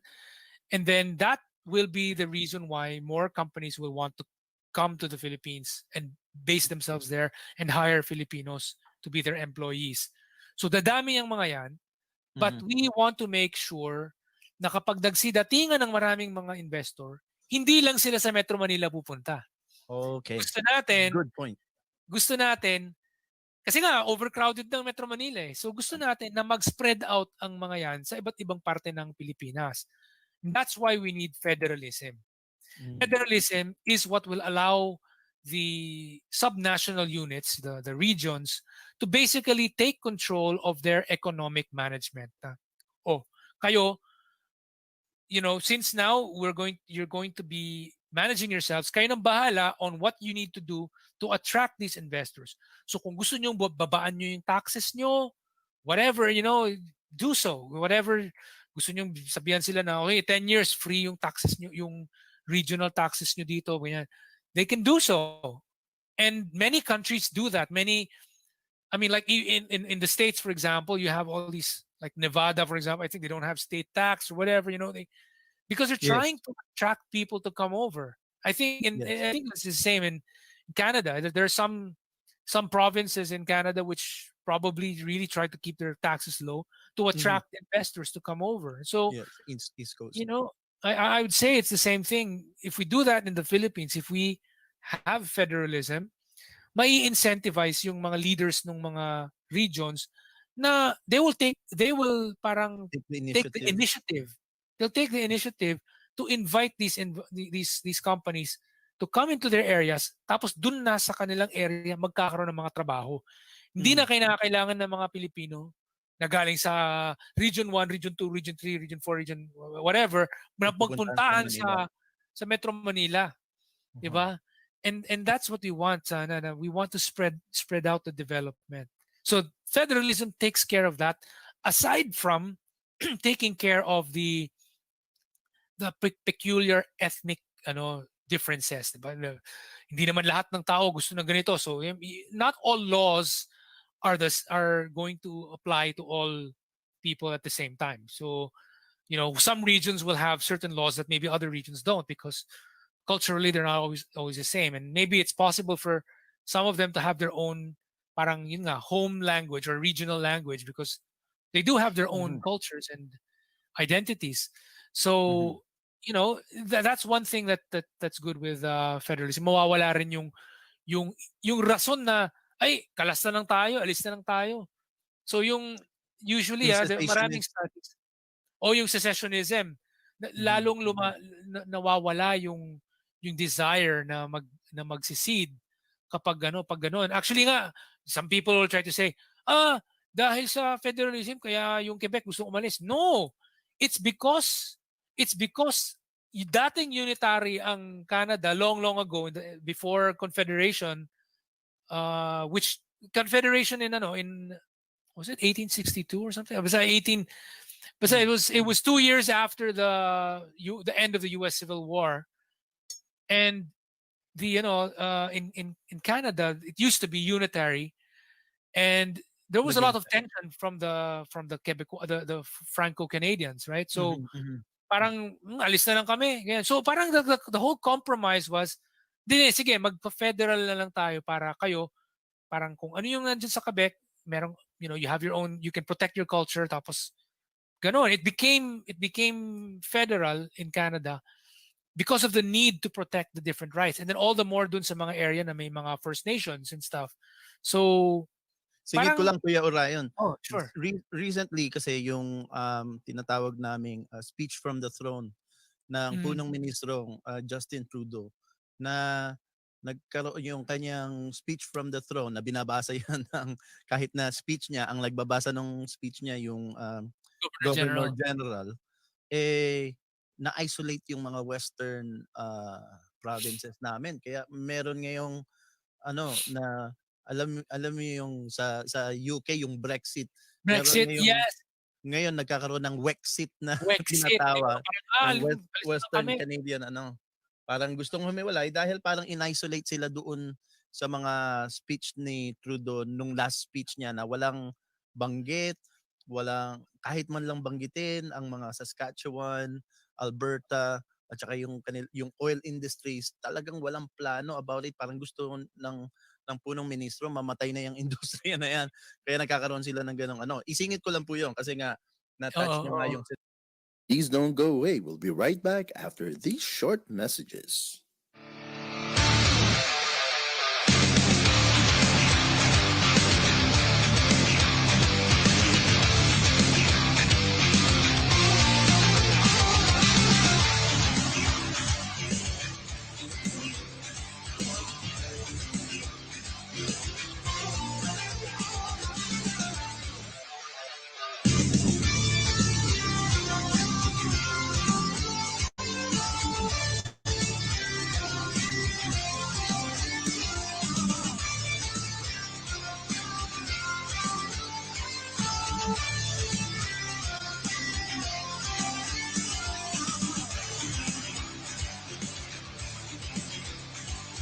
You're the original Ordinary Joe, but I'm an Ordinary Joe too. My name is Sean Torrey. I'm the mayor of Toronto, and you are watching the Ordinary Joe Show. And this is Ordinary Joe right here. He's right here.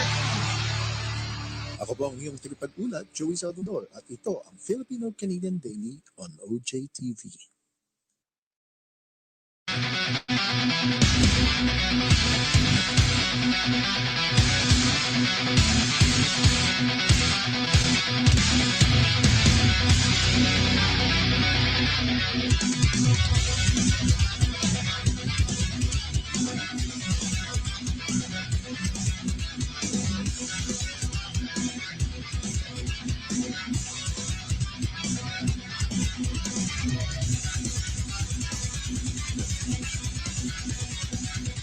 I will never stop making Christmas as my favorite time of the year. What about you? Christmas is my favorite holiday and time of year.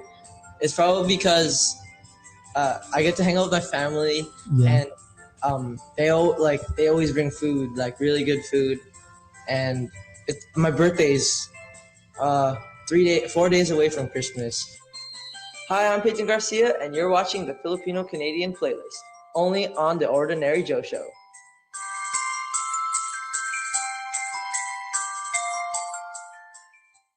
I'm like a rolling stone. Sing song when I'm walking home. Jump up to the top of LeBron. Ding dong, call me on my phone. I see and I game my ping pong. This is getting heavy. Can you hear the bass boom? I'm ready. Life is sweet. Shoes on, get up in the morning, cup of milk, let's rock and roll. King Kong, kick the drum, rolling on like a rolling stone. Sing song when I'm walking home, jump up to the top of LeBron. Ding dong, call me on my phone, I see and I game my ping pong. This is getting heavy.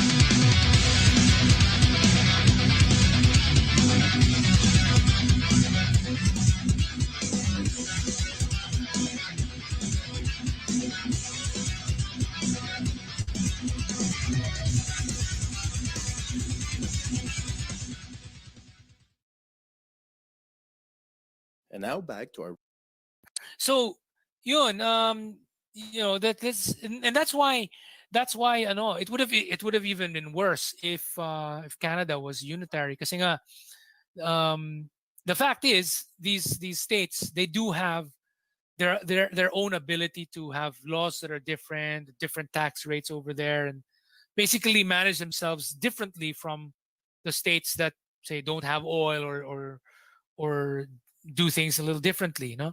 So if it was a one size fits all scenario, it would have been worse. Parang bakit yung papataw yung ano na yan sa amin? Hindi naman nag-a-apply sa amin yan eh. That would have been the case. No? It would have been really worse. So buti nga federal at napag-uusapan pa yung mga ganito, which is like may warning signs na you need to treat us better, otherwise aalis kami, which is actually hindi naman talaga sila sa totoo lang. It's more like a warning sign, or it's more like a threat rather than a real parang aalis talaga kami. It's like wag niyo naman kaming Good ganyan. point. Ganon siya. Good point. Whereas sa mga pag unitary, nangyayari diyan nagiging terorista, nagkakaroon pa ng mga bombing na ano mangyayari, 'di ba? So that's one of the reasons why mas maganda talaga yung federalism. And then yun nga, we need to have a parliamentary system because we want to make sure na maganda yung quality natin ng mga leaders. Wala na yung mga song and dance numbers na yan. Gusto natin na kapag may election, campaign sa election, ang pinag-uusapan yung plataforma, yung mga programa, yung mga proyekto, yung ganun. Ano bang plano nyo? Yun. Hindi yung mga, ito, nandito si, may dalang artista na Celebrity song and based, dance. Diba? Ganun eh. Song and dance. Wala. Yan yung nangyayari sa Pilipinas. But we have to change that, diba? And actually, Kuya, singit ko lang kasi dito Oh. sa Canada ngayon, kasi we sa taong 2011 to 2016 nakuha ng Pilipinong atensyon ng mga federal na pinuno at kahit mga korporasyon dahil from 2011 to 2016, 27% yung growth rate ng population ng Philippines. At saka nung panahon ni Harper talagang sinadyang gawing main source of immigration para sa Canada ang Philippines. Kaya in a matter of few years, almost 1 million na kami dito eh. In 2016, ang bilang ng Filipino Canadians is about 850,000. It's estimated about 1 million now. Sabihin natin, mas maliit yan kaysa sa mga pinsan natin dito sa Amerika, mga Filipino Americans, kasi 4 na milyon na sila doon. But yung ratio namin dito, we're only 40 million Canadians. So, yeah. Yung ratio namin ng dami ng Pilipino rito per capita mas maraming Pilipino sa Canada kaysa sa Amerika. Yung impluwensya ngayon nililigawan ngayon ng mga politiko ang mga Pilipino, and the way na import ngayon yung song and dance na sinasabi nyo na import yan dito, na pagka gusto nating i-promote ang isang politikong nanliligaw sa boto ng mga Pilipino, kailangan may pa-song and dance yan dito. Nagkaroon ng ganyan eh, no? Ganon, Kasi sa Canada. nasanay yung mga Pinoy sa ganun eh. Yung, especially yung mga, of course, yung mga Pilipinong born in Canada na, iba na yung kanilang pananaw. Pero yung mga bagong salta, nandun pa rin sa showbiz-based, mentality. Tama po yan. Pero yun nga, I mean, there are so many studies that show, kung titingnan niyo yung website namin sa correctphilippines.org, makikita nyo na ang daming studies na nagsushow na yung pag-parliamentary system talagang mas maganda talaga yung effect niya sa economy. Mas magaling yung mga leaders, mas stable siya, less prone to corruption siya. Ang daming mga bentaha talaga ng parliamentary system over the presidential system. And sa lahat ng pagre-research ko talaga, ang pangit talaga ng tingin ng maraming mga political scientists, lahat ng mga eksperto na may PhD sa pag-aaral ng what this system versus that system, talagang almost unanimous na pangit talaga ang presidential. As in, really, it's like, bihira ka makakita ng PhD ng political science na nagsasabi, oh, mas maganda ang presidential kaysa sa parliamentary. It's like very rare. Very rare. It's really parliamentary is better than presidential. All the major indices show it. Tingnan natin yung GDP per capita. Pag rinarank natin yung GDP per capita, top 30 countries versus bottom 30 countries. Majority ng top 30 countries parliamentary. Majority ng bottom ranking countries sa GDP per capita presidential or semi-presidential.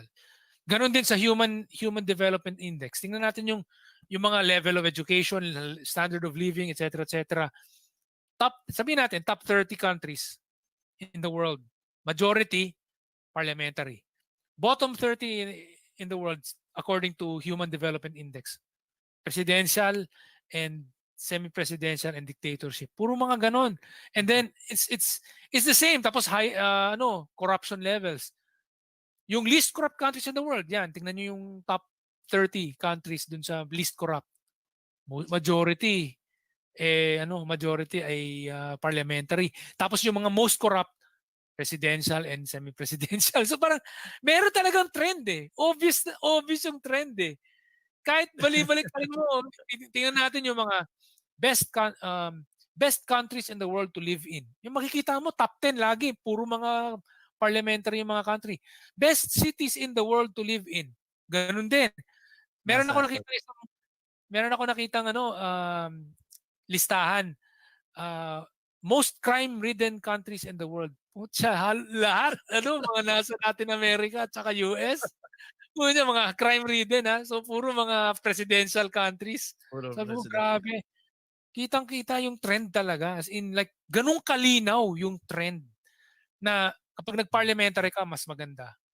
Pag naging bukas ka sa foreign investors, mas maganda. Ngayon, yung federalism, I have to be honest also, na federalism is not for everyone. Federalism, di naman kinakailangan yan sa, kunyari, Singapore. Sobrang liit ng bansa. Diba? Hindi na niya kailangan mag-federal kasi ang liit-liit ng bansa eh. Wala parang, na 20 minutes. From one side of the country to the other, it just takes 40 minutes to drive by car. I mean, you're already there. So, it's a small country. Other countries like yung mga sobrang liliit na countries. Parang Ontario. May mga ganun, basta small countries usually, especially kapag homogeneous pa, yung ethnically homogeneous pa sila, one language only. Hindi mo na kinakailangan yung mga North Korea, South Korea, ganyan.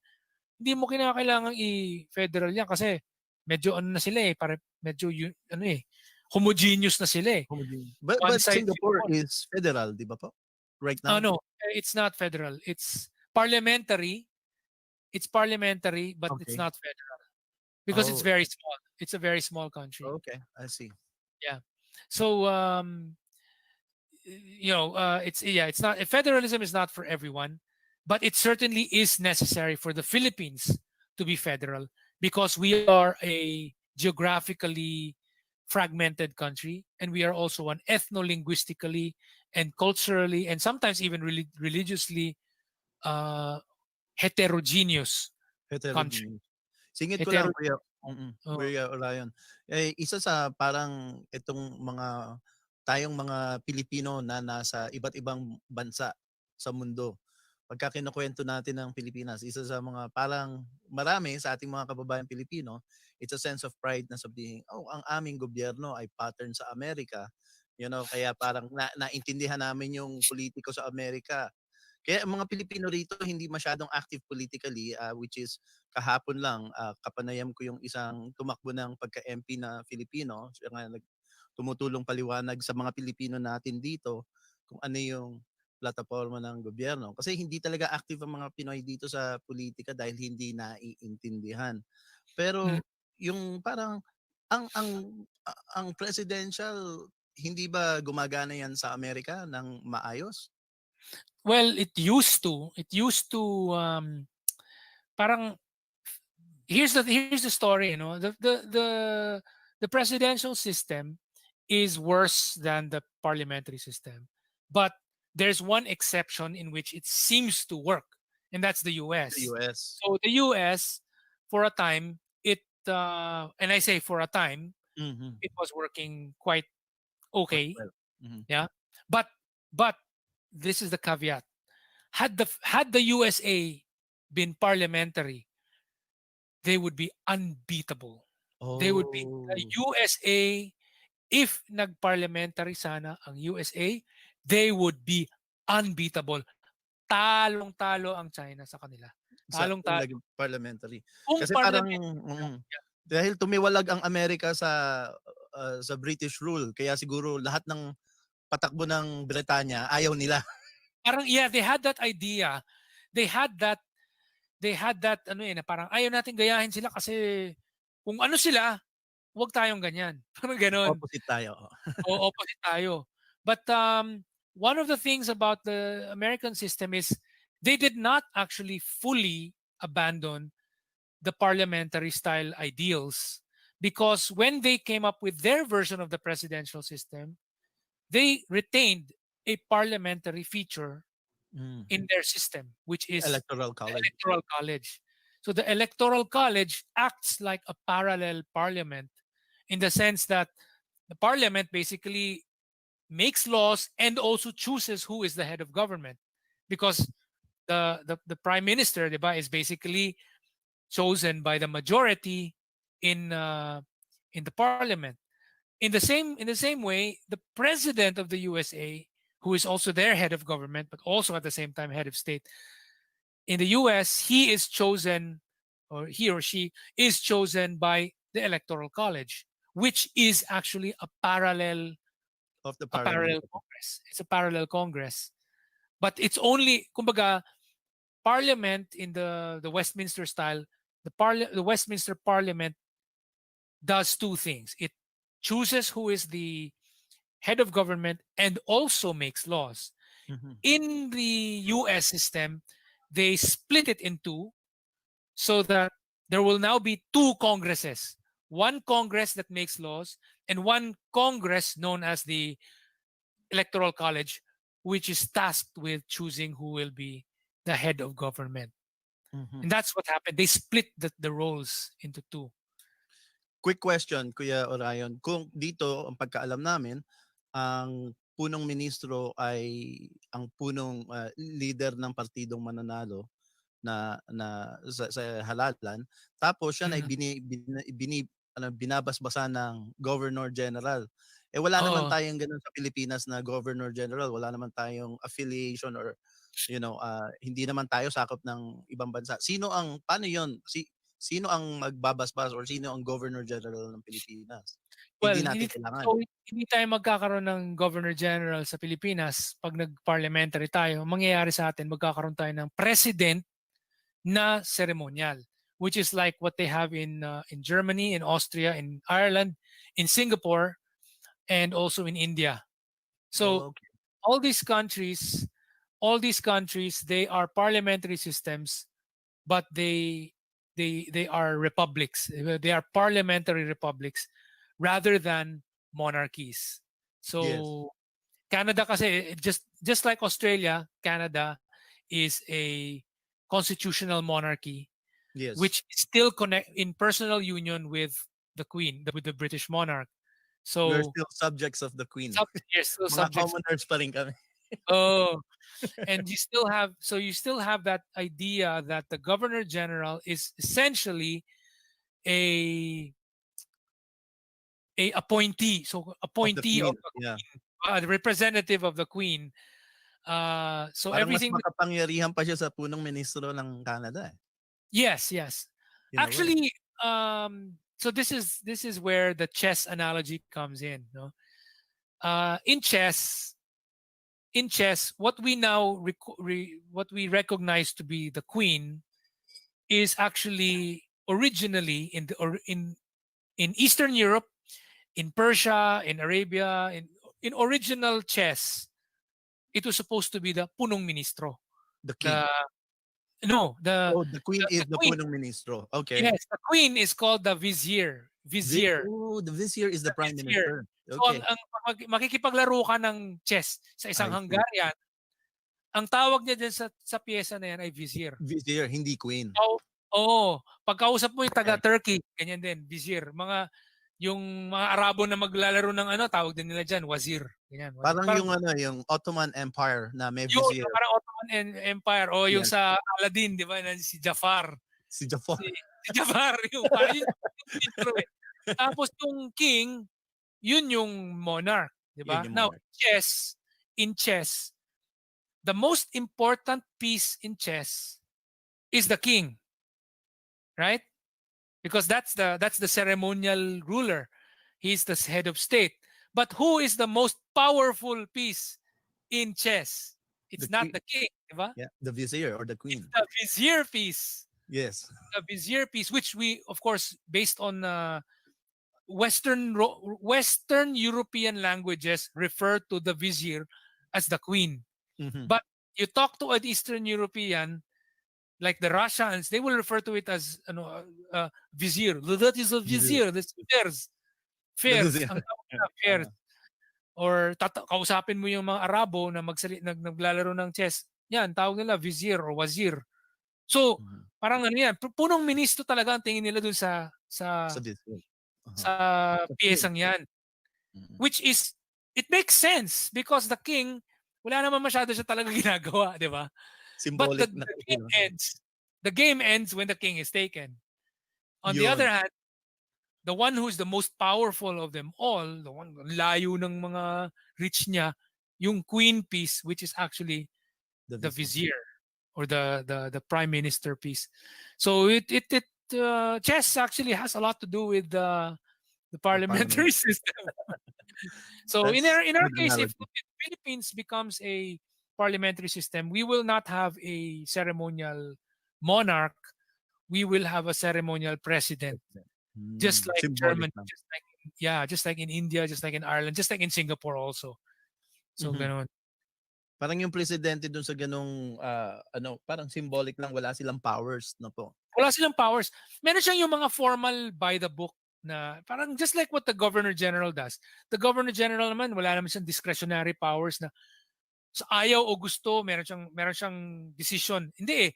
Yung decisions ng Governor General are actually all based essentially on, may manual siya na o kung ganito, gawin mo to. Pag ganito, ganyan. By the book lang talagang ginagawa niya. Sinusundan niya lang. Itong gagawin ko. Sige. Ganun. And then and then you were asking a question about the transition, no? Sige po, yung transition. It shouldn't really be a problem kasi ano naman it's possible to have a transition where magsisimula muna tayo na meron pa rin tayong, sabihin natin, meron tayong president na may siguro nag-lessen yung kanyang powers. We will pass through a semi-presidential system where the president will become less powerful and will have to appoint someone under him who will be the prime minister. That prime minister will now be the one taking care of day-to-day activities. So that will be probably the first 3 years, and then the next 3 years, the prime minister will then become more, parang mas marami siyang ginagawa habang yung presidente halos wala nang ginagawa. Receiving of the ambassadors of other countries, mga ganyan, mga giving medals, giving awards. Which is why actually ako, my personal preference is pag magkakaroon tayo ng presidente under this new system, dapat matanda yung presidente. As in like a retiree, someone, like an old person who's already had a lot of experience and a lot of tawag nito, a lot of accomplishments in the past. So maybe it's like a retired, parang siguro 75-year-old na ex-general, yung parang yung dating presidenteng parang si Ramos, yung mga parang si Ramos, ganun. Something like that. Yung parang alam mo yung halos uugong-ugong na. Para kasi symbolic lang yung symbolic lang siya eh. And because he's already usually old, he will not be doing anything stressful and aspiring for higher o yung para magkakaroon ng inggitan na magkakaroon pa siya ng ambition to take the power. Wala na, parang kaya para sa akin dapat nga yung yung papasok sa ganyang kasing ganyang klaseng posisyon as president, as ceremonial president in parliamentary Philippines, dapat at least 70 years old siya. Ganun katanda na. At least Dapat 70 years old. Oo. Well, yung practical na transition, I think it's gonna be a long kasi kung halimbawa magkakaroon tayo ng mga probinsya sa Pilipinas, I don't know if it's the same number. Kami dito 12 provinces lang sa Canada. I think a little bit more now dahil merong mga territories. Yung halalan medyo simple dahil nga yung premier ng isang probinsya, you know, kilala natin, kilala ng mga tao. Don't go away. We'll be right back after these short messages.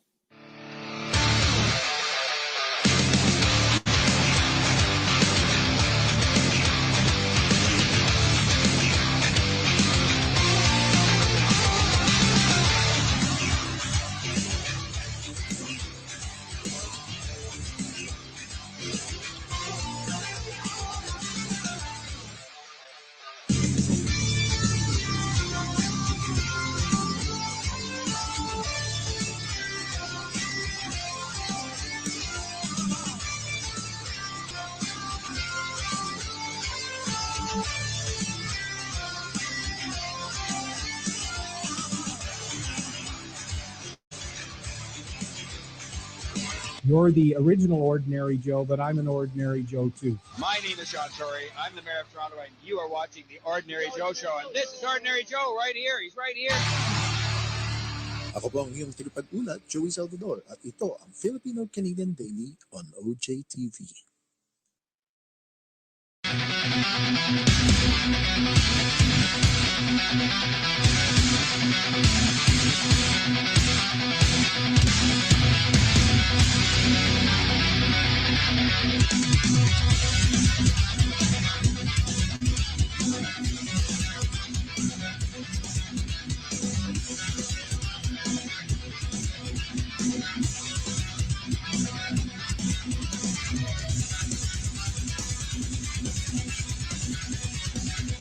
I will never stop making Christmas as my favorite time of the year. What about you?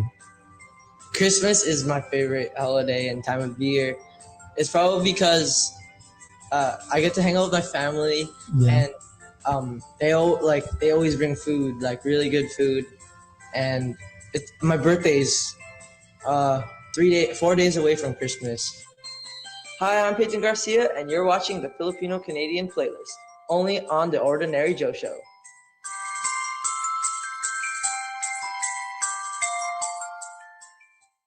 I'm like a rolling stone. Sing song when I'm walking home. Jump up to the top of LeBron. Ding dong, call me on my phone. I see and I game my ping pong. This is getting heavy. Can you hear the bass boom? I'm ready. Life is sweet. Shoes on, get up in the morning. Cup of milk, let's rock and roll. King Kong, kick the drum. Rolling on like a rolling stone.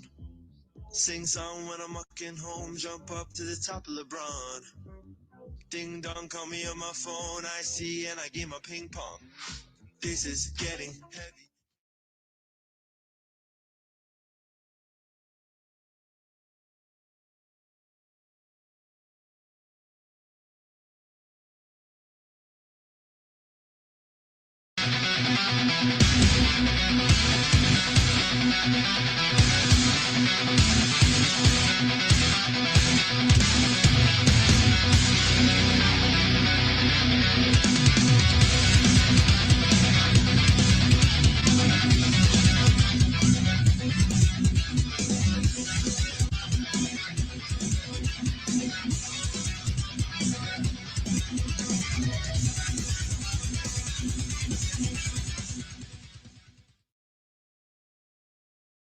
And now, Parang kaya para sa akin dapat nga yung papasok sa ganyang klaseng posisyon as president, as ceremonial president in parliamentary Philippines. Dapat at least 70 years old siya. Ganun katanda na. At least 70 Dapat years old. Oo. Well, yung practical na transition, I think it's gonna be a long kasi kung halimbawa magkakaroon tayo ng mga probinsya sa Pilipinas, I don't know if it's the same number. Kami dito 12 provinces lang sa Canada. I Mm. think a little bit more now dahil merong mga territories. Uh, yung halalan medyo simple dahil nga yung premier ng isang probinsya, you know, kilala natin, kilala ng mga tao. Sa Pilipinas, kung magkakaroon ng federal parliamentary, siguro bawat ilang rehiyon tayo, no? Ang dami, archipelago. Ang mangyayari, it's we will end up we could actually learn from how Spain did it kasi so Spain after Francisco Franco died, they had to come up with a new system of government. So they both sides na nag-aaway dati, Mhm. the Republican side versus the nationalist side. So yung nationalist side yung mga tao ni Franco yun, and the Republican side marami doon yung mga leftist and pro-federalism doon sa Spain. And they had to come together and compromise. Mhm. And part of that compromise was let's come up with a system where we will join together the provinces into regions that are similar. So Spain has a very similar situation as the Philippines. Mhm. We have we have provinces, and the provinces join together as regions, and then when you join the regions together, you have the country. Mhm. In Spain, it's also the same. And therefore, we can actually learn from their process of how they transitioned into this new system from the old system that they used to have, which was they had this dictatorship system before. Mhm. And nung namatay si Franco, they had to come up with a new system. Mhm. And it was a system of mutual compromise between two sides.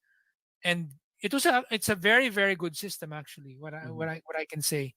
So we can learn from that. And I think parang we're not going to be going in blind. If the Philippines does does what we want to do in fixing our country, we can just learn from our ex-colonizer in the Spaniards, because they went through a very similar process, and we don't need to reinvent the wheel because yung proseso pong nag-transition sila from presidential to parliamentary. it was not presidential, it was a one-man rule to become a parliamentary system. So Oh, I see. yeah, they had that. Yung si Francisco Franco kasi was a one-man rule, Para siya dictator. yung presidente, siya yung hari, siya yung lahat. Ay, lahat, oh.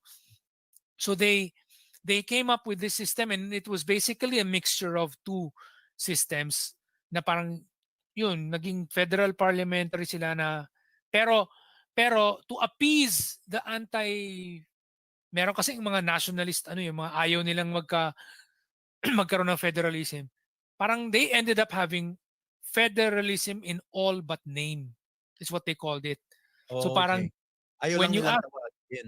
ayaw nilang tawaging federal, and there are certain powers pa rin na nandun sa center na wala dun sa mga regions.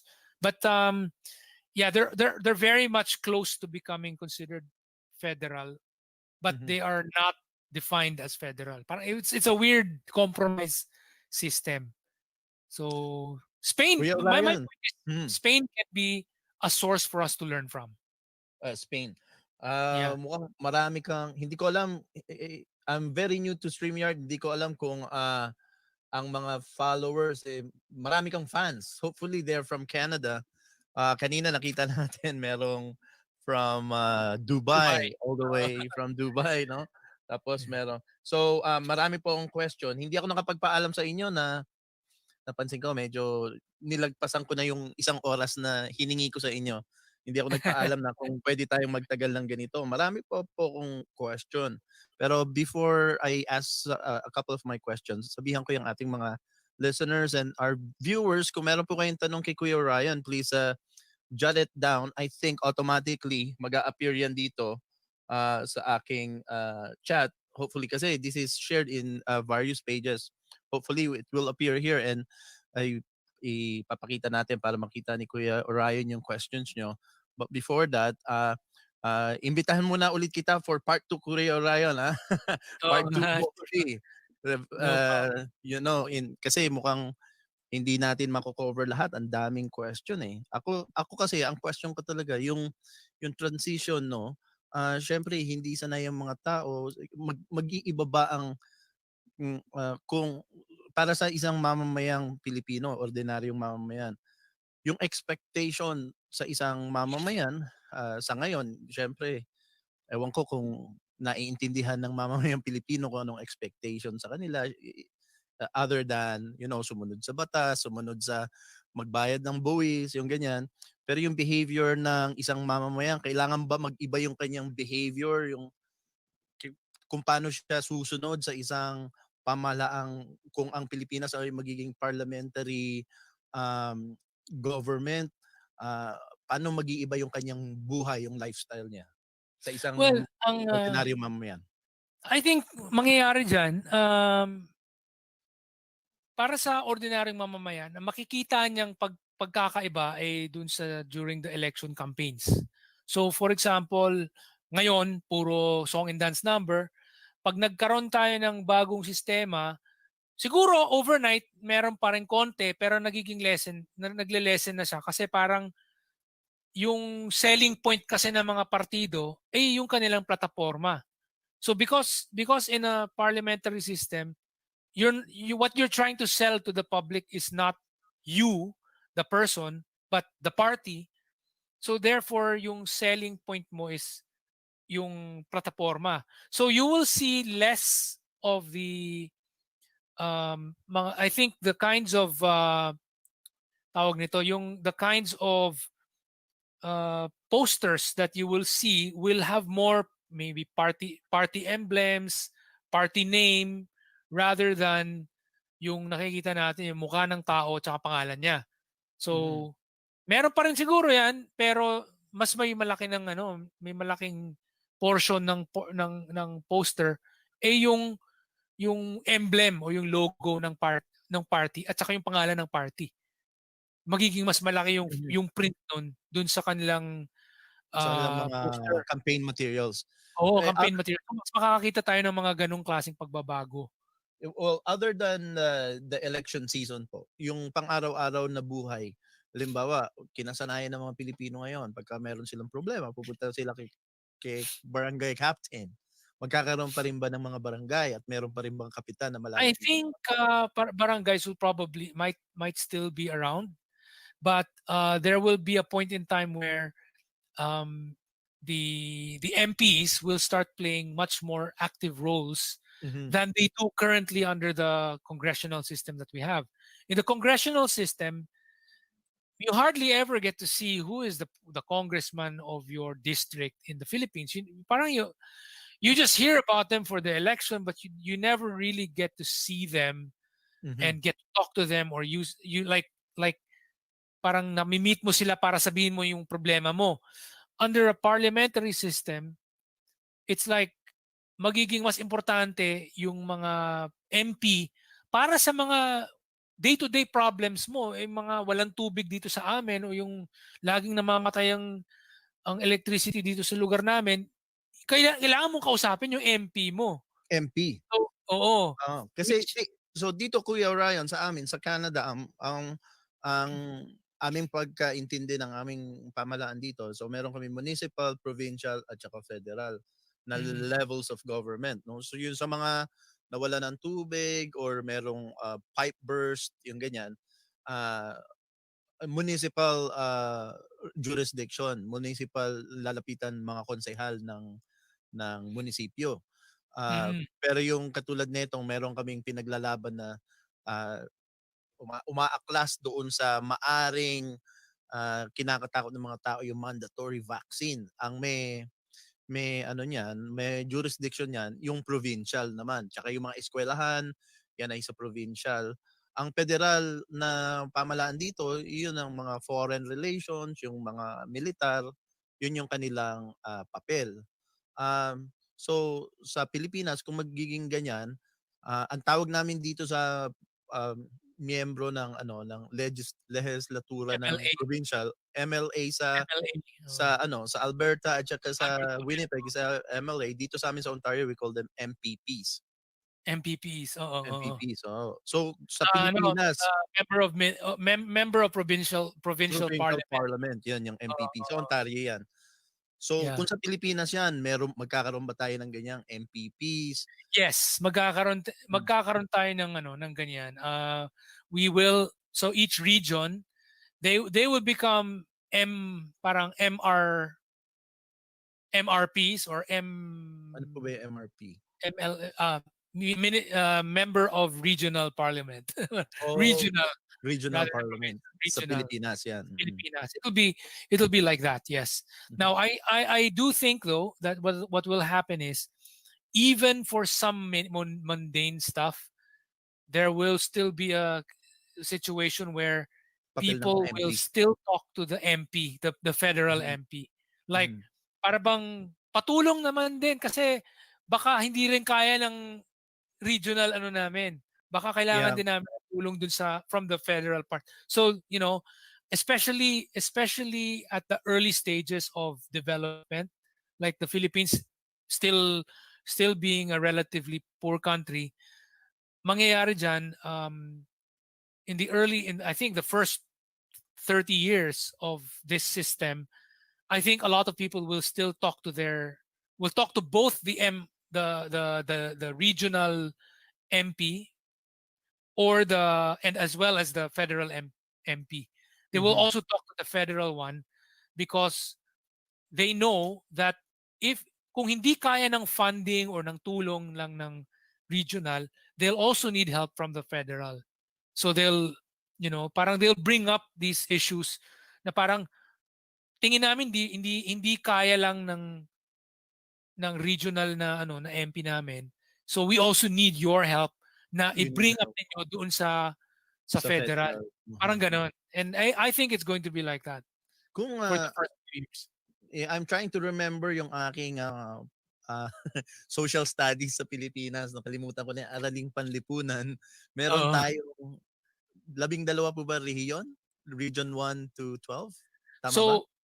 It's like now 17 or 18, 17 regions yata eh. Kasi yung old numbering system na 12, di ba? 13, region 13 nga daw yung NCR. NCR, isang rehiyon siya. Oo, parang ganyan eh. Nagkaroon ng maraming mga nagsisplit-split na mga parang yung dating Southern Tagalog, nagkaroon na ng Mimaropa, at saka parang Palawan, yung gano'n. Nagkahati-hati na rin yung mga region. Kaya naging 17 na.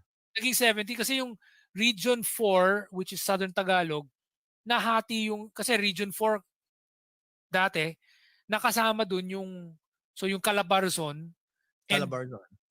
Including yata siya, including Mindoro and Mindoro, Romblon and Palawan dati. Southern Tagalog daw yun. Parang merong kasi magkakaroon po yan ng mga riding dito sa amin, tawag dun sa electoral stations, district sa atin sa Pilipinas, district dito riding. Yung riding, I think it's based on population, no? Pagka maraming density yung isang population center, mas marami siyang riding, ganun po ba? Yes. So ang Pilipinas, NCR, magiging heavy riding yan. Dito nga, kaya nga namin kinakampanya yung nililigawan ng politiko rito yung mga Pilipino sa Ontario or sa GTA, Greater Toronto Area. Dahil riding rich kami rito, kaya talagang panaluhin ng mga Pilipino kung magiging aktibo sa politika ang mga Pilipino rito sa Canada. Lalo na dito sa amin, sa Toronto, sa GTA, Greater Toronto Area. Kung ma-activate ang mga Pinoy, kaya namin pumili ng Prime Minister dahil sa dami namin ng riding dito sa GTA. So, ganun po bang parang magiging ganun din sa Pilipinas? Dadami rin yung riding dun sa NCR. Sila rin ang mamimili ng dadami rin ang riding sa NCR. And then of course, because nagfe-federalism na rin tayo, we're going to all these other regions naman, on the other hand, they will also try to, as much as possible, bring over businesses to come to their areas away from Manila, and also in effect lessen the population of Metro Manila. So at some point in time, baka mawala rin yung parang, and the hope is really na magsisiuwian yung maraming tao sa kanilang Mga probinsya. home provinces and home regions para yung Metro Manila hindi na maging sobrang siksika na sobrang daming tao na maging it becomes too unmanageable. Too unmanageable to the point that it's yung the pollution rate is terrible. Terrible, parang Beijing. Oh, I mean the pollution, especially yung waste, yung ano yung yung sa tubig, yung sa napupunta sa mga estero, 'di ba? Yung parang gano'n na Yung garbage waste management. Oo. Sara ko lang po yung aking bintana, ang lamig kuya. Pero pakituloy yung ano, ang question ko sa iyo is right now talagang ang sa amin dito merong resistance with the Chinese ano eh. Ayun ang parang nagiging pangamba ng meron din kami kasing protectionism dito sa Canada.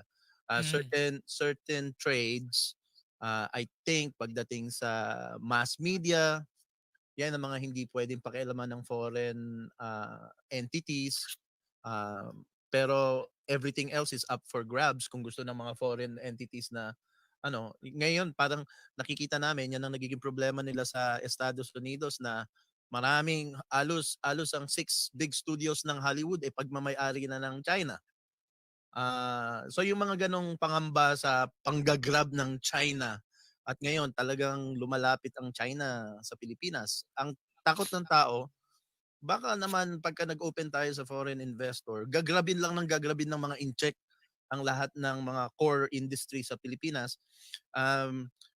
Paki-explain po at magsasala lang po ako ng ano, I'll turn it over to you. Paki-explain po yung pangambang yan. Ano paano natin yan masusolusyonan?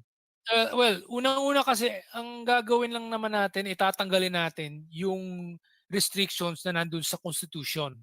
So, pag tinanggal mo yun sa Constitution, pwede ka pa rin magkaroon ng mga restrictions sa law.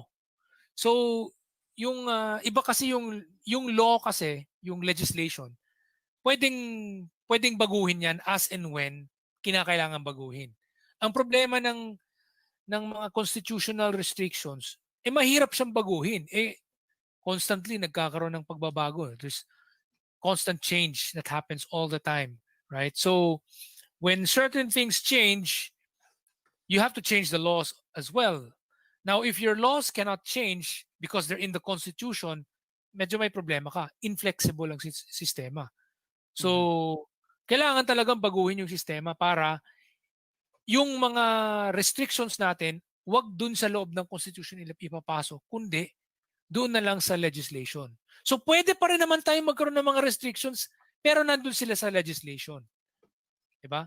Like you look at Canada, yung anumang merong silang restrictions dun sa media, wala yun sa loob ng konstitusyon. No one does that in the Constitution. Doon They yan do sa, it in legislation. Sa laws. Sa laws, yeah. So, you have the ability to do that in legislation. You don't have to do it in laws. In fact, once we become parliamentary, once we become federal, some sectors nga, it depende na yun sa region. Parang wag mo nang lagyan ng blanket restriction sa national level. Bahala na yung mga region kung gusto nilang yung mga mall, for example, gusto ninyong magkaroon ng mga foreign-owned malls, pwede. Siguro dito sa Region 5, Region 7, mga ganyan. Bahala sila. O yung ibang region, kung gusto nilang magsara, na Filipinos only ang may-ari ng mga mall, bahala kayo. Para sa akin, mas maganda siguro, tanggalin natin yung certain restrictions from the national level. First of all, tanggalin natin sa Constitution. Tapos, yung anumang mga restrictions na meron sa legislation, tanggalin natin sa national level at doon na lang natin isalpak doon sa mga empower the local government, empower the regional government, magkaroon sila ng hindi naman autonomy yon, parang they're in a way autonomy kasi parang you spreading the power na maiwasan ng pagka-diktador. Actually, marami po akong gusto pang itanong sa inyo. Pero etong merong nag-comment. Oh, wait. Ito muna po. Chinese pero US is having a large debt to them. So bawal ang Pilipinas to go straight to the source. Naintindihan niyo po ba? Ano ba? Tanong po ba to? I'm not sure. Chinese pero US is having a large debt to them. Hindi malinaw. Hindi ako sure kung ano ibig sabihin nung Ito, tingnan po natin yung taga Dubai. I think he's asking, Okay. bakit ayaw ng ibang Pilipino na makapag-deal tayo with China?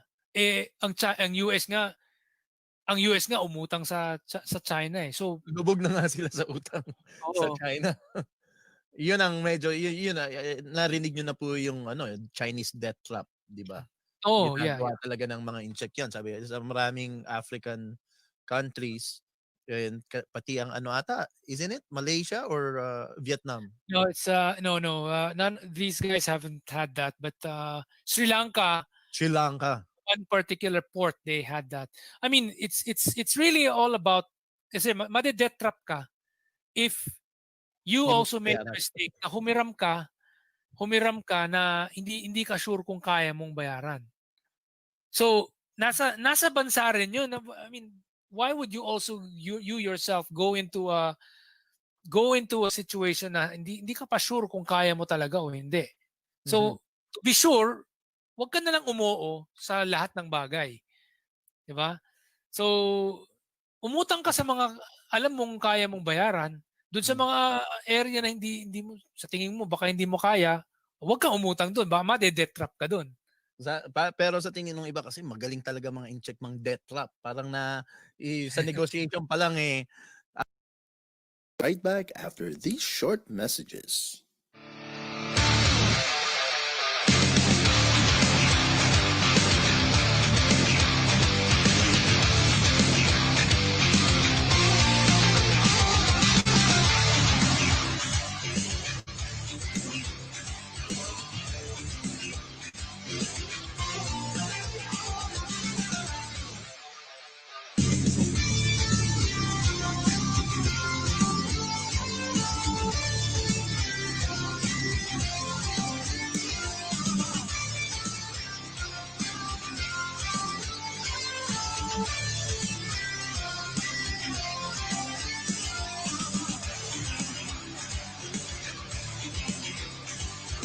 You're the original Ordinary Joe, but I'm an Ordinary Joe too. My name is John Tory. I'm the mayor of Toronto, and you are watching the Ordinary Joe Show.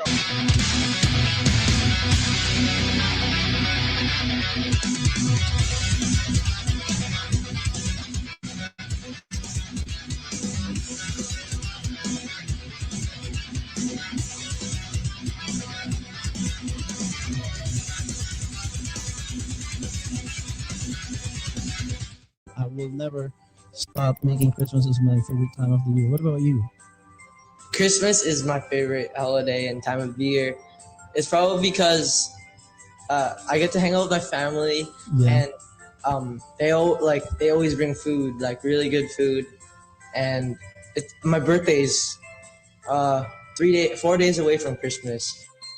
Hi, I'm Peyton Garcia, and you're watching the Filipino Canadian playlist, only on the Ordinary Joe Show.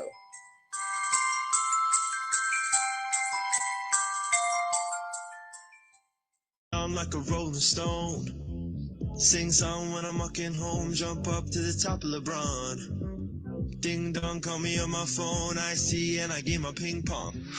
This is getting heavy. Can you hear the bass boom? I'm ready. Life is sweet. Shoes on, get up in the morning. Cup of milk, let's rock and roll. King Kong, kick the drum. Rolling on like a rolling stone. Sing song when I'm walking home, jump up to the top of LeBron. Ding dong, call me on my phone, I see and I game my ping pong. This is getting heavy.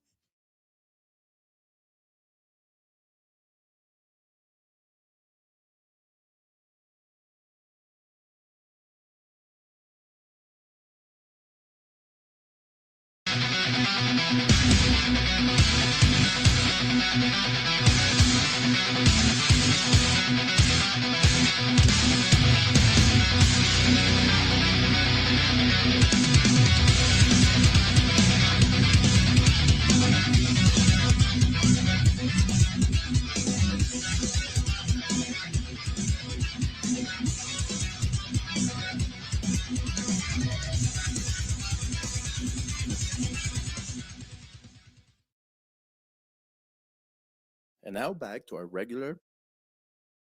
Hindi mo, sa tingin mo, baka hindi mo kaya, huwag kang umutang doon. Baka ma-debt trap ka doon. Pero sa tingin ng iba kasi magaling talaga mga in-check mang debt trap. Parang sa negotiation pa lang akala mo you're on top of the game pero mamaya pala na-realize mo binigyan ka ng extra ganito, tinayuan ka ng kalye, ng bridges, tapos mamaya yung utang mo hindi mo mababayaran. Ito naman po taga UAE. Dito sa UAE may 51-49 FDI policy. Familiar po ba kayo sa sinasabi niya? Sila, pero wala. So ang UAE, meron silang sistema whereby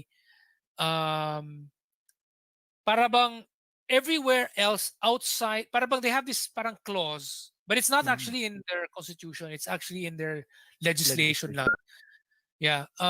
Parang it's like outside of free areas, parang meron silang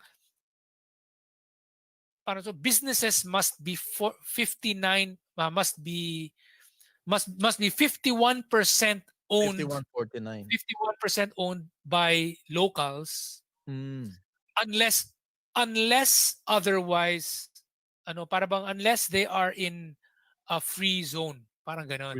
So, FDI I think means foreign direct investment policy. Yeah. So ang UAE marami silang free zone. So there are these areas where free ang mga ibang mga companies na pumunta doon. So ang daming may mga areas diyan na parang peza ang dating. But the thing in the Philippines, we don't have that because the 60-40 applies everywhere in the Philippines. Blanket. Sa kanila, meron silang clause na pag nandun ka sa outside of the free zone, may 51-49 ka. Pero pag nandun ka sa loob ng free zone, exempted ka. Sa Pilipinas, wala tayong ganyan. Wala. Yung PEZA, yung PEZA 100%. PEZA is not a free zone. PEZA, what PEZA does is it gives you tax breaks. Tax breaks, okay. But you still comply with the restrictions. 60-40 ownership. Oo. Mukhang two parts kasi yung question niya. Ito yung second part, i.e. nag 100% open sila sa ibang sector ng industriya in preparation to Dubai Expo 2020. Kaya yung economy ng buong UAE mas naging competitive. So he's actually trying to support your statement. Yeah. That's to me. Yeah, okay. So eto naman, hindi ko maintindihan. Si James din pala, same guy earlier. Dapat non-partisan, walang kinikilingang political party, symbol ng unity ng Pinas, hence head of state, yung prime minister ang pwedeng mamulitika sa long, magaling at matalino. As long as magaling.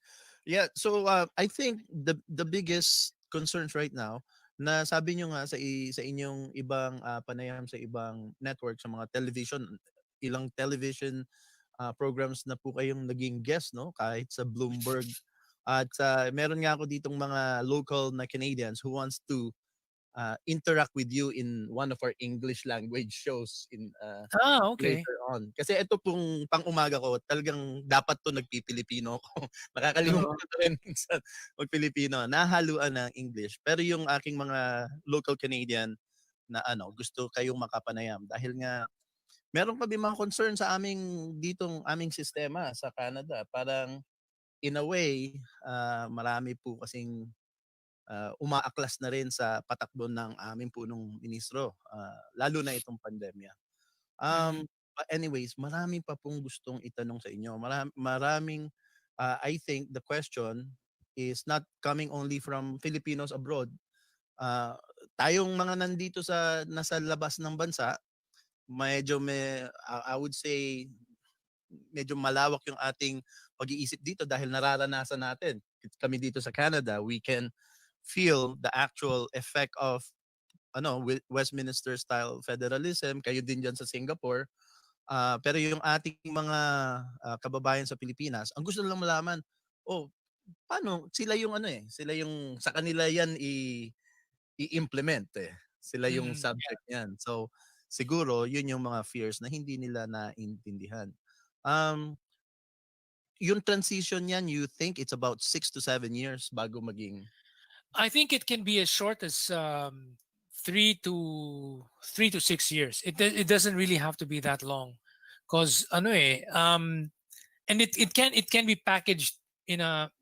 It's possible to package it differently. It's possible, for example, I know, for example, yung the People's Draft. The way they presented it is they changed the name of the prime minister. They don't call the prime minister prime minister. They call the prime minister president. Okay? okay. They call him so they call the prime minister the president, so that people parang they're used to voting for a president. So they'll say, "Okay, I want to vote for this person as the president. So how do I vote for him?" So you vote for his party. So you vote for his party, where he is the leader. Obviously, siya yung leader. So he, as the leader of his party, he is standing for election to become president. So if you want to vote for that guy as president, then you vote for the party where he is the leader. So ganon. So mangyayari yung mentality ng mga tao, okay, ganun lang pala eh. So pipiliin ko yung ABC party.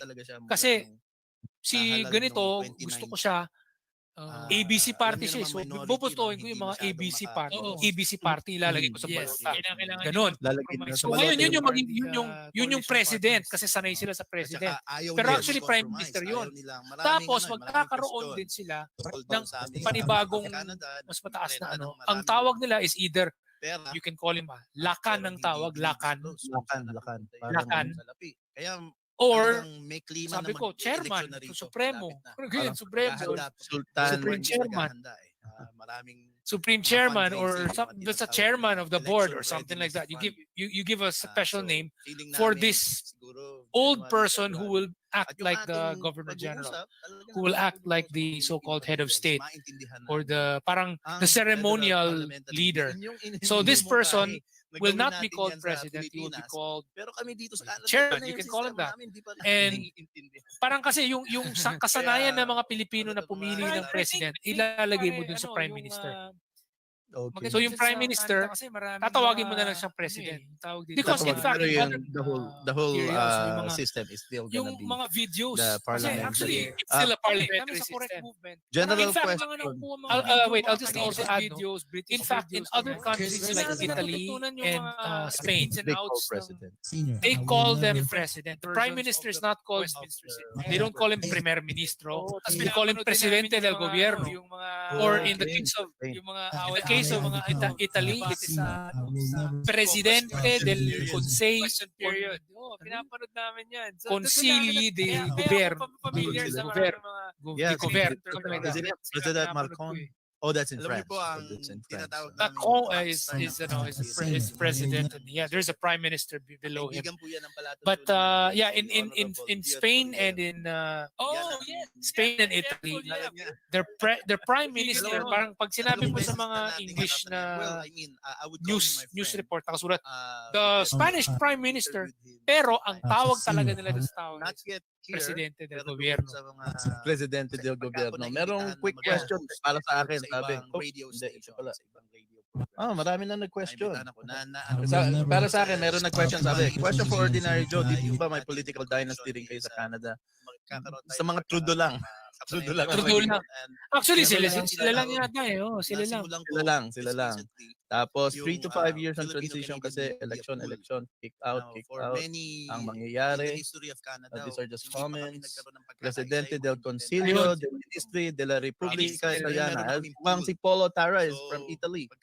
Hello, Polo, from Italy, I would say. Or si Tara. si Tara. A quick question for me. Last question ko na po kasi I've been holding you almost 2 hours now. Anyways, last words, Kuya I didn't Orion. time goes by Goes to you. by I'll call fast, you no? after Pero the kasi show. marami tayong question. Really interested Imbitahin in some ko of the sana Philippines po and ulit Filipinos kayo to next week if you have an interact availability with or the you week as well. after. Also, some of Yung our maatin other naman media mga reps Canadians from naman ang across gustong Canada, makipag-usap sa would inyo. like to ask you some questions on a number of Anyways, the question is kung opportunity. halimbawa Last sa isang words to all our caucus listeners today. Hopefully next time I will advertise active before prime we have a show minister, para pwede bang i-kick handa out yung ng mga caucus tao kung hindi nila gusto yung patakbo ng kanilang Last leader? word before we say goodbye. Pwede rin i-kick out ng mga miyembro ng caucus yung kanilang president. Uy, ganun. Partido. Maraming ganun eh. Maraming mga bansa na ganun eh. Pwede yun. Kapag hindi nila gusto, pwede yun. Usually ganun. Sino pong papalit na leader? Magkakaroon silang halala muna? O, magkakaroon sila ng halala ng sarili nilang sa loob ng Partido nila. focus ng partido. Kung ayaw nila sa taong yan na maging leader nila, obviously they should also have in mind someone who's going to take his place. Anong mauna? I-kick out muna nila or Well, mag-election muna? if you were to ask me, being open to foreign paano ba natin gagawin yan? I would prefer that we have what is known as a constructive, tawag dyan the constructive vote of no confidence or constructive dismissal. Meaning to say, hindi kayo pwedeng magtanggal ng leader ng partido nyo kung wala kayong kapalit. So kinakailangan niya rin palitan muna. Just check it out. Kumbaga, learn a lot and magkaroon muna kayo ng sinong alternatibo nyo bago kayo magtanggal ng tao. Kasi hindi naman pwedeng hanging yung gobyerno na walang leader. Walang leader. Oh. Gabi, hindi posible yung kudeta na kumbaga ay tatanggalin natin yan. Parang surprise na removal. Walang ganon. Definitely. Nangyari sa Australia eh. Sa Australia nangyari po yun. Marami Paano yun? Filipinos nangyari yun. Nangyari, I mean, yung sinasabi nating, yung ganun, caucus. Mga caucus yun. Prime Minister Kelvin Rudd. Kevin Rudd pala. Prime Minister Kevin Rudd. Sarili niyang partido, yung mga senior members ng partido, kinik out siya. Tapos ang nilagay nila yung next in line niya, yung parang assistant niya. Yun yung ginawang leader, si Julia Gillard. So, magkakaroon po ng maraming idea ngayon ng mga Canadian patungkol kay Justin Trudeau. Kasi marami dito mga Pilipinong sang-ayon sa liberal, pero gusto nila yung mga MPs, pero hindi yung kanilang punong ministro, yung kanilang leader. Medyo parang drama teacher eh. Yung medyo yung umaarte, nagpapakute lang doon sa sa upuan. Actually, ito, sabihin natin yung mga Pilipino, sabi mo ayaw nila kay Trudeau. Yung ba yun? Maraming umaayaw, maraming may gusto sa liberal na partido niya. Yung mga MPs, yung mga local MPs. Sila close sila sa mga MP. Pero in the federal political parang masyadong nagiging ayaw nila kay Trudeau kasi they have to tell actually so they have to tell their MP. Okay, that's it. Look, so we will rerun I like the show you, and we will but I put don't on like the your bottom, party leader. Correct movement. If you guys don't get rid of that guy as your leader, we will not vote you. We're going to vote for someone else, even though we don't really like him. So that's the way to do it. That's the way to play the game. They have to tell their MPs, we don't like this guy as the prime minister. Thank you for watching our We don't, show. I mean, your party leader, we don't like him. But we like you. Language show But para sa, if you don't change him in the next election, we're going to vote for someone else. Pero talagang kailangan mag-intay muna ng eleksyon para leader. They can tell them now. Kasi in the middle of a term, pwede mo naman kunyari yung sa Australia. So gitna ng term nangyari yun eh. Alam mo yung walang eleksyon. Baga in the middle of a term nangyari yun na tinanggal yung tao. So pwede yun eh. Pwede naman yun talaga sa parliamentary system eh. Hindi mo naman kinakailangan hintayin na matapos yung election bago magkaroon ng bagong leader. So he can be ousted in the middle. So, in a way, mas maganda yan kaysa yung sa atin sa Pilipinas, ang patakbo. Hihintayin mo pa. hindi lang hintayin, magkukudeta para Oo. military kudeta. Dito parang wala pa tayong naririnig na military kudeta sa mga ganito. Sa Canada, I don't Actually, there is that study by the late Dr. Juan Lintz. Isang tanyag na political scientist yun. Na he's German-Spanish na political scientist. And yung study niya, sabi niya, it's proven na statistically higher yung likelihood na nagkakaroon ng kudeta sa presidential system. Halos, habang dun naman sa mga parliamentary system, halos zero or very rare. Kung meron man, mas kakaunti lang. Sabi nila ng ganun. So, naalala ko sana inimbitahan ko yung isang professor niya dyan sa Singapore University. Dati siyang nag-masters, nag-PhD dito sa University of Toronto. Kaibigan ko. Bumalik na dyan sa Yao Tong Chia, Professor Yao Tong Chia. Nag-ano rin siya sa sa Australia, nag-professor din siya doon. Pero I think balik na siya dyan sa Singapore. Next time pala dapat na imbitahan siya. Dahil ito yung ano niya eh. Ayan ang mga gusto niyang pag-usapan, yung mga ganyang topic. Ito po, last question from you should introduce me to him also because you should introduce me to him because if he's here, I mean nandito rin lang naman kami sa Singapore. Magkita-kita na kami ng kaibigan ko si Dr. Ed at siya. Magkita-kita kami. Pag-usapan natin ito.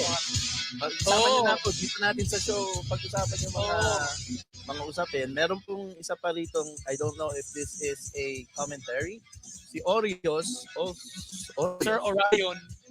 Si Sir Orion. Also describing the system here in Taiwan. Having a president is palatable for the public.